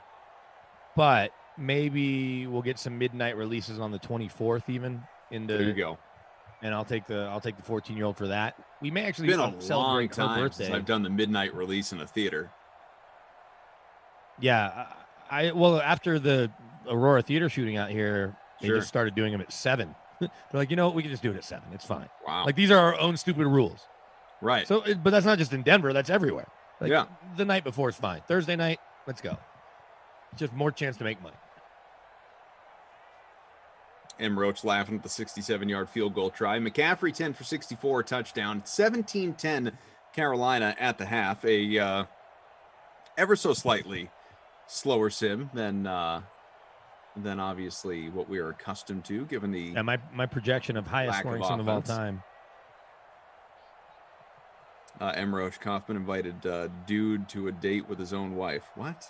No, it's the opposite. You're misinterpreting. Sir, it was Sarah inviting me to a date, and I said Clash can come. 5 for 61 for Moore. A touchdown for Miller, another for Samuel, my captain. Not so great. Top 30 for me right now, though. 29th as things stand. Sammy Ho, 47, is in front by about almost 2 points on the rest of the field. What about you? Well, I've got some catching up to do. This is going to be a big DJ Moore half. I'm in 108th place. I'm 40 points behind first place. We got our leading lineup has McCaffrey in the captain spot. Not a shock. He's 20% owned there. Trubisky, Bridgewater, Miller, and both DSTs. And, earlier today, the last sim that I did, we had a defense. 19 points from the Rams. What's that? 19 points from the Rams. Yeah, Rams DST got the, Krusty Koff player of the game honors. And the Bears DST, as things stand right now, are, well, I don't think that can't be correct. Yeah, it's we'll adjust the scoring for you because it says they've got it's Frangelico saying we're not updated quite yet, so not what to did worry. it say? What did it say just for fun? It says the Bears DST. It says has 17 points right now. I thought I was gonna say something crazy like 37. You're like in the Bears. No. The Bears defense is great. Oh, okay. Although it would be a pretty high number up in the captain spot. Nobody captained the Bears DST though, which probably should come as no surprise. Let's see. Tony, I'm sure that Sarah was asking you to the movies without Glasher, even without your wife, and he can go with you. No, my wife was invited too. It was weird. I think it was just Sarah and my wife were invited, and to go see the Fast and the Furious. Yeah, and I was like, well, I guess Brendan can come too. I don't even know what it would take to get my wife to go to see that movie. Like the amount of things I would have to promise her in terms of chores around the house, dollar amount, in the theaters, let alone really at home. I don't know if, there's been 8 of them. She's probably watched, total of 10 minutes of one because one of us had it on. Is there a, maybe the answer is that, or it's the Marvel movies. I don't know what you guys watch, obviously. Is there a franchise or maybe a specific actor who you just love, or in case of movie franchises that you just love, that you have never really subjected your wife to? Yeah, all of them. Really? She doesn't watch anything with you that you like? She would have no interest. She'd have no interest in the Star Wars franchises, Marvel, Fast and the Furious. I guess I can't really think of any more on that. We did at the start of the pandemic with 14-year-old. I want to say he was 13 at the time because it was quick math. We did watch all 8 Harry Potter movies, which neither of us had seen. So I haven't seen any of those over a couple days. But there's no way she would have done that. Well, I don't know. She might have, just because enough friends of hers have either read the books or watched the movies. Like she's reading the book Water for Elephants now, and I saw the movie when it came out. And I'm like, well, do you want me to tell you what happened?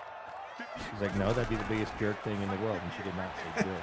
And I was like, well, when the aliens show up, the alien elephants.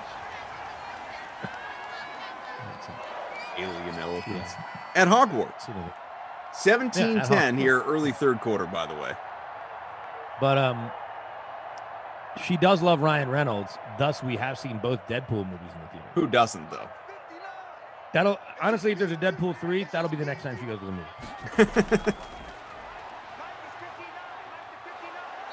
I want to go, Teddy. Oh, Dom, I missed your comment before. Dom had asked who won the polarizing, the highly talked about, at least last night, showdown between Ducey and I for last night's. Yeah, you had a little comeback to sneak past me. Whichever game I did, thank goodness. I beat Glash by 1 point in our head-to-head, which was frustrating for him. He was texting me about that. But if I play anyone not named Chris Dunn, I beat you. It's true. I beat Ducey last night, folks. Just so everybody knows, I took him by, I don't know, 10, 15 points, something like that. So I'm surprised you're not at the point. We'll see if he feels like playing tonight. Every time you win, why wouldn't you post at least, ones that are talked about on your Twitter? Like, oh, beat Ducey, beat Glash, beat BK. Why? I mean, why rub it in? I mean, the football's not going to spike itself. Plus, I mean, if I'm just out here, like, if I'm setting out to embarrass people, I'd be like, maybe they'll stop playing. And I don't want that. Yeah. I'd rather quietly take their money than publicly berate them. Yeah. Quiet assassin, you know what I mean? Tom says Dom, I had assumed that you lost because you didn't answer earlier. No, it was close. He was winning for most of it. It was kind of back and forth. And then I pulled away at the end. It came down to, we had the same captain. It was the Warriors game last night, whoever they played. Warriors Clippers, right? So we had the same captain, which was Steph. We had the same two other guys. And then it came down to 3-on-3. And I edged him out. But it was close. We'll see if he wants to go again. You haven't done any showdowns lately, except on. I would really like to, and I don't. You're probably the one who's maybe Glash, but just because you have done it, I'm going to lean toward you. You are the one that would be most inclined. I wanna. Hell, it could be today. Is 11 game slate. I would like to have a day where I play every contest in the NBA. The classic, the turbos, the night or late slate, all the showdowns. I want to play all of them in one day, and just see what happens. Well, you're running out of time, so you better do it today. What's that? Yeah. Well, I mean, you got playoffs too, but not and not. It's not. Playoffs won't have as many contests, not as many games. No, very true. And it's not about the. It's not about the money. It's not about like the potential payout. I don't care if they're all like dollar contests. I would just like to tackle all of them and just to have something to follow. All right, set them up, send them all to me, and we can do less than $1,000. Let's do less than $1,000. That seems fair. You want to break the bank because I have to sit around after we get done here. I've got a Nuggets pregame coach Zoom at 5:30 Eastern, 3:30, so I can probably bang through a few of those while I'm waiting for Michael Malone. There you go. In Charlotte. The house that Michael Jordan built. Do they call that place the Hive? Or the Hornet's Nest? I think so, but you know what surprised me a few years ago, but also didn't because of how dumb people in Oklahoma are, is when the Thunder were really good, right? Going to the going to the finals, going to the playoffs, KD, Westbrook, even with Harden. Instead of calling their gym the Thunderdome, the most obvious home court nickname you could have, they called it Loud City. It was like, okay, Loud City. Dummy. Yeah, that's all. Yeah, I want to say it was called Loud. It's something stupid like that. It may not McCaffrey, but it might have been. Do it again. Do it again, kid. Another touchdown for Christian. Ed's kid getting in again. Yeah. Let's see. What do we have? What's our last-minute NBA contest situation for tonight, by the way? Oh, it's all full. All right, good. I was going to say, do I have to promote this thing? But nope, Yep. you guys have filled Loud it. City. Loud City. In fact, there's an SB Nation homepage. Welcome to Loud City. How could you not be Thunderdome? It's so silly and frustrating that that's their stupid nickname. That's why KD and Westbrook left. Tom says that's just bad marketing. It's terrible marketing. El Bongo says, I'm humbly winning money in the sim right now. Congrats, El Bongo. Keep it up. Hey, did you see Tom Jeff says, Passan's story today that Oakland A's might be forced to move? Yeah, Christian was talking about it on the last sim, actually. He asked a question. I think it was a good one. I will ask his question right back to you, which is, where would you like to, if Oakland does have to move, where are the most deserving landing spots for a major league franchise? I think it's Nashville, because look at the way they've supported the hockey team there. Mm-hmm. And they already play, I realize Vegas geographically makes sense, but with the two Texas teams being in the AL West, Nashville's just a little bit north and east of there. You could keep them in that division if you wanted, or you could, I guess, realign something if you felt like it. But I would vote Nashville 1. I could see why the appeal of Vegas, but Vegas just added a hockey and a football team. So I'd have Nashville 1, probably Vegas 2. Maybe Colorado. So, we could use Nashville, we could use a Major League Baseball team out here. Cough. What's that? Denver would be great because we could use a Major League Baseball team here. Yeah, there you go. It's a AAA team that you're dealing with right now. I have no doubt about that. He had also, we talked about Portland, Oregon, obviously. Portland would be cool. Talked about Montreal, getting a franchise back.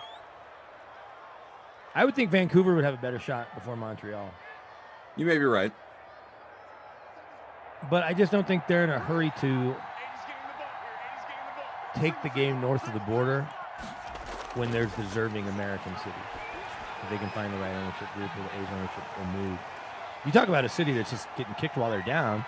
Oakland lost the Raiders to Vegas. The Warriors moved across the bridge to San Fran. And now they're going to lose the A's too. DFS Queenie says, I live in Tennessee, and Tennessee is not into baseball.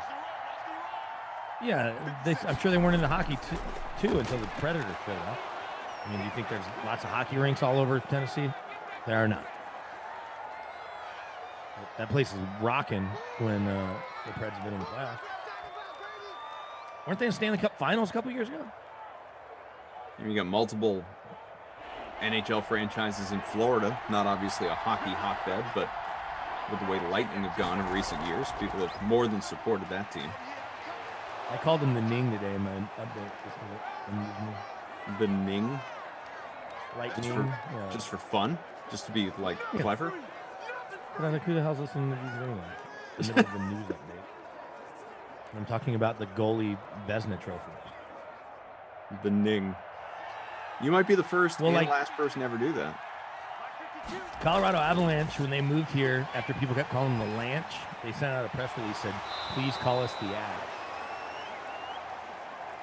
So, it stuck because people are sheep. I mean, maybe it's just because I'm used to it, but I like Avs more than the Lanch. What do you think? Avs sounds like Habs. And it's like, hey, let's not be so derivative.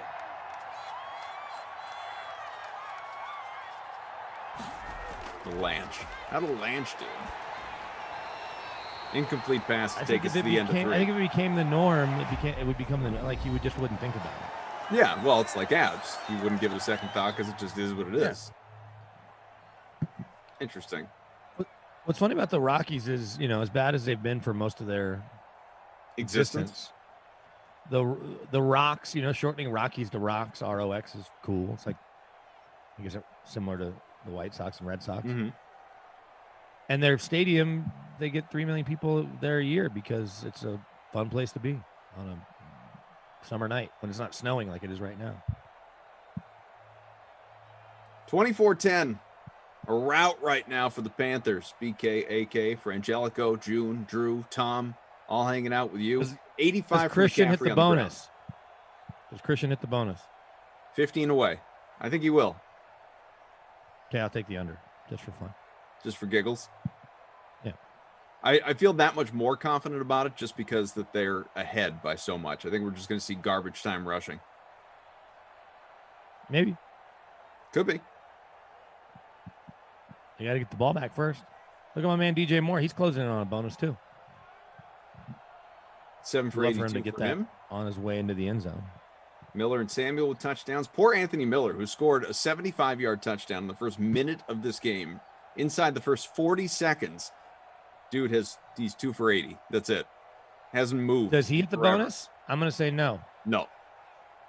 Going no. Going no. Where are we at in our contest right now? I know stats aren't fully updated. They will be momentarily, but just ballpark. Sammy Ho is in front by less than a point. I'm in 35th. I assume you still have some work to do? I'm in 95th.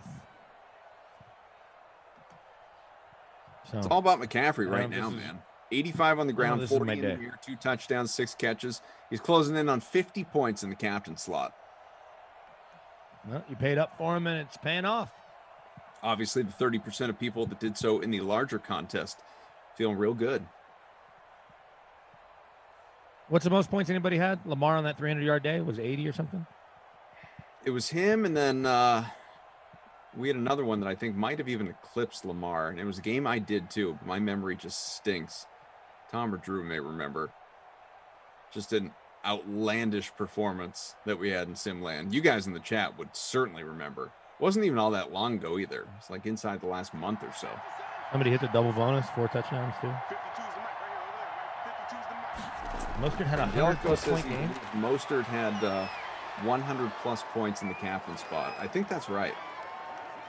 I think that's what it was. Yeah, Wow. It was nuts. It was just a ridiculous performance. Yeah, slightly Lon backing that up. Mostert, Robert Mostert, DFS Queenie Mostert, Mostert from Ashley. All right, so it was Mostert. Thank you all. Fitting too that it be Raheem Mostert, since you know the legend that these things effectively began with him. Yeah, rushing and receiving bonus and 4 touchdowns. Back on April 13th. So yeah, almost a month ago to the day.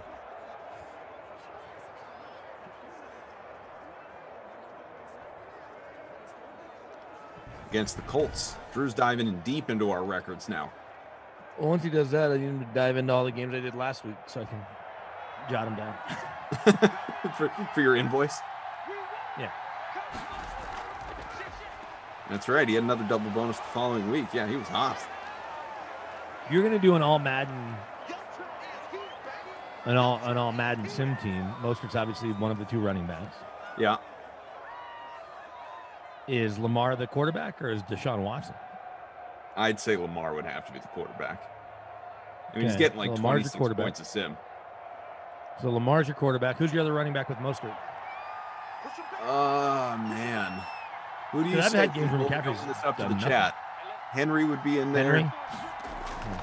Saquon's really good.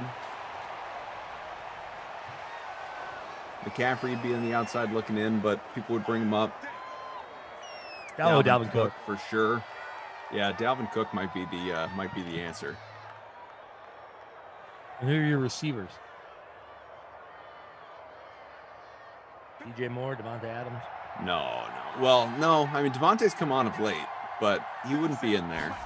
Trying to think of which guys average basically 20 points a sim. Tyreek Hill would be in there for sure. Cohen stopped at the 1.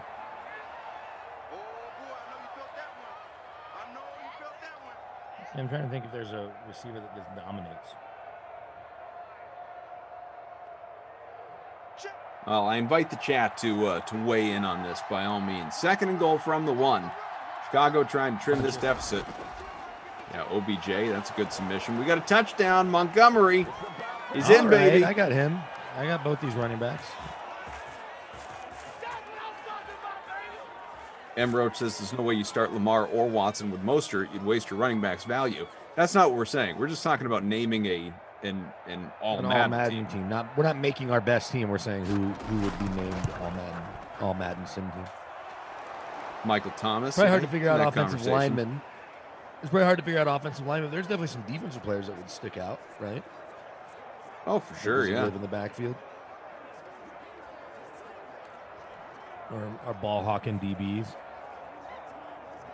Kelsey would obviously be one of the top tight end options.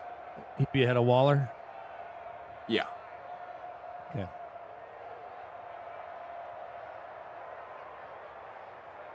Have to ask our guy Zach Thompson to compile the rosters.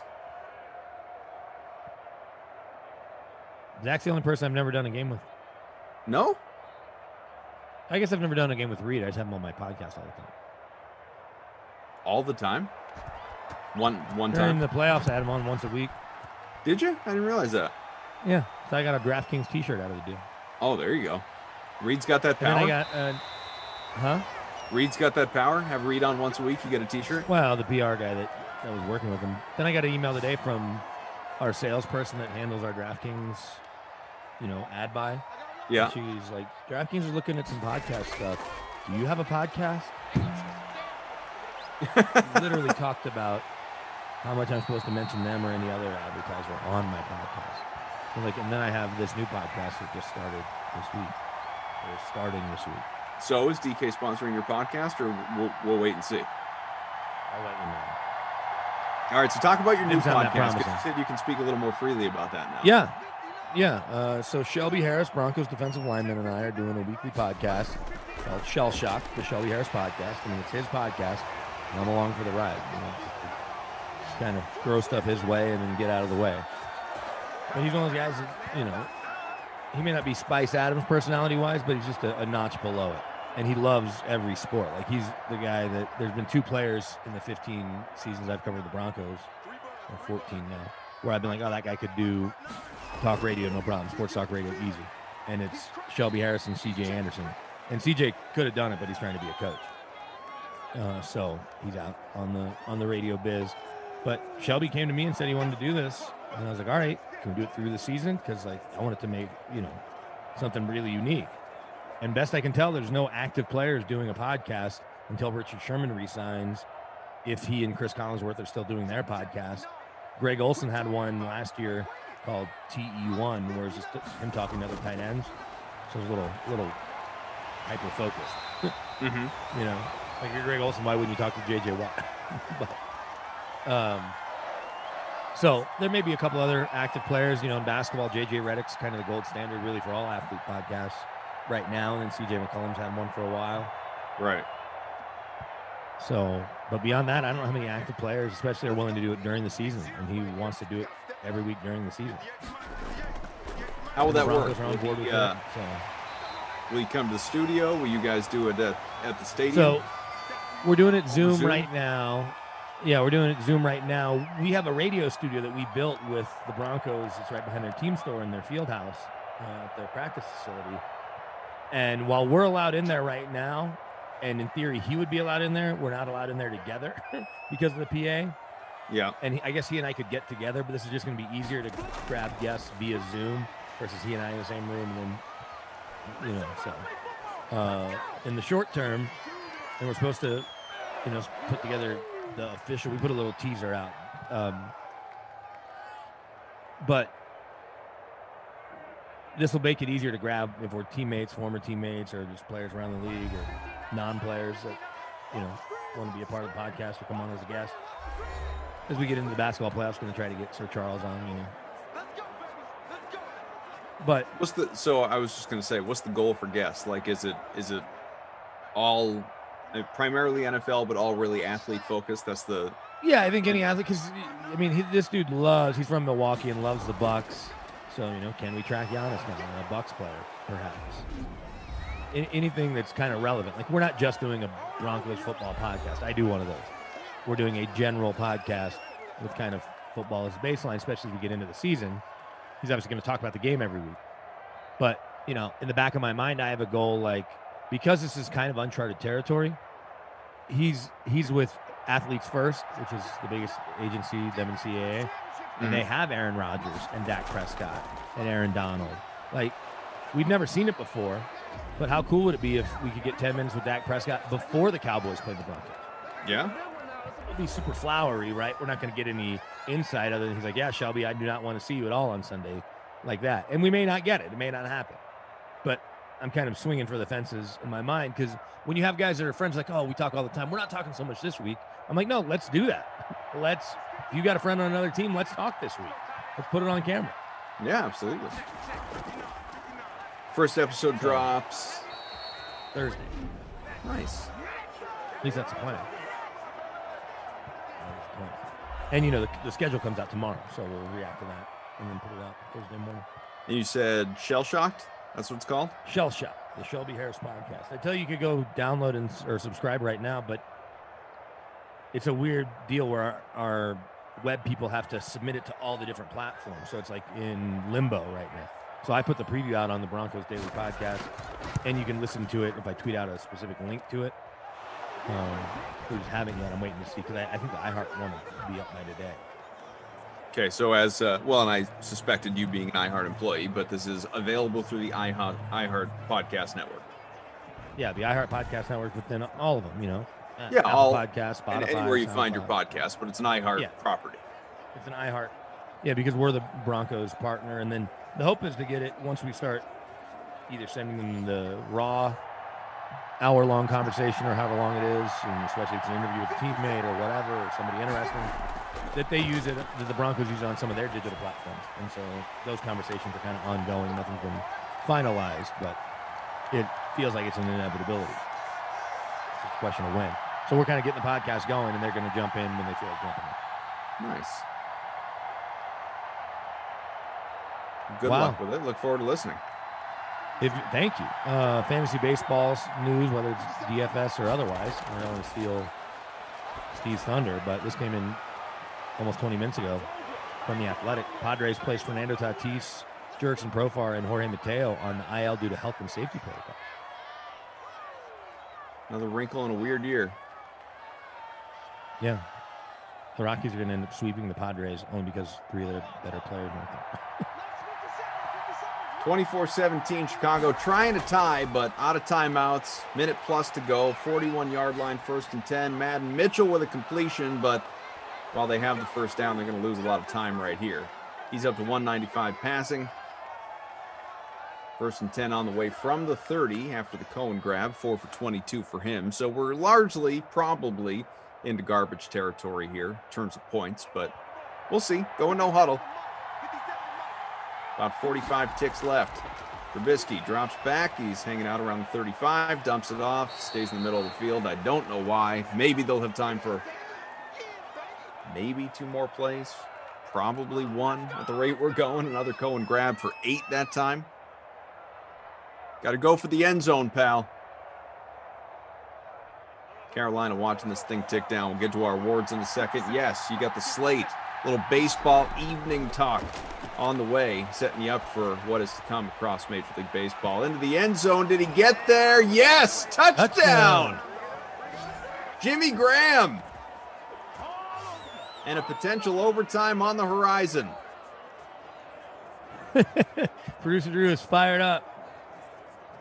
Free football. Free football. He's an emotional Charlotte. guy. Steve Buchanan, Gary, and Thorne to come after this one. They just may have to wait that much longer. Hey, we had overtime for the last sim to take you in to get the green. Only be fitting, I suppose, that we have overtime again to get you going for the slate. We'll see. I don't know the question that Monster 01 asked BK. What were those names again? Was he asking the names of the podcast? Could be. The podcasts. Mine is the Broncos Daily Podcast. Pretty easy to find. The new one, Shell Shocked, Shelby Harris Podcast, is SHEL, 1L, because of how Shelby's spelled. But then we also have a Twitter page, and we'll have Instagram and Facebook and everything coming at Shell Shock Pod. 24 all here. 15 seconds left. Maybe Christian takes Carolina it to the house can do on the anything return. magical. Christian McCaffrey house call. That'd be nice. That would be People would amazing. like it. Christian's, I Be guess, one of the entertaining. few players that could do. Christian, in theory, could do a triple bonus. I don't think he gets special teams bonus, but he could have a kick return, and if he has more than one return in a game, he'd have over 100 yards of special teams, Sure. then 100 yards rushing, 100 yards receiving. He could get 98 right here. Oh, fought for it. He was one Got some tackle extra away. yardage. If Willie Galt doesn't tackle him there, or whoever wears 83 now for the Bears. Maybe not. All right, from the 36 here. Carolina does have a couple timeouts, just in case they are interested. It's a relatively short pass and broken up. That's Teddy to hit the DB in the face. Joey Sly getting loose in case he wants to attempt an 84-yard field goal or something like that.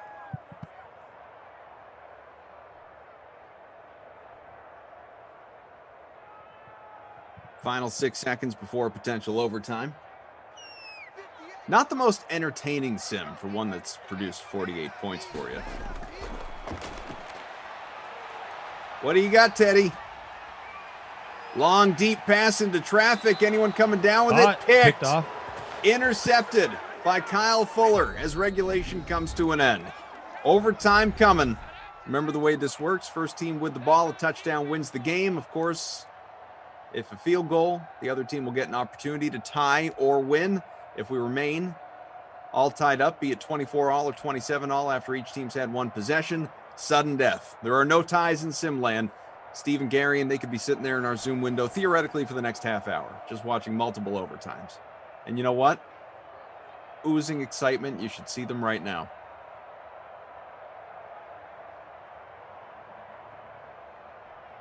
Brandon Cristal, Adam Kaufman, Frangelico, June, Game Ops. We got Drew, our producer, Undercover Boss Tom, our technical director. It's been quite a while since Garion has parachuted back into Simland. He doesn't seem interested in returning, but I got to tell you, I miss it. I miss our Friday nights together. I really do. We do the 8 to 10. Good quality time. A lot of movie talk, a lot of TV, a lot of just sports. Oh, we had ourselves a time, Gary and I. It was great. As we go into overtime here, let me ask you, are you watching anything new? Have you started anything new recently? I'm still on the league. I've got, although I say still, I'm blowing through it at a pretty good clip. I'm almost done with season 4, and most people have told me to just stop at that point because it gets so bad in the last few seasons. But I'll persevere. It gets a little I'll finish loose, it off. but I still laugh. Yeah, I'll finish it off.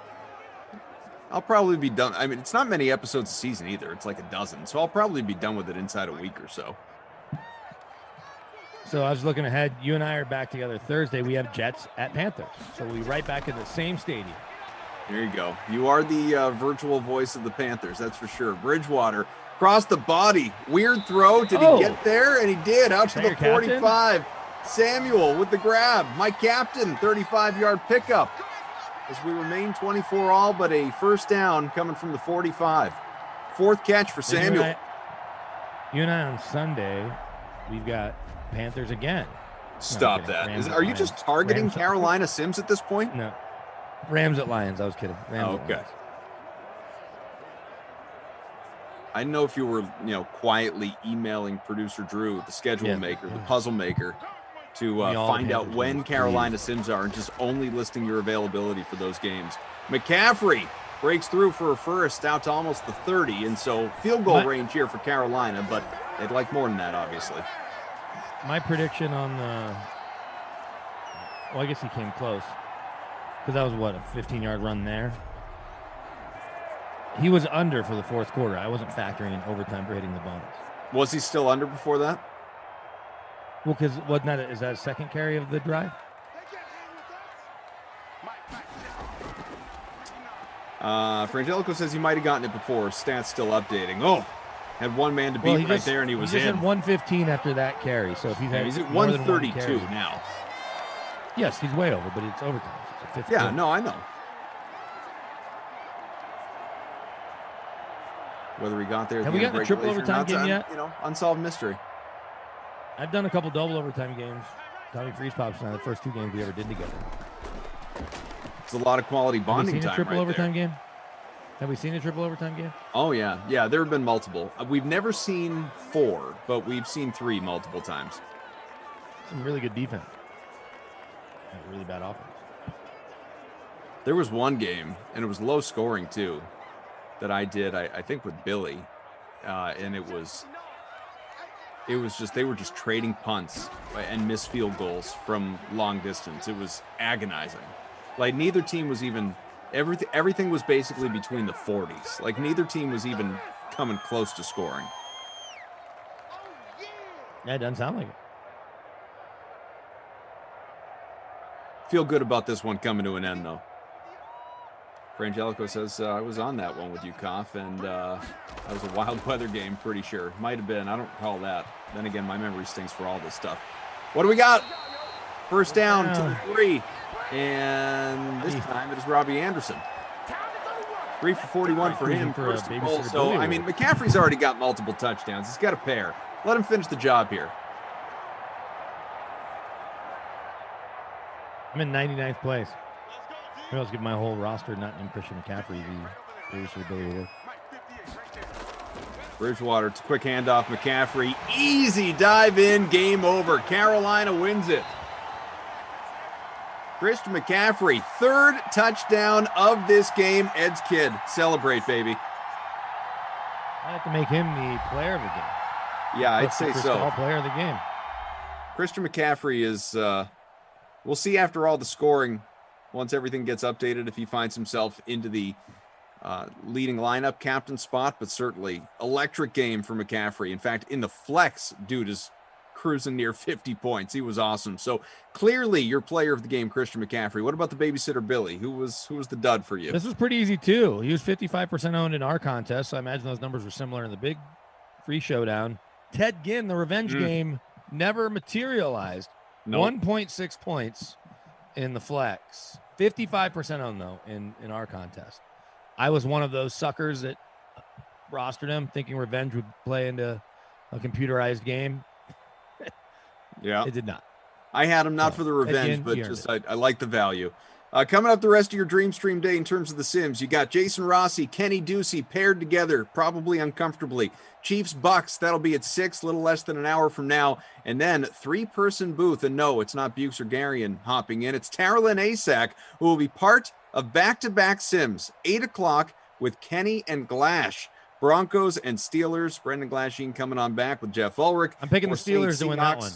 Yeah, again, Taralyn part of both of those, subjected to those tandems at 8 and 10 tonight, primetime and Madden After Dark. I'll be back with you for the 2 and the 4 once again tomorrow. BK here for the Nooner with Emerson. That'll be Washington and the Eagles, so make sure everybody tunes in for that. We want to thank Drew and Tom, for Angelico, June, everybody. We're going to go. Enjoy. Best of luck with the second half of your Dream Stream day. But get your baseball insights, folks, because the slate with Bukes, with Garion, the Tornado, we miss him in Simland so much. It's all coming at you right now on the Dream Stream. Fellas?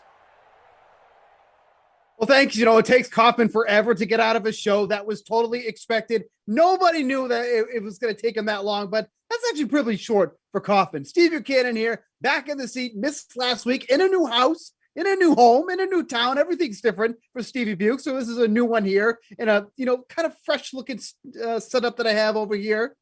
Probably looks the same. If I didn't tell you that I moved, you probably would have no idea. But we have a lot to talk about. My man, Garion Thorne here, is to join us to talk about this 12-game baseball slate that is upon us, that is not short of news. And news coming in fast and furious. Let's start off with some of the news that has come through already, starting off with the Padres dealing with some health and protocol issues, placing Fernando Tatis Jr., Jorge Mateo, and Jefferson Profar all on the injured list due to health and protocols. They were supposed to be playing at Coors Field tonight. Obviously, will not be taking the field there. Some back and forth issues with the Yankees and Rays game. First, it was going to be in jeopardy. Then it looks like it's expected to play. 5 coaches from the Yankees, Garion, apparently tested positive for COVID, so they're dealing with that. But it does look like, at least from the last report, that they will be playing tonight, so we won't have to take that game off. But of course, we'll have to keep an eye on that one as well. And then also Alex Bregman out for the Astros tonight. Just looks like a day of rest for him. Diaz will be batting second and playing at third base in place of him. That is where the news stands as we start the show here, 5:15 p.m. East Coast time. How are you doing? I'm doing good, but yeah, like you said, it's a 12-game slate, but for a moment it looked like it maybe was an 11-game slate. Yeah. The one big game that everyone seems to be circling for offensive purposes, obviously it's a Coors night. on Tuesday, so everyone wants a piece of Coors, except that's the only game with weather concerns. We saw a game be rained out on Monday at Coors Field. So yeah, it's a 12-game slate with a bit of an asterisk because there are definitely some things you're going to have to watch out for as we roll closer to lock. Yeah, and we'll let you guys know of any news that comes through as we're doing the show here. We'll be up to about 5:55 or so. So if you have any questions about tonight's slate or just want to drop a comment, make sure to do so in the chat. And all of our producer teams, great guys, great fellows. Everybody's great there. Men, women, all the same, all doing our thing on backstage there as well.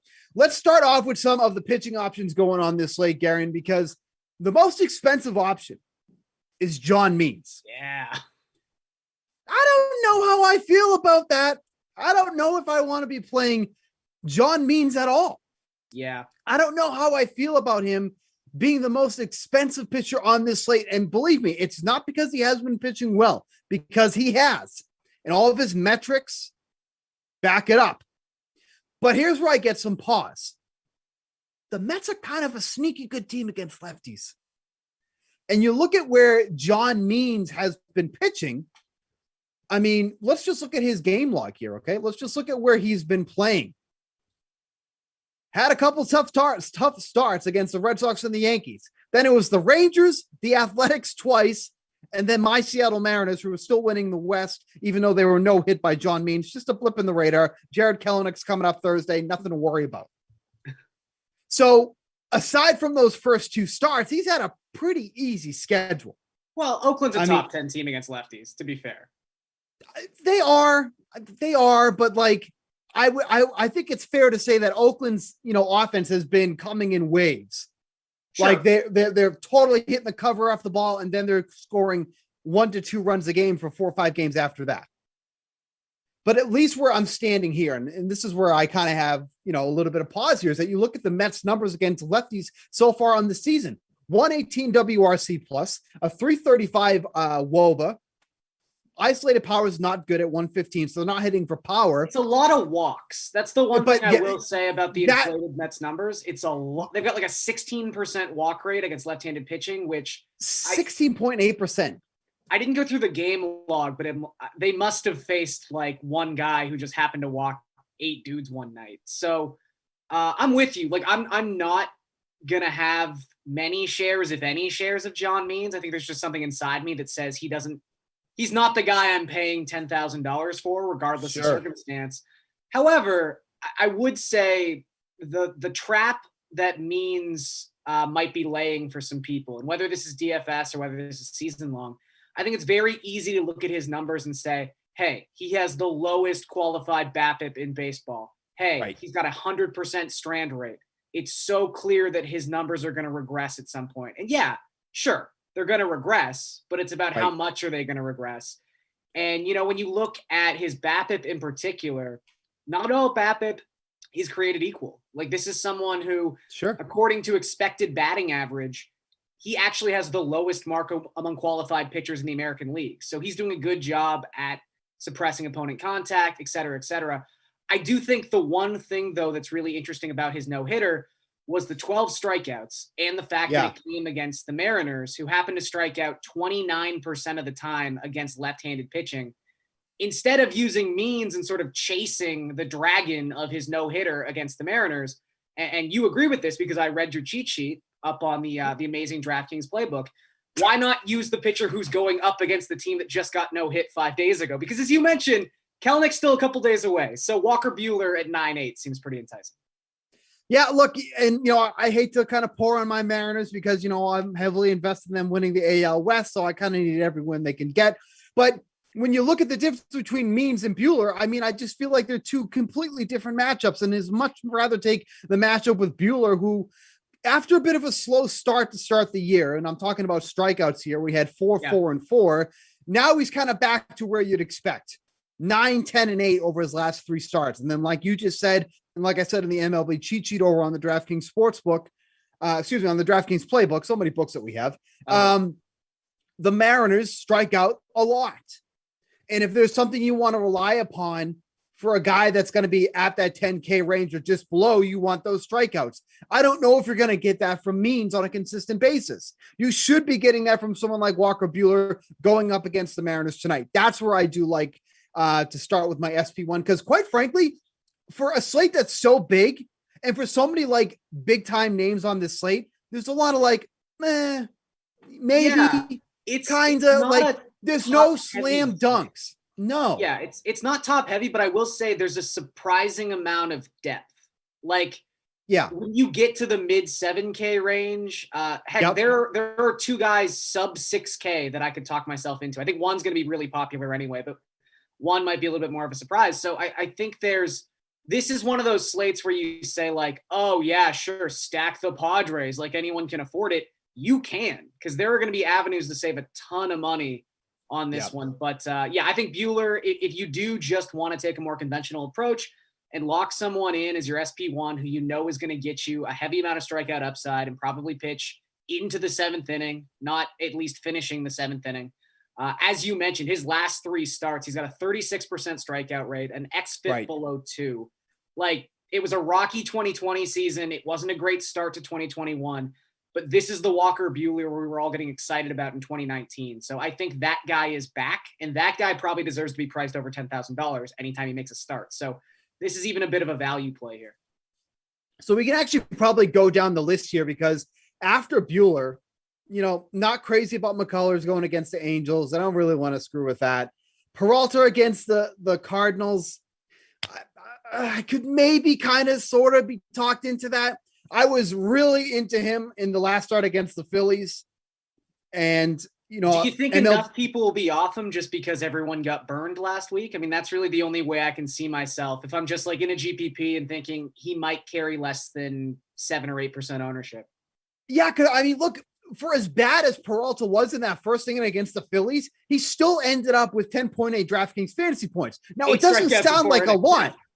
It doesn't sound like a lot, but this is a guy who I think ended the first inning and he was at negative 14 DraftKings fantasy points. So for him to come out of that, not only in the positive, but in double digits, that was impressive. And that's because after he got out of that first inning, he was striking out basically every batter after that. That's the kind of guy Peralta was. If he escaped that first inning, which he almost did, we're talking about a completely different start. We're talking about probably one of the more popular plays on this slate. But where where I'm not overly excited about is that he only went down $100 in salary from that last one, which is kind of odd because it was such a dramatically different start from the last one. But now he's facing a Cardinals team that is about league average in strikeouts at 23.8%. Like, I had really liked the Phillies matchup because they were one of the top teams in strikeout rate. They're at 27.1% today. They were around that number before.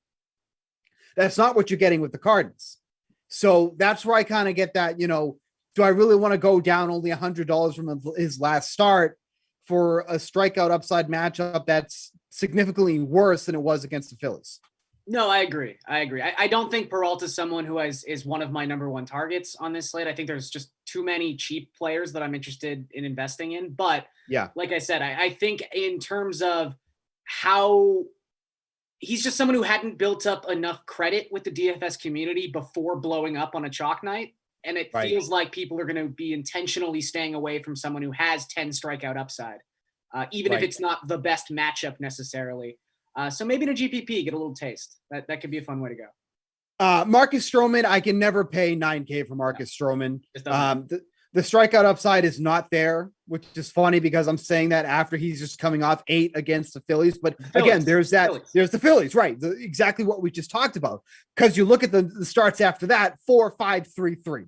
That is not a player I need to pay $9K for.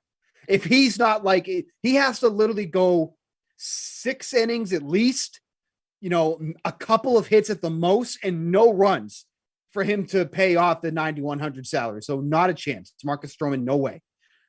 So then we're kind of going down the list. Bumgarner, no, I don't care how well he's pitching, not trusting him ever again. Evaldi, Evaldi's in some rough starts. Yeah, some really rough ones, and against teams that he shouldn't be having rough starts against. Like, if the Detroit Tigers are tagging you for 6 runs on 7 hits and 4 1/3 inning, something's wrong. And it's not with the Tigers, it's with you. You should be getting out, Gary, and you should be getting out that Tigers lineup. I think I could maybe get out 1 or 2 Tigers. Well, no Candelario today. This action. Yeah. Yeah. So, as you pointed out, I believe on the app, it is quite damning when Candelario isn't playing and you're like, oh man, the Tigers just lost their best bat. Like, oh, geez. So the first weird name I want to throw at you is Kikuchi. Okay. So there's 2 teams that just cannot figure out lefties so far this season. The Tigers, they're not on the list. They're just bad. But it's the Dodgers and the Braves. Yeah. So we're going to talk about Robbie Ray again in a few minutes here. I know, like, 2021. I mean, hey, look, I like talking about Robbie. This version of Robbie Ray is worth talking about. So I'm in. Well, okay, Blue Jays homer. I mean, we get it. You found something there. But so here we have Kikuchi, who's, been pretty as advertised, gives up a few runs, will get you a few strikeouts, although he does have 14 in his last few starts. But he's facing a Dodgers team that has been so unbelievably bad against lefties. And if you pull up their numbers on the year against lefties, and to be fair, this is still a small sample. I mean, it's just about the middle of May. Some teams have seen lefties more than others. But the Dodgers right now have the 7th most plate appearances against lefties. So we got a pretty good sample against them. The Dodgers have an 85 WRC plus, a 287 WOBA, a 132 isolated power, and a strikeout rate of 25.1%. There is nothing redeeming about those numbers at all, unless you're an opposing pitcher.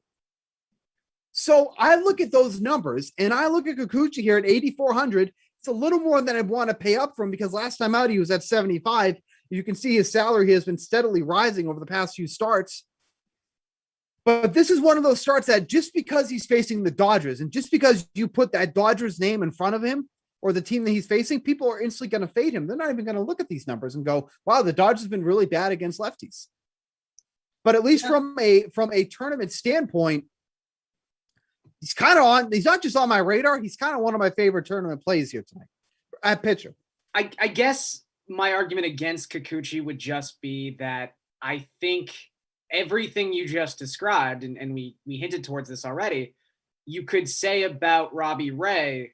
And I think Robbie Ray has a lot more upside, and he's cheaper. He might be more popular, but I also think there's someone who's going to be sucking up a lot of the ownership in the 7K range. And you don't really have to worry that much about ownership when it comes to Robbie Ray, because I don't know, like, what do you think? Is Robbie Ray who people still see and say, hey, this guy's terrible? Or has he worked up enough good sort of just good notoriety with his last 3 starts? Because again, he's gone 3 starts, I believe, he's no walks and a 32% strikeout rate in those 3 starts. So this is where I will give you the answer. I'm going to jump over to the DraftKings Sportsbook here, and I'm going to show you how the trends have gone since this line opened. Okay. So this is where I think Robbie Ray has kind of gotten some hype here. We got to fix this. I will say before you point this out, it does need to be pointed out that this line is already a little weird just because it was posted under Max Fried for most of the night. Okay. So that's where fair. a lot of the line shift came. Okay. So that's fair. But you'll notice here that there's been quite a dramatic, shift here as I start down here, open at minus 167 for the Braves. And then that's Max Fried territory. I will say. So, and then we're going. So now it's at, 3 hours ago. So now the Braves are plus money, plus 110, plus 104, plus 105, kind of hanging in that whole area there. So what's the latest right now? Let's just take a quick look. If I can get my screen share to work here. Sorry. So go back to MLB. So as of right now, as we're doing this, it is now. So the Blue Jays are still favored, minus 110, minus 105 for the Braves. But I do think that Robbie Ray is getting enough buzz now that people are on that side. And I talked about this that first start that he was going up against the Braves. I said, I am holding my nose. I'm putting Robbie Ray in the lineup because the numbers tell me the Braves can't hit lefties. And that's exactly what happened. when Robbie Ray went out and faced the Braves in that 2 starts ago, 6 2/3 innings, 2 runs allowed, 5 hits, 5 strikeouts, 22 DraftKings fantasy points at 6,600. Yeah. That is the type of value you yearn for. That is the type of value that you go, if I can just get something out of this guy at 66K, then I'm golden. If I hit the right stack, that's exactly the guys you can get. Yeah. No, look, I don't know. Pitching really well. I will say the Achilles heel of Robbie Ray, as you can even see in these positive starts, the home run is still plaguing him. He's given up 5 home runs in this 3-stretch start stretch.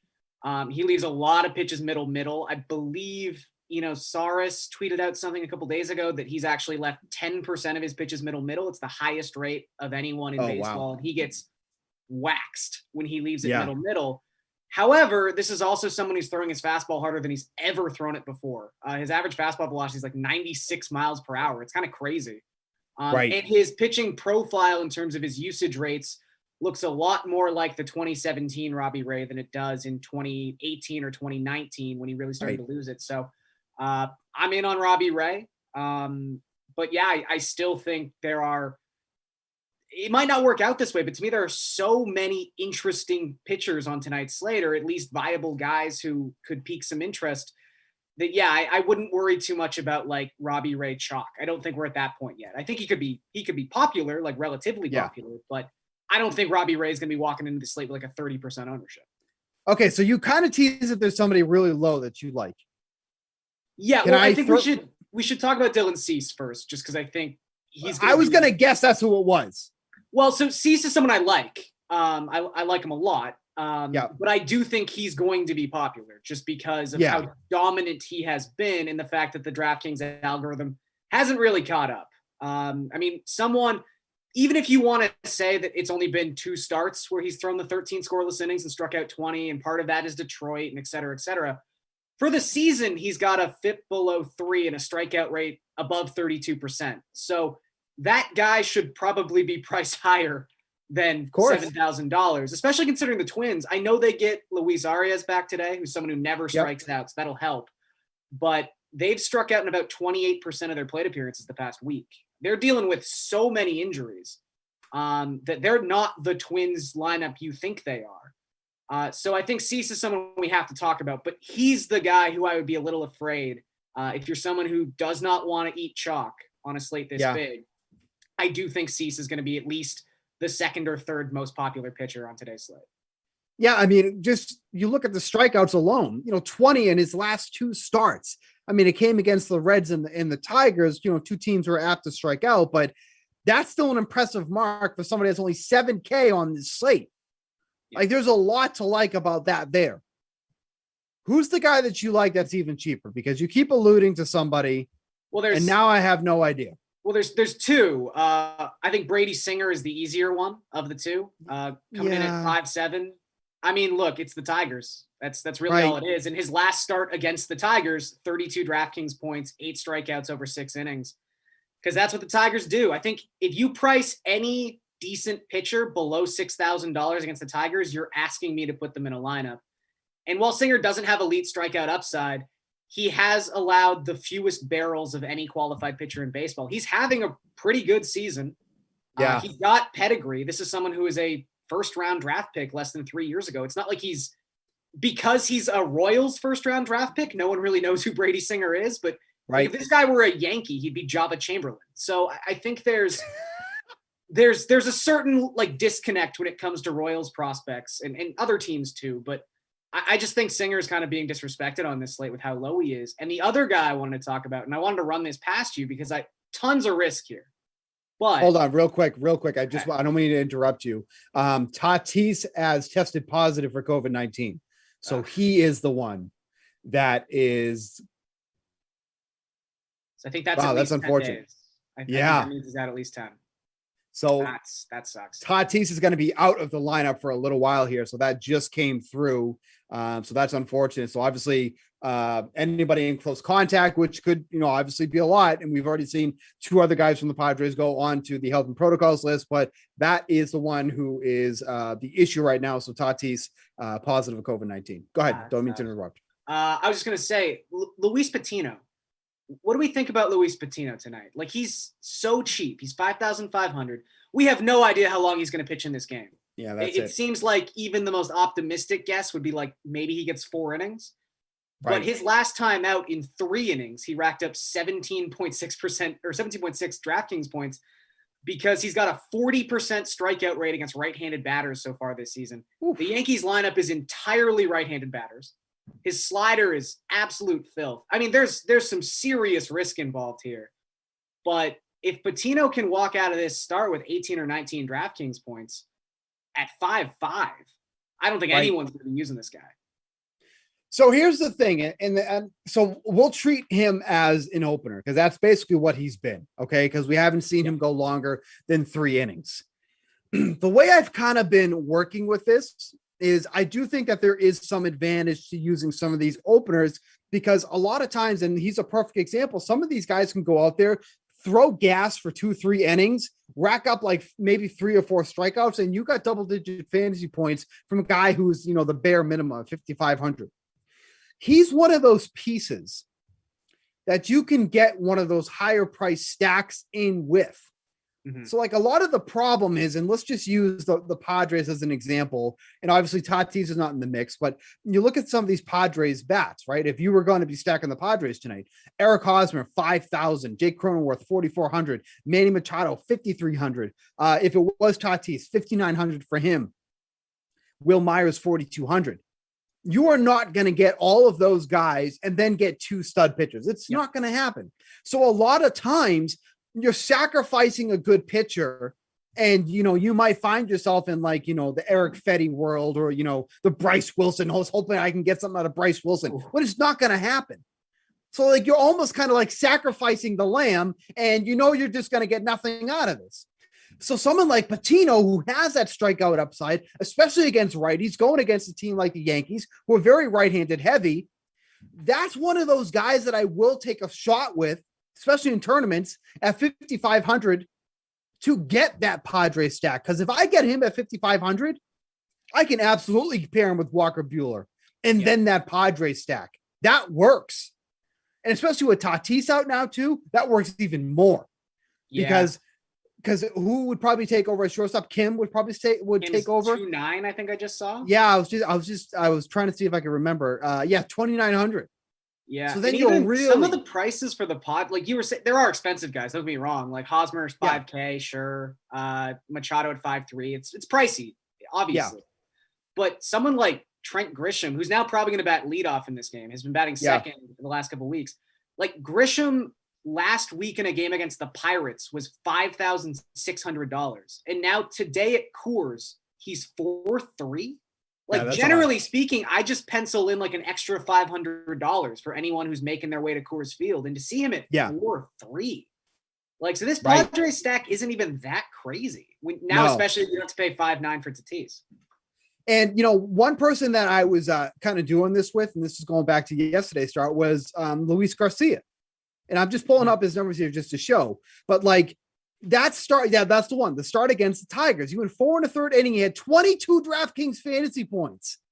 Like that's what, Patino could potentially be tonight. Now, it's not the easiest matchups against the Yankees. They've been hitting much better as of late. But like you mentioned, the strikeout upside, especially against righties, is there. So I definitely don't hate using him. I think it's a really sharp move.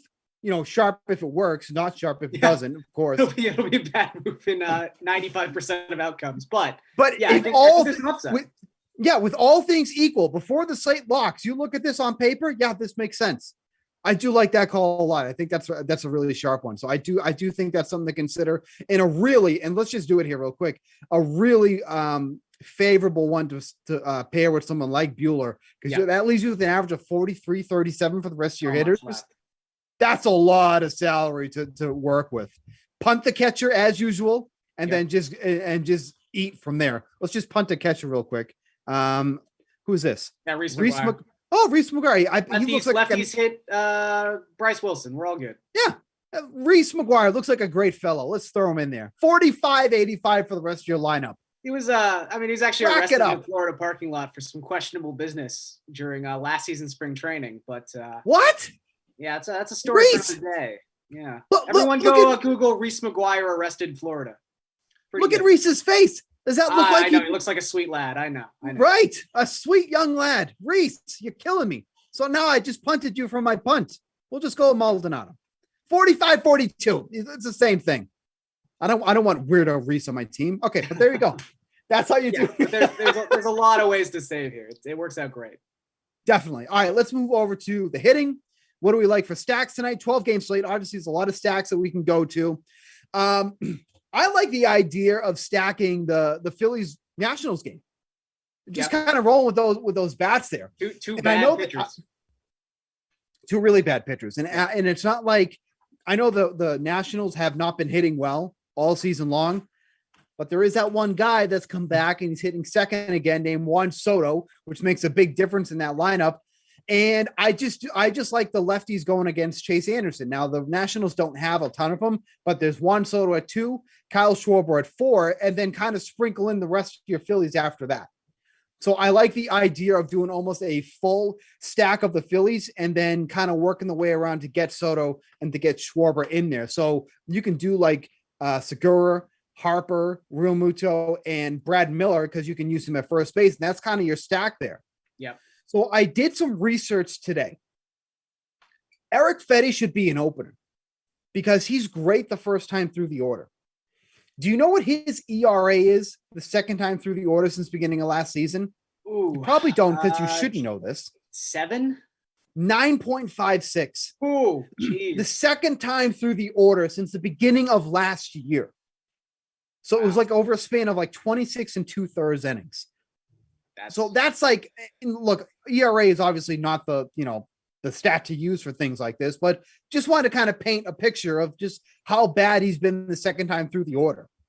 So it leads me to two things: stacking the Phillies overall and also taking the over 4.5 runs the first 5 innings. Because I would be shocked if this didn't go over 4.5 runs through the first 5 innings with these two pitchers on the mound. And the Phillies being one of the better teams at scoring in the first 5, averaging 2.6 runs per game through the first 5 innings. So I like this game overall to stack. That's one of my favorite stacks. What do you have for a stack tonight? Yeah, I mean, like you said, there's a couple of nice places to go. I think if you want to try the Royals against the Tigers, that's not terrible. I just don't buy Matthew Boyd. I know he's been good starting. I can't even say that word I'm trying to say. Surprisingly good. That's an easier thing to say. But you look at his xFIP, it's still hovering around 5. Yeah. His home run to fly ball ratio is ridiculously low. And granted, he could be the poster child, the sort of like extreme fly ball pitcher that's being assisted by the new design on the baseball. But at the same time, he's doing all this while his strikeout rate has fallen to the floor. His contact rate is higher than it's been in 5 seasons.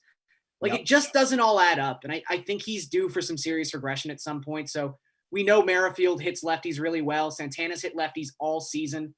Perez surprisingly hasn't hit lefties well this year, but I would use the larger sample of his career and say that he's going to be perfectly fine against lefties. And then Soler has power, Dozier has power. Hanser Alberto, if you even want to make it that far down the lineup, has always hit lefties really well. So I think the Royals are a good way to go. Obviously, Bryce Wilson sucks. So if you want to stack some Blue Jays, that's fine too. We mentioned this last week, I think with the Braves bullpen we were talking about, but Atlanta's bullpen is one of the most overworked bullpens in all of baseball. They are coming off an off day on Monday, so maybe that's like mitigated a little bit. But the Jays it's not a cheap stack inside the top 3. Like if you want Semien, Bichette, or Guerrero, you're gonna have to pay over $5,000. Right. Like Teoscar Hernandez, who hits cleanup, is still just $3,900. Randall Grichuk's relatively cheap. Kevin Biggio is actually kind of an interesting value play at $3,400. Has outfield and third base eligibility, I believe. And he's someone who has not been hitting well for the season, but has been hitting better the past 2 weeks. He's hitting 6th. And as I mentioned, Bryce Wilson, 448 career WOBA to left-handed batters. So Biggio is one of those really, really cheap bats who's in sort of like a faux premium lineup position. He might be someone to look at tonight if you're really looking to save some money. I was curious when you started talking about Boyd and how his strikeout numbers have just been totally down. It has a K9 of 6. Yeah. through 6 starts, and he's pitched more than half of the innings that he had in 12 starts last year. He's made 6 starts so far this year. His swing and miss rate is down over 3% compared to last year. So we're creeping up already on what he had last year, and that swing and miss rate is down 3%. So you're And think 100% about like spot every on. other pitcher in baseball, their swinging strike rate and strikeout rates are going up. And Yep. his stuff's going, he's like swimming against the current. It's bad. He's due for 7 earned runs. And I think it might happen tonight against the Royals. Yeah, and you and I both like Whit Merrifield, like you said. And Whit Merrifield is like not even doing it with power. He's just stealing so many bases. I think he leads the league right now in stolen bases. Like, he was always that guy that could steal bases. He stole 45, I think, his second year with the Royals or whatever it was. Never really got back up to that number again. But the rate that he's on right now, like, he could easily surpass that 45 total that he had in his second year. So if he's going to keep doing that, and you'll certainly get on base against this Tigers team, then, I don't care if he doesn't hit a home run. He's going to get me, those double-digit fantasy points more than one way. And actually, like, you know that I am not a BBP guy. Like, it needs to be something insanely notable for me to even bring up BBP. But because they've both lived in the American League Central for so long, Whit Merrifield has 54 career plate appearances against Matthew Boyd. He is 25 for 51. He's batting .490 against Matthew Boyd in his career. And this is one of those, like, again, not a big BBP guy, but we know Merrifield just crushes lefties. So it makes sense that he would crush a subpar lefty he sees all of the time. So I do think Merrifield's a pretty good play. I'm really curious. I got to see what the Royals team total is for tonight. So I'm jumping over to the DraftKings Sports. It's probably going to be 4.5, but I hope it's 3.5. So I'm thinking I would assume it's 4.5, but I haven't seen it yet. I wouldn't be surprised if it's 3.5. Let's look. It's 4.5, but plus money on the 4.5 at plus 114. I would not mind taking the over on that, just because that bullpen is so bad. Yeah. It's so incredibly bad. So even if Boyd, gets through, 5-6 innings with 2 runs or whatever, that bullpen is just going to cough it up. They are like historically bad. So over 4.5 at plus money, that could be one of those ones we got to hop on. I like that a lot. I do like that a lot. Let's talk about some of the more individual hitters on this one, some of the more expensive guys on this slate. We talked about some of the stacks that we liked. 2 of the 4 most expensive bats are out on this slate. Byron Buxton, as you know, went on the IL just over the weekend. And then obviously Tatis Jr. tested positive for COVID-19, which just found out a few moments ago. There's a lot of pitching options on this one. No one really over that 10K range other than John Mean. So do you find yourself gravitating to some of these more expensive bats like Mookie Betts, Ronald Acuna, Mike Trout, all in that, 5,800 or more range? Yeah, I think there's a lot of guys above 5K who I think you can afford on this slate. Yeah. It all just depends, like, if you want to be going a route where you're having 3 or 4 player team stacks, or if maybe you're looking at smaller, like 2-player stacks where you want to play someone on an island. But yeah, I mean, obviously Harper, I think of like the expensive guys, is probably the number 1 target for me. I just don't trust Eric Fetty. We already touched on Juan Soto. We just like that game in general. So getting the 2 best players in that game is obviously a pretty good way to go. And yeah, like I said, if you have the money, and you might, if you're someone who's going to try, with Singer or Patino or Cease or what have you, the Jays guys, Guerrero, Bichette, and yeah, like if you want to get Machado in there, if you want to get Hosmer in there, lefties in particular against Senzatella have just such a storied track record that I think Hosmer, who's also having a pretty nice season. It's not a ton of power right now, but he's having a really nice season. I think he'll be worth 5K. He's not hitting ground balls. That's what's most important. Hosmer's not hitting ground balls. Real quick, we have to wrap up here with just a couple minutes left on the show. Who is your favorite value play on this slate? I think I'm going to go with Biggio. I like that he's got the positional eligibility thing. I like that he's at least batting 6th in the order. And Bryce Wilson, I just think, you have to take advantage of your opportunities to stack against Bryce Wilson because he's not going to be here very long. He's going back to AAA. No, absolutely. I totally agree on that one there. I've kind of gravitated myself towards Yandy Diaz going against Jordan Montgomery. Sure. Has been hitting from much power, but has historically hit lefties well, only 3,400, and he's batting cleanup for the Rays. So that's kind of where I landed on that one there. If you can get a cleanup hitter, as cheap as he's been, again, hasn't been hitting for a ton of power, but he does have that good numbers, good splits against lefties. So that's where I would gravitate for my value on that one. So definitely take a look at that. And that's kind of going to do it here for this 12-game slate that we have coming up here on Tuesday. Make sure to get your lineups in for this one. Slate locks at 7:05, 12 games for this one. And then, of course, there's still plenty on the Madden stream here tonight over on the Dream stream. What we have coming up next, Chiefs and Bucks with Rossi and Kenny. They'll be on the call for that game there. Heard a lot of rumors that Terrell and Azek's going to be involved in the next few slates too as well. That's enough reason to watch for me. I don't know about you, but I'd be in on that one. So you can take a look at that one as well. But that's going to do it for this edition of the slate. For Gary and Thorne, I'm Steve Buchanan. We'll check it next week.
streamers, it is time for your night's slate, but we're going to kick this puppy off with a little 6 o'clock action. I'm Jason Rossi. With me, my tag team partner for the next hour is Mr. Kenny. Kenny, what's up, dude? Hey, what's going on? What's going on? I'm excited to be here, Rossi. It's been a long time since we've been together, but it should be good. I'm looking forward to it. We got there's just plenty to talk about in the sports world. We got a big slate tonight on the Diamond, and yeah, we got some NBA games looking good too. Love it. Got everything to talk about. We do. Last night of some NHL. If people want to get in some late NHL before the playoffs start, love it. Madden's going on as well. Kenny, did you put in the lineup? If so, what's it look like? I did not have time to put in a lineup. I was preparing to make stir fry, but I will tell you that it would not have been very exciting anyway. I do the same lineup every Chiefs sim. It's Sammy Watkins in the captain spot with Hill, Kelsey, Mahomes, and I guess I don't know what money I would have had left over, but well, if you went that route, you could have had the rest of my lineup: Gronk in the captain, Scotty Miller, and Buckner. That's what it would have looked like, or something of that nature. As we are here. Buckner. Who's Buckner? You know, the kicker. How do you say his name? Buckner? But what did I say? I feel like you said the same thing twice. You said Buckner. And what did you say? Like Bill Buckner. And what did you just say? What is his name? I'm saying you said Buckner with an N. Okay, and then I see. Buckner. It's Butker. Butker. That's just I'm a little loose tonight. That's my Boston accent bleeding out. We had N's now, if you didn't know. Do you like my shirt, by the way? Do you know what it is? I can't see the whole. Let me see. Oh, it's the Sami Zayn dance. That's Sammy Fasaria right there. That donation. Love that. Limited edition shirt, by the way, Kenny. Really vibe. I feel very very cool. Feel very woke. Do you feel very woke right now? Of course. Always stay woke over there. You can follow him at Kenny Ducey. He mentioned some of the stuff coming up in the real sports world, so probably could check out some of the things he's got going on there. But we start here in simulated Tampa Bay, baby, the home of the Super Bowl champions. They're going to be getting their schedule announced. A lot of big games people are looking forward to with this team, and we'll also tell you about some promotions going on here with DraftKings. We'll talk about it at all your breaks tonight, but you basically have a chance to win $5K if you can answer some questions about the NFL schedule. You can check that free pool. You can look at it now, but I'll tease it more later. But Kenny, we got Patriots, Bucks. Oh, sorry, Patriots. Buccaneers and Chiefs Super Bowl rematch here. With the schedule release now, being a Jets fan, having the excitement, the juice is in the air. Where you know a lot of good stuff. Excellent draft, by the way. As a non-Jets fan, as a Jet, I wouldn't call myself a hater, but it was probably one of the better drafts I watched, especially the first 3 rounds. Loved it. But how are you feeling right now going into a schedule release for tomorrow? Is there a hot start, you think? Is there any teams you want to play early, get them out of the way? How do you vibe a day before this release? I'm feeling fantastic. I think it's probably going to be like Jets Dolphins week 1 if we have to be honest with ourselves. Just something. It's probably Jets Dolphins, and then I don't know. I could not care any less about the schedule release. I know that's probably offensive to the good people over there at the NFL, but to me, it's just trying to think of a good example. I just feel like it's another excuse to get excited about the NFL. It's another big event, but I know what teams they're going to play. We already know what teams they're going to play. So who cares what order it's in? Let's be honest. Ready? I'm glad. The only thing I'm excited about is to see if they have any primetime games, because I would like to see my Jets, not your Jets, my Jets. I would like to see my Jets on primetime. You know what? For you, I'll root for it. I could see an early Thursday night game. I could see like a week 3 Jets Patriots or a Jets. I don't know who they have, what division off. I think they have the NFC South, so you could see like a Jets, Saints or something like that. We'll see. I think the maximum me and Freeze Pops were talking about, I think it's 6 primetime games is the maximum amount. So you would assume Tampa Bay is going to be there. You assume Kansas City is going to be there. I think everybody else will have a smattering. I don't know what they're going to do with Green Bay at this point. They're probably shaking in their adult diapers. But overall, I kind of agree. I do like the nature of like what DraftKings is doing. Like you can pick you can select who you think is going to play when and where, and we'll talk about that. Brady, Bucks, Cowboys, who they playing on Thanksgiving. But overall, it just shows how the power of the NFL. Like where people get like hyped up, and there's like 5 hours of coverage on ESPN tomorrow about a release, and everyone's going to make their picks for winners and losers, and like, what are we doing here? It's fun, but I mean, just to me, it doesn't make any sense. It's like there's no winner or loser of the schedule release. Again, if you are on ESP, if you're on Sunday Night Football, Monday Night Football, if you're on there like 5 times, then you're a big winner. Yeah, because that means that you've been anointed by the NFL as an exciting team. Everyone wants to watch you. For the rest of the teams out there, who cares? Yeah, it's like I say, it just shows the power of football. Like we should be talking to like a ton of baseball at this point. They're like NBA playoffs, NHL playoffs, and it's like, oh, schedule release. As Brady has a wide open receiver, he just plain out misses him. See you guys in the chat. Dom, what's up? Somebody throwing out the Jason and Kenny. What's rocking? Says Sam. Well, dude, in my life, everything's rocking. Kenny's shirt's rocking, dude. Dude, big time. A lot of Ducey Love Rossi. Ducey executive session. That's going to be stopped. Short. Wow. OJ Howard trying to vulture his way in for a fullback touchdown, which we've seen a little too much here. Mike Bauer says, the old Rossi Ducey. It's been a hot minute. Ducey. That's right. CEH saying, so it's we, Kenny. Yeah, he said it's we. He's in. We is the Jets. He's part of the Royal We fandom. Brady, 3rd down. Had a man again. Nice defense there to hold him. So we're going to get a field goal kick by former Mr. Irrelevant, Ryan Suckup. The freak sure it's looking. Not snuck up? It's suck up. Snuck up? No, snuck up there. Good. We got to fit at the end. But by the way, never mind. Brady pulls a Brady and says, get out of the way. I'm going for this. As a single back, 3 tight ends in. They give underneath. It is going to be a touchdown. Fournette. Playoff Lenny. Gets it in there. So we gotta love it. You gotta love the aggressive play. First time smash Lana. Thunder Ring Ice, should I say? What are we doing over there? Twitch. Thunder Twitch Ring homies? Ice. What's that mean? I don't know.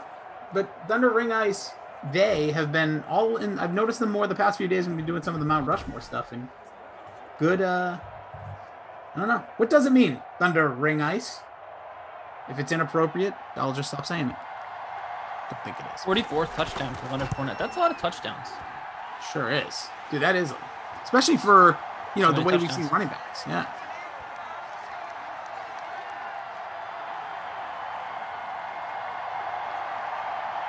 I don't know if you're talking about me, Meager, but yeah, I did a little bit of both. I made a paid contest today. Now I realize I got some flack. Like, I got a DM like, hey, that's a DK Sim fan. I was like, hey, no harm. I just always know Koff comes in with his NBA contest. So I was like, why don't we do this for Madden?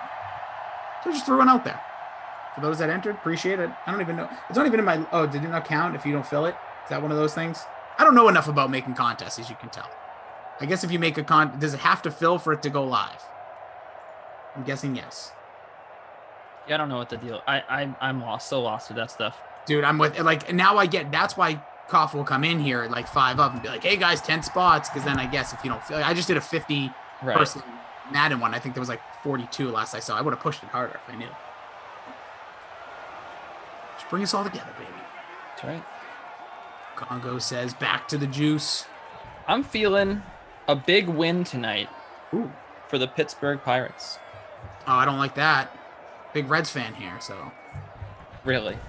Yeah. I've never told you about my Reds fandom. I was doing my own little Sami Zayn dance as they were just destroying it yesterday. Yeah, long story short, Kenny, is my dad was, obviously growing up here in Boston in the, I don't even know what, 60s. And there was you had an AL team, and then everybody picked an NL team, I guess, of his, North End buddies. So he picked the Reds, and he's been a fan all his life. That transferred down to me for no other reason. So I thought it was bad being a Red Sox fan for the early portion of my life. Being a Reds fan might be worse. So my dad just sent me 2 very good text messages. Can I share, please? The floor is yours. I would love to hear from your dad. So first of all, He sends me a screenshot. He's on hold online with Microsoft Office support. Okay, Rossi? This is going to be a good... It says your current position in line is, and then it says 3,000. 3,000 people ahead of him in line to get help for Microsoft Office support. Wait a second. And it's 6 p.m. Eastern. So even putting that at 3 p.m. Western, how many 3,000 people are currently looking for that much support? Guess so. That is insane. That's when you just throw your computer out the window. That's not even the best text, though. The next text he sends, this is in our family group text, is a screenshot, okay? Okay. And it's someone's, he runs a little local news startup. And with my mother. So there's a Hamlet Hub. Go check it out. There is a guy who applied to work there. He sends his resume, right, Rossi? Yep. And it says on the top of the resume, right, his very top, it says like all his contact info. It's his name, it's his number, email, another email, then his address. Then it says U.S. citizen, and then it says fully vaccinated, and then in parentheses Pfizer. Just like in case that's like another reason to hire him is that he's fully vaccinated. I love that. Hey, listen, whatever you got to do, listen. Did they attach the card that shows the full vaccination? No, I don't think so. Because that would be a hell of a move. Speaking of which, tomorrow's my second Fauci, so I'll be in that ballpark in a few weeks. Nice. I'm tomorrow. Thursday will be 2 weeks removed officially from my second shot. When the X-ray vision kicks in, I hear. That's when I don't have to go. I went to a Yankee game and I had to get a COVID test to get in, so I don't even have to do that anymore. Really? I went to Fenway early in the year and they didn't do that. Huh. Was this during, what was the occupancy at the time? Like a week ago. 25%. Okay, it was the second level up. Like literally when I went to Fenway, it was this third home game of the year, and it was like, it almost just felt like when like the Red Sox stunk and you go at like the end of the season, there was like maybe 3,000 people in the whole stadium. Is wild. Huh. And still ran into somebody I know, which was funny. But nonetheless, hopefully everyone's feeling a little bit of that normalcy in their life, enjoying today, a nice Tuesday, little happy hour sit with your buddies, Jason Rossi, Kenny Ducey. Yeah, there is a free pool up for the NBA schedule release. We'll get into that. There's also going to be a refer a friend thing we'll talk about, but you can jump in there. You win up to $5,000 in prizes. So love the free contest here in DraftKings. I'm cheap. Congo Cab says he's feeling a big win for the Knicks tonight against the Lakers. LeBron going to test that ankle.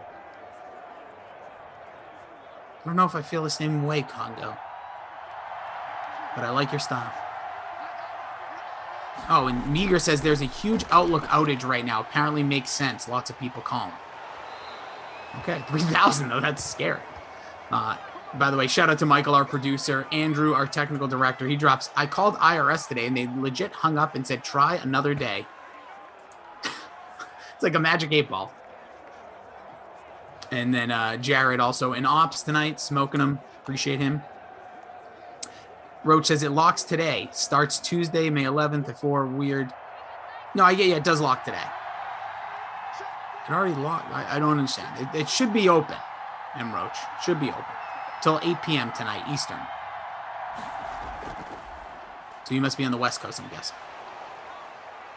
Oh, LeBron's not playing? I thought they said he was testing the ankle. Maybe I didn't see an updated report. My bad.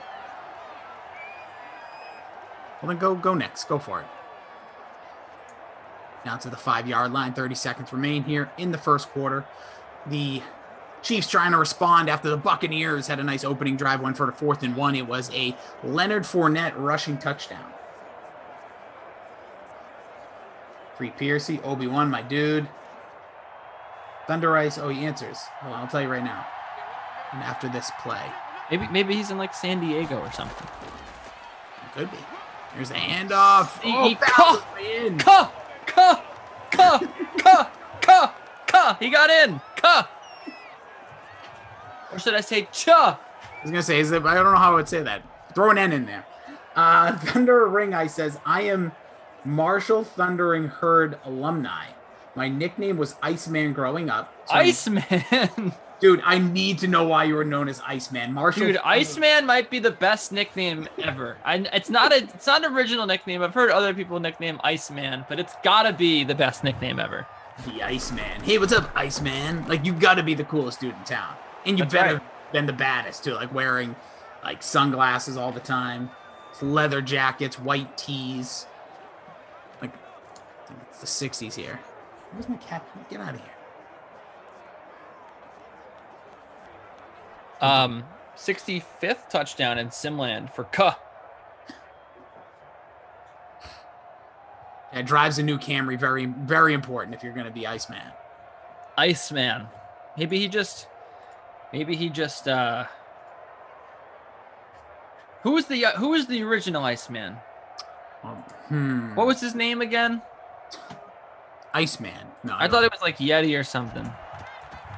You talking about wrestling? No, the real Iceman. George No, I'm not talking about George Gervin. I'm talking about the guy they found frozen like years ago. Sasquatch? Hemroach, I will take a look, by the way. Otzi. Otzi was his name. Otzi the Ice. He's the Iceman. That's the not George Gervin. I'm talking about George Gervin over here. What are we supposed to know? Otzi. You're talking about some mysterious person that was frozen. I don't know, Ted Williams? Think I care about George Gervin? You care about everybody. Speaking about caring, sharing is caring here, Madden fans, and you know why? So sorry, go ahead. I just interrupted. You read. No, it's fine. Don't worry. We'll bang through this, and then I want you to scream it about this because I'm interested more in that. In some ways, refer a friend over at DraftKings to play free in Madden contests. Simply scan the QR code on the screen, which should be appearing at any moment, or it's there now, or you could visit dkng.co/friend. Again, scan the QR code, pull out that little phone there, and scan the QR code on screen now, or visit dkng.co/friend, and you can send the link to your friend, and when they deposit, you both play free. Ain't nothing wrong with that. Free is for me, if you're wondering. And then also, Ducey, another thing, NFL, as we said, set to release a schedule Wednesday night, but you can predict some of this year's biggest matchups with the DraftKings free-to-play 5K NFL schedule release pool. When will Brady play and the Bucs return to Foxborough? Who will the Cowboys play on Thanksgiving? These are very important questions. They're burning in Ducey's head all day. And if you answer these questions and more, and you can take your shot at 5K pool prize for more. The more you answer correctly, the more you can win. So head over to DraftKings pool section on the DK Sportsbook and enter the free-to-play 5K NFL schedule release pool now. It says it locks at 8 p.m. tonight, and Roach is telling me a little bit differently, but go check it out. We can do it together, and we'll find out by halftime. Again, free pool, win 5K. Everything's good with me. Sounds great to me. I'm in. Am I allowed to talk about Otzi? Yeah, go ahead. Well, I'm not allowed to show his picture, right? It's kind of gross. They found him frozen. Yeah, I wouldn't do that, but you can tell me about him. Yeah. You can tell people to. No, you didn't learn about him in school. That he was. It was a mummy that they found, and they estimated he lived between 3400 and 3100 BCE. You remember him? I didn't learn about him at all. Someone in the chat said, Dom said Otzi was a frozen Italian dude. There you go. Yeah, So pretty close. Yeah, they found him in Italy. Okay. Yeah. With the Iceman? And they found an arrowhead in his shoulder. But I think the thing was, they found him in 91. That's why I remember learning about him. I'm just looking. I'm getting a refresher here. They found him. They found his frozen body down at the 12. Yeah. In 1991. Okay. And so this is recent. This is like.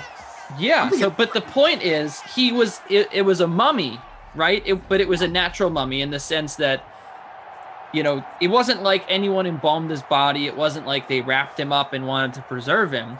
He was just this random Italian dude who was murdered in 3100 BCE around that time, because they found an arrowhead in his chest, and he was just frozen. And they found him in 1991. I think that's pretty incredible. So that's the Iceman. That's George Gervin. Well, Gervin, as Andrew, our technical director, does say, Gervin was the Iceman before him. But Otzi's the real Iceman. No, the real Iceman is a guy, Thunder Ice. He explains, he goes, I was a I think I'm saying this right, Labonte NASCAR fan as a kid, Cornflakes car. Bobby Labonte? Yeah. He says, wearing a shirt of freshman year at Marshall, I was hanging with the QB at the time named Jimmy Skinner, and he had trouble with names. So when he saw my shirt, I just became Iceman. It's kind of caught on. The shirt had Iceman on it. Labonte was the Iceman. So there you go. I'm not so sure about this. He says Labonte was known as the There's Iceman. only one Iceman. Early in his career because he was cool under pressure. Maybe there's maybe there's room for 2 Icemen, but there is not room for 3 Icemen. My point is this. I said it, that it's a great nickname, and it's not original, but it's a great nickname nonetheless, and I will stick to that. So if you were to give 2 out, is it Gervin, this frozen Italian guy, or Thunder Ring Ice? Who are the 2 you're giving the Iceman, the Kenny Ducey Iceman knighting? Those are the 2 Icemen. So which 2? But you have to take out one. Is Gervin out? Yeah, well, I mean, if there's only one, it's Gervin and Otzi. Touchdown. But if I have to pick only one, I'd probably end up picking Tyler Johnson. That's Johnson. Caw-caw, I'm a vulture. Caw-caw. They are swirling like crazy here. Tyler Johnson. Are you kidding me? I don't know where Jordan is, but I feel you somewhere, bud. The Iceman is definitely Otzi. Dom jumps in and says the real Iceman was Chuck Liddell. Mm-hmm. Val Kilmer. We're getting so then you're one of the Icemen. There's Icemen. There's not an Iceman because there's clearly so many Icemen. Ralphie says Rossi. Iceman is from Top Gun. So many Top Gun references. There's a lot of nicknames in there. Tyler Johnson, 4% owned. Tyler Johnson is the Iceman. He is now. Unreal. By the way, your guy Obi-Wan's giving you a shout out in Twitch land. See him. Twitch land. What's he saying in Twitch? He's just saying you're the man. He loves you. Thank you, Obi. Appreciate that. Someone understands me. He wants to have your ice babies. Little ice cubes. Ice Cube. No, he's the Iceman. Freaking Nature says, caw, I'm an Iceman. He'll be like more, brr.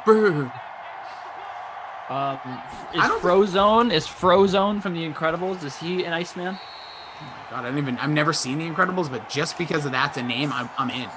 Oh, Frozone. Oh my goodness. You never seen The Incredibles? No, I don't. It was the weird. What's wrong with you? Many things. You have time? Look, I've only seen probably like 50 movies in my whole life, and I've seen The Incredibles. Hey, good for you. Is there 2 of them? There's I think there might be like 3. The first I've definitely seen more than 50. Just to put that out there, I don't want people. I can't wait for Smash Lana to be on Twitter 3 days from now, Kenny, she couldn't see 50 movies. That's impossible. I feel like that happens all the time. You get fact checked, so you got to make sure you don't ever exaggerate or lie. Well, let's be honest. I don't think anybody could fact check if you see more than 50 movies. I'm sure that there's someone out there who will go through every single stream of mine and be like, "Well, you named 52 movies, so technically." It could happen. You've never seen The Incredibles? No, I haven't, Tyler. Tyler Toms can't believe it. Grow up, he says. What do you mean grow up? I wasn't saying it's a bad movie. I'm not disrespecting it. Grow up, Rossi. Seriously. Grow up. I guess I need to. Smash Lana says he feels attacked. You should be ashamed of yourself. Grow up. Trying every day. Grow a little bit. That's one of the ultimate burns too out there. You ought to be ashamed of yourself. I feel like that's gone away. That's such an old people burn, or an old people saying. But I feel like we need to bring that back. I think we need to bring back. You ought to be ashamed of yourself, because that's the ultimate burn. It's you should just reflect inward, and you should feel really bad about yourself. You should be ashamed to be human. You should be embarrassed. You should be ashamed to be a human being. You should weep at night thinking about how you are. That's what you say when you say you ought to be ashamed of yourself. Yes. It's like saying that you're, as a person, you're an affront to society. You know what I mean? It's kind of like the burn. It really is. Yeah, it's I'm not mad, I'm disappointed, but taking it to the next level. Right. Yeah, I'm not telling anybody. Never be ashamed unless you did something really bad. Obi-Wan tells me to grow the F up. I think that's becoming a sick burn. Like, I'm going to think about that later. How did you save that before I saw it? That just came in for me as you were reading it. I'm on an iPad. I don't know if that makes any difference. Maybe. Yeah, I'm using. I've noticed that with the YouTube stream chat before as well. Like, sometimes it comes quicker on a mobile device for whatever reason. Okay. William saying this game too slow. What do you got a hot date? What do you, me, William? We'll see what happens. Listen, it's because they scored. There's been 3 scores. What happens when people score, actually? Is that true, King? I didn't know that about Samuel Jackson. Like, The Rock's got his adult beverages. Sam Jackson's got some. It wouldn't surprise me. Which dancing Sammy is your favorite? I'm going to give you a chance to answer here.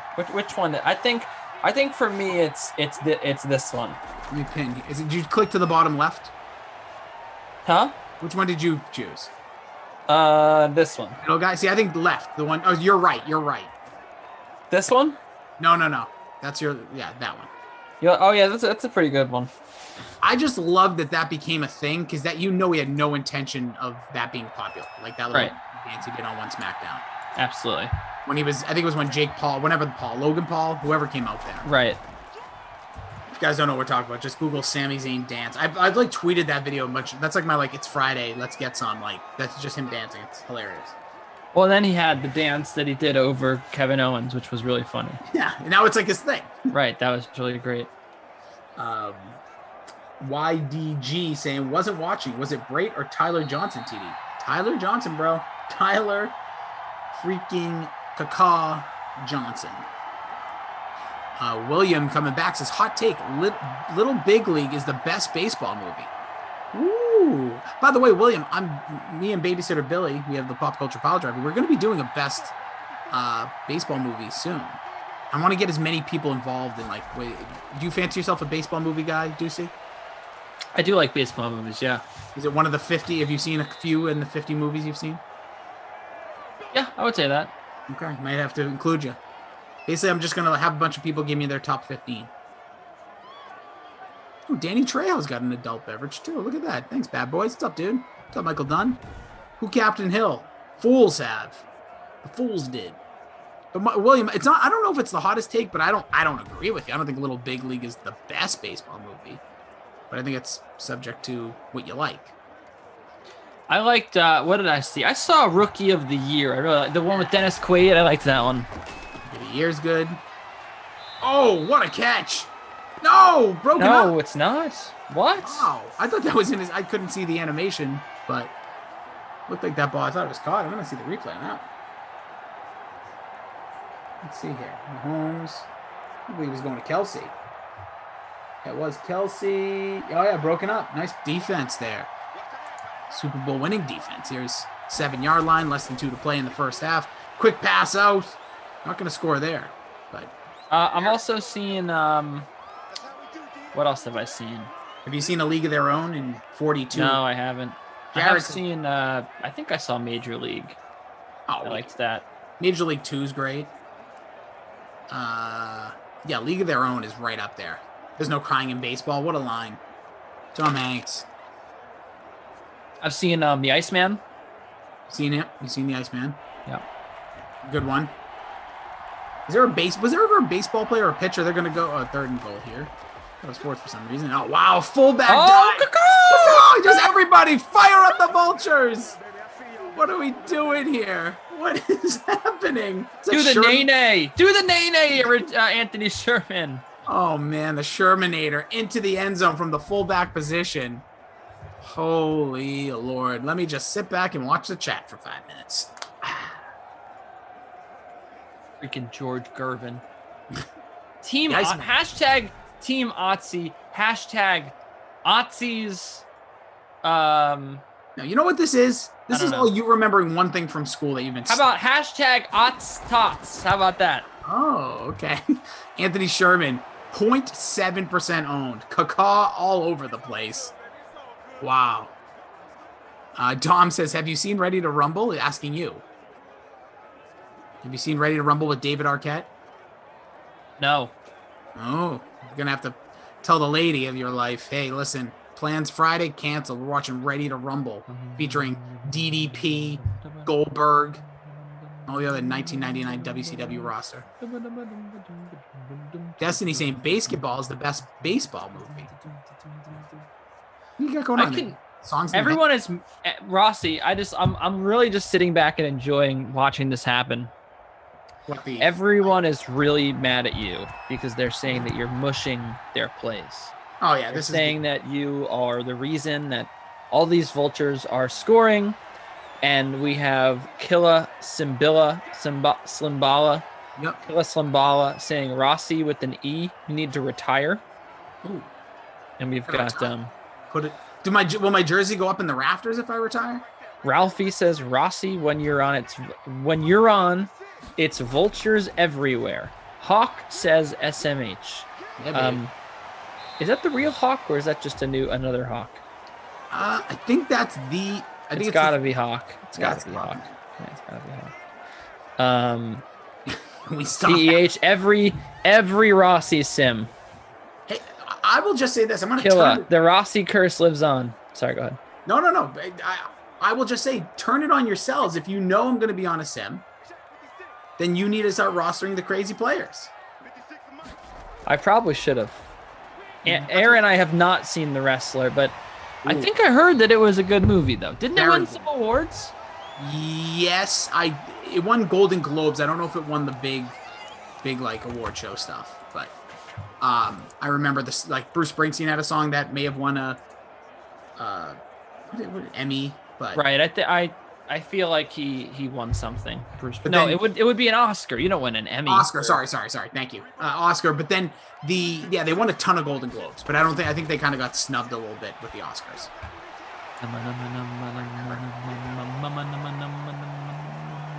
Kenny Ducey's bad takes as fake wrestling is what we thought it was. How dare you? That freak of nature gets it when Rossi's on Captain of Vulture. Right now, if you had Sherman in your lineup and Tyler Johnson, I wouldn't be hearing any complaints. I'd be hearing congratulations. Jordan says, see, Rossi, we're even nervous to put in NBA lineups when you're on the stream. Hey. So the Knicks are winning tonight, right? Isn't that's pretty assumed? That's Congo Cab had the feeling, and I trust Congo Cab's notions. So I'm thinking that the Knicks win tonight. Here's the thing: I don't understand. There's a lot of confidence by there's people in in sports that we trust to assign a probability that one team is going to win. And those people have given the Los Angeles Lakers a ton of credit coming into this. They have the utmost confidence in the Lakers tonight, and I just don't understand why. What have the Lakers done, folks, to give us any sort of semblance of what have they done to earn trust that they're going to win this game? That's what I want to know. I don't understand. Especially against a good Knicks team. It's not like they're playing the Knicks. The Lakers have so many issues defensively. Like, what did they do to be like? They won one game, and all of a sudden now they're all fixed. Like everything, all the problems are gone. Like, no, that's ridiculous. They still have plenty of problems. So I agree. But we'll see. By the way, everyone, remember, if you refer a friend to DraftKings to play free in Madden contests, simply scan the barcode that will be on your screen in moments, the QR code on the screen, or you could visit dkng.co/friend. Don't ask me how they came up with it. Just know it's dkng.co/friend, and you send the link to your friends, and when they deposit, you'll both play free. Again, you can scan the code on your screen right now or check out dkng.co/friend. And speaking about things, be a friend, win yourself some money, because the NFL is set to release the 2021 schedule tomorrow night, and you can predict some of this year's biggest matchups with DraftKings free-to-play 5K NFL schedule release pool. When will Brady and the Bucs return to Foxborough? Who will the Cowboys play on Thanksgiving? Answer these questions and more to take your shot at 5K prize pool. The more you answer correctly, the more you win. Simple as that. It's just like the SATs, but with money at the end and not potentially a school laughing at your low numbers. So head to DraftKings pool section on the DraftKings Sportsbook and enter for free to play 5K NFL schedule release pool now. It locks up before the start of the next sim. So while you're playing along, while you're enjoying me and Ducey, go ahead and just open up your app, go check out the schedule release pool and just enter. Throw some shots, throw some darts. Patriots, Bucks. Do it for Otzi. Yeah. Do it for Otzi. I don't know when it's going to be, but I'm telling you right now, I'm excited for that game. Yeah. That's the only game I legit care about. And obviously, as a Patriots fan, there's many reasons why. What games do you don't legit care about? Like, you said that's the only game that I legit care about. So there's got to be games out there that you pretend to care about, but you don't legit care about them. And I want to know what those games are. I care about all games. I just don't care to when they fall into place aside from this Tampa Bay Patriots. There was a lot of hot rumors. It was Thanksgiving night. That's all kind of sizzled down. Now I'm hearing it could be early in the season to predict. Love some hot rumors. Yeah, you love it. You got to throw them on the grill. It's grizzling season. So that was like the big thing going around for a while. Now I'm hearing that it could be early in the season. So it kind of, just in case of injuries or the Patriots stinking, they don't want that to be if it's like week 3. But if I were to predict the schedule, I think your Jets. I don't know when the Jets-Jags are going to play, but I could see that being like week 3, Thursday Night Football. Get the 2 rookie best 1 and 2. They're going to be playing. Injuries aside, that would be exciting to me. Even if it was week 2, give me those guys early. All right. See what they got. Zach Wilson looking younger by the day. He's like Benjamin Button. Could go out there and just rock your world. He does look like he's 14 years old. It's really crazy. It's so weird. Is like obviously we all get older time over time, but like looking at him, he looks like an all-time young dude. Like some quarterbacks are like NBA players when you see them come out of college. Like this guy's an NBA player. It looks like he's 15. Or like NHL. Obviously, some of them are legitimately like 17 years old. But like he looks like one of the youngest professional like top picks I've ever seen in any sport. Yeah, dude. It's pretty funny, but I mean, I think he's going to be great. Mm-hmm. Well, I hope for your sake, I hope so. I wouldn't mind seeing the Jets be competitive again. I wouldn't mind seeing the AFC East just being like all good teams with like good quarterbacks, young. Kicking Club. What's up, dude? Oh, really, Rel? What's up? Midwest Heather. Booking Vegas, baby. Look at you. Oh, Joel Embiid out. Oh, really? Hope you took the under. Embiid out. Okay. So we're down to how many games are left in the NBA schedule? Like 6? Are we less than that? How many games left? For most teams. Yeah. Gotta be I think it's around like 4 games normally. Yeah, I thought I was gonna say no more than 6. So yeah, Celtics 1, 2, 3, 4. Yeah. Heat tonight. Cavaliers, Timberwolves, Knicks. Got to win 3 of those.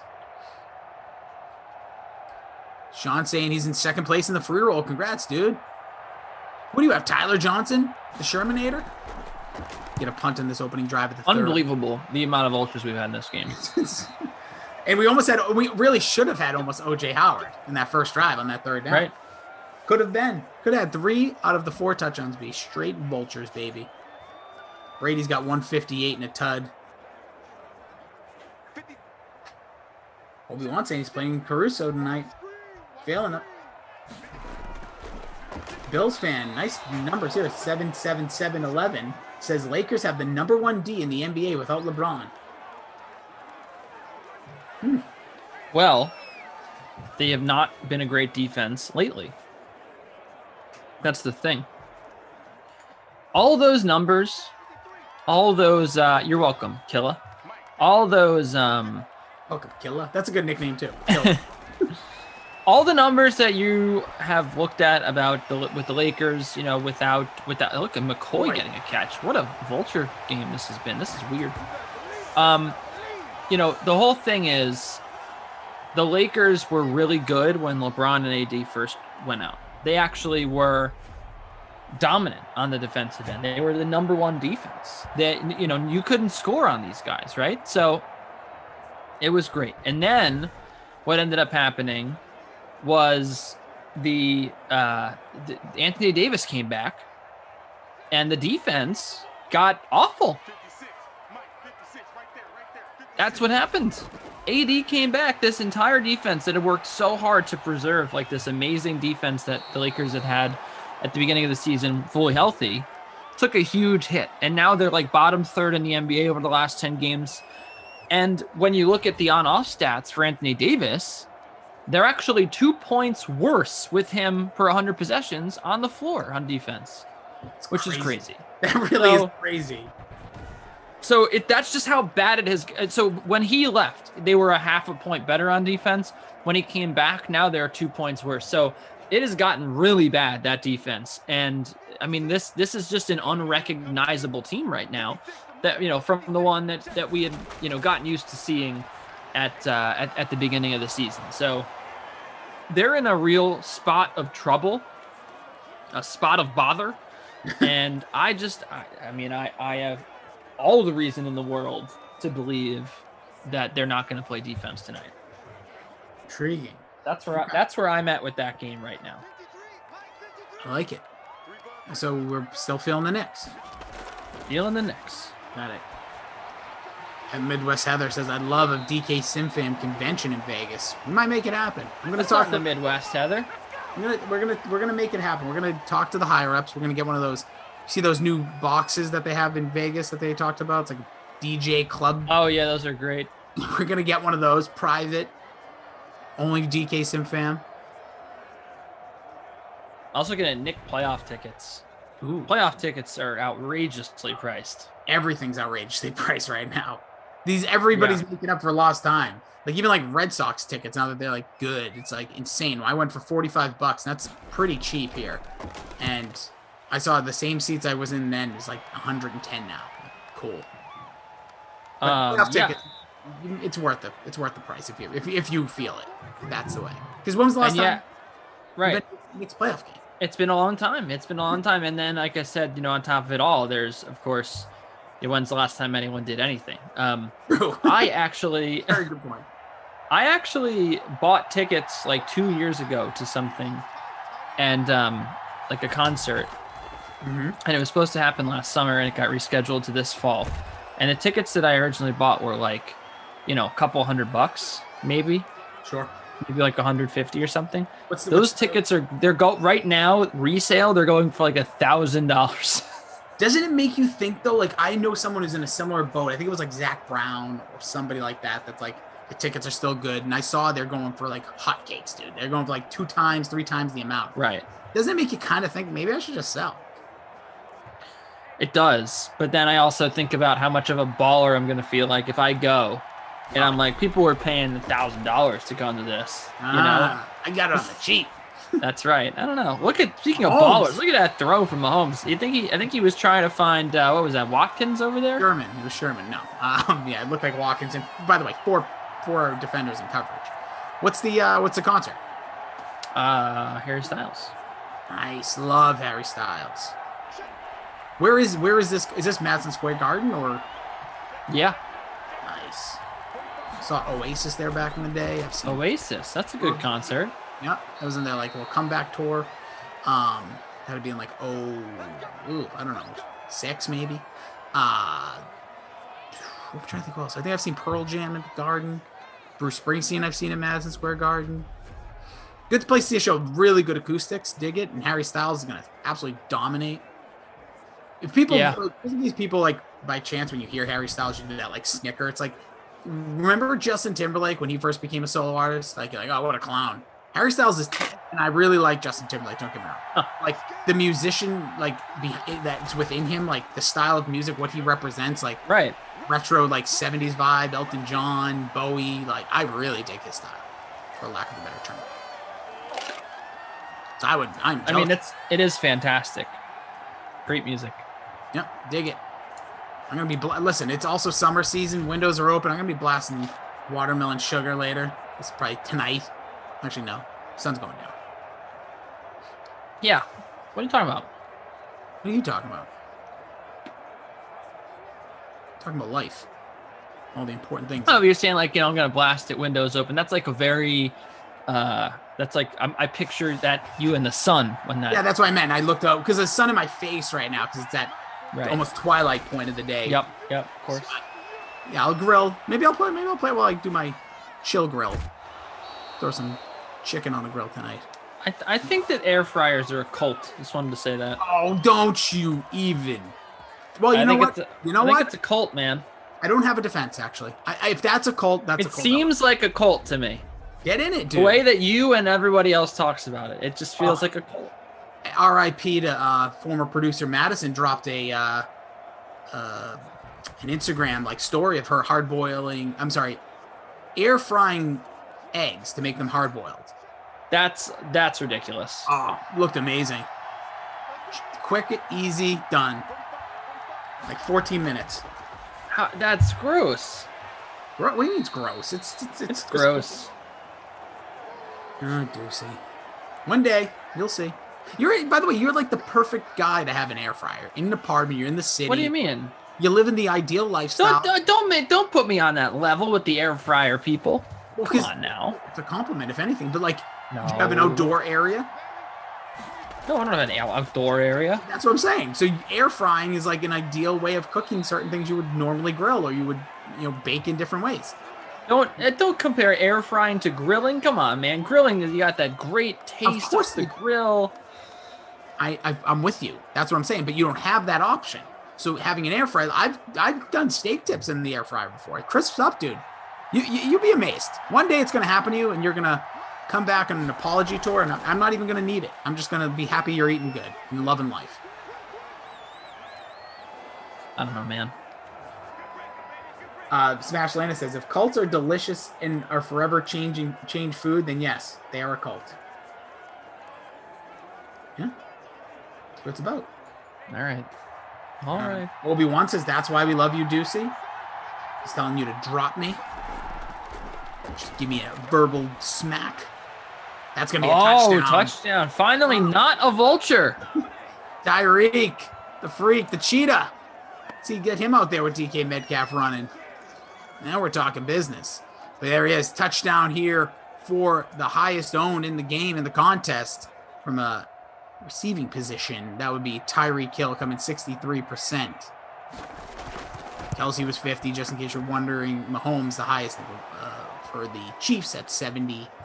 But there, Mahomes teaming up with his partner in crime. Tyreek Hill, 79th touchdown in Simland. That's ridiculous. It really is. You feel like the Chiefs kind of aren't that great in Madden, You feel like they're kind of, there's other great teams. And then you hear a stat like that and you're like, wow. Yeah. Wow. It's just they've done and they're not even a great record team. Like they might still end up losing this game. They're right. Up 7 with 23, but like their record doesn't reflect how good offensively they can be. So we have Breaker 72 wasn't first. I don't know if he is anymore. Now he's dropped to second. DeMaclin is, it's actually said, jumping in that first place in a little contest. Here you got another fan. Thunder Ring Ice says, Rossi, if you can't put charcoal in the air fryer, then don't want one. LOL. Well, technically you could put charcoal, but it's kind of just useless. I have the 2 grill system here. I got a charcoal grill from like downstairs, and right outside my deck I have the what's called helium. The old helium grill. Make myself fly away. 206 touchdown from Holmes too, my lord. After this play, we'll probably get to the break here. Give you guys one more chance to give you the update on these contests and things that DraftKings are doing, pushing to help you out. I love that we're integrating QR codes now. That's amazing. It's like we're a restaurant, Yeah, seriously. Big QR codes are so back with the restaurants now. Well, I was gonna say they came storming back like 2 years ago. I used to do QR codes when I was working at a rock radio station in 2008, and then it like went out of style. We used to have them on the side of cars. It was everywhere. Yeah, But I have all my business cards. Oh, look at you! Put it up there. Let people scan it. But here's the thing. What happened was then all the smartphones then allowed just the picture. Like you used to have a QR app, which feels like that was like yesteryear. Thanks for saying smartphones and not iPhones. Oh, because there's way more smartphones and maybe better phones than iPhones. What is this? Till Apple pays me. But here we go. Here's one of them. Get that QR code ready, baby. Because if you refer friends to DraftKings to play free pool, get that draft. Don't worry. While I do this, I want that business card up. To play free Madden contest, simply scan the QR code on the screen that our technical director, Andrew, will pop up for you. Got Michael, our producer, Jared Knops. Shout out to them. They always are my friends. And I would tell them to go to dkng.co/friend. Send that link to your friends, and they will deposit. And when they make a deposit, you both play free. Again, scan the code on your screen right now, or you can go to dkng.co/friend. And this is the last time you're going to hear about it. So get over to the Sportsbook app right now. Let us know who you think when Brady's going to return to Foxborough, who the Cowboys will play on Thanksgiving, because we have a free-to-play 5K NFL schedule release pool. And if you answer those questions right, the more questions you get right, the more money you make, and you have your shot at $5,000 prize pool. The more correct, the more you win. So head over to DraftKings pool section in the DK Sportsbook to enter for the free-to-play 5K NFL schedule release pool right now. It's locking up soon, so get your tookuses over there. Now, Kenny, do you have this business card? No, but I did find a Bart card. Shout out to the San Francisco Giants winning today over the Texas Rangers. Just went final. And shout out to everyone riding the BART out there on the West Coast. Must be like 3 years old from when I covered the finals. You got a BART card. That's unreal. That's cool though. They fly out there? Yep. When I was with the SI. Love that. Covered the finals a couple of years in a row. Just saw the Warriors. I think the Cavaliers won like one game over the two finals I covered, maybe two. I was thinking the whole time, I was like, oh boy, we're going to get that comeback. LeBron going to do it again. And he never did. So almost, but you got to the BART card, everybody. We don't have Ducey, the business card, but we got the BART. It was great. I got to check out a San Francisco Giants game when I was out there. I went to the Coliseum. Because back then I was in the Baseball Writers Association of America, so I could cover any game I wanted anytime. So took advantage. I went to Progressive Field as well. When you were in the association, do you sit in press box area, or do they allow you to get? Okay. I mean, it just gets you in. I mean, technically, if you wanted to, you could sit in the stands. Yeah. But you don't have a ticket. That's my point. Yeah, you just have your little credential there. Yeah, it's the same thing when I worked for the Red Sox radio station there. We could just go into the park anytime. But then I had a POS of a boss who used to question why I was going. What do you care? What does it matter? Not hurt nobody. Just want to go see the ball game. But that's very cool. Did you get to vote on the Hall of Fame at the time? No, not. You got to be in there for 10 years. So I'm going to rejoin. I did cover baseball for Sports Illustrated too at the time, so I was writing about baseball when I was there. But, yeah. Now, if you go back into the association, does your previous tenure count? It does. The clock continues. Let's get you back in there. I want you voting. I don't want any of this shenanigan, crappy Hall of Famers anymore. Let's get the big boys in there. Time is over. Get Bonds in there. Get McGuire. Get the asterisks out. Don't care. I'd love to. I'm tired of this BS that we're playing. These guys in the 40s were on God knows what. And we're worried about guys that were taking well, listen, I get Barry Bonds an idiot, but hey, did what he had to do. Lemons, get him in there. Let's go. Schilling, I don't care what anybody says. Get him in there too. Get some guys that people actually watch win things. I think my voice changed when I was doing that. A little bit. I was getting into I was an older man. Hey, you got to get those guys in there. This Ducey guy is going to be our savior. Gabagola. All right, here's Brady trying to make the comeback here, down 7. Oh, Nice pass. Wow. Hit as he throws. Still got it away. Tom Ali over there. He just signed a one-day contract with the Chiefs to retire. One of the most underrated things you could ever hear when you're watching a football game is hit as he throws. That's a great. I was saying that about when someone says no hesitation as well is a great line.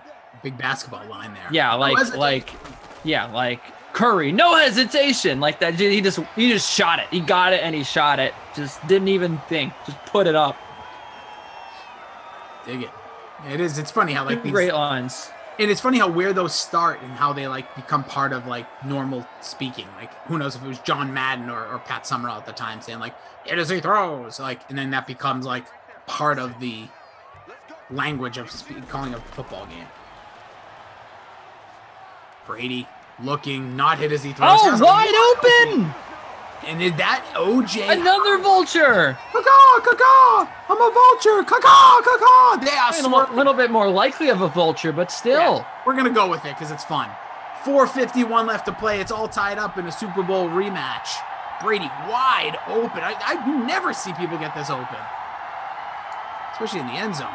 I am glad I didn't fill out a lineup. I would just be tilted to the high heavens tonight. I'd be like, oh my goodness, what is going on with all these vultures?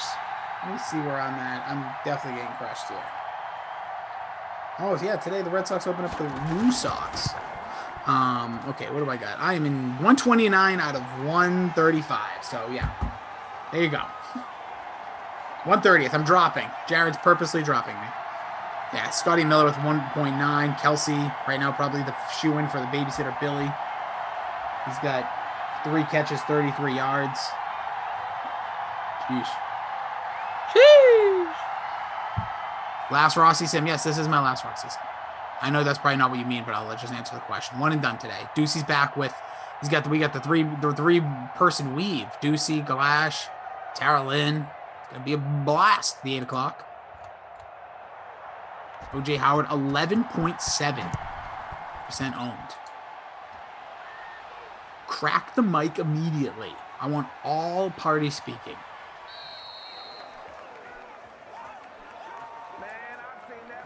We get Tyreek Hill on the return. If he returns a touchdown, that's extra points. Could happen.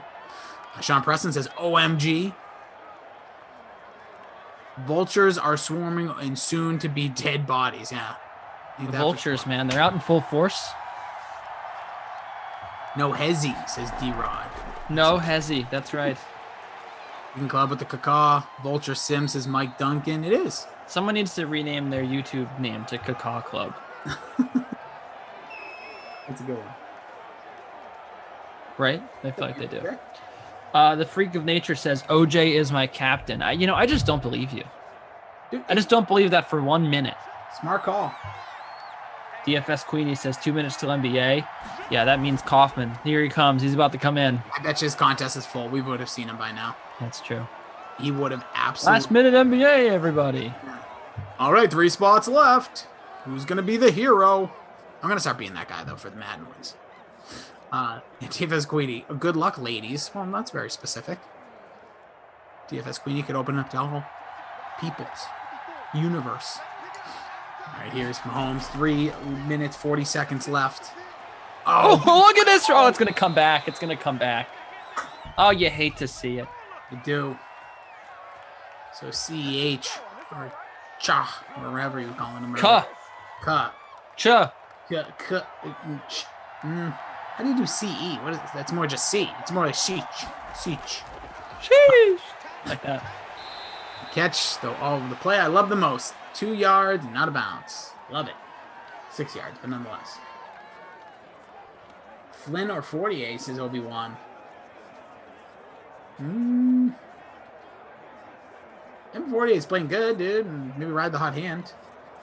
No more Jaylen Brown.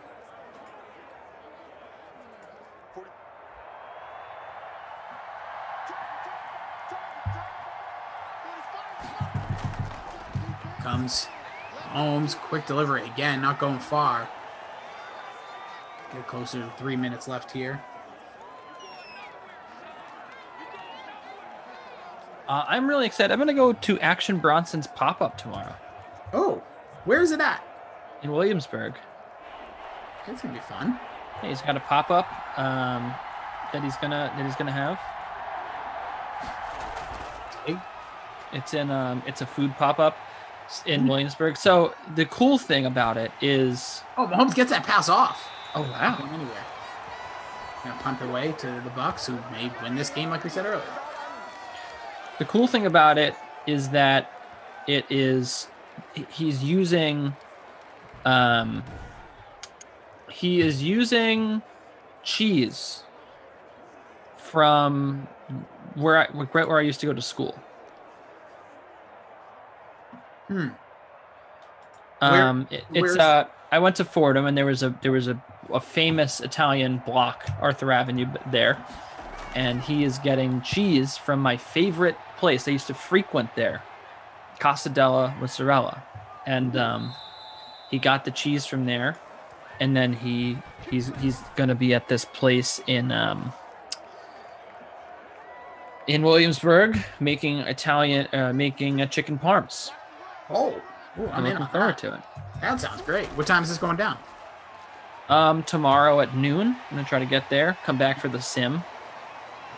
Yeah, Ducey doing a little wild weather Wednesday tomorrow. He's gonna have a belly full of delicious grub. He's gonna be in a great mood. It's gonna be a blast. Hopefully, yeah. Oh, Matthew, boo-hoo. I'm sure this is the only time that there's ever been a quote-unquote vulture, which, by the way, it's not a real thing, but no need to get so sad, man. But again, if you guys need to check out when I'm going to be on a sim, start thinking ahead. I really blame you guys at this point. This has been an ongoing battle. By battle, it's one-sided. I could care less, but you got to know. Rossi's on, play some random dudes. Kickers and random dudes. That's a big catch up the middle. What a play. God getting it down here. Under 2 minutes to play at the 35-yard line. Yeah, there you go. Matthew just roster vultures when Rossi's on. There you go. Edmund looking for some Scotty Miller. Ooh, short catch. Ooh, nice move there. Gronk kind of forcing his way close to a first down, 43 at the 43-yard line. Destiny says, love Action Bronson, especially when he does the Vice accent or Ancient Alien thing. Sorry if I could read. Oh, I have only seen like one episode of that. I'm a fan of his cooking show. Culinary expertise.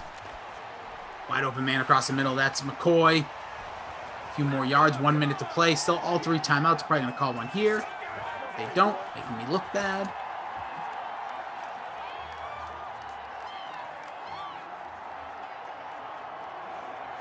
Matthew, I don't think that's going to change anything.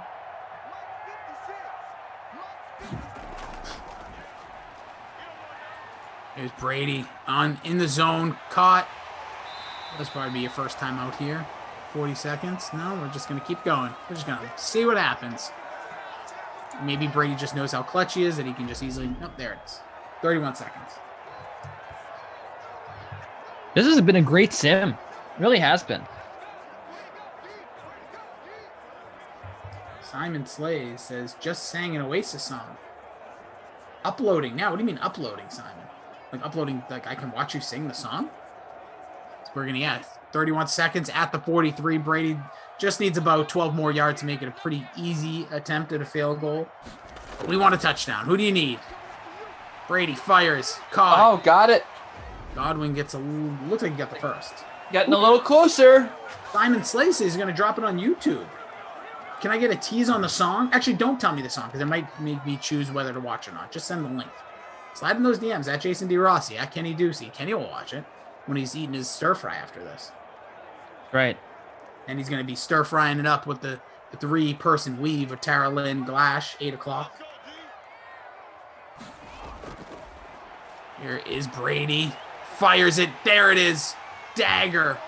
Wow. Down there. Is that Brady? No, that's Gronk. Gronk brings it to the 14 with 16 seconds and counting. Looks like they're going to probably just settle for the field goal. And we better not see any crazy fake field goals. You guys always pretend like I know what's going to happen. Trust me, if I see a fake field goal, my computer's going through the window. Brady with the bonus. Nails it. Nice. Good call. Thank you, Michael. Thank you, Ducey. Thank you. Michael always on top of it. Oh, he's great.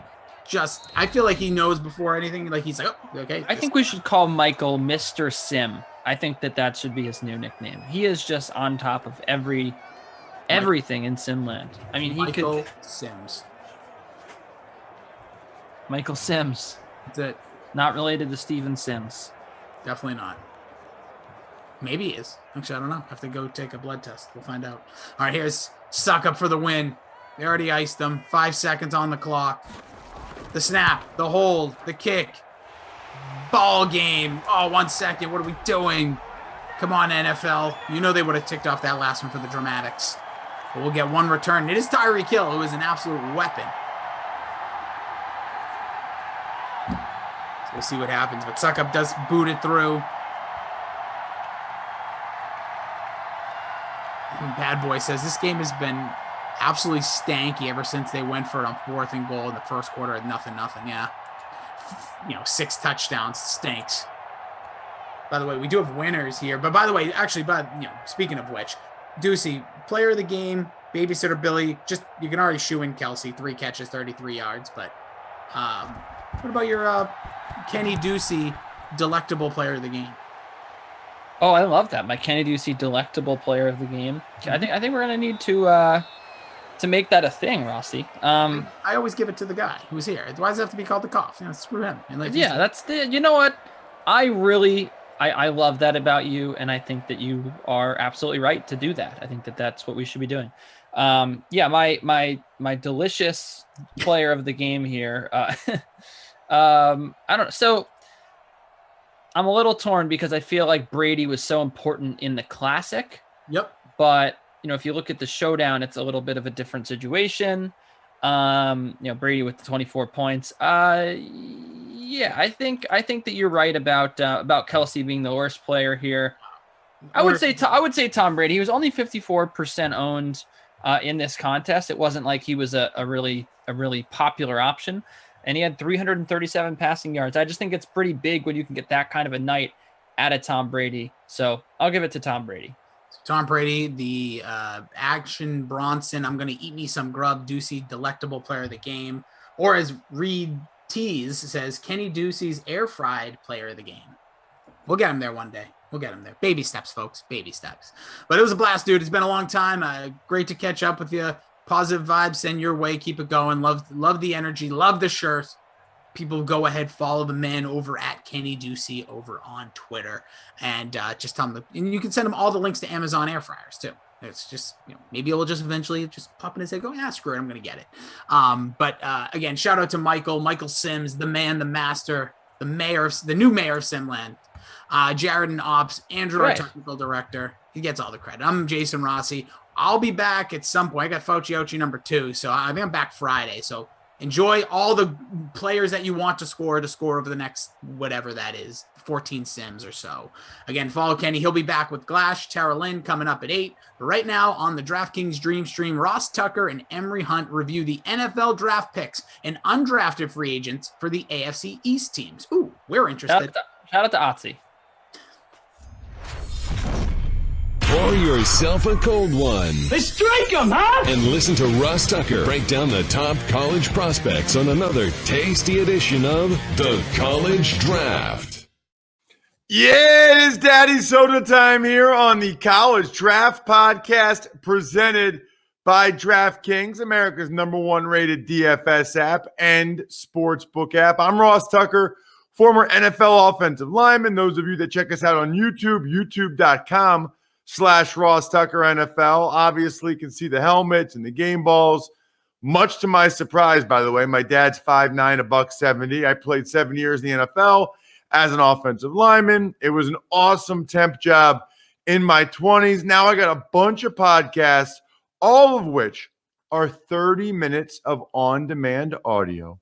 We've got 7 for you in the off season, 9 in the regular season, which means Monday through Sunday, every day, we've got 30 minutes of on-demand audio. This show, the College Draft Podcast, is all about exactly like it sounds. It's about the NFL Draft. It's about college football players, college football prospects, and we even pick games against the spread during the college football season. And of course, by we, I primarily mean he, Emery Hunt of Football Game Plan fame. Make sure you check him out on social at FBall Game Plan on Twitter, Football Game Plan on YouTube. I'm at Ross Tucker NFL on social media, and we are at Ross Tucker Pod if you ever just want to check out the highlight clips of some of the other shows. And I still don't look, maybe people are shaking their head, they don't agree. I think footballgameplan.com/2021 draft guide is actually an awesome thing to purchase now, because now you know where all these guys are, and he's got every undrafted free agent in there. And you're on the beach this summer, you're by the lake, pull out your iPad, or you can print it out like Emery does. It's like 900 pages. It's bigger than the Bible. Whatever you want to do, I don't care. The point is it is awesome summer reading. If you really love the sport, you really love the draft, you really love the NFL, it is awesome summer beach reading. Emery, so fired up for our next series. I personally believe that we don't spend enough time actually talking about the draft and the team's drafts. You know, we spend months leading up to it, and a lot of times after the draft, Emery, people do one show and that's it. That's not nearly enough to really go through what these teams did, what we liked, what we didn't like, and how their teams changed. Right. And I feel like a lot of people don't include the undrafted free agents as a part of the draft class. That's why my draft grades usually come out after rookie minicamp. So now we know the rookie trial guys that made the team, and you kind of include those undrafted rookies with the draft class, because a lot of times teams use the undrafted area, or the 8th round, as we like to call it, as an extension of the draft. They use it as a part of how they're going to attack the draft through the 7th round. So, and we know the league is basically comprised half of undrafted free agents. So why not include that? You're right. People don't talk about the draft enough. And so I don't care if people try to knock draft grades. I'm always put draft grades out, and I'm always do them in my way, because it helps inform the fan base of what's on the roster and how well their team did. Today, we're going to do the AFC East. So the next 8 weeks, right? So it's May and June. We're going to dive into every team's draft, including your team, including the other teams in your team's division, and just go over what we liked, what we didn't like, what they did. What did they actually do? How is their team better? And then in July and August, we get you prepped for the next college football season. And before you know it, we are picking games against the spread and breaking down the biggest prospects in the biggest college football matchups. Let's start today, Emery, with the AFC East. And let's start with the Buffalo Bills. They won the division. I'm really just going alphabetical order, but whatever. So, and what I think is really interesting about their draft, Emery, some people have a problem when teams do this. I do not. Their first 4 picks, they almost like paired these guys up. I mean, first round pick was Greg Rousseau from Miami at the end.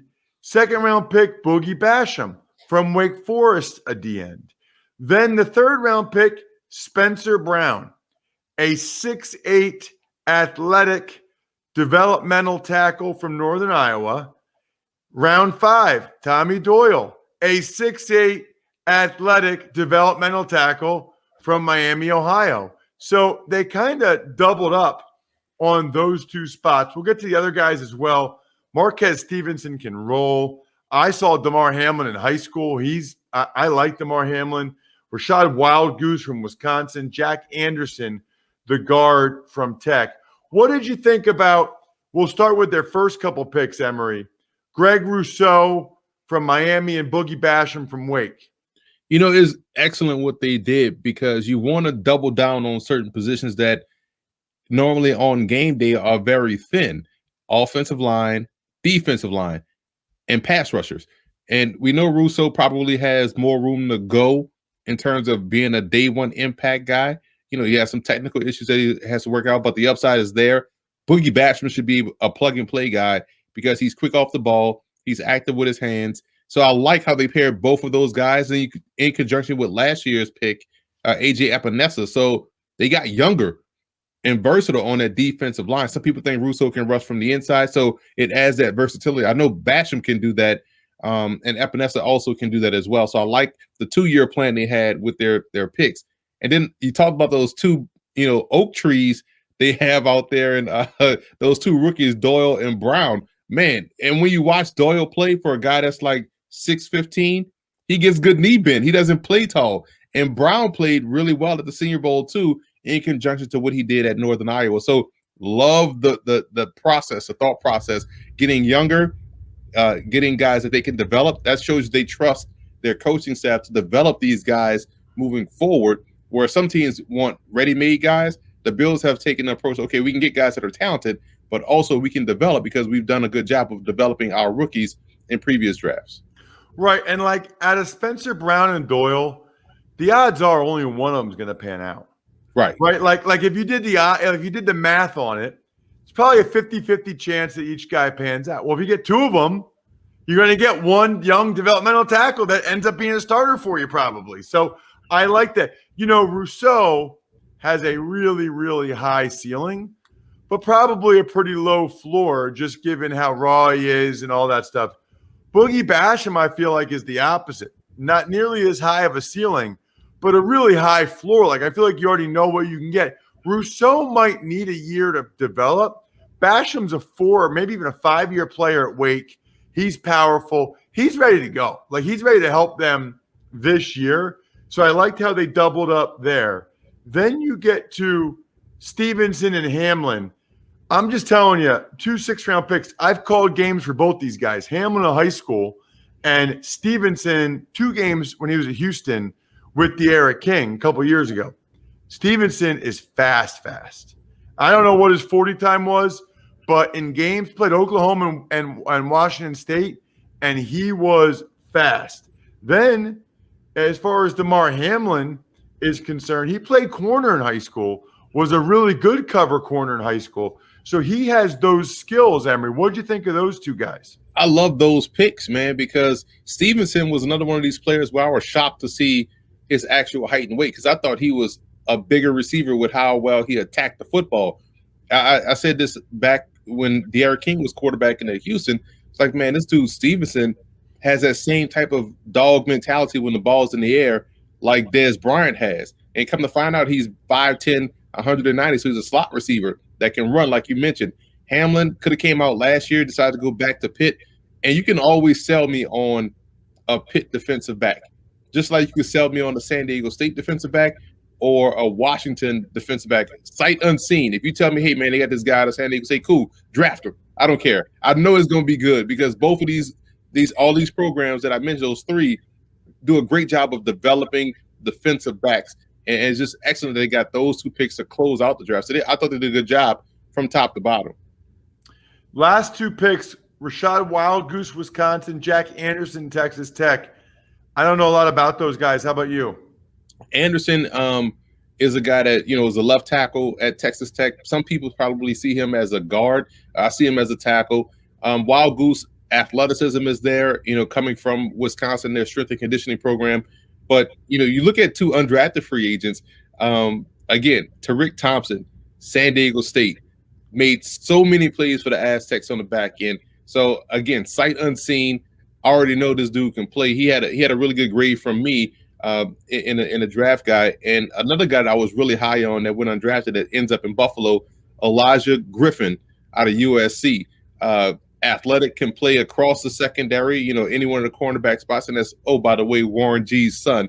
So big fan of Griffin and what he brings to the table. I didn't know that. It's amazing how old we are, man. Like, that's regulators. Exactly. Mount up. That is awesome. That's awesome. All right, let's get to the Miami Dolphins, okay? With the 6th pick, they took Jalen Waddle. With the 18th pick, they took Jalen Phillips. Then in round 2, Javon Holland, the safety from Oregon, followed by Liam Eichenberg, the tackle from Notre Dame. Round 3, they got Hunter Long, the tight end from Brian Flores' alma mater, or Boston College. And then 2 7th-round picks. they got Lamell Coleman from UMass and Jared Oaks, the running back from Cincinnati. Let's start with round one, Emery. Jalen Waddle, a wide receiver from Alabama at 6, and Jalen Phillips, the edge rusher from Miami at 18. From my perspective, those are 2 home runs because he got my number 1 flanker or Z receiver in Jalen Waddle, and they got my number 1 4-3 defensive end in Jalen Phillips. So to me, they knocked those 2 picks out the park. But on the football field, they instantly help out Miami. They get more explosive on the perimeter, and they get someone that can truly rush the passer off the edge. And that's what Phillips brings to the table. I think he's probably one of the more quote-unquote pro-ready edge rushers or defensive ends because he plays the run equally as well as he plays the pass. And Waddle, with the chemistry with Tua Tagovailoa already, and his ability to legitimately score on any play just helps explode the offensive potential in Miami. Yeah, I mean, it's interesting because both these guys super talented, right? Waddle is just lightning in a bottle, and I'm curious how many slants, how many run after catch stuff they can get him. Phillips, I've told the story before. He was just an incredible prospect coming out of high school. You know, there's concerns there about concussions. He actually quit football at one point. You know, I think that there's some other off the field concerns there. But obviously Miami, he was in Miami for the past year. They're comfortable with it. I wanted to get your thoughts on their second round picks. The 36th pick in the draft, pretty high. You know, usually getting a first round talent there. They took Javon Holland, the safety from Oregon. Tell me about him. Instinct. So if you want to find where the ball is, just find where Holland is because he's always around the ball. He is someone that does a good job in just sniffing out route concepts. So he's always finding a way to get himself in position to make a play.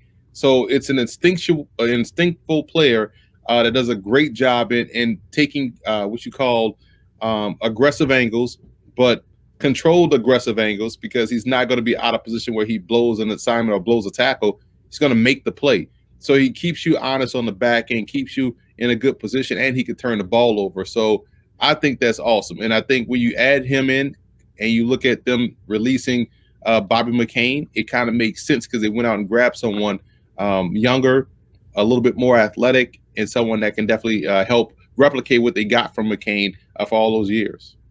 So I was a fan of Eichenberg. It's been like since 2010 since a guy that played left tackle at Notre Dame didn't go in the first round. So I guess Eichenberg being the 42nd pick ruined the streak. Still pretty good to be the 42nd pick in the NFL draft. They had Ronnie Stanley and McGlinchey and Zach Martin. I mean, they had a run there with everybody that played left tackle going in round 1 for them. I just think Eichenberg, I feel like with a Notre Dame offensive lineman, you kind of know what you're getting there. Solid, maybe not quite as athletic as some of the other guys. Maybe still needs a little bit of technique work, but I just feel like that's a guy that is going to be solid and reliable, for 10 years for Miami at one of the tackle spots. I agree. He was my number 2 tackle. So I had a pretty high grade on him because of all those things you mentioned. And when you watched him play, it was just like, man, this dude is like he doesn't give up, sacks, doesn't give up pressures in the run game. He does a great job. And is again, like you talked about, he's another one of these plug and play guys up front where whether some people want him inside as a guard, I just want him on my offensive line because he's so doggone good. What about Hunter Long from BC? He was my number 2 inline tight end. So I had Pat Freiermuth number 1 and Hunter Long was number 2. There was a big gap because Freiermuth is a little bit more dynamic than Long, but Long is probably the better blocker out of the inline tight end group. So now you get someone that's stable on the line of scrimmage, that's solid as a receiver. So he's dependable. He's not flashy. He's a reliable, dependable guy. But it takes a lot of the pressure off of Jasicki, who now can be that move flex guy that you can put in a one-on-one situation and get vertical with him. So it gives you 2 good tight ends. So I thought that was a solid, really well thought out pick by Miami. The last two picks, Coleman from UMass. I did a couple of his games. He's got really long arms and really good feet. And then Dokes, a running back from Cincinnati, Emory. You're right up your alley. Yeah, and he's a powerful one-cut downhill runner. That's where I thought Miami kind of missed, because I already had them getting a running back in the first round. And then when I saw Michael Carter fall out of the first round, I was like, oh, they can literally have their cake and eat it too, but they bypassed the position until round 7. So I don't know how much of an impact Dokes can make, but Coleman athletically, he matches up with all these NFL defensive ends that he'll face. And he's another one of these long-term projects that they got, but they also signed as an undrafted free agent, Robert Jones out of Middle Tennessee State. I don't know if you saw the viral clip from the Senior Bowl, but he was the one that was putting Shaka Toney into the ground in one-on-ones. And Robert Jones's film is as aggressive as that rep was down in Mobile. So that's an underrated, undrafted rookie free agent that signed 6'4", 330 that played right tackle at Middle Tennessee State, but probably is going to be a guard inside as a pro. Yeah, I was a little surprised he didn't get drafted. By the way, speaking of getting after people, UFC 262. You got guys like Michael Chandler, Tony Ferguson. Get on it. DraftKings Sportsbook is the official sports betting partner of UFC. Heavyweight offer for this weekend's fight, 100-1 odds. Wow. One fighter walks away with the belt. Hopefully you can walk away with the cash. Download the top-rated DraftKings Sportsbook app now. Use promo code Ross when you sign up to turn $1 into $100 when you bet on a main card fighter to win. Place your bet and watch the fists fly this weekend. That's code Ross to turn $1 into $100 on select main card fighters. Limited time only at DraftKings Sportsbook. Let's get Emory to the New England Patriots. Their first two picks, both from Alabama. They had a bunch of picks. They went Mac Jones in the first round, Christian Barmore in the second, the D tackle from Alabama, Ronnie Perkins, edge rusher from Oklahoma in round 3, Ramondre Stevenson, the big back from Oklahoma in round 4. Round 5 was Cameron McGrone, the linebacker from Michigan. Round 6, Joshua Bledsoe, a safety from Missouri. And then round 6, Will Sherman, tackle from Colorado. Round 7, Trey Nixon, wide receiver, UCF. Let's start with the first two, Emory. Two Alabama guys. Mac Jones falls to them. They didn't go up to get him. They sat there and they got him at 15. And then Barmore in round 2. Mac Jones instantly upgrades their QB2 spot with potential to be their QB1 down the line if they move on from Cam Newton, which seems to be evident because you took a quarterback in the first round, something he hasn't done since he's been in New England. So, Mac Jones is going to be their heir apparent in 2022 with Cam Newton probably moving on from New England. But it's interesting because he's a distributor. He's a point and shoot guy. Compared his game to Matt Hasselbeck. He's even compared to Jimmy Garoppolo in the draft guide. So I like the pick. I probably wouldn't have taken him in the first round. He's more of a second round type talent. But with the way quarterbacks went off the board, you kind of have to boost those guys up around, because if you don't, someone else will grab them. So you kind of have to take them when you can. And Barmore, so talented, but you want to see the consistency get better. And we know Nick Saban and the Patriots, they love – Bill Belichick and the Patriots, they love Nick Saban players. They also love Colorado offensive linemen. They also love players from Michigan. So they have a type, and they went with one type in the first 2 rounds. The next two guys were the two Oklahoma guys, Perkins off the edge and Ramondre Stevenson, the running back from Oklahoma. Stevenson gives them what they had in LeGarrette Blount, big back with quick feet. So he's going to be another one of these, 4-minute offense guys. And I thought he got better this year. I like his tape. He has a little bit more footwork than Deonta Foreman had when he was coming out of Texas. And Perkins was my number 2 edge rusher. He's a strong point of attack player. He's a power rusher. You see him, walk Tevin Jenkins back into the quarterback numerous times in the Oklahoma State game. So I like that pick as well because it gives him someone that can pressure the quarterback with a little bit of power. So I do think they nailed those two picks. Depth with Stevenson and gives them a type that they've had before, and Perkins does give them some sort of pass rushing presence coming off the edge. What do you have, Emory, on McGrone, Bledsoe, Sherman, Nixon? I like Bledsoe out of Missouri. Bledsoe can really, he's a good alley player. So I thought that's a good that was a good pick for New England. You look at McGrone, he has fun tape to watch. He's going to be a day one core special teamer because his angles and aggressiveness and explosiveness to the ball carrier is crazy. You could just see him as those old school wedge busters on special teams. And I was a big fan of Will Sherman. He's long, he's athletic, he got stretch Armstrong like length. And this is a guy that I thought was a sleeper coming from a P5 program. And the Patriots just again hammer home these Colorado tackles that are long. Nate Solder was the last one that they drafted, and now they got one in Will Sherman, who I think should do a good job in making the team. Anything jump out to you on the undrafted guys? I don't know how many they've even signed. Some of these teams are really hesitant. They're waiting to hear about training camp roster limits. Right, and so they didn't really sign any yet. So that's going to be interesting. So that's why you kind of want to wait till rookie mini camps happen, which all are along the same weekend. So some teams have made their signings public already. Some teams are still waiting to see. New England doesn't have any on record so far.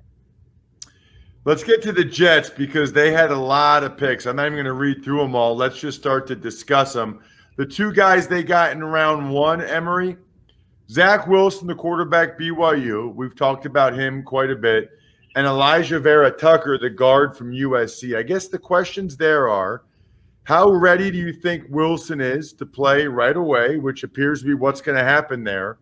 And they moved up for Vera Tucker. They could have sat there at 23 and gotten a Darrisaw or somebody. Or a lot of these guys, they must have really liked Vera Tucker to move up to get him. Yeah, he was my number 3 guard, and Wilson was my number 3 quarterback. Both had grades over 84. So I really thought highly of them as prospects, and they're plug-and-play guys. The question is whether or not Vera Tucker, some see him as a tackle. I graded him as a guard. Either way, he's going to be an impact player, just like Wilson is. Wilson, by default, is going to be their starter, judging by their depth chart. But also, Wilson can play, man. I've had this discussion before. I had Justin Fields as my number 2 quarterback, but he had an 85 grade, and Wilson had an 83. So I didn't see them as that far apart in terms of prospects is concerned. You just hope that Wilson can stay healthy for a full season. And with the way the Jets have built this offensive lineup, is going to resemble what they did at BYU, because we're going to talk about an undrafted guy that I was really high on that ended up on the Jets roster as well. So knocked that out the park with those 2 first-round picks. I think you're going to really like the Jets' next 2 picks, but I don't know. We'll find out. With the second pick in round 2, they got Elijah Moore, the wide receiver from Ole Miss. And then in round 4, they took your boy Michael Carter, the running back from UNC. Love those picks, Frost. You know me so well. Moore, this dude, and I've said this before, he is like the ideal third down back. Like, you put him in the backfield and hand him the football. This dude is a natural runner, like a running back is with the football in his hands. But he's going to be tremendous. It kind of spells the end for Jamison Crowder, because they're going to play the same position, and he's kind of a younger, more dynamic version of Jamison Crowder. And I like Crowder. He did so much with the Jets. Kind of want them to keep both of them, but Moore is so tremendous. And Carter, to me, is their best back on the roster, so he should start. When you combine the vision with this run game will look like with that outside zone scheme and his ability to make guys miss, there's going to be a lot of big plays in the run game for Carter, because you also have to account for Zach Wilson. He's not no scrub back there. He's a +1 in the run game as well. So I like what they've built offensively so far with those skill players, Wilson, Moore, and Carter, along with the offensive lineman and Vera Tucker. So let's get to their next picks. They had 3 in round 5. Jamian Sherwood, a safety from Auburn, another Michael Carter, a cornerback from Duke, and Jason Pinnock, a cornerback from Pitt. Pitt sight unseen, already sold on him. And Pinnock was one guy that I had as an underrated player. I had a really good grade on. He was my number 6 cornerback. I want to say boundary corner. I love his press skills, love his athleticism, and he could play the ball. And they needed cornerback help out there on the perimeter. Sherwood was someone whose tape was surprising. And I was putting in my notes like, man, I was just impressed with how well and consistent he played as a safety. They may even see him as a nickel backer because Auburn kind of had him play closer to the line of scrimmage too. And so he was good in the short to intermediate area of the field and did a great job in stopping the run. But also the fact that they were able to find these guys in the 5th round and find guys that can help out a secondary that was kind of a liability last year, and they got them with solid, got solid players with picks that were later, says a lot about the depth of the draft that we just saw. Their last 3 picks, Hamza Nasruddin, the safety from Florida State, Brandon Echols, cornerback, Kentucky. Gosh, they took a lot of DBs. I mean, that is unbelievable. They drafted 1, 2, 3, 4, 5. They drafted 5 DBs in a row, dude. Yeah. 5 D. I've never seen that before. 5 DBs in a row. Brandon Echols from Kentucky, and then a D tackle, Jonathan Marshall from Arkansas. What do you have on their last 3 picks? I know the safety from Florida State was really highly recruited. Yeah, he's a versatile guy. So some see him as that new age nickel linebacker, kind of like what they have in Sherwood. So he's going to be an excellent player for them because, he was a highly touted recruit. Echols is a slot corner that is feisty. So he's going to be your day one gunner, day one core special teamer, and compete with Guidry, who I liked last year that they got as an undrafted free agent out of Utah for that nickel job. And you look at Marshall, rotational piece up front. He'll compete with Tanzel Smart. So he's probably more of a practice squad candidate than anything. But you look at the undrafted free agent market, they signed Tristan Hodge, who was my number 2 guard out of BYU. That is just phenomenal value. He got COVID this year, so that's probably what kept him out of the draft. But man, you talk about adding Vera Tucker and now Hodge, who was a former Notre Dame guy, on that offensive line, and the Jets look legitimately good and talented on paper. I was impressed across the board with their draft. Check him out on social media at FBall Game Plan on Twitter, Football Game Plan on YouTube. Speaking of YouTube, we got 1,000 views for Monday's show, Emery, which is good. We only started the YouTube stuff last summer, so 1,000 views for last week's show with your draft reactions, which is awesome. Keep them coming. YouTube.com/Ross Tucker NFL. FootballGamePlan.com/2021 draft guide. I still think, I said it earlier, I'll say it again, there's value in getting it. What a great read over the summer. Other than that, the keg is kicked. We are all tapped out. Thanks for listening to the College Draft Podcast. Make sure to also subscribe to the Ross Tucker Football Podcast, Fantasy Feast, Even Money, and The Business of Sports. All available at Apple Podcasts, rosstucker.com, or wherever podcasts can be found. A lot of times on the show, I mentioned DraftKings. Here's what you need to know. You got to be 21 or older, New Jersey, Indiana, or Pennsylvania only. New customers only. Restrictions apply. See DraftKings.com/sportsbook for details. Gambling problem, call 1-800-GAMBLER, or in Indiana, 1-800-9-WITH-IT. By the way, if what I was talking about included a deposit bonus, doesn't always, sometimes it does. Deposit bonus requires 25 times playthrough, and deposit bonuses are paid out in site credit.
Holy cow, we're live. Here we go.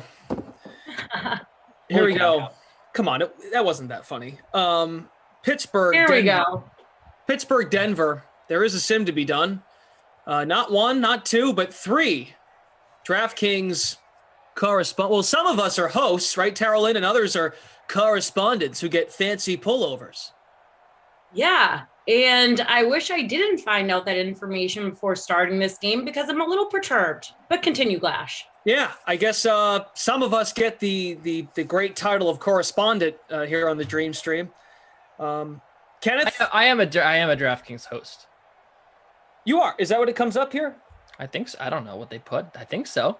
Oh, you're a correspondent as well. You're also the analyst. I mean, I do work about, I would say, 40 hours a week for DraftKings. So I think I would be more than a correspondent, but how do we feel about the order? So it's Kenny, I'm sandwiched in the middle, and then Terrell Lynn. How do we feel about this? I mean, me first, you know that's correct. So I like that. Oh, working left to right. I would like to work right to left.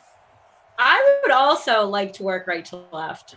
Speaking of right to left, I can't wait to read putts in this brand new DraftKings fleece that would go great on the links. When you come to Boston and golf with all of us. That's right. I actually wasn't invited, so. You were invited. What are you talking about? Apparently I wasn't. Emerson called me today. Are you even good at golf? Kenny? Sorry, was that supposed to be a joke? I'm not. Kenny, I'll let you speak for yourself. Well, yeah, I know Kenny talks about golf, blah, blah, blah, but like I've never heard Glash really talk about golf. Yeah, Glash, what do you shoot? I mean, I break 100 consistently. That's good. I actually found a scorecard in my backpack today from one of the last times I played golf. Oh, yeah? Yeah. Tell us how it looks. Right there. So you can see it. Oh. I'm glad you had fun. Friends of the Dream Stream, lineups of law.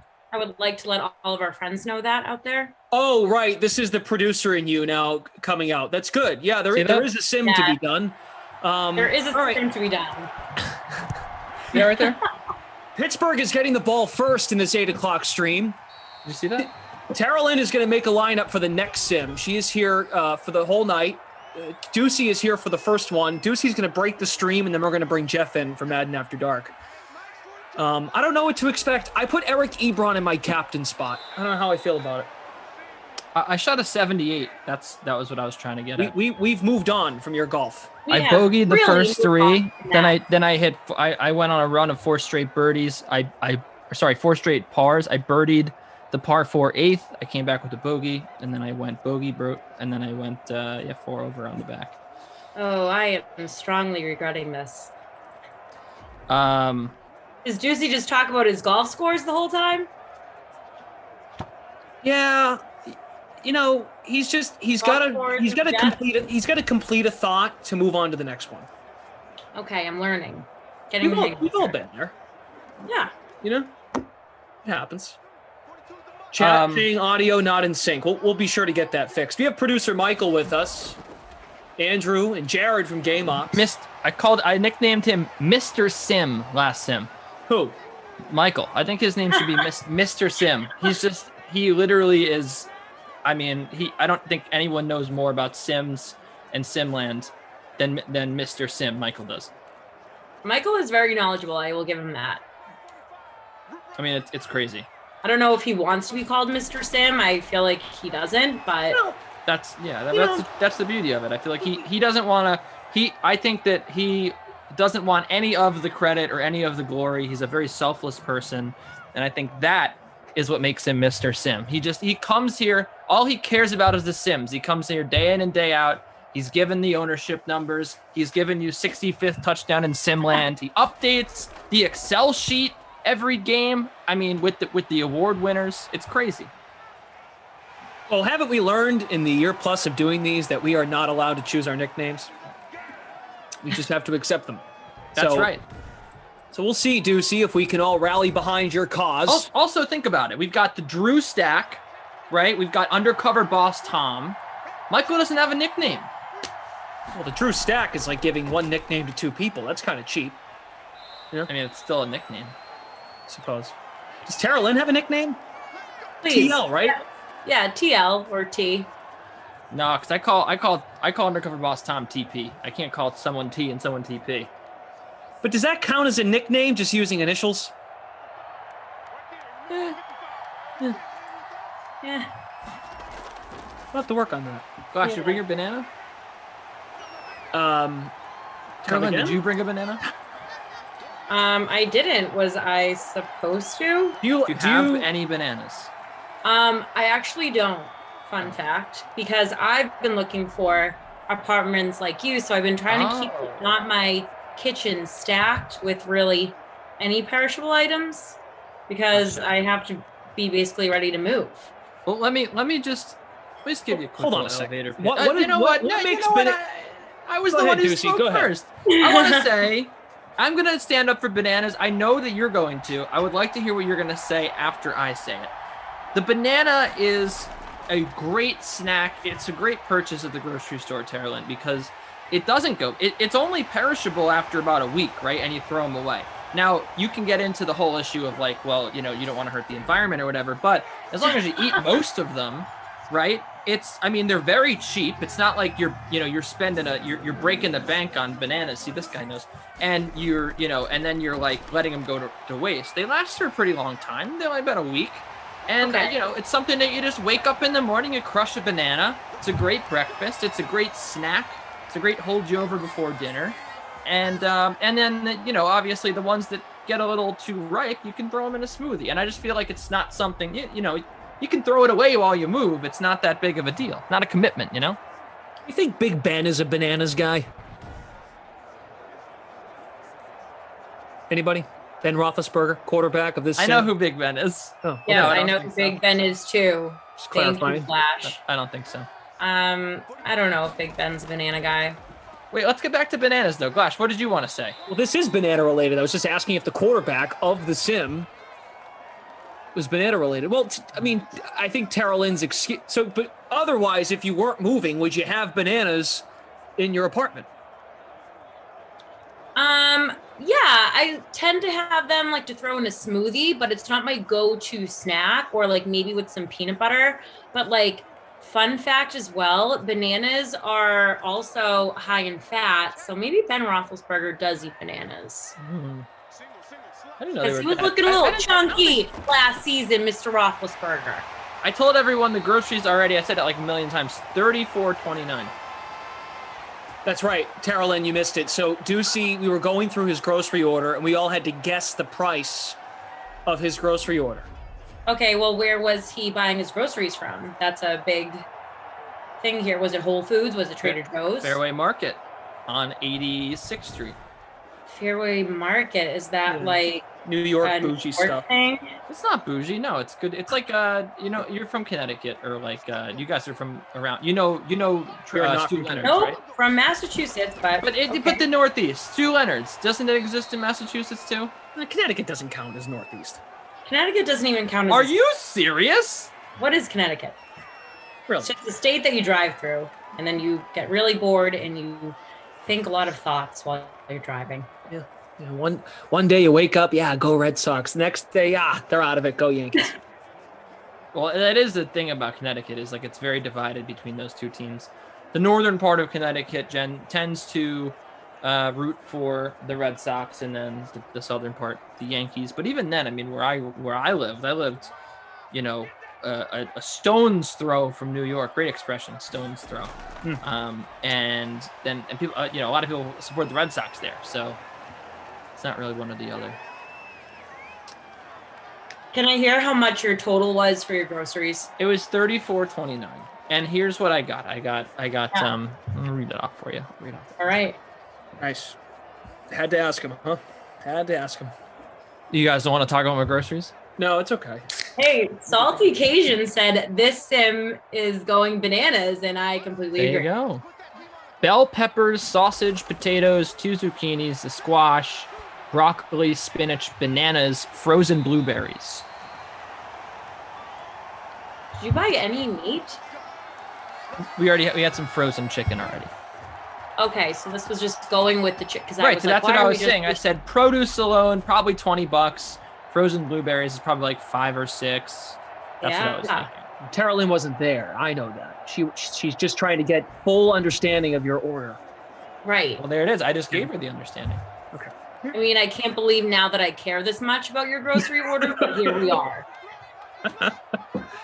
Wow, what a weird way to start here, 5 minutes into the first quarter. It's still Pittsburgh ball, and they're moving the ball well. And Ben is going the wrong way. Oh! Oh, he caught it. Is that Vance? Vance Refrigeration? Almost vultured one.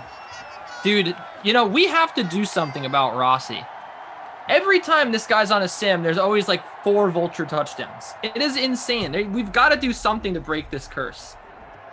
I don't know, maybe it's make him eat a banana, maybe it's make him throw out his air fryer. But the last sim I was on, and he would tell you about it, I mean, we had the most ridiculous vulture touchdowns. Anthony Sherman, Tyler Johnson in the same game.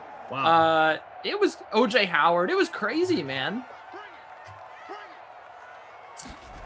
Any suggestions? No! Let's go. Jalen Samuels? Do you have him? I'm pretty sure I do. I don't. I took him out. Ha, ha, Ooh, ha. ooh. Loser. All right. I'll teach Third you to down celebrate back. before checking your lineup, Mr. Glasheen.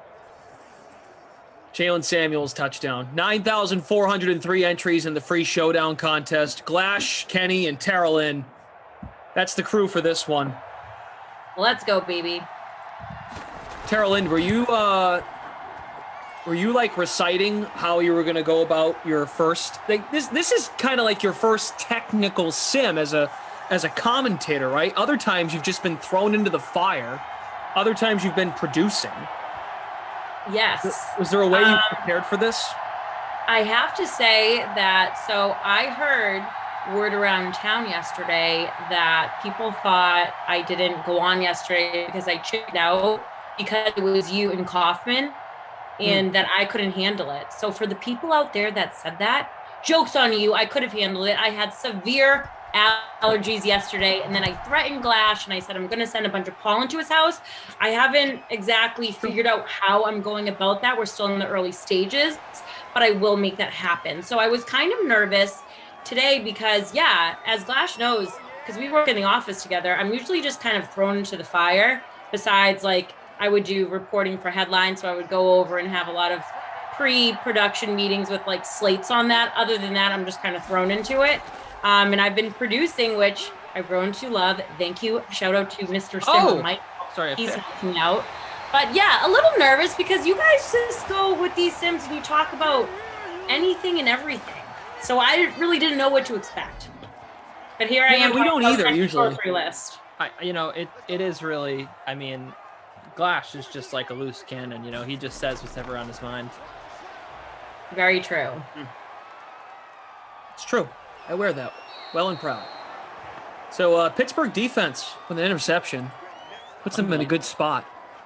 Well, oftentimes, Tara Lynn, we'll come in here and Kenny will have something that he needs to erupt about.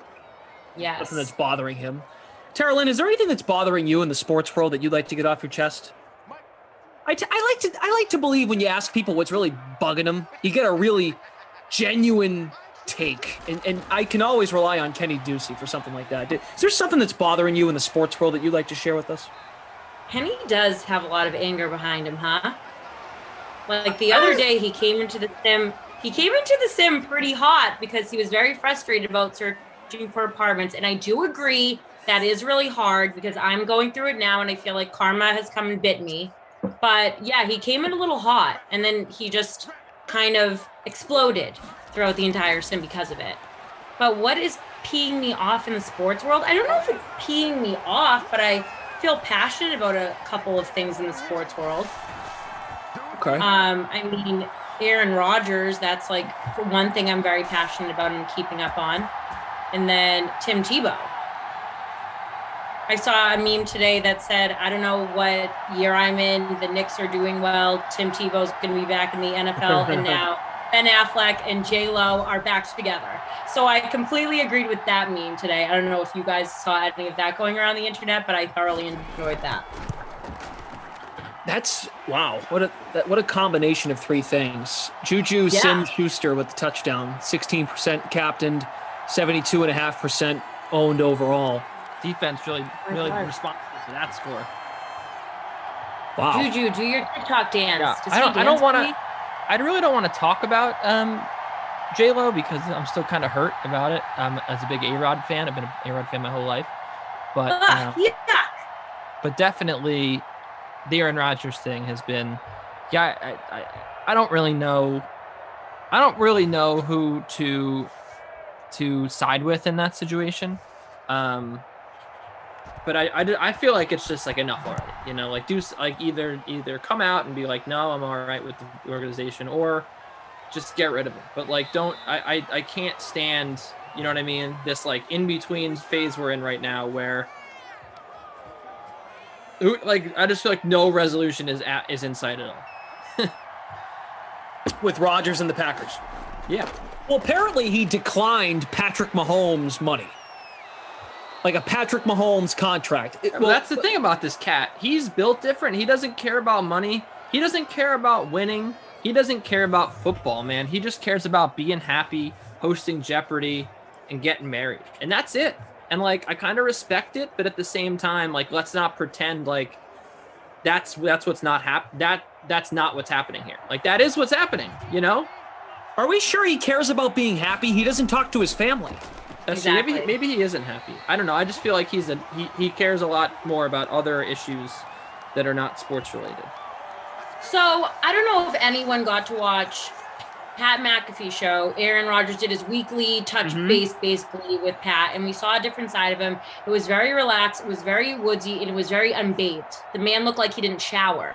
However, when Aaron Rodgers dated Olivia Munn and Danica Patrick, the man was chiseled. He was always clean looking, and I feel like he had a very big drive about football. This Aaron Rodgers that I watched last season, when he interviewed, he acted like he could really care less, and he was over the media. Now, he's dating a superstar, Shailene Woodley. She's in all of the top shows, so I don't understand why he hates the media so much. You're just basically throwing yourself even more into the fire with the media. But it seemed like he was kind of checked out. Then I keep throwing the picture around there. If you saw Aaron Rodgers at the Kentucky Derby, he looked like a bum. He looked a mess. He looked. He didn't look that bad. Oh my goodness, he looked like a bum. He kind of looked like he wanted to kill Brady. Yeah. I mean, who doesn't though? If we're being real. You see the side by side? I know exactly what you're talking about. I didn't think he looked that bad. You think he looked like a bum? Oh, I thought he looked like a bum. Like, let's get a fitted suit, Aaron. We have enough money. However, I also feel that when I watch Tom Brady talk about football, you can see the passion explode out of Tom Brady's eyes. Aaron, I just don't think he has the drive for football anymore. I think Kenny was right. He wants to go maybe host Jeopardy or lick trees in California with Shailene. I don't know. I don't see him actually coming back to the NFL. That's my hot take.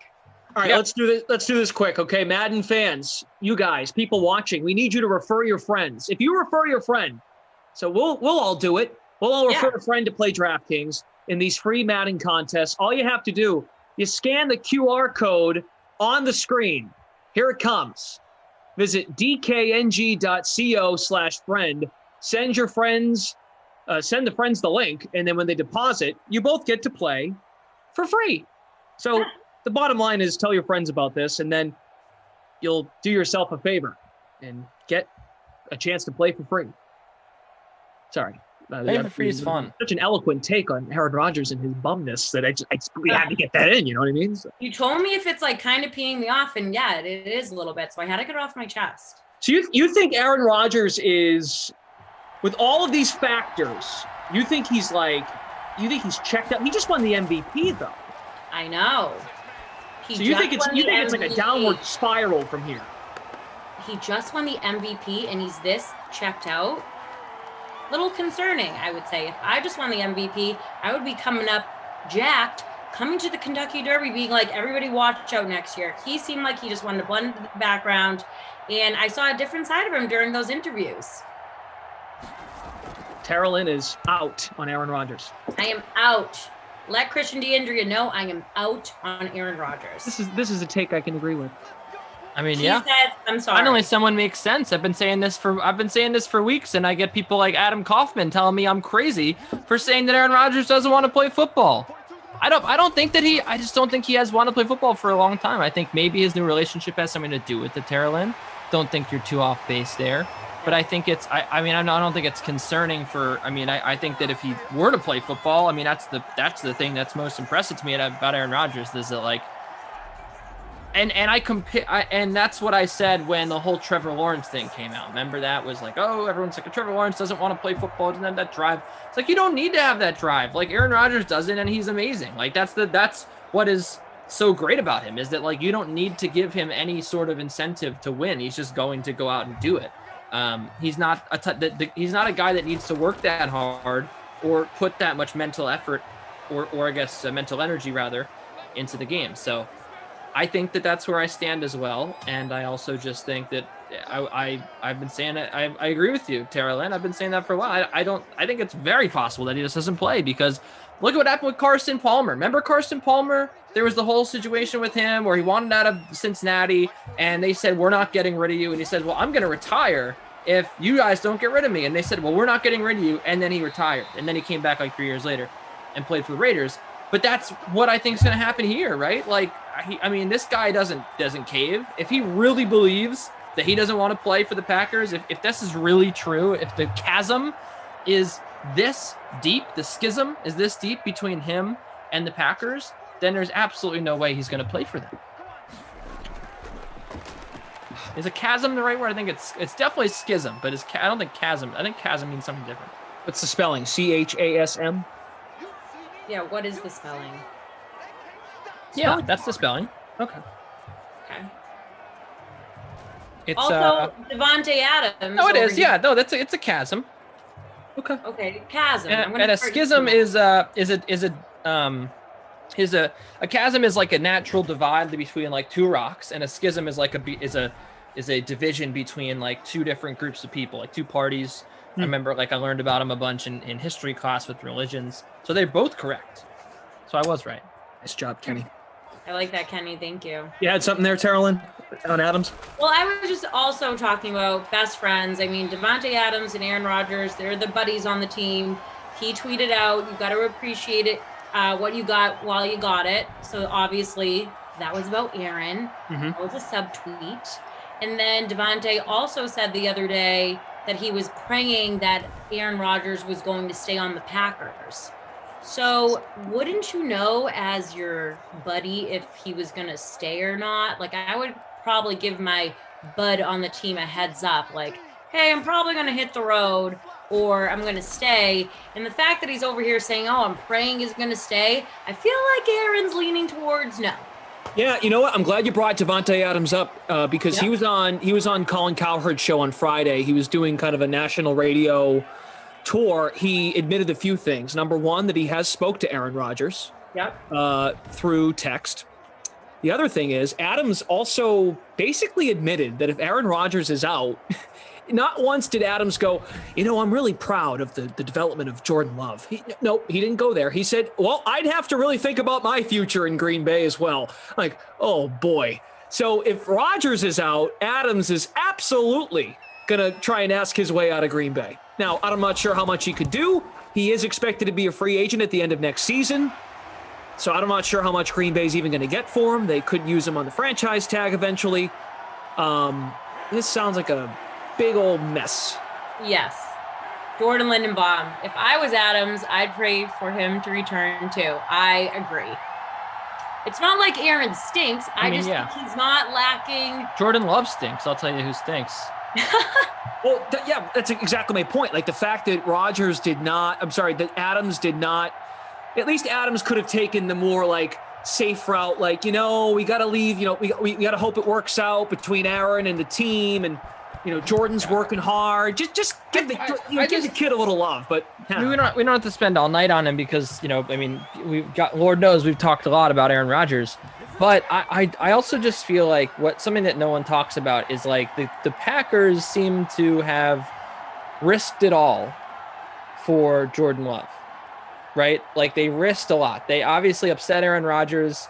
Why was Jordan Love the quarterback that they chose? That like we're going to take. We love this kid, Jordan Love.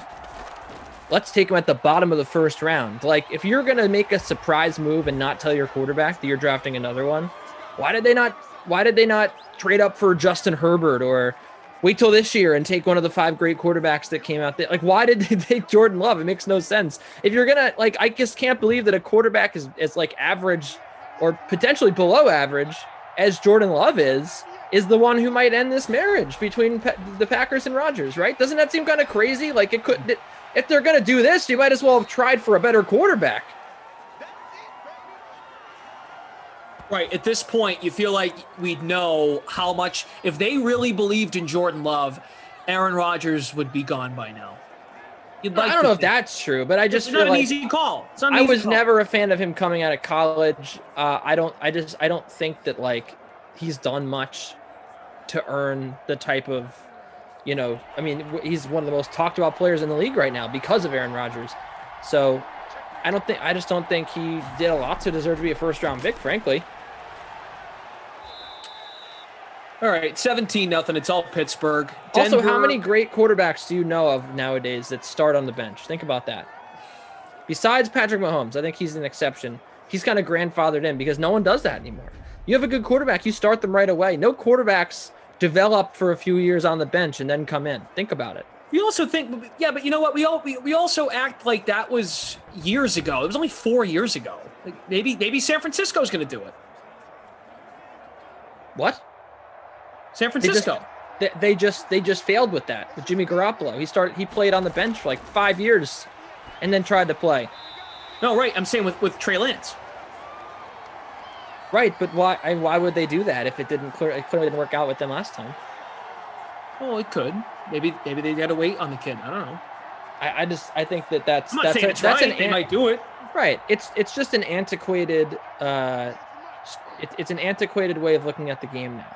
Like, no one does that anymore, is my point. And if your quarterback's really an impact quarterback, oh my goodness, what are you doing, Drew Lock? Speaking of, you're not going to have them riding the bench because you want those quarterbacks out there the first 4 years for that rookie deal. Mm-hmm. You want to have a quarterback on a rookie contract ball out, and then that's how you win a Super Bowl. Look at the Eagles, look at the Packers, or sorry, not the Packers, look at the Chiefs in this sim. Oh, great point here by Must Be. Lamar Jackson. It was Flacco's job for a year. Oh, it wasn't? It was Flacco's job for like 2 games. We sure about that? Yeah.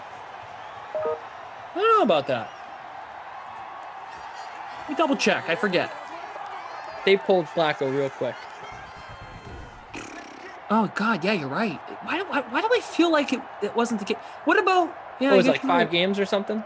Yeah, no, you're right. He played 15 in 2018. 16. No. He only started 7. Yeah. He only played 7. Started 7. Of course, he was active. Technically, he played 16. He was on the roster. Right, but so that means that he would have played. He probably played 8 games, right? Because he came in. So that's half a season, basically. It's not 2. Yeah, I mean, my point is that was so short-lived. Yeah, it wasn't like he sat a whole year on the bench and the team was like, oh, we're committing to. I know. I hear you. Okay. Well, this has been fun. Been great. Yeah. So Tara Lynn's out on Aaron Rodgers. Now, I do agree with you though about hunting for apartments, Tara Lynn. It is very stressful. it is.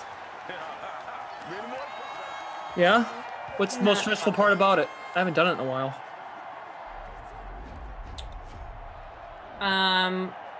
Finding the right price, but finding a good price that's not a dump. I have looked at every dump within the last 48 hours that I kind of wanted to claw my eyes out at one point, but then I remembered I actually have to be on camera tonight, so I couldn't do that. You But also yeah, that's what's been need to make happening. you need to make so many concessions, is the thing. Yes. Like you can't have there's like the perfect apartment doesn't really exist. No. And then I went and looked at one, and they were acting like I was walking into, I don't know, a mansion. And I looked in the kitchen, and it was, a 385 square feet around that area, so tiny. And I looked on the bottom of the kitchen, and I saw 3 mouse traps. 3. Oh, yikes. In 385 square feet? No. Well, I mean, I also just feel like looking for an apartment in Boston is a whole different animal. Yeah, it really is. And prices have skyrocketed as well. Is it still more in New York City, Ducey, to get an apartment than Boston? Or is it close? Yeah, definitely. I mean, you know what I'm going to do just for fun? I'm going to look up some Boston apartments, and I'll let you know. Uh-oh. I'll let you know right now. You know what he's doing, right? Maybe I should move to Boston and be closer with all the Boston people. I can go golf every day. I don't think I could move to Boston. Why? What's the matter? I can only look up Street Easy. They don't even exist in Boston. It's like you guys live in another world over there. Did you know that? No. Do you know what Street Easy even is? Never used it. What website do you look at to find apartments? Zillow. Yep. Zillow's one. Zillow. And what's the A lot of things that you're saying tonight, Kenny, I don't understand anything from like markets to adjectives to this. It's all over my head. Well, you got to know your schisms and chasms, of course.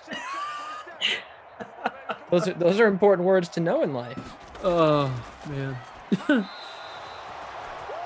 We will discuss. I can give you a pass on Fairway Market, but also it's just hard to remember that you guys don't have, a commonly referred to and used system like Street Easy in Boston. It's the only place to look for apartments in New York. Death Paws says another thing that's stressful about moving is not knowing anything about the people living around you.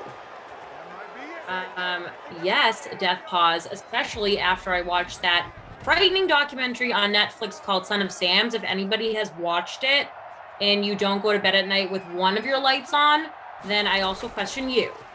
That's what I've been thinking about looking at every apartment. Why do you put yourself in that position, though, watching that show, knowing it's going to scare the crap out of you? I secretly like the thriller documentaries, but this one really pushed it for me. Wow, these are huge apartments. He's just still looking at the apartment. Great. I regret everything. Now Ducey's going to move to Boston. Oh, someone mark the tape. I'm just saying, you guys have it so easy, though. Okay, here's a big question. So one of our technical people here tonight, our technical director, he moved recently, but he made a move from one place to a really place far away. So it's not really relatable.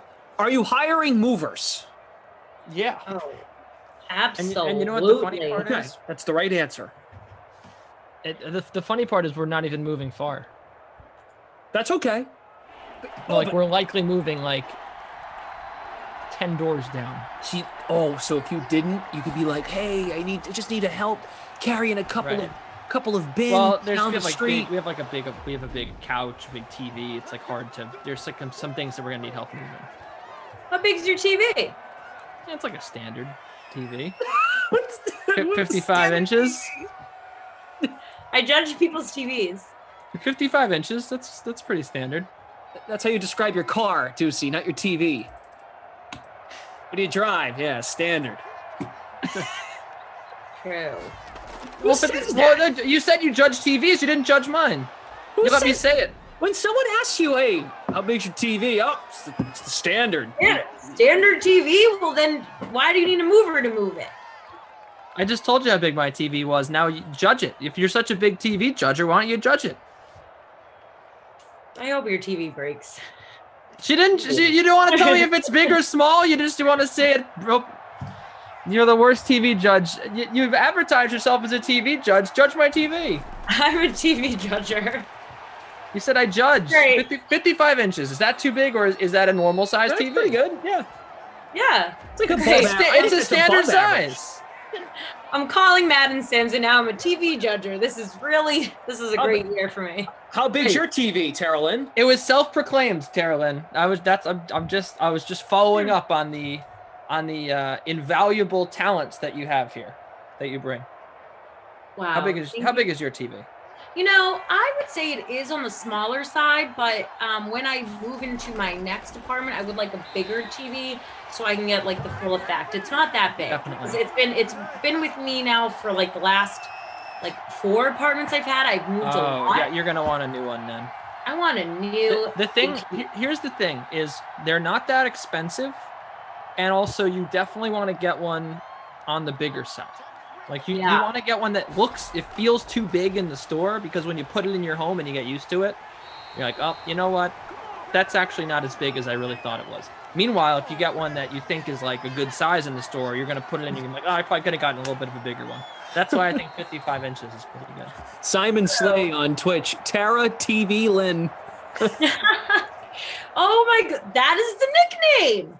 Wow. Thanks, Twitch.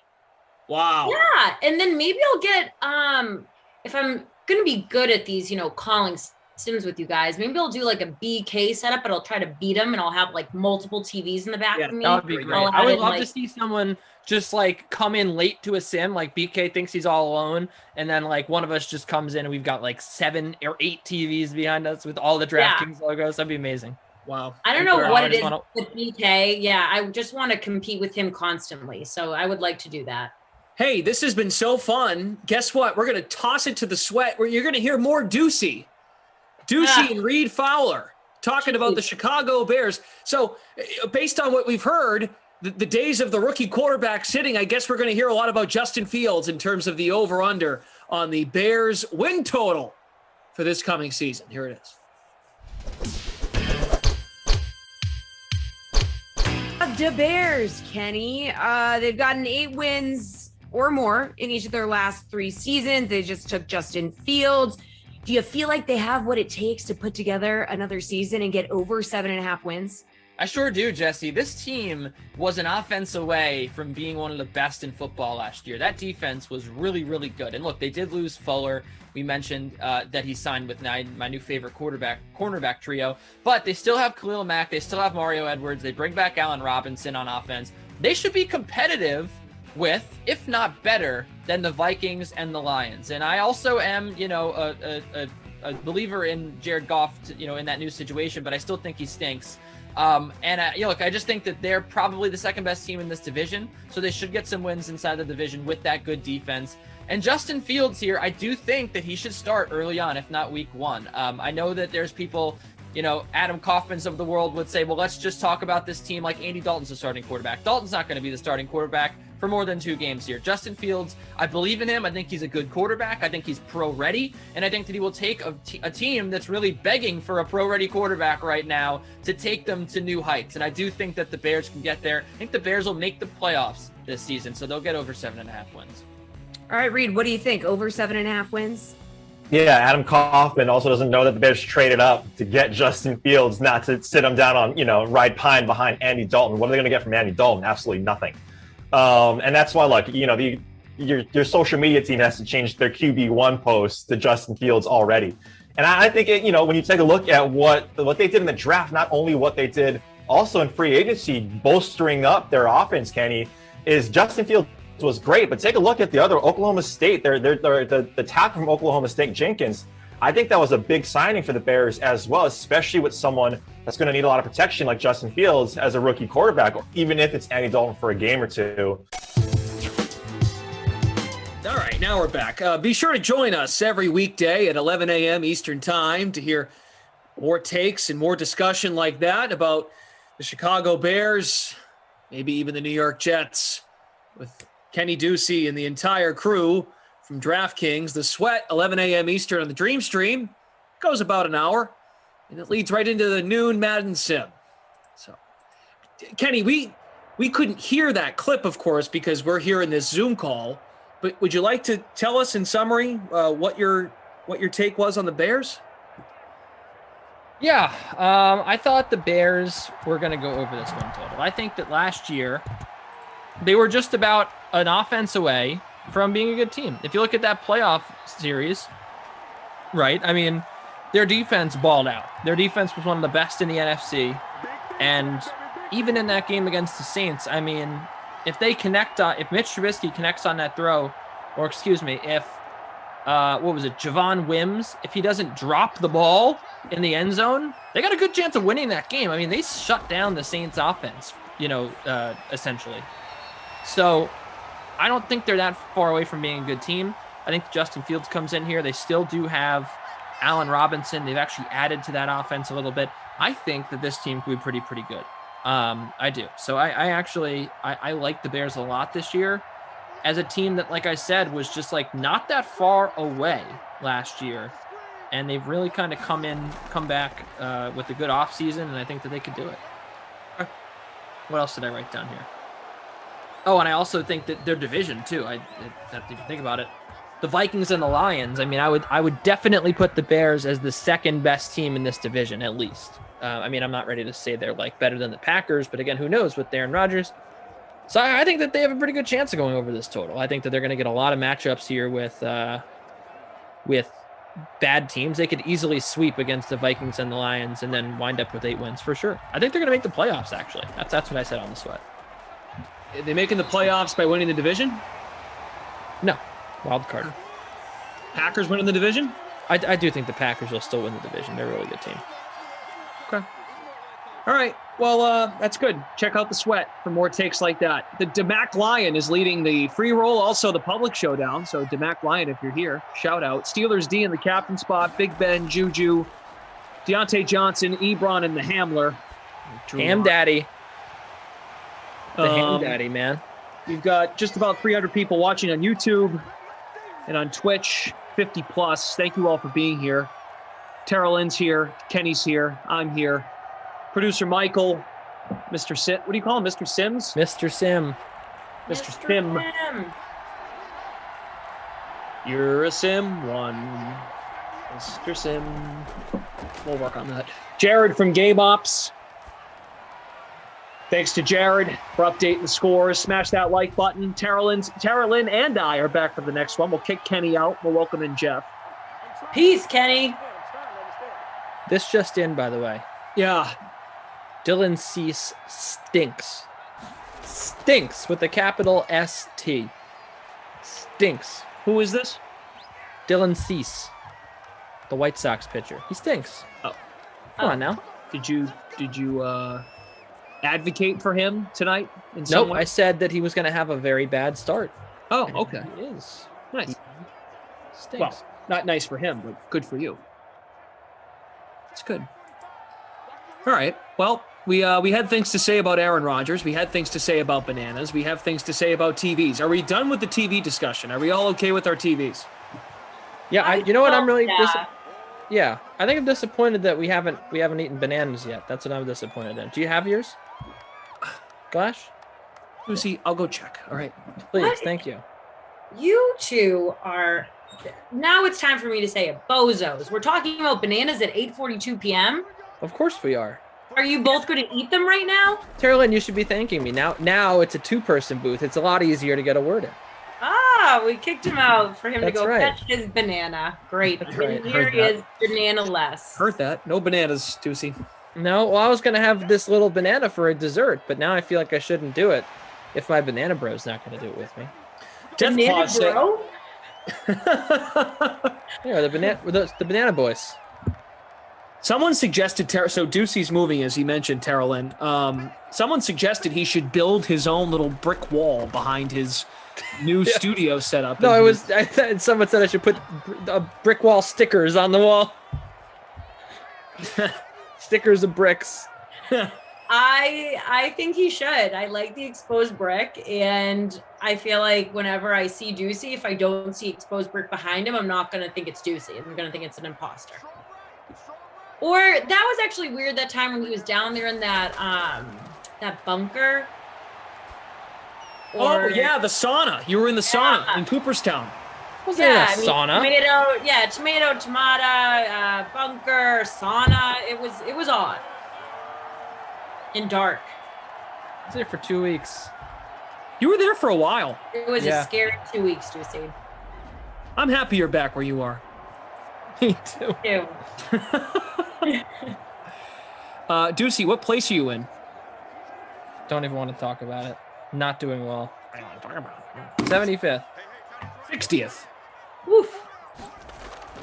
Now I'm in no place. See, Terrellin, there is a benefit to not making a lineup because you can just say, well, had I played one, and then you just pick. I would be number one. And you just pick all the guys that have already scored. So you would have said, oh, yeah, I would have played the Pittsburgh D. would have played Juju Smith-Schuster, would have played Jalen Samuels. Yeah, would have spit on Denver, would have been like, get them away from me. Exactly. Yeah. Doing all right. I just need like Cortland. I need the Denver Broncos to do anything on offense, and I'll be okay. Well, Noah Fant and Cortland Sutton have gotten me nothing. The Ham Daddy, of course. Every single again. This is if you're new here. Hi. Every single time the Broncos play a sim and you don't have KJ Hamler in your lineup, you are doing it wrong. You have to roster KJ Hamler every single sim. Just get it through your head. Don't forget to do it. Roster KJ Hamler every time. Kenny, can you explain why? Because he Sure. Instead of just telling us all what to do in a very angry voice, please give us some. It's because he's $4,600. Okay. And he consistently gives you points. I mean, very rarely, probably like 1 out of every 7 games, he doesn't have at least 6 points, which is, again, invaluable in the Sims. To have a guy $4,600, anytime you're below the quarterbacks and you have any sort of level of consistency, and by the way, the guy has an extremely high ceiling because he's got a high speed rating. He's had a bunch of great games in Simland. I just feel like the upside is so great, and you can get high upside with he's got a floor, and he returns kicks, mind you. Like, there's nothing not to like about this guy. And the fact that he's priced down at 4,600 is insane to me. So that's why I say if you don't roster this guy, you're a fool. You got to roster him every time the Broncos play. And look, there was once upon a time I didn't roster KJ Hamler, but this is what happens when you watch Broncos Sims. You learn that you just have to have this guy, 4,600. All right, people, you heard it. All right. I wrote most of that down. I was talking too fast, though. Sorry. No, Hamler's a good play. You're right, Ducey. You're right. Usually.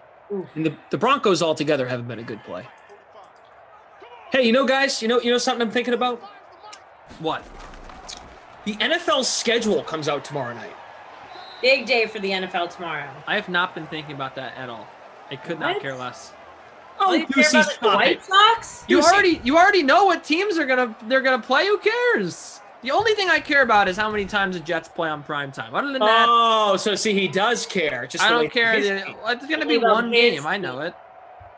Tusi, it's gonna be Thursday morning, and you're gonna be on the sweat, and there's gonna be questions about the schedule, and you're gonna have to come up with something, and then you're gonna care by then. You're gonna care by 11 a.m. on Thursday. It's like media day at the Super Bowl. It's like another excuse for the NFL to be like, oh, this is a huge day. It is a big day. Trying to drum up excitement again. It's not really. We all know the teams. That's the thing. We know the teams that they're gonna play. It's just like the order in which they play them. I just feel like that's not the bye weeks, how those are built in. What is the bye week? Has any team not won the Super Bowl or won the Super Bowl because of their bye week?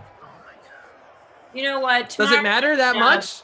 I'm serious. It does matter because I think it matters for these young quarterbacks and how we figure out, all right, what the natural plan is to give them a chance to start. Say the Patriots start Cam Newton and they're like, ooh, we get the bye week on week 6. That might be a good point for us if we're not doing well to go to the kid. San Francisco's bye week, I think, is important. Chicago. The Jets don't have to worry about that because Wilson's going to start week 1. Trevor Lawrence week 1. Why are you anti-fun? It's a fun little day. What do you mean? It's not even a day. It's like a 10 minutes. The schedule comes out, you see it, and then you move on with your life. No, and then you're going to pick it apart and go, okay, win there, loss, win, loss.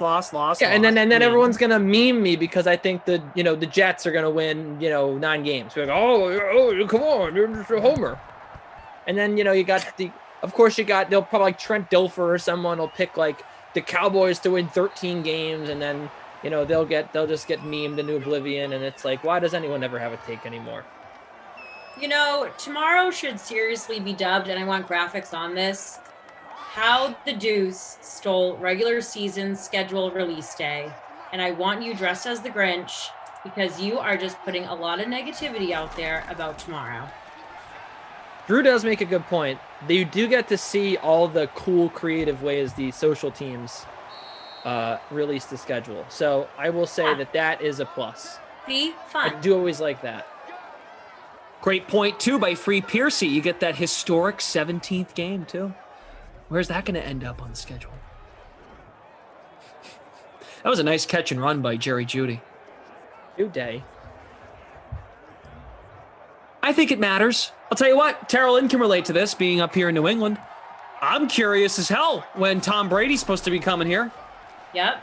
That's a Deucey. That's a big talking point in this town right now. Okay. Because when is Tom making his way back? there are a lot of reasons why it matters. Because if it's early in the season, well, that's no fun. There's no playoff implications. Now, it would be nice if it's a nice, beautiful 60-degree fall day and the weather's cooperative, but I think they got to put it off later in the season. I want the game to mean something. And also, just, you know, Tom coming back here, it's going to be one of the toughest tickets to ever get in this town. Oh, yeah. Okay. See that? Marquee matchups, you don't look forward to that? Like when they're going to be, like you said, the primetime slots, those are fun. Tickets are already skyrocketing across the city, How can you have tickets skyrocketing when you don't have the games yet? Red Sox. I had friends trying to go to the Red Sox. Oh, I thought you meant like for the they're NFL already getting more tickets. expensive. So I'm just thinking, if the Red Sox, like now that they're doing good, now their prices are going up. If Tom Brady is coming back to Foxborough, so when we get that date, you know that those tickets are going to be really expensive. Mm-hmm. Yeah, I That's thought the you were point. talking about the NFL tickets were getting more expensive. I was like, how are people buying tickets to NFL games that don't exist yet? Oh, just, I think people, I think season ticket holders that have already committed to the season. I misunderstood what Terrell was saying. Gotcha. Of course you did. Brian Donovan on the YouTube chat. Very important bye-week information for fantasy football. I mean, we don't really think about that till August, but Not until we have drafts. right. It's a fun little day. It's a fun little day to figure out when your favorite team and when your favorite team is playing, how the schedule sets up, and also just who ends up playing in which time slot. I think it's a lot of fun. Glash, I have a question, since Yeah. obviously you're a Tom Brady fan. How is that going to be when he comes back to Foxborough? Who are you rooting for? Are you rooting for Tom or are you rooting for the Pats? The Patriots. It's the Patriots. Okay, you're rooting for I've been consistent on this. If they ever met, it'd be Patriots first. Is it going to be a little hard though when you see Tom on the field in Foxborough Yep, it's going to be tough. in the Bucs uniform? I like what Sean Preston said. He said, the funny thing about Ducey is this. One take is like, yeah, good take, but only 1 out of 8. I'll take those odds. I'll take them. That's like 12.5%. Because that one take is a take that you're like, no one else thinks that, but I'm glad that he agrees with me. That's like that one take. I just hunt for that one. And some people, they agree with me on a lot of them, but like they're never popular takes, and that's what I bring to the table. You are all Madden fans because you are here. Be sure to refer your friends. Tell your friends about these if you haven't already. Refer them to DraftKings to play free in the Madden contests. You got to scan the QR code. Just put your phone up to the screen. You can do it. Visit dkng.co/friend. Send the link to your friends, and when they deposit, you both play for free. So, and this would be, and I kind of misspoke earlier, this would be like playing in a paid contest, but you'd get in for free. So the link will take you right to it. The QR code will take you right to it. So please get involved and tell your friends about this. Something tells me if you like it, your friends will like it too. Just QR like codes if are back, Carolyn and baby. I both like schedule day in the NFL, I would like to think we can convince our friend Kenny here that he can have fun with it too tomorrow. Hopefully we can. Hopefully. Where was I going with this? Oh, you asked me about the Bucks and the Patriots playing. I did. It's gonna be a tough day. Yeah, you mentioned it though. You're rooting for the Patriots, right? Yep, it's gonna be a tough day. So there you go. It's gonna be a tough day. It won't be that. Come on, it won't be a tough day. It'll be a fun day. It'll be a fun game. Yeah, you're right. It'll be a tough day. It's not like you got like a lot of work to do. It's not like you're gonna have to labor. Come on. You're gonna have fun. It's gonna be a good day. You're gonna be on the stream. You're gonna be talking it up. You're gonna say, "Oh, my man, Tom Brady's back." It's gonna be excitement in the air. You're probably gonna go to the game. Gonna go out before. It's gonna be a lot of fun. Yeah, you're right. You're right. Yeah. Speaking of fun, right? You think I can't have fun? It's gonna be fine. Don't worry about it. Captain Blood has made a comment about Tarolin's accent. Your accent pops when you say Red Sox. Can you say Red Sox again? Red Sox. Did I say it feistier? Because maybe that is how it sometimes it pops. But who said that? Captain Blood. I took a lot of classes in college to get rid of the Boston accent. So when it comes out, it slightly sickens me. So thank you for reminding me. Also, Rob Rand. Bye weeks matter for Tara Lynn. She needs to know what color not to mix in her lipstick, excluding teams that are off that week. Hello, Rob Rand. I always wear a neutral pink or a neutral brown, so I really don't match the teams. But thank you so much for caring about my lipstick. I thought that second part you meant. I thought you were giving that as an opinion, and then I realized you were reading the chat. I'm reading the chat. Wow, you actually think about what lipstick to wear depending on bye weeks? That's really impressive. If I get to that point in my life, please send me to Shutter Island and check me in, because that would be crazy. Well, Rob ran all right. He'll be running away after that take. Rob Rand. Gonna miss him. Just kidding, Rob Rand. Please stay. But I don't match my lipstick. Yes, I'm a glamour girl, but I don't take it that far. That's exactly. I think your execution there was terrific. You insulted. Well, he maybe not insult you, but had gave you a feisty comment. You came and you were feisty back, and then you were like, "But please don't go. Please stay." Right. Please don't go. I mean, I can't let Ducey read like all of his negative comments. Like I'll read like my negative comments too to show that I get made fun of too. Matt P says, "You miss me, Ducey? I sure haven't missed you." Ooh, that was a nice comment. I think Matt actually does miss you, in matter of fact, because why put that there if you didn't miss him? It's true. Very true. He likes you. He does. I'm on his mind a lot. Scott says, "Happy Tuesday." Hi, Scott. Noah Fant just scored a touchdown. If you missed it, it's 20-7. Oh, Rob Rand. Okay, he's referring to when Kaufman decided to bring me on the stream to talk makeup for some reason, because of course he won't talk sports with me because he acts like I'm his little sister that just looks at like butterflies and sprinkles all day. He still is not taking me seriously as a producer by any means. So he had me come on and talk about lipstick. And I did a hell of a job. And thank you, Rob Rand, that I'm sorry for calling you out. He remembers the time that I came on and people in the chat asked me about different lipstick colors. Thank you, Rob Rand, for bringing that up. I love lipstick. DeMac Lyon, the Noah Fant touchdown did not do him any favors. Sorry to hear. 41.8% owned. 3.2% the captain spot. Wow. This is fun. Yeah, who's having fun? I am. Is Juicy? Yeah, I'm still in 72nd though. I could be having a little more fun. How's Dylan doing? Is he pitching? Is he still pitching bad? Oh yeah. Amazing. What an amazing game. People thought there was not going to be a lot of runs scored in this game. There's already been 6, and we're not even at the bottom of the second yet. Incredible. And Roach says 300 section tickets at Foxborough go for 300 plus. LOL, it's ridiculous. My 200 section 40-yard line go 500 plus a lot of the time. Right. Not to mention, we don't know what the protocols are going to be and what Robert Kraft's going to do. So if there's limited fans in the stands for that game too, like Tara Lynn, you brought up the Red Sox. I'm actually going to go to the game on Friday. Wow, jealous. My buddy that I know he won a raffle at work. So 4 of us are going. I'm pumped. Just found out about this like an hour ago. So I'm going to Fenway on Friday. And but even That's with fun. Yeah, I'm excited. It will be fun. We're going to talk about the schedule too and pick who's going to win the games. You can report live there and give Bukes a run for his money. Never can. Never Wait, will. what would you be doing to give Bukes a run for his money? Just like report live at Fenway. I just like to stir the pot with Glash and Does Bukes report live from Fenway? No, but he's just, he's a big baseball guy. MLB Network, obviously, he's the star.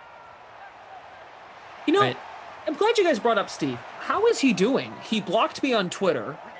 I blocked him on Instagram. He's still angry as ever, Glash. I'm not joking. Like, we don't speak. Like, I don't know how he's doing. Like, I really do miss him. You don't miss him. He's not missable. No, I miss him. I miss him from him crapping on me. Like, I miss that, you know? I don't miss that at all. He's still as angry as you remember him. Wait, but doesn't he still text you into anything that you post and he'll be like, stupid? Nope. Stupid. Oh, he's not even doing that. No, he doesn't text me normally. It's normally on Instagram. He'll reply to my stories and say horrible. Horrible. That's the thing. That's the thing with Steve is he's probably in the chat right now. Is if you chance. He no, will. I see another guy in the chat. Take a look, see. Oh, there he is. Wait, so the best part about Steve is that he will reply to like everything that you post on Twitter or I guess in Glash's case Instagram, and he'll just be like, I mean, he says everything stupid. It's almost as if I feel like he has notifications on for when I tweet, but then like when I respond to you, when I respond to him, he's like, oh, what? Who cares? Like, what are you doing? Stalking me? And I'm just like, what? You're the guy who's always in my mentions. Like you're the one who cares, not me. And that's fine. Adam Kaufman says, yo, did TL actually make a lineup? See? Actually make a lineup. No one tell him. Let's let him just guess. I don't like TL. I'm sorry. I think we can come up with a better nickname. I think AK should have come in here and said, "Oh, TL, she's." But no, but it's not even AK, Tara Lynn, because you should be TA. But instead, it's like calling Kaufman AD. That's what it is. It's like ad, like calling him AD, or AA, Adam, or AM even. Just call him AM. Any of those would be like the equivalent of TL. I'm a big proponent of cough backwards. What is that? Well, don't spell it out. I was just gonna say it out loud, and I'm so glad I didn't, because then I would have to explain to Michael later that it was a really big mishap on my part. So thank you. Hashtag, is that a receiver? Yeah, I'm confused. I don't. Just get a pen and paper and. No, I'm doing it. Get a pen and paper. That's not the word that you think it is. Well, yes, it's not only a word. You know, spell it out. There's like a UA in the middle. It's like an O. It's like an O. We're midway through the fourth quarter. Ducey will be kicked out, and Jeff will step in for Madden After Dark tonight. What a crew! That's going to be interesting. Tara Lynn, are you going to do moose calls? Yeah. You don't have to do an actual call. I normally just do the call, but you can pick a moose player. Okay. Like Jeff will pick a player, I'll pick a player, then you pick a player, and whenever that player catches a ball, so it has to be a receiver or a tight end. Hold on. Reed Tease, did you know, said, terrible take, Ducey. Tara Lynn is two names. It's not. It's one name. Is it not? Yeah, it is. Thank you. Thank you. It's one name, people, not two names, not TL. Yeah. Reed Tease did not know. It's T. Oh my goodness. But I love Reed Tease, did you know? I really do. He's always sporting me, but I mean, Ducey's not wrong on that one. Sorry. I'm gonna tell him wrong. Telling him in Twitch. Wow. That was funny. I mean, it could be two. No, it couldn't. This issue is very near to my heart because my mother has like one of those names, but it's two words, and people sometimes think it's one. It could be hyphenated. You're right. That would look gross, though, right? Ugh, yuck. You'd be TLA. Yeah, and then people would. Yeah, I don't like that. I like TA. Too much clutter, you know. Yeah, and how would that fit in a lower third? Exactly. It would look atrocious. Important things. Yes. So shout out to Mom for thinking about my lower thirds in the future. Thanks so much.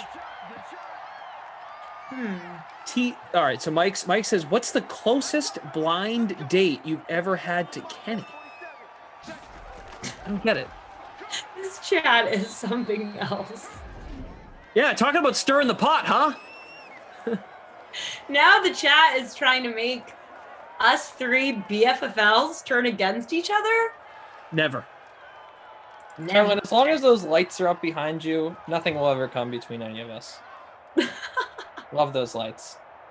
Yeah, I have the lights. Then I'm going to. Hope they move with you.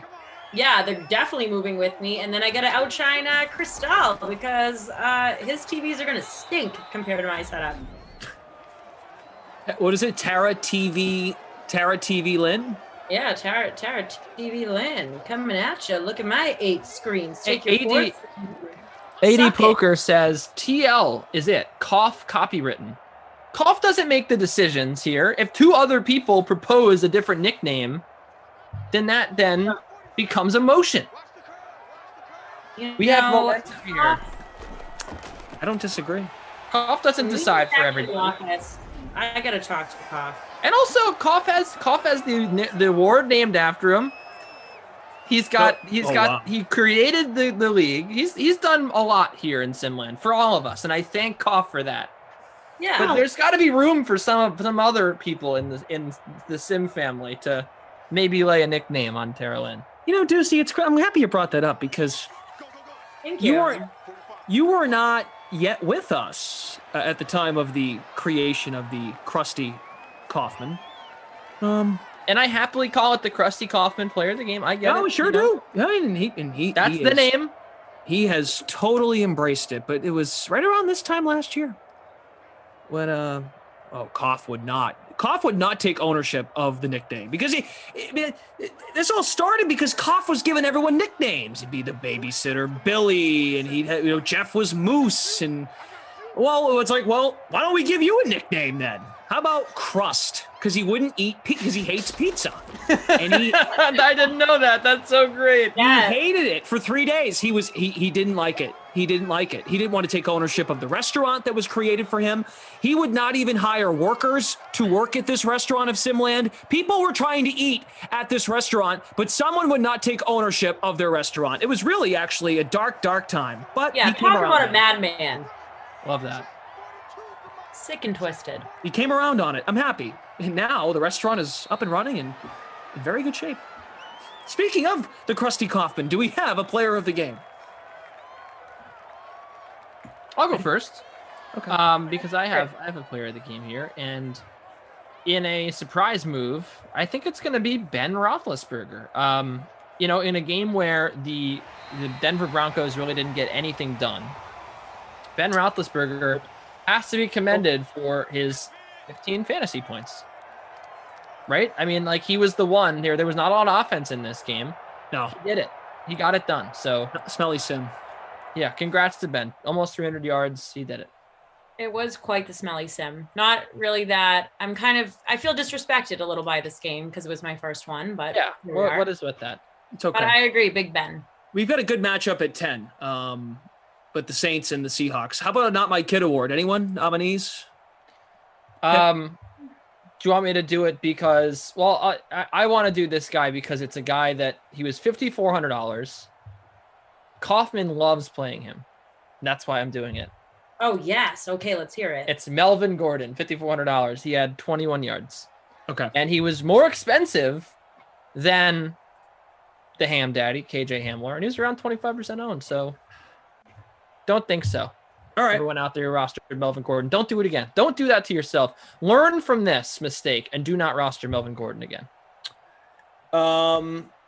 Okay. Vid always. Awesome. Poppy, first place. Choker, second place. Nice job. Maddie came in fourth. In the public contest, we ended up with a 5-way tie. Okay. I don't think we scared away Tara Lynn. She will return. I will be returning as well. We're back at 10 o'clock with Moose. Kenny, that was fun. Have a good night. Very fun. Glad we could do it. Very good. Okay. Coming up next here on the DraftKings Dream Stream, Pat Mayo, Jeff Ulrich will be here at 10. They discuss their favorite 2021 AT&T Byron Nelson DraftKings picks and value plays for the week. Mayo will preview the course, debates the best roster construction for the week, and explains which players are best suited for DFS cash games and which should be deployed in guaranteed prize pool tournaments. Joining me right now from DK Live, it is DJ, Jazzy, Jeff, Ulrich. What's going on? Not too much, man. Excited for the PGA Championship coming up. Get a little action in here on the Byron Nelson new course coming up. Seems a little more interesting than Trinity Forest, which was just like one big open flat space. So I'm doing good, man. Well, on yesterday's show, I talked about Dustin Johnson, how I want to play Dustin Johnson. Then I was thinking about doubling Dustin Johnson together with now and the PGA Championship to really boost up the odds. Then all of a sudden, like 5 minutes after I post the show, he withdraws from the tournament. So thanks, DJ, for that. So he has a knee injury, so he can't play in the Byron Nelson. But over the weekend, he's doing backflips off a yacht. So maybe he hurt himself doing the backflips. I don't know. But it just seems like he might be putting together a bit more effort into Kiowa, Iowa, in his home state. What do you think about that? Yeah, I mean, it sounds like we had similar Mondays because I think I spent a good hour on a show talking about how I thought Dustin Johnson was the preferred pay-up option for me and would have been a nice pick. He typically plays well the week before majors, and then basically the show ended and he withdrew. So that was fun as well for me. But no, I agree. I don't think there's anything wrong with Dustin Johnson. I just probably just figures he feels comfortable in his practice, if anything. And like you said, it's his home state. I think he's going to be a really interesting play next week. I'm not sure if I'm going to bet him at whatever price he'll be at, but yeah, absolutely. I was bullish on him here and probably be bullish on him for next week too. I was thinking about betting him at the PGA Championship at 12-1. Hopefully the news about this knee injury can push him down to like 14 or 16-1 because then all of a sudden it's a bit more enticing. It's not going to make him shorter, right? I mean, I think if anything, it'll push, especially if like Bryson or Rahm has a big week here. It should push him up towards 15-1. I think absolutely. I mean, I don't think you'll get anything crazy like 18-1, but books kind of when they first put out odds on majors, you can see some crazy numbers first. So definitely wait on DJ. I think you get a better number than 12. Well, and DJ withdrawing in this field when we get to the pricing in a second, that it was a huge chasm between the haves and have-nots in this field. There was like a very clear line of, oh, these are the really good players. And then there's just absolutely everyone else in this tournament, mix and match them however you want. And now without DJ, it's really going to concentrate ownership on the top, I think. Yeah, absolutely. I mean, this is you nailed it. Like it's a very top heavy field, right? Like you've got a lot of big names here, but it drops off real quick, as we'll see, especially like once you get to the low AK range. So yeah, it's just going to make, unfortunately for ownership, there's a couple players I think everyone will like. It's just going to be, they're going to be like 30%, 25% owned, all of them, which is, not that bad, I guess. It's not like we're heading into like, Christian McCaffrey, 60% territory or something when he's 9K, but it is going to be concentrated on a few guys for sure that are, both elite players and appropriately priced. So. TPC Craig Ranch, the first of the next 5 years for the Byron Nelson, being the host course, 7,468 yards, par 72. Sung Kang is actually the defending champion from Trinity Forest 2 years ago. New course, wouldn't worry too much about that.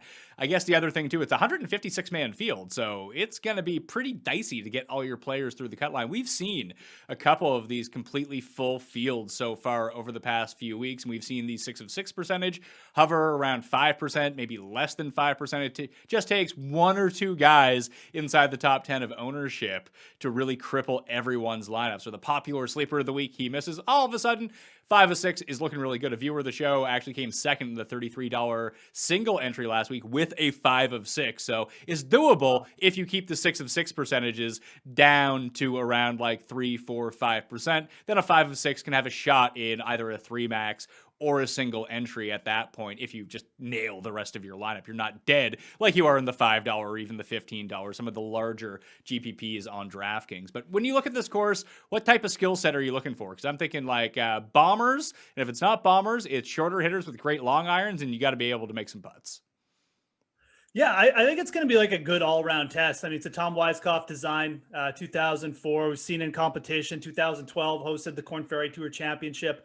But you look at the comparable Weiskopf designs on tour, and I think the biggest one is TPC Scottsdale. It's another TPC course. And you look at the layout too; they're both very similar yardages, but Craig Ranch is a 72. Obviously, Scottsdale's a 71. But you look at the layout; they both have attackable par fives. They have some long, tough par fours. And they have some drivable par fours as well. You look at, I think it's the 6th or 5th hole here at Craig Ranch. It actually looks very similar to the 17th, the drivable par four there. It just doesn't have water on it, but the layout looks very similar. So I think TPC Scottsdale is a very good comparison. And again, you mentioned Bombers, like a good venue. I don't think you're going to see a crazy birdie fest, but the scoring's going to be out there. It's a par 72, like I said. So there's an extra par 5 in play. That could drive the scoring to 20 under if the wind stays down. But yeah, I think focusing on solid hitting off the tee, like doesn't have to be the craziest bomber in the world, but good solid off the tee stats. And then, like you said, you're going to have to sink some putts. You're going to have to get your scoring clubs. So one of those things, I wouldn't overly emphasize any one thing, but I just want a guy who's good all around form and hasn't been ice cold with the putter lately. So looking at that right now, then over their past 12 rounds played at TPC Scottsdale, the top 10 players in the field in terms of tee to green: Hideki, Rahm, Sergio, Spieth, Nasty, Nate Lashley, Johnny Vegas, Cooch, Ortiz, KH Lee, and John send in da birdies.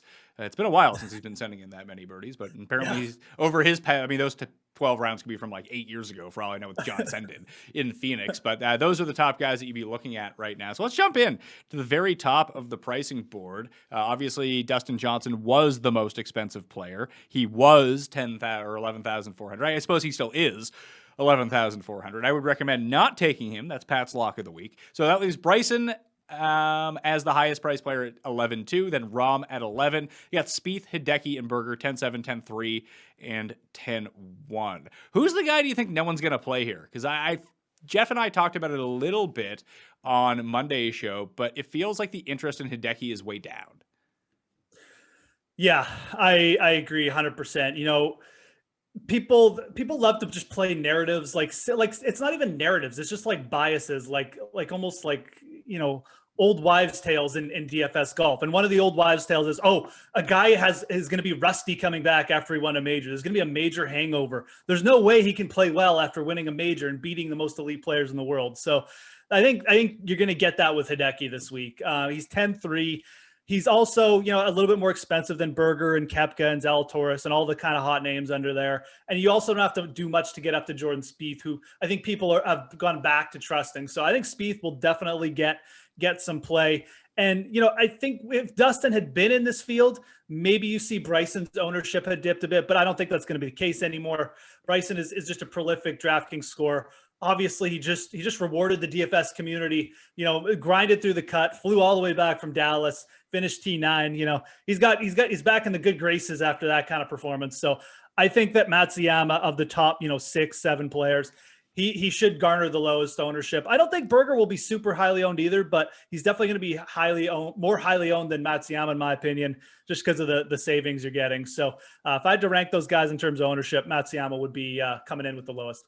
That's what Fantasy National is spitting out right now. Obviously, it's very early on a Tuesday, so you need to give this time for ownership to actually pile up, people to go generate lineups, to actually get a more realistic idea of what ownership is looking at like. But it seems like Hideki is the only player basically above $9,000. I guess we include Sergio, he's in the single digits, Hideki's in the single digits, and Bryson and Spieth kind of trump everyone else. So it's Rahm for me. Not that he's low owned by any means. He'll be like 15, 16%. But I do think that I like him the best skill-wise at this course. I like that we're back on bent grass. Even looking at his numbers last week from Quail Hollow, like they weren't bad. He just couldn't chip or putt, which is atypical for Jon Rahm, but the driving was fine. It wasn't elite. The irons were fine. They were actually better than the field. So if he can just get back to driving the ball well and striking the ball well with his irons, and you know, let the chipping and putting come along with it. So I think I like Rahm by far the best of the. I mean, it's hard to say I like him that much more than Bryson, but I like the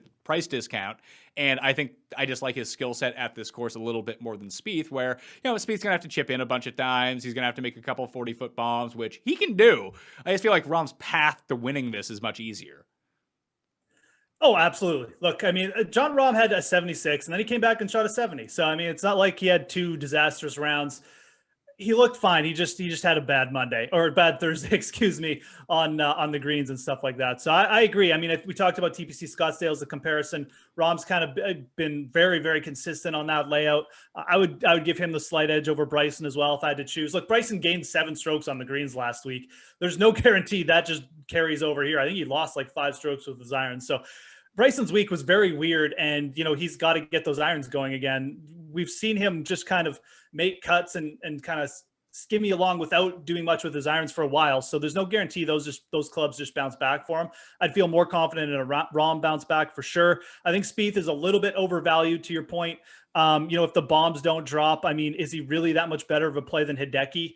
They both have really good start to the seasons. Obviously, Spieth a few more top end plays, but if the putter cools off a little bit here, easily could just end up with a made cut. He's never finished top 20 at the Byron Nelson either. Doesn't really like these local events. Doesn't seem to gel with his mojo very well. So I like Matsuyama and I like Berger a lot more than Spieth. Again, if I'm ranking those 3 in terms of who I want to play, I would go Berger, Matsuyama, Spieth. Berger, Matsuyama, Spieth. Okay. So it's going to be Rahm for me, and I think it would be Berger, then Matsuyama. Even though Berger is Anderkirch, though. That's the one thing. I'm just trying to think, because I think the move is, we're going to get to Zalatoris in a second. I love Zalatoris. I'm not alone in that. But I think the move is to try to jam at least 2 of these guys into a lineup this week. Yeah. 3 if you can get away with I agree. I think you'll be super unique if you do that. I think most people won't want to roster a ton of players under 7K. I was going to say, I was only ranking the guys in the 10K. I would still put Rahm in front of Berger, again. But as far as the guys in the 10K, I like Berger the most. Coming off a great week at the RBC Heritage, gained a bunch of strokes ball striking. The dude just does not lose strokes off the tee ever. Like he's just an auto, like +2 strokes off the tee. Great record at TPC Scottsdale as well. Again, I'm going to hammer that comparison down. I think it's a good one. So I definitely like Berger. I don't think he'll be crazily owned either, but I agree. Rahm out of the top 6 for me, or top 5 now. I would put as number 1. So the way I'm going to construct my lineups, Rahm and Berger with an emphasis on Rahm, because I like Zalatoris a little bit more than I like Berger because of the price point, and maybe add some Hideki in there. And then, Jordan Spieth is going to go out and win with Hideki Matsuyama. That's going to be the unique lineup that you need. Then all is said and done. If you do like the Phoenix, then you got to love Hideki at this spot, right? Yeah, absolutely. I think that's part of the appeal too, right? I think this is a good spot for Hideki to come back onto the schedule. I have no idea what Hideki's been up to or anything. I don't know if anyone does, because it's not like he's on Instagram or anything much, but or maybe he is and I just don't follow him. But I think it's fine. Hideki is a guy who grinds a lot. I don't think he's just going to come back in and take like a year off like Danny Willett did or anything like that. So I'm not too afraid of the spot, to be honest. I think he's got another major coming up. I think you'll see a decent week from Hideki. I think it's a good setup for him, like I said. He's played really well in Texas over the years as well, even when he was going through his slump a little bit, like the ball striking the week before the Masters at Valero, very good. I think he was 2nd in Houston during the swing season. So that's right, yeah, last fall, yep. And of course, like you said, your Phoenix crossover, Hideki, 2-time winner in Phoenix, so pretty good on his part. Let's talk 9K guys. Zalatoris is at the top with Brooks Koepka, 9.9 and 9.7. You got Fitz, Chef, Sammy Burns, Mark Leishman, Ryan Palmer, and Sergio Garcia at $9,000. This is a tricky range because I think you could completely justify playing 3 guys and starting your lineup with the 9K guys. There's some decent names in here for sure. I said I like Zalatoris the most, but looking at the early ownership, it doesn't seem like the bottom end is really garnering much. Like Leishman's coming in super low owned, Palmer's going to be super chalk, but then you have Sergio right below him at like 1/3 the ownership early on, obviously. But I thought that was kind of strange to see Sergio, just no one wants a piece of him, but everyone wants to play Ryan Palmer. And it's not necessarily usually the opposite, but I really like Ryan Palmer. I like him at this course. He's already talked about how he's going to play here. But if you're giving me a 1/3 discount on both Leishman and Sergio versus Ryan Palmer, probably end up taking it. Yeah, I'll probably get sucked into something like that as well. Sergio obviously coming off 2 bad starts in a row, probably just lost some sentiment. But he's the guy who's won this event, I think twice now. Definitely won back in 2016, I think it was. But he likes Texas. Like he's played really well in Texas over his career as well. Just to your point, I'm taking Sergio over Ryan Palmer pretty much every time if you're getting like half the ownership there. And even if I'm not, if I'm getting equal ownership. So, I mean, it's not really even a decision for me. I won't be targeting Ryan Palmer, but I do understand why people want to play him. I mean, Burns at 93 looks well overpriced. And, you know, he did gain 9 strokes putting at the Valspar. Is that going to translate to success on bent grass greens? Now, I understand that argument. I mean, I think Sam Burns has a ton of upside, but I understand why people will be off him here. I'd probably be more apt to just take another shot with Burns, though, than Leishman. I mean, I think Leishman can be a little bit all over the place. But to your point, I mean, I'm probably going to be looking for, if you're doing GPP leverage or want some leverage, Sergio and Jason Day there under Ryan Palmer. That's probably where I'll lean rather than going up and paying for Burns or Leishman. Now, Burns and Leishman probably been playing better than those guys, but take a little bit of a discount, and I think you may even get lower ownership. So I agree. Like, people are going to be stacking people in this 9K range, and it's going to start with, you know, either Scheffler and Zalatoris, Fitzpatrick and Scheffler, maybe even like Koepka and Scheffler or something like that. But there's going to be a ton of lineups with those like 4 combos this week. So very popular way to build, and I think an easy way to differentiate is either go 3 guys and use one of the low-owned plays that we threw out there as your 3rd guy, or just bypass one of the really popular guys. I could see myself, depending on, we're going to talk about Brooks in a second, but Zalatoris at 9.7 might just be the only guy in the 9s that I use. Just call it quits there, because I think that, I mean, I just have my gut says Will Zalatoris. The stats also point to Will Zalatoris. He had one bad event. Now all of a sudden, he's not great. No, he's 22-1 to win this event. He's high priced. This tournament seems, at least the layout would fit him perfectly. And it just seems like he's sort of once you get to like Scheffler and Fitzpatrick, I think that there's a line after Fitzpatrick and Scheffler, like from Burns, and Burns might be a little bit overvalued coming off the win, but you have like Leishman, Palmer, Sergio, Day, Peters, like all those guys, they're kind of in a bucket behind the rest of everyone else. Like Zalatoris, Fitzpatrick, and Scheffler, I think are kind of on an island here. And, you can't obviously play everyone. I like Zalatoris the best, but if you didn't want to play the low 9s or high 8s, I completely understand that. Yeah, absolutely. I mean, you can start with, just taking one of those guys. To your point, if you using Zalatoris, you can go up and grab like a ROM to go with them.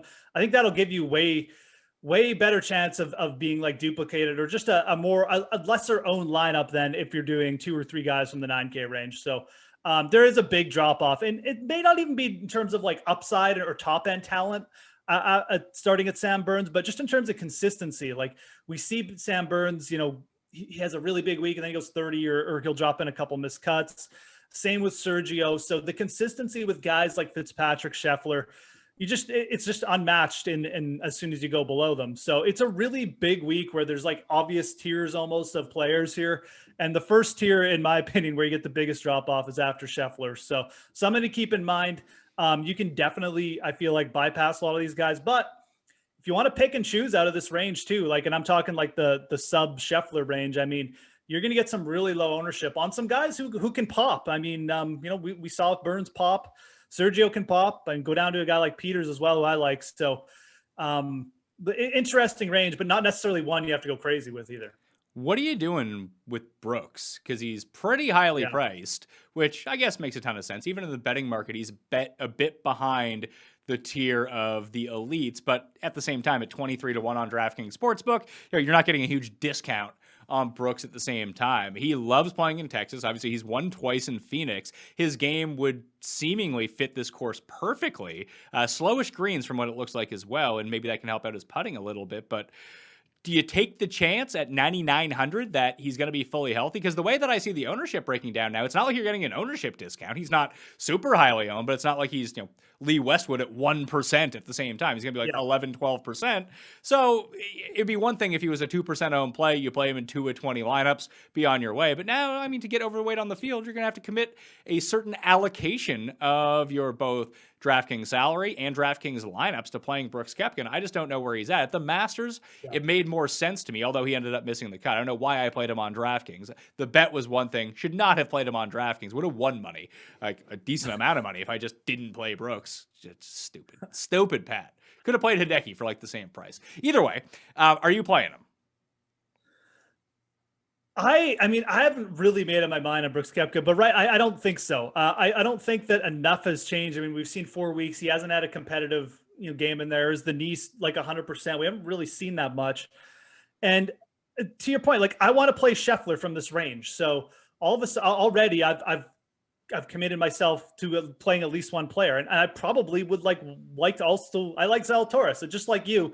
I mean, I look at those two players. They're set up very well here. Scheffler had a top 10 at TPC Scottsdale earlier in the year. He's been very consistent with across the board. There's no reason for me not to like him here. So, $600, $500 less than Brooks Koepka. I'm not just going to go off Scheffler and this speaks to your master's point, just because I might get a little bit of lower ownership on him here, because there's really not like you're not getting Brooks at 3%. So I think I'm probably going to be out on him. It's always a little bit scary to say that about Brooks Koepka, especially when it's under 10K, but I just don't really feel the need here. I think his upside is probably also capped. I mean, I don't think he's going to come in off a 4-week rest with a knee that's probably still not 100% and just win. I know he's capable, but I don't think that's going to happen. So I'm gonna say no. I'm pretty much just going to be out. I want to get exposure to Zalatoris and Scheffler a lot, and I do, like I said, I do like a couple plays in that high 8K range where I'll pick up some really low ownership. I'd feel better about targeting guys there than I would about targeting a slightly lower owned Brooks Koepka this week. So in the 8K range, I'm just going to guess you're playing Jason Day. I am. I will. I mean, at the very least, I've bet Jason Day at 55-1. It's basically the same odds we've been getting on him in the majors. As far as DraftKings play, he's projecting 5-7% ownership ranges from a lot of the spots I've seen.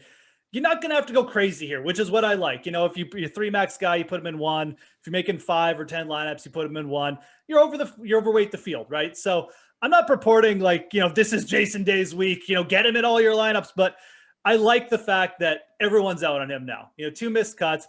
I haven't really seen anything crazy bad from him from a ball striking perspective. His putter just hasn't popped. Bryson was way worse ball striking than him last week. He just gained 7 strokes on the green. It'll switch for Jason Day at one point. He'll pop up again.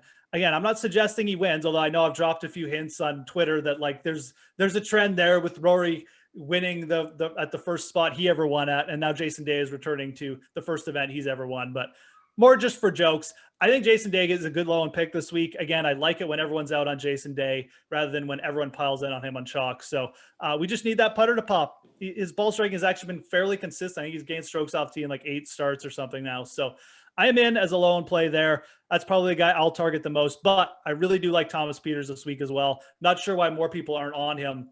He's been competitive in pretty much every start he's had on the PGA this year. I mean, he played in two. He played in Punta Cana, and he played the Puerto Rico Open. Yeah, quality. I mean, basically what this event is, just without Bryson and Rahm. Oh, give me a break. He was the betting. He was the betting favorite in that field. He's like 80-1 this week. There you go, 80-1. I mean, who would you rather bet, Thomas Pieters or Ryan Palmer? Thomas Pieters. Thomas Pieters at 80-1 or Ryan Palmer at 40-1. I'd rather bet Thomas Pieters. I'm not killing you about Thomas Pieters, but this field is significantly better.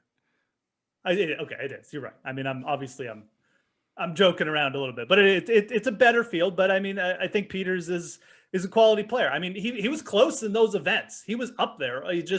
He does Thomas Pieters things. So we just have to avoid the quad bogey, and we'll be fine. I'm looking at the chalk from this range. It looks like Woo is going to be pretty chalky. So is, on Fantasy National members love Thomas Pieters. So I'm in on Thomas Pieters as well. Then you have Luke List and Aaron Wise, both 12%, 15%. And then Charles at above 10%. Keith Mitchell at close to 15%. That leaves your options of Day in single digits, Harris English below 5%, Lee Westwood below 2%, and then Matt Kuchar below 5%. I kind of like Kuch. Dude, I mean, if List and Wise and Schwartzel are all going over 10% at over 8K in price, yeah, I'll just take whoever is lower owned. Thanks. I mean, I agree. I'll play some. I might even play Westwood in this range or something and throw him in a lineup. I mean, I'll just take the ownership dips. This is. I mean, Luke List what was he last week? 7K. He had a good week, but I mean, he made a lot. Absolutely, I get it. He made a lot of putts last week. I don't know if that's going to continue. none of these guys are exactly known for their consistency, is my point. I mean, high-end players, great ball striker. Aaron Wise is super talented. Lord knows I've bet Aaron Wise enough, but now he's 8,300 after being like 68 or 7K for like 2 months. No thanks. I'm not going to eat the Aaron Wise or Luke List chalk here.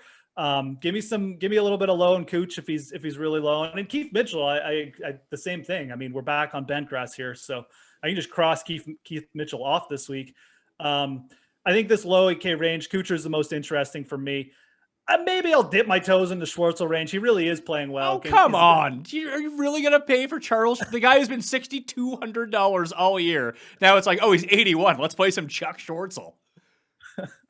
I said maybe. But I think, honestly, the best way to approach his range is just like cross it off and start at Taylor Gooch at 7,900. I really don't want to play anyone from this range, if I'm being honest. Schwartzel, maybe he's going to suck me in because of how consistent he's been, but I don't even know if I want to play Kuchar, even if he's only like 5%. But I think Kuchar is the most interest from me from just like a GPP perspective. That would be the guy. Otherwise, everyone else here, I'm absolutely fine just putting an X through. Yeah, I mean, Schwartzel's irons have been reinvigorated. And for whatever reason, he couldn't make any putts last week at Quail Hollow. Couldn't make any putts at the Masters either. And that's a place where he historically had made a ton of putts. And still, he's made the cut in like 4 straight events. I get that he's playing a lot better. It's just very jarring to see him at this price point. And people are like, oh, sign me up at that price point. That's great. I just don't see a big difference between List and Keith Mitchell and Aaron Wise. And I'm just going to scroll down $1,000 and I don't know, like Sam Ryder and Harry Higgs. And I love Wyndham Clark every single week. He makes the cut almost every single week. Like, why not just play those guys instead and try to jam in some of the better players in the nines? That's what we're talking about. The drop off this week is just so ridiculous. I mean, I think you go under Peters and it's like, all these guys in the 8K range were basically 68, 7K last week. And now you look at the guys who are down there and I mean, they don't even look that bad, right? I mean, Wyndham Clark's making cuts. KH Lee's making cuts. And again, another guy who played really well, TPC Scottsdale. Piercy played well last week. I mean, these are just like interchangeable players. And the guys who all played well last week got massive bumps for some reason. You just usually don't see – we're used to seeing players get bumps, but like most of these guys I thought would have been like 77, 7,500, not 8,400 and 8,200. So – something to consider.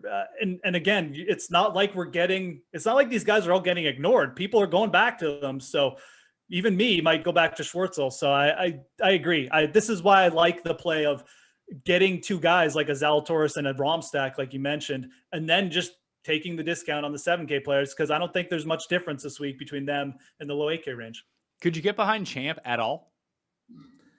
Champ is a guy. I generally just want to play when he's like 7K and no one's on him, but he's played okay the last 2 times out. He's such a good scorer. Like I would much rather play him than pretty much all the guys above him.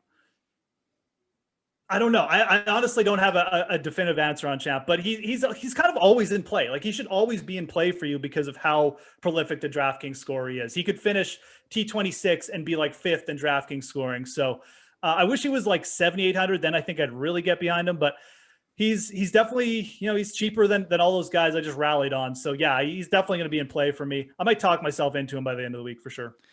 Did you notice, looking at the leaderboard at Quail Hollow last week, the similarities it shared with PGA National? Not off the top of my head, but now that I think about it, you got Mitchell, Rory. Who else was up there? Wise was up there, and I think he was, what was he? Wise? He was in the mix at least at PGA National this time around. Rory has won at PGA National. Mitchell has won at PGA National in the past. It's very anecdotal. Luke List is someone who has finished second and lost in a playoff. Well, it's funny you mention that because I know before the week I was looking a little bit at PGA National for that reason. So like I was kind of already thinking that way before the week, but I didn't really think about it at the end of the week. But yeah, now that we're talking about it, with Mitchell being up there, definitely. Yeah, Woodland is another one who's had success at PGA National in the past. Yeah. Interesting. Yeah. So I mean, maybe it's just tough courses. I don't know. Maybe. Well, it's funny because when I do the breakdown of PGA National every year, the more I look at it, it's like, oh, it's a shorter course. But for whatever reason, that it does tend to benefit bombers over time, which I found really interesting. And even Justin Thomas, obviously, he's won at Quail Hollow. He's won at PGA National. He didn't have the greatest week last week, but he couldn't drain any putts. So, classic Justin Thomas. Classic Justin Thomas when he doesn't win events and can't get the putter going. I just thought that was something to look at moving forward. Like even Fleetwood had a pretty good week, and he's someone who's played PGA National really well over time too. Keegan Bradley is another one who's been up there. I just want to put that in the back of my mind for next year looking at, because I'd always think like, oh, Riviera, Quail Hollow, that makes the most sense. But even like someone who's won both those events. So you have Riviera and Quail Hollow. JB Holmes has won both those events. But he was in the final group at the Honda Classic this year before he shot like 90 or whatever it was on Sunday. It's a good point. I know when I was looking at it, there was a lot of correlation between those two. I think it's a good note too. Obviously, we think of Quail Hollow, Valspar and Riviera, the two most comparables, and this is good comparisons. But maybe it's just that again, all those courses are they're usually top 15 in terms of toughness. So I think it's just really looking maybe.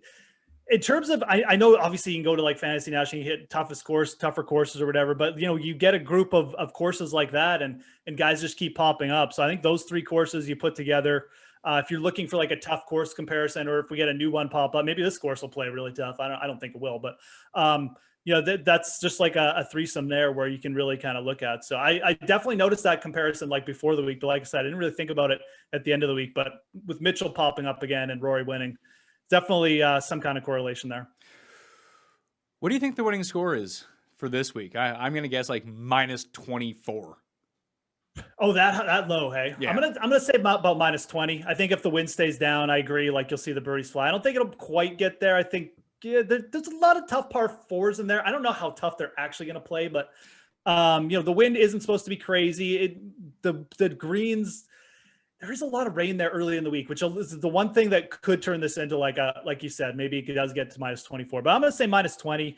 I think we see Scottsdale is a good comparison. They usually gets to 16, 17, but we got the extra par 5 in play here. So I'll say minus 20. Well, there's the extra par 5. And I do think that like there are two short par 4s. And I think some of the longer hitters might take a go at the other one.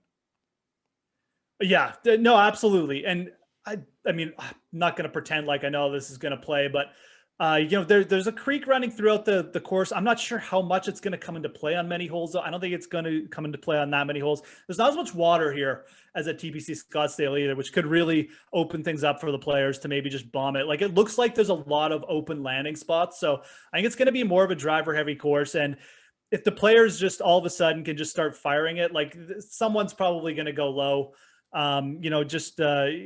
Again, you're going to have like wedges into every green. So is it going to play? I think a good comparison is actually, is it going to play more like Trinity Forest where guys can just do whatever they want off the tee? Whoever heats up with the putter like Kang did in 2019 is going to win. Or is it going to play a little bit more, you got to be more precise off the tee like TPC Scottsdale, and the scoring will be a little bit more muted, but still you'll see a lot of birdies. So somewhere in between there. I'll go with minus 20 though, but if the conditions off the tee aren't too hard, then yeah, 24 will be in play. 7K range this week. I won't tell you who I'm playing as of yet, but I will tell you who the people are playing as of right now in terms of ownership. Gooch, Munoz, a lot of people playing my guy, the Gim Reaper. I've already bet him, and I'm most definitely playing him, so I have him projected at right around 20% right now. He might end up being the highest owned player on the slate. I'm going to put him in my PGA Tour video this week as well. I wrote him up in the column, so he's going to get some exposure. Maybe he can make a putt this week. That'd be nice. Come on, Gim. Figure it out on the greens, pal. Johnny Vegas coming in with a ton of ownership. Tom Hoagie, Tom Lewis, and Vince Whaley. He's becoming a guy that people are playing all of a sudden. Oh, yeah. You make 5 cuts, Pat, and you stay around 7K. You're going to get some looks here. I mean, Whaley isn't he's doing well. He's not doing anything great, so you can use him as a cut maker. I'd much rather go to just some guy who's got more chance of popping, like Wyndham Clark we talked about. I'd probably even rather play Tom Lewis there.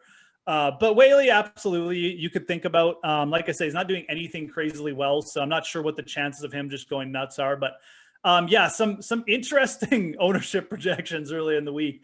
Vegas is really popping. It looks like people are really on him.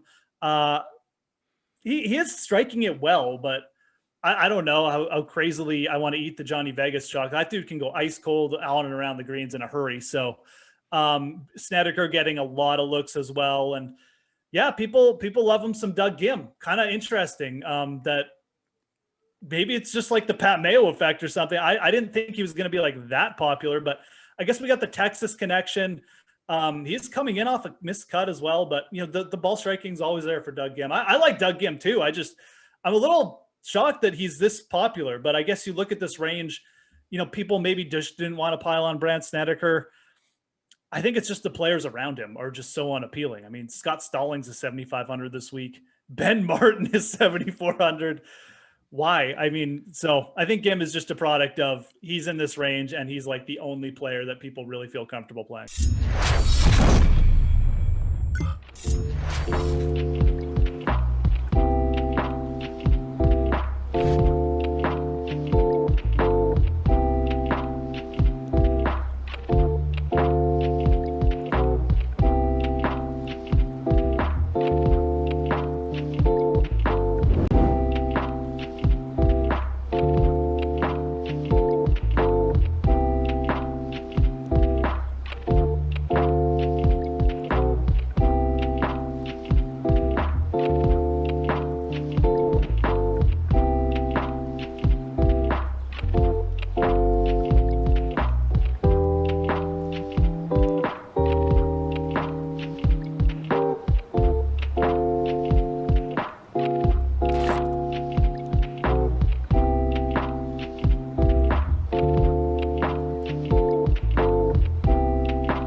break during the 8 o'clock hour. So we survived Kenny hour. Now we have Jeff hour with Tara Lynn and I. Jeff, welcome to the party. How are you? Yeah, I'm doing great, man. Happy to hang out for a little bit tonight. And after dark, Tara's here. You're here. Kenny's not here, so that's key. Definitely. Major key. Major key. We do need to do Moose players. Yes, and Tara Lynn is participating. So Tara Lynn, you do the honors. You get to pick the first player from the matchup for a Moose call. Wait, so you then yell like a moose? Yes. So you pick a player that you rostered, and then anytime this player touches the ball in some shape or form, so pick a tight end or a wide receiver, because if you pick the quarterback or a running back, we'll do it every play. I don't want to hear that. That's what I was thinking. Yes. That I wouldn't want to hear you yelling like a moose that much. I'll give you an example.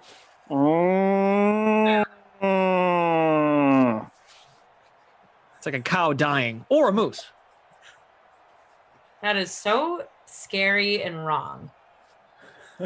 You're gonna pick a player. Helen's gonna pick Jacob Hollister. I like Joe, and honestly, I picked Jacob Hollister. Okay. Jeff? I'm gonna make up for that. I'm gonna go with Traquan Smith. Damn, I always like picking Traquan Smith. Let me see here. Do you want Traquan Smith, and I'll go Greg Olsen? No. Oh man, Greg Olsen. I mean, you know what? No, I'll pick Tyler Lockett because I put him in my lineup, and he was only $5,400. Like, come on, couldn't miss out on this guy. So what did you guys talk about with Kenny? Oh, goodness. What was the stream of conversation, Carolyn? Was there anything exciting, or Jeff? Did he just yell over you the whole sim, or what? I mean, was he gentlemanly? He does talk a lot, but I won't bash on Ducey. It was actually a good sim, but I didn't think I was going to learn about his grocery list. The grocery store he goes to, and then he got really defensive about the size of his television. And and then of course he had to start by showing up his golf scores to start the stream, and we were trying to talk about the stream and started just putting it in there. Yeah, so that was Ducey. It was a wild ride. I'm just happy that now we got Jeff. He's really I like Ducey too. He's just he's been really on this golf kick. Like, he's got to prove to his coworkers that he's a good golfer. I don't know. He's so yeah.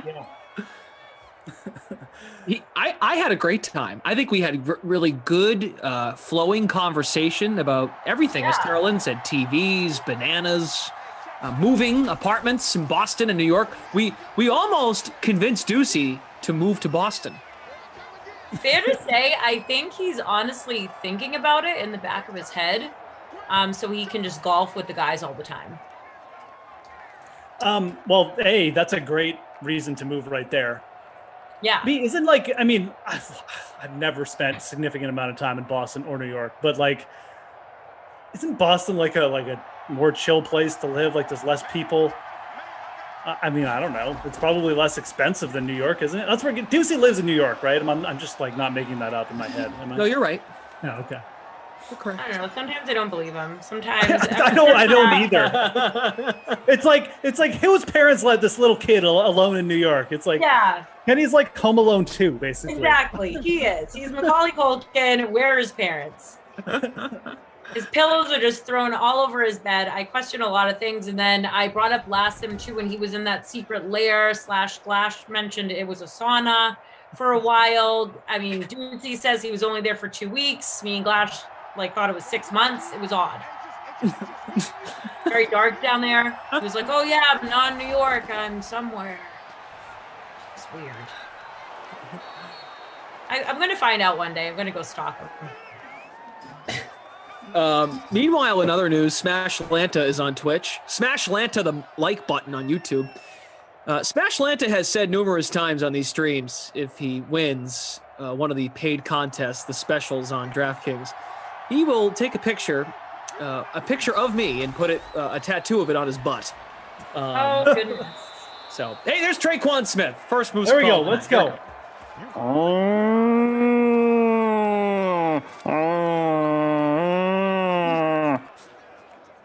Wow, that was a hardy one for Tara Lynn's first. This is significant, Tara Lynn. No, this is like just a Glasheen and me thing. I mean, we usually don't share the moose calls, so I mean. So I will say I feel honored, but I also feel disturbed. I really just hope we get a Jacob Hollister touchdown now. So I swear. Tara Lynn, you built a lineup, right? It did not go through. Oh, we were so close. Can I say I think I got a little nervous, but now I know where it lives, and I am accepted into the FAM League, whatever you guys call it. The DK Sim Fam Friends League. Yes. I have to say too, I'm a little distracted by the discoteca you have going on in the background, but I have to get over that. Yeah, there are a lot of things you'll have to get over as time goes on. Who's calling? There's crazy lights. There is a lot happening here. 2 chats, Twitch, YouTube, the game itself, the contest. I said the chat already. Yeah, there's a lot going on. Yeah, Definitely shout out gonna be to the chat. Look, there was an adjustment period for Glasheen and I working on that and After Dark until we hit our stride. There's Alvin Kamara. So the tutty, chalk flying early. Nice. I rostered Kamara, as did everyone else, I assume. So I put Carlos Hyde in the captain spot and then loaded up Wilson, Kamara, Michael Thomas, Traquan Smith, Tyler Lockett. What made you put Carlos Hyde in the captain spot, if you don't mind me asking? Just a little savings. This is a juicy matchup. Okay. I have a good feeling. As you had said, Tara Lynn, you were a little bummed out by the offensive output in the 8 o'clock sim. I'm hoping we see better. And we're off to a good start. An opening drive touchdown. There's a good energy in the sim. There is. Extremely good. Yeah, I didn't play Drew Brees, though. That's the only regret. But, that's why you're given a salary cap. Yeah, exactly. See, Jeff, I taught Tara Lynn, it's fine if you don't make a lineup, because then you just say, well, that was my plan all along to play so-and-so, so-and-so. That's what I do half the sims. I did make a lineup this one, though. I got Michael Thomas in the captain spot. So. But I put Kamara in as well. I shouldn't put him in the captain. Yeah, exactly. Right. We've already doubted our picks 4 minutes in. CAG on YouTube, the touchdown, Alvin Kamara. Lights. The bad boys of pop. I love how Kamara dove for no reason. Yeah, it was a little dramatic. It's totally dramatic, man. Like juicy. Hey, so we don't have to, unless Tara Lynn has more to say, by all means. But Jeff, Tara Lynn is out on Aaron Rodgers. Out. Oh, Jeff, I am completely out. Doesn't think he wants to. She does not think he wants to play football anymore. Just not, his heart's not in it. Don't feel it, Jeff. Not feeling it over here in TL land. I mean, do you think Shailene Woodley is dragging him down, Tara Lynn, or what? What's going on here? This is exactly get that kind of vibe, or Jeff, thank you so much. Now, at the age of 30, I do find myself as a relationship whisperer. So I also feel like I'm very intuitive. Do I feel like Aaron Rodgers is my long lost brother? Maybe. And if he was, he wouldn't be talking to me because he doesn't talk to his family. However, circling back, Aaron Rodgers is a chameleon boyfriend. People in the chat, write this down. Look out for these people. When they date a significant other, they become that person. When he dated Olivia Munn, he was working out all the time, looked glowy. I feel like he got skincare treatments every other week, was living the Hollywood glam life. Now with Shailene Woodley, I think he bathes maybe, I don't know, once a month maybe I'll give him. And no more fitted outfits. I think he's oh, sports, yeah, because Shailene is not watching football. I know that for a fact. Shailene wants to live in the woods, off the grid, and eat dirt and soil and plants. That's what Shailene is. That who Woodley she is? Is that for real? Yeah. Who she is? Is she okay? Shailene Woodley is an environmentalist, also a fabulous actress, but also I question Shailene's hygiene sometimes, just because she also looks like maybe she's out living in the woods, not me. Yeah, she's not in the style pictures and stuff much. I haven't seen many of her, so I can Oh, and now I feel like I'm looking at a different Aaron Rodgers compared to former Aaron Rodgers. That's what I'm saying. Oh boy, I really hope you're wrong, but my God, this is why we have you. Too, and he's eating no meat. I think he's losing a lot of weight in the face because he's eating leaves with Shailene. She's got him on the leaf diet. Yes, that's my take.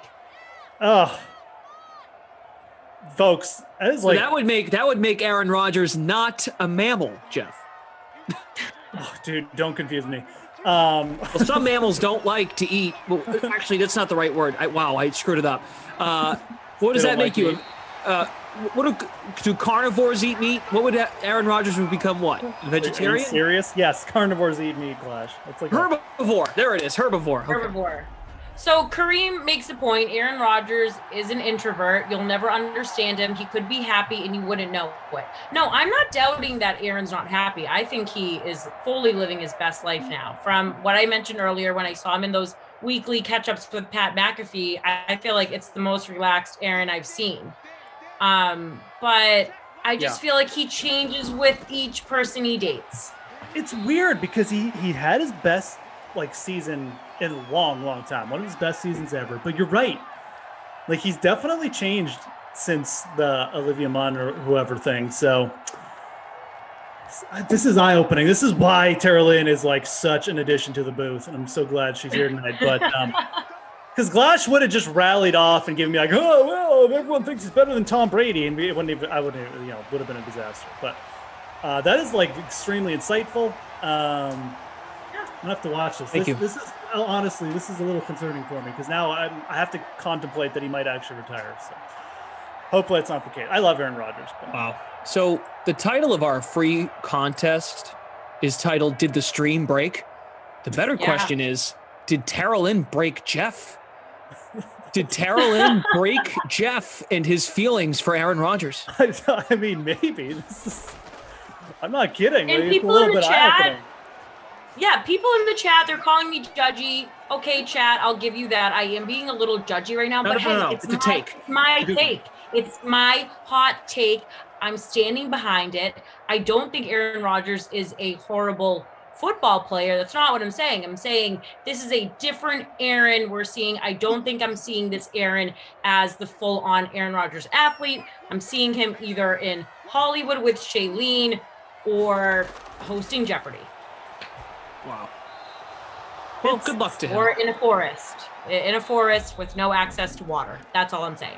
It's so weird. He has changed over the last couple of years, but it did bring him a really good season of football. But man, I mean, I asked that question half jokingly, but that's the most insight I've gotten on Shailene Woodley and the relationship there. So anyways, I don't even know what happened the rest of the quarter.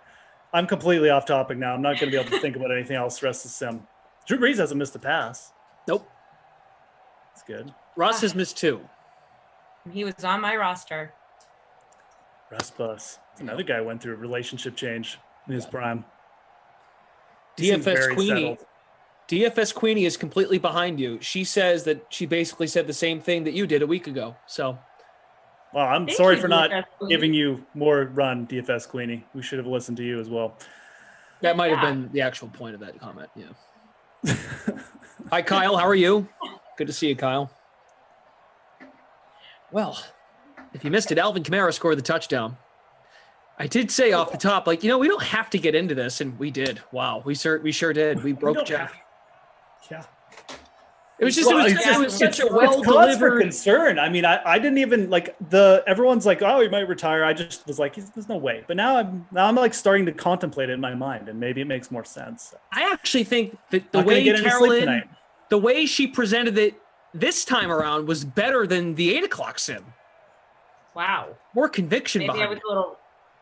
I was a little rusty earlier. Well, maybe the question just wasn't as good, Maybe yeah, Ducey with the whole grocery store. I don't know. He threw me off. What's on Ducey's list? Pizza Pops and Well, it was all no, you would think that, but it was all fruit, I mean, the man is obsessed with bananas, so that's a whole other thing. He's calling Glash's banana bro. I felt a little left out. It was a little bizarre.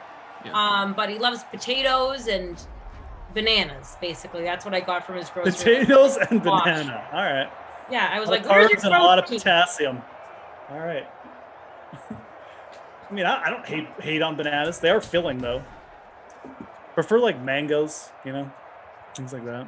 John Horn says Rodgers hasn't said anything. Enough. Yeah, but John Horn, Aaron Rodgers is in the public eye, so all of us nerds and geeks out here, we're going to speculate, and we're going to think, where's Aaron going? Oh, going with Shailene. Well, also, it's that old adage, right? Actions speak louder than words. Haven't the actions? I mean, like you brought up, Carolyn she didn't bring this up this time around, but she brought this up in the 8 o'clock. She thinks he did not look well dressed at the Derby. No, he definitely didn't look. Even I know he didn't look well dressed. Like, I didn't think he looked that bad. Look, I mean, he looked like if you were bringing like an 18-year-old, like if you had an 18-year-old son, that's how your 18-year-old son would dress. Like the shirt's too big, the pants are a little baggy. Like I was honestly, as an Aaron Rodgers fan, I was a little bit embarrassed with how he dressed. I'm not gonna lie. Like Tom Brady's over there looking like he's from like a speakeasy from the 1930s. Aaron Rodgers is dressed like your 18-year-old son, at a bar mitzvah or something. Tom looks so handsome, didn't he? Yeah. He did. It really bothered me too. 3rd and goal for Wilson. Oh! Incomplete. Oh, it's tackled at the 1. Down to the really? 1. Pardon me. DK? DK. DraftKings marker. Second time. How did he do in the 100-meter dash? Anyone know? I could be honest, I didn't really follow it. Metcalf. Yeah, you're pretty useless then, Glash. Yep.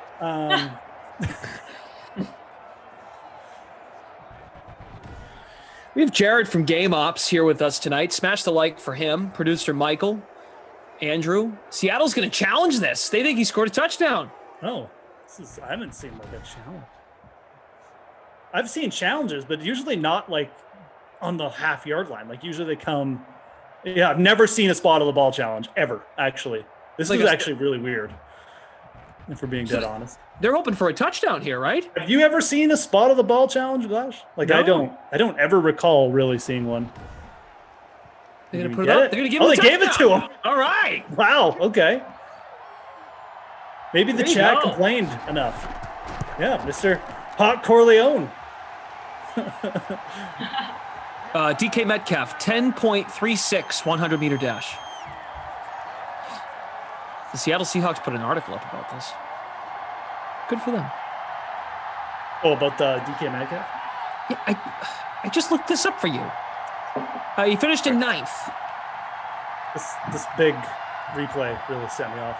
Finished in 9th. Do you know what his time was? Yeah, 10.36. Oh, it's really good. I don't think it was enough for him to qualify, but dude is a freak. All of his teammates were tweeting about it. They were super proud of him. Oh, that's insane. That's so fast, dude. I mean, to just be able to go from one sport to just like running a 10.3 100-meter dash. You know how talented you have to be? It's just sick. So you're right. The chat is pretty surprised by this spot challenge as well. They can't believe it. Yeah, I'm sure maybe I have, but like, I don't ever recall seeing a spot challenge. So may have happened before. Wait, Juan Flores is sharing that he came in 9th out of 9. Well, yeah, yeah.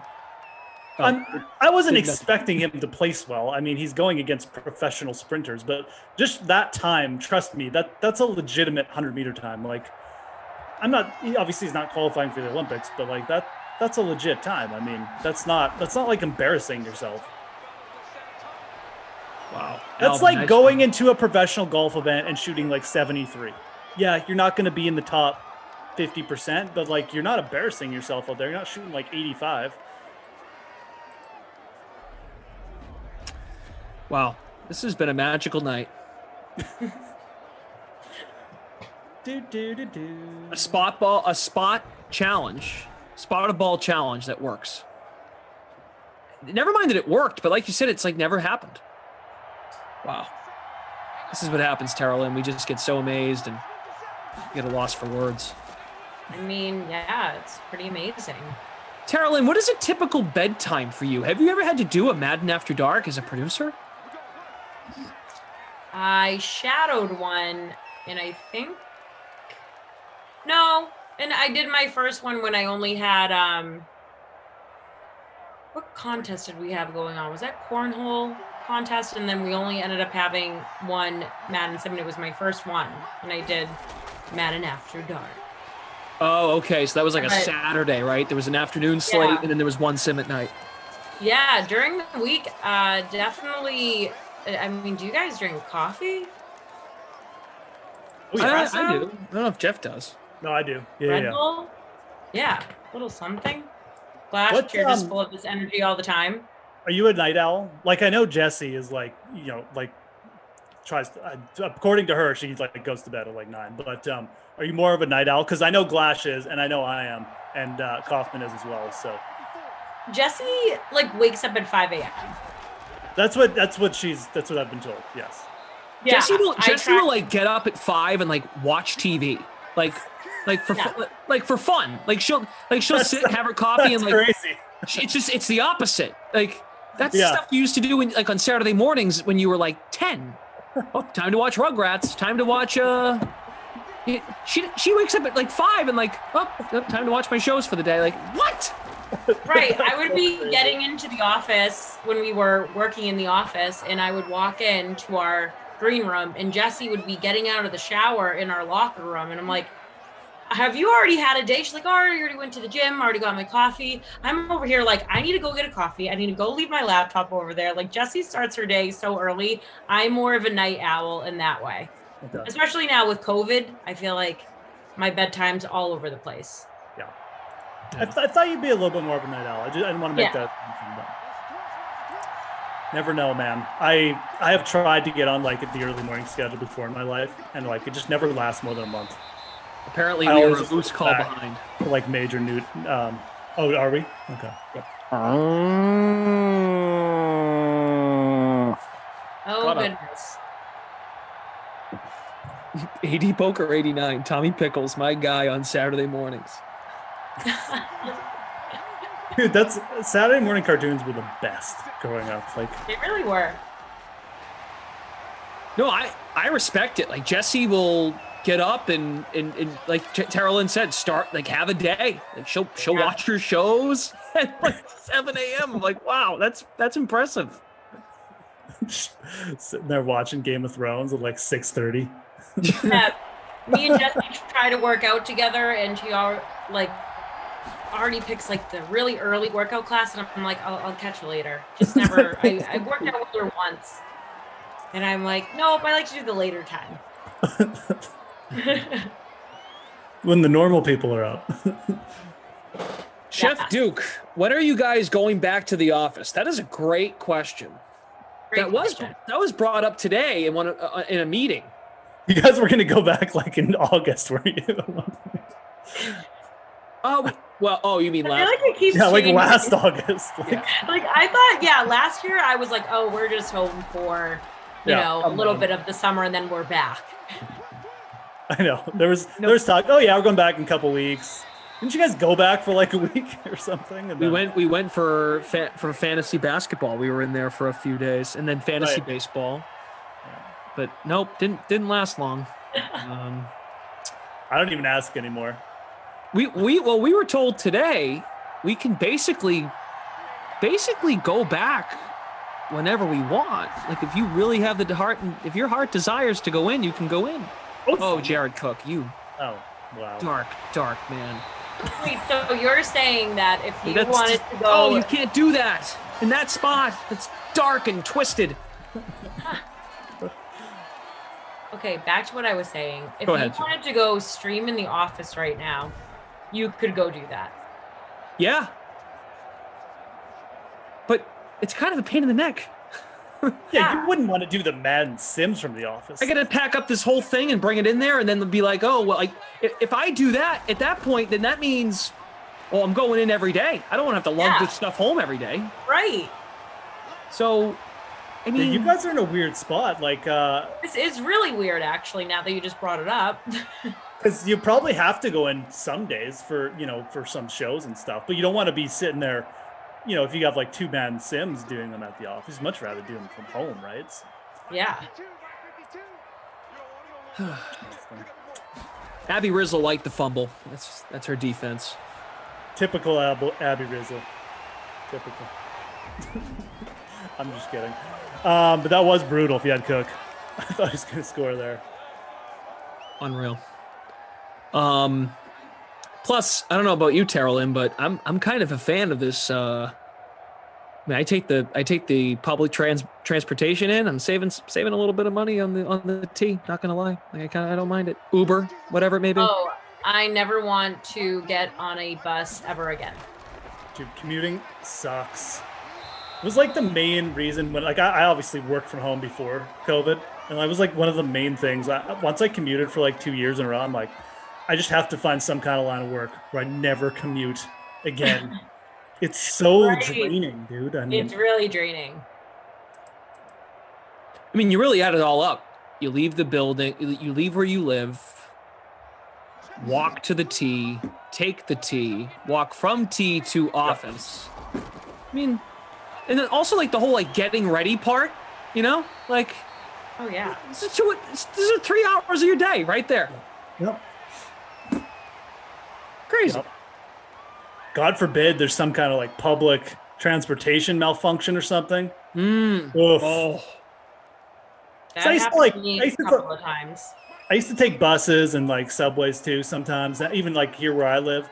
You read books, it's kind of good. Like, man, I read like 3 books in like a month once just on the bus. But like, if one bad day with the bus breaking down or something, like you will, like the luster wears off quick.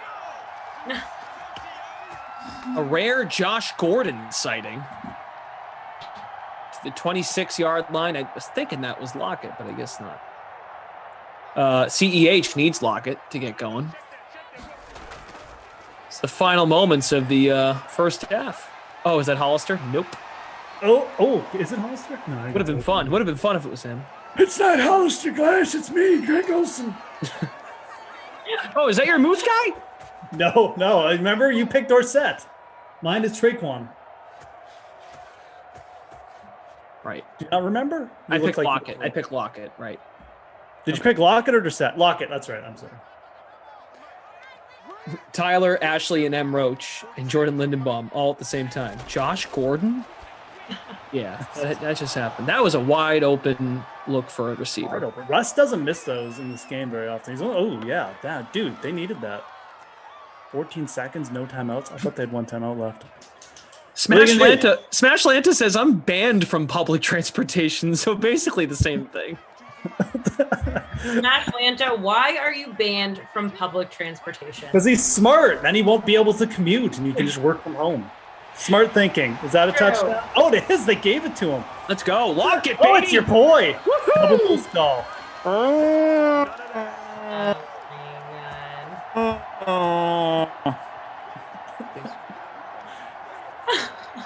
Did Josh Gordon go to the CFL? K-Sizzle for real? I didn't hear that news. CFL hasn't been didn't have a season last year. So. Logan, 9 fingers, still doing the old man voice, palm and face. Logan is one of our long time ago chatters, and remember, we got to go through a list of people you do the old man voice for. Greg Olson, Tom Brady. Tom Brady. Yeah, guys, it's 7 rings. Vinatieri, but I don't think he's in the league anymore, so no. Vinatieri was a good one. Yeah, but he was in Madden 20. That's right. I know. Yeah, no, but it was just awesome to do with the kicker because they'd always come out and do the kicks. But okay, Olsen, there's got to be a couple more here. We lost a lot of them because we used to have like Gore, AP used to get touches. That's right, Frank Gore.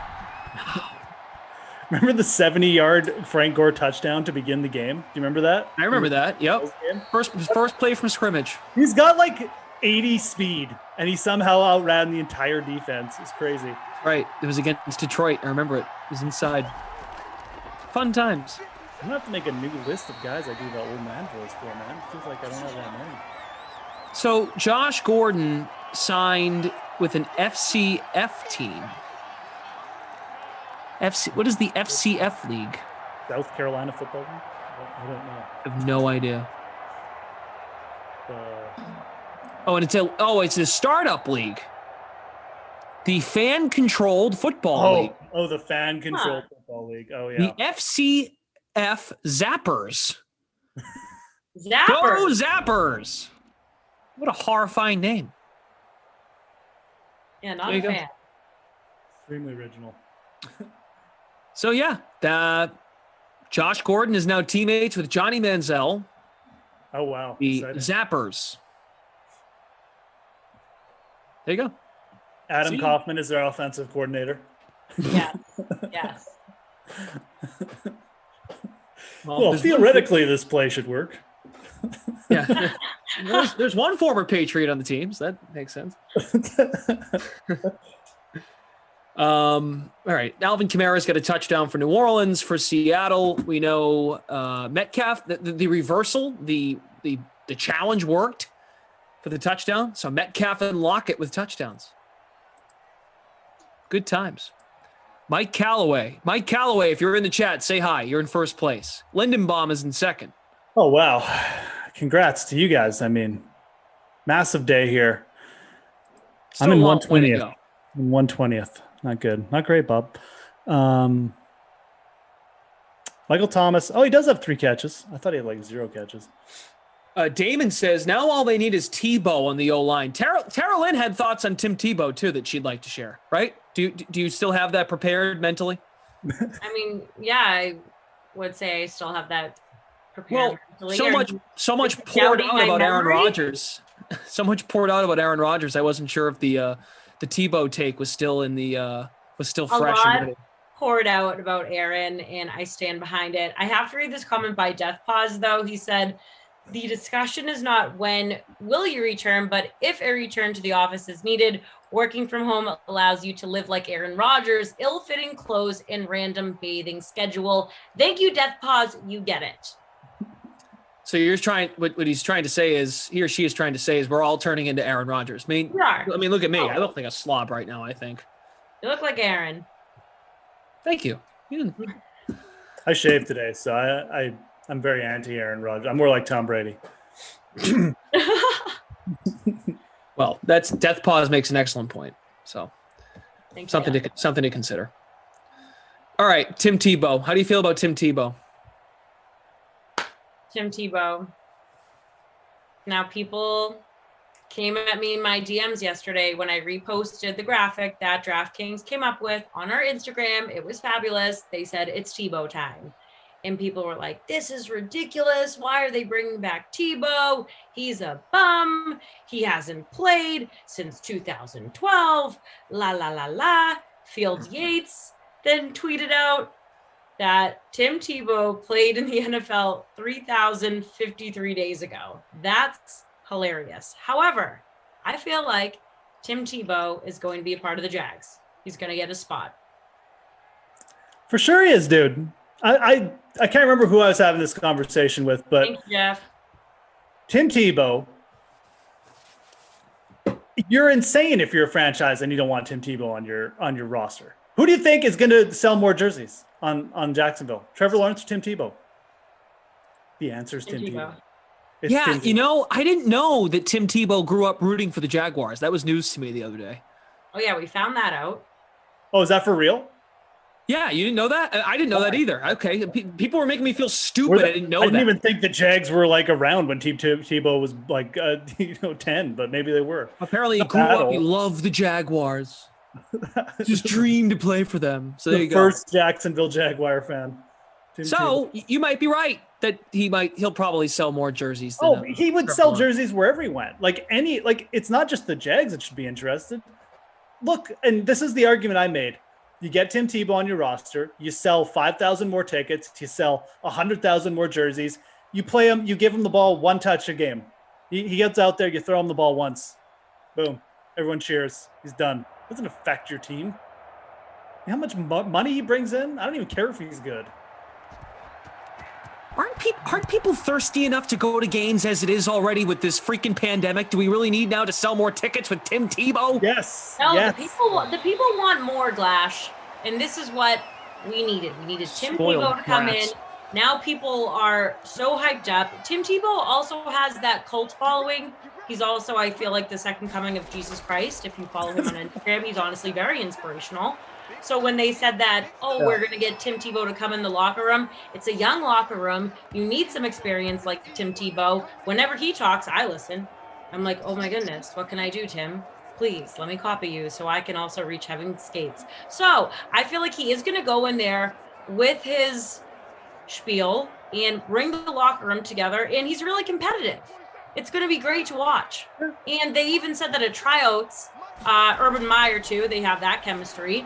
Other Florida players too, he has that. They said he was incredible. So he also has that not aging thing like Tom Brady. It's not like the Jags have a deep tight end core either. They got Tyler Eifert. Stop it. And James O'Shaughnessy. Really? Going to be competing with my buddy, James O'Shaughnessy. Yeah, really. You're insulting James O'Shaughnessy. You're insulting Madden 20 James O'Shaughnessy with your take, because now there is no chance. Well, maybe he'll be the tight end 3 with Eifert at 1, Tebow at 2. Nobody puts James O'Shaughnessy in the corner. I think the other thing with this whole thing that wasn't really a productive sentence. The other thing about this Tebow situation is I think most people are not mad at Tim Tebow. They're just mad at this guy. They're more mad at the NFL giving him a chance and not a more ready-made prospect that's been working their tail off the last maybe 2 years trying to get back in the league. Dude, that's life. Yes. And that is life. True, Jeff. That's life. That's business. That's and sometimes it's who you know, who your Please, buddy all at once. Sorry. Me and Jeff are on the same page, and we have a lot to say. Go, Jeff. No, yeah, man. I mean, like some third end tight end that was drafted in the 7th round isn't bringing in tickets. No, it's unfortunate. Look, I feel for the guys losing a spot, but this happens in a lot of sports. Happens in golf with sponsors exemptions. They got to sell tickets, man. They got to make money. That's where the revenue comes from. Tim Tebow's always going to be a guy who gets like a 5th, 6th chance. He's got a following. He's unique. He's developed his own brand, etc. That counts for something, unfortunately. Maybe you think it shouldn't, and maybe it shouldn't in like a perfect world, but it's capitalist society, dude. Like, this is all about money. So, Andrew, if you don't mind, at some point down the road when you have a moment, it doesn't have to be right now. The moment Terrell and Jeff at the same time said to me, "That's life," you clip that up. Anytime I'm in a bind or in trouble here on these streams, like I disagree with someone, or when someone starts whining about, how Aaron Rodgers doesn't have enough weapons. Like when you get replaced on the Madden streams by someone with 100,000 followers. Yeah, I want a "that's life" button. You can just hear it. That's life, Flash, and just move on. Yep. That's life. 2 great hosts once told me that's life. So when Tim Tebow replaces you on the Madden streams. Yeah, no kidding. In 2025. Tebow's gonna get cut week 3 of the preseason, right. End of August, and he'll be here for the launch of Madden 22. November 1st. Hey, Brendan, sorry to do this, but Tebow just got cut by the Jags, and we're really trying to launch Madden 22. We're going to start it with a bang. So you're out, and we're going to bring Tebow into DraftKings. You can just hit that. That's life. Hey, and that's life, Brendan. So have a great year. Take care. That's life, Brendan.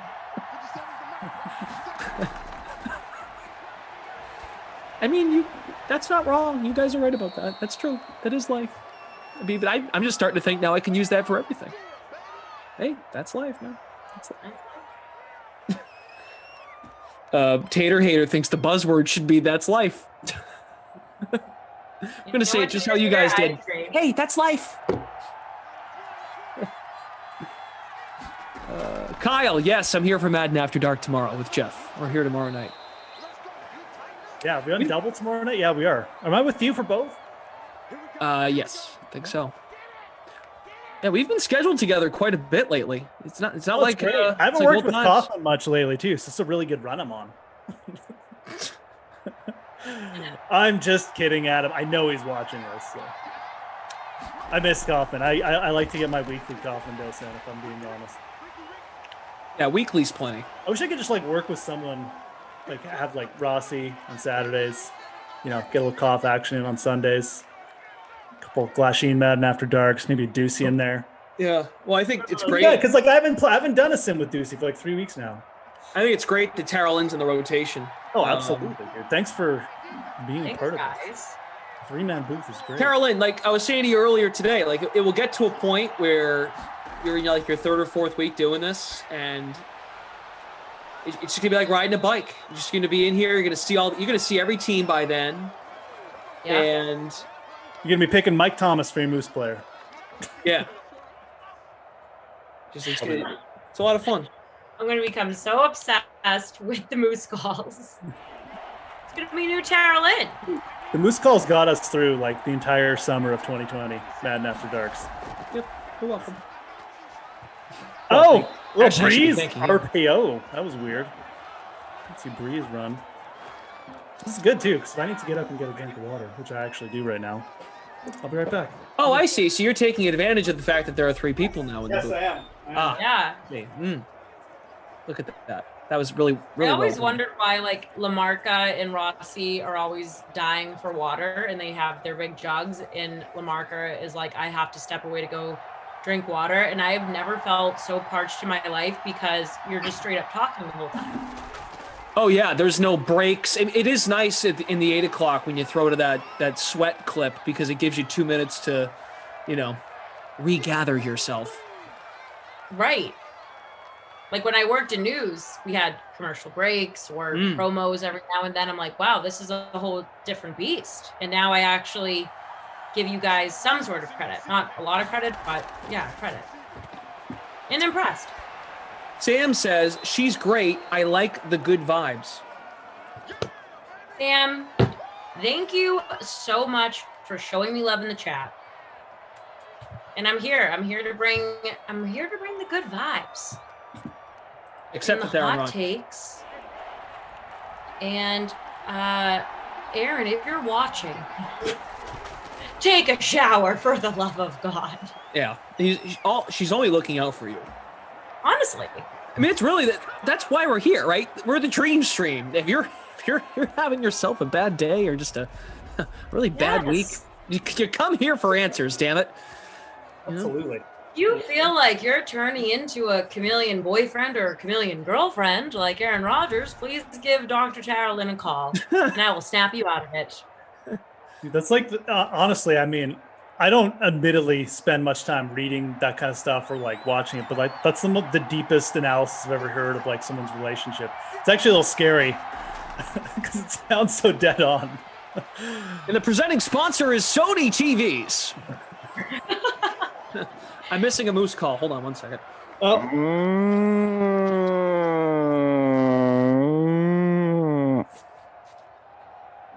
Hit that like, guys. We're almost at 300 too. Be awesome to get over. Smash it. That's life, Hit it. It's life. It's what you're supposed to do.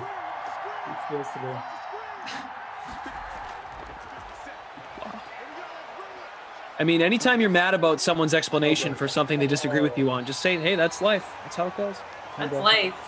That's life, or just do a random Moose call and then really throw them off. Yeah. Yep. Robes has a question.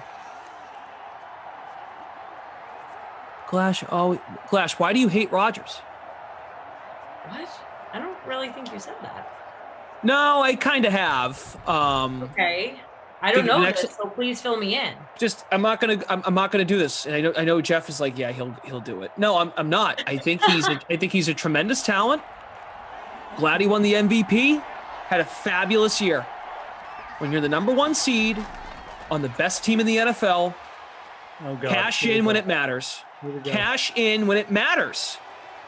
Enough of this whining about who they drafted. The franchise is doing the responsible thing by getting the next quarterback of the future because you're so freaking unpredictable as a person. Haven't we found that out? Good on Green Bay drafting a quarterback. Even if Jordan Love stinks, good on them. Because they're like, this guy is a freaking weirdo. We better be ready if this guy wants to go host Jeopardy. Good on the Packers for being ready with the next guy. Good job, Green Bay. Good job. You know, if Devontae Adams is watching, he is not agreeing with you because he said the Packers have not been appreciating Rodgers. So you're over here saying, suck it up, Aaron? No, you want to know, Terrellyn, here's the problem. Let's hear it. If Green Bay had just beat Tampa Bay at home as the 1 seed in the NFC Championship game, we're not doing this right now. Do you not, like, does anyone get that yet? We wouldn't be doing this right now. It would be over. We'd be talking about Aaron as one of the greats in this game with 2 rings. He can't win the big games, and he apparently sucks at dating, and he can't take a bath. But guess what? Here's the other thing. We do 6 of these a day, 7 days a week. We have to talk about something for 11 hours. Okay? We do a daily show. We have the sweat at 11. We have 6 Sims, content in between. Some people still don't get it. So I don't mind bringing it up again. Yeah, no, you seem very happy to talk about it. Yeah. For a second there, I actually thought you were just going to be complimentary and move on. But look, Glash is just... Jeff is speechless. You have left Jeff speechless. No, I don't even know if it's hate or if it's just like feeling so intimidated by Aaron Rodgers' awesomeness compared to Tom Brady. I think he's great. Glash just can't handle it. But you'd get credit. That's it. Like, it's really that simple. Win the big. You're the 1 seed. I didn't hear any of this complaining in like week 9 or 10, whatever their record was, 9-1. No, this is what happens when you don't cash in. Well, he was busy winning the MVP trophy and sticking it to the team for not drafting a wide receiver. But I thought you were going to be complimentary. I thought, maybe we had turned a corner here, but clearly we're not over it. So that's okay. No. I mean, get it out. We know. We get it. I never said he wasn't a special player, but if he's so damn special, he can't carry a little bit more. I never said he wasn't good, but also he's not that good. Well, when it matters, he's not. I mean, that's what we're here for, right? Who wins the games? Cool. I don't think it's that ridiculous.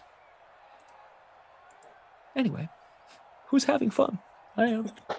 Hey, Hawk Corleone said Tom Brady cried to get Jimmy G out of town. So did you give Tom Brady any flack for that? No, of course not, because you. Yeah, you know what? Tom Brady. Terrellyn, thank you. Tom Brady asked for Antonio Brown and Rob Gronkowski. Thank you. Did he get what he wanted? So guess what Tom Brady did when they drafted Jimmy Garoppolo? He went out and won the freaking Super Bowl. Went out and he won it. And then he basically said to Bill Belichick and Robert Kraft, like, yeah, hey, get this kid out of here. I'm still good. I'm playing till I'm 45. You know what they did? They traded his butt to San Francisco. That's what they did. Tom outlived the Jimmy Garoppolo shadow. Well, that's what Green Bay should do. Aaron Rodgers just won the MVP. He did. He didn't win the Super Bowl. Defense, Glash. You can't play defense. Can't play cornerback. What does an MVP? You can play every position. Oh, see, back to here we go with this now. Yeah, that sounds like Giselle to Brady. No, he can't throw the ball and catch it. Tom cannot throw the ball and catch it. Right, Giselle's right. Oh man, your biases are really showing through tonight, pal. You know what? Thank you. Touchdown. Actually, is that Traquan Smith? Is that a Moose player? Let's go.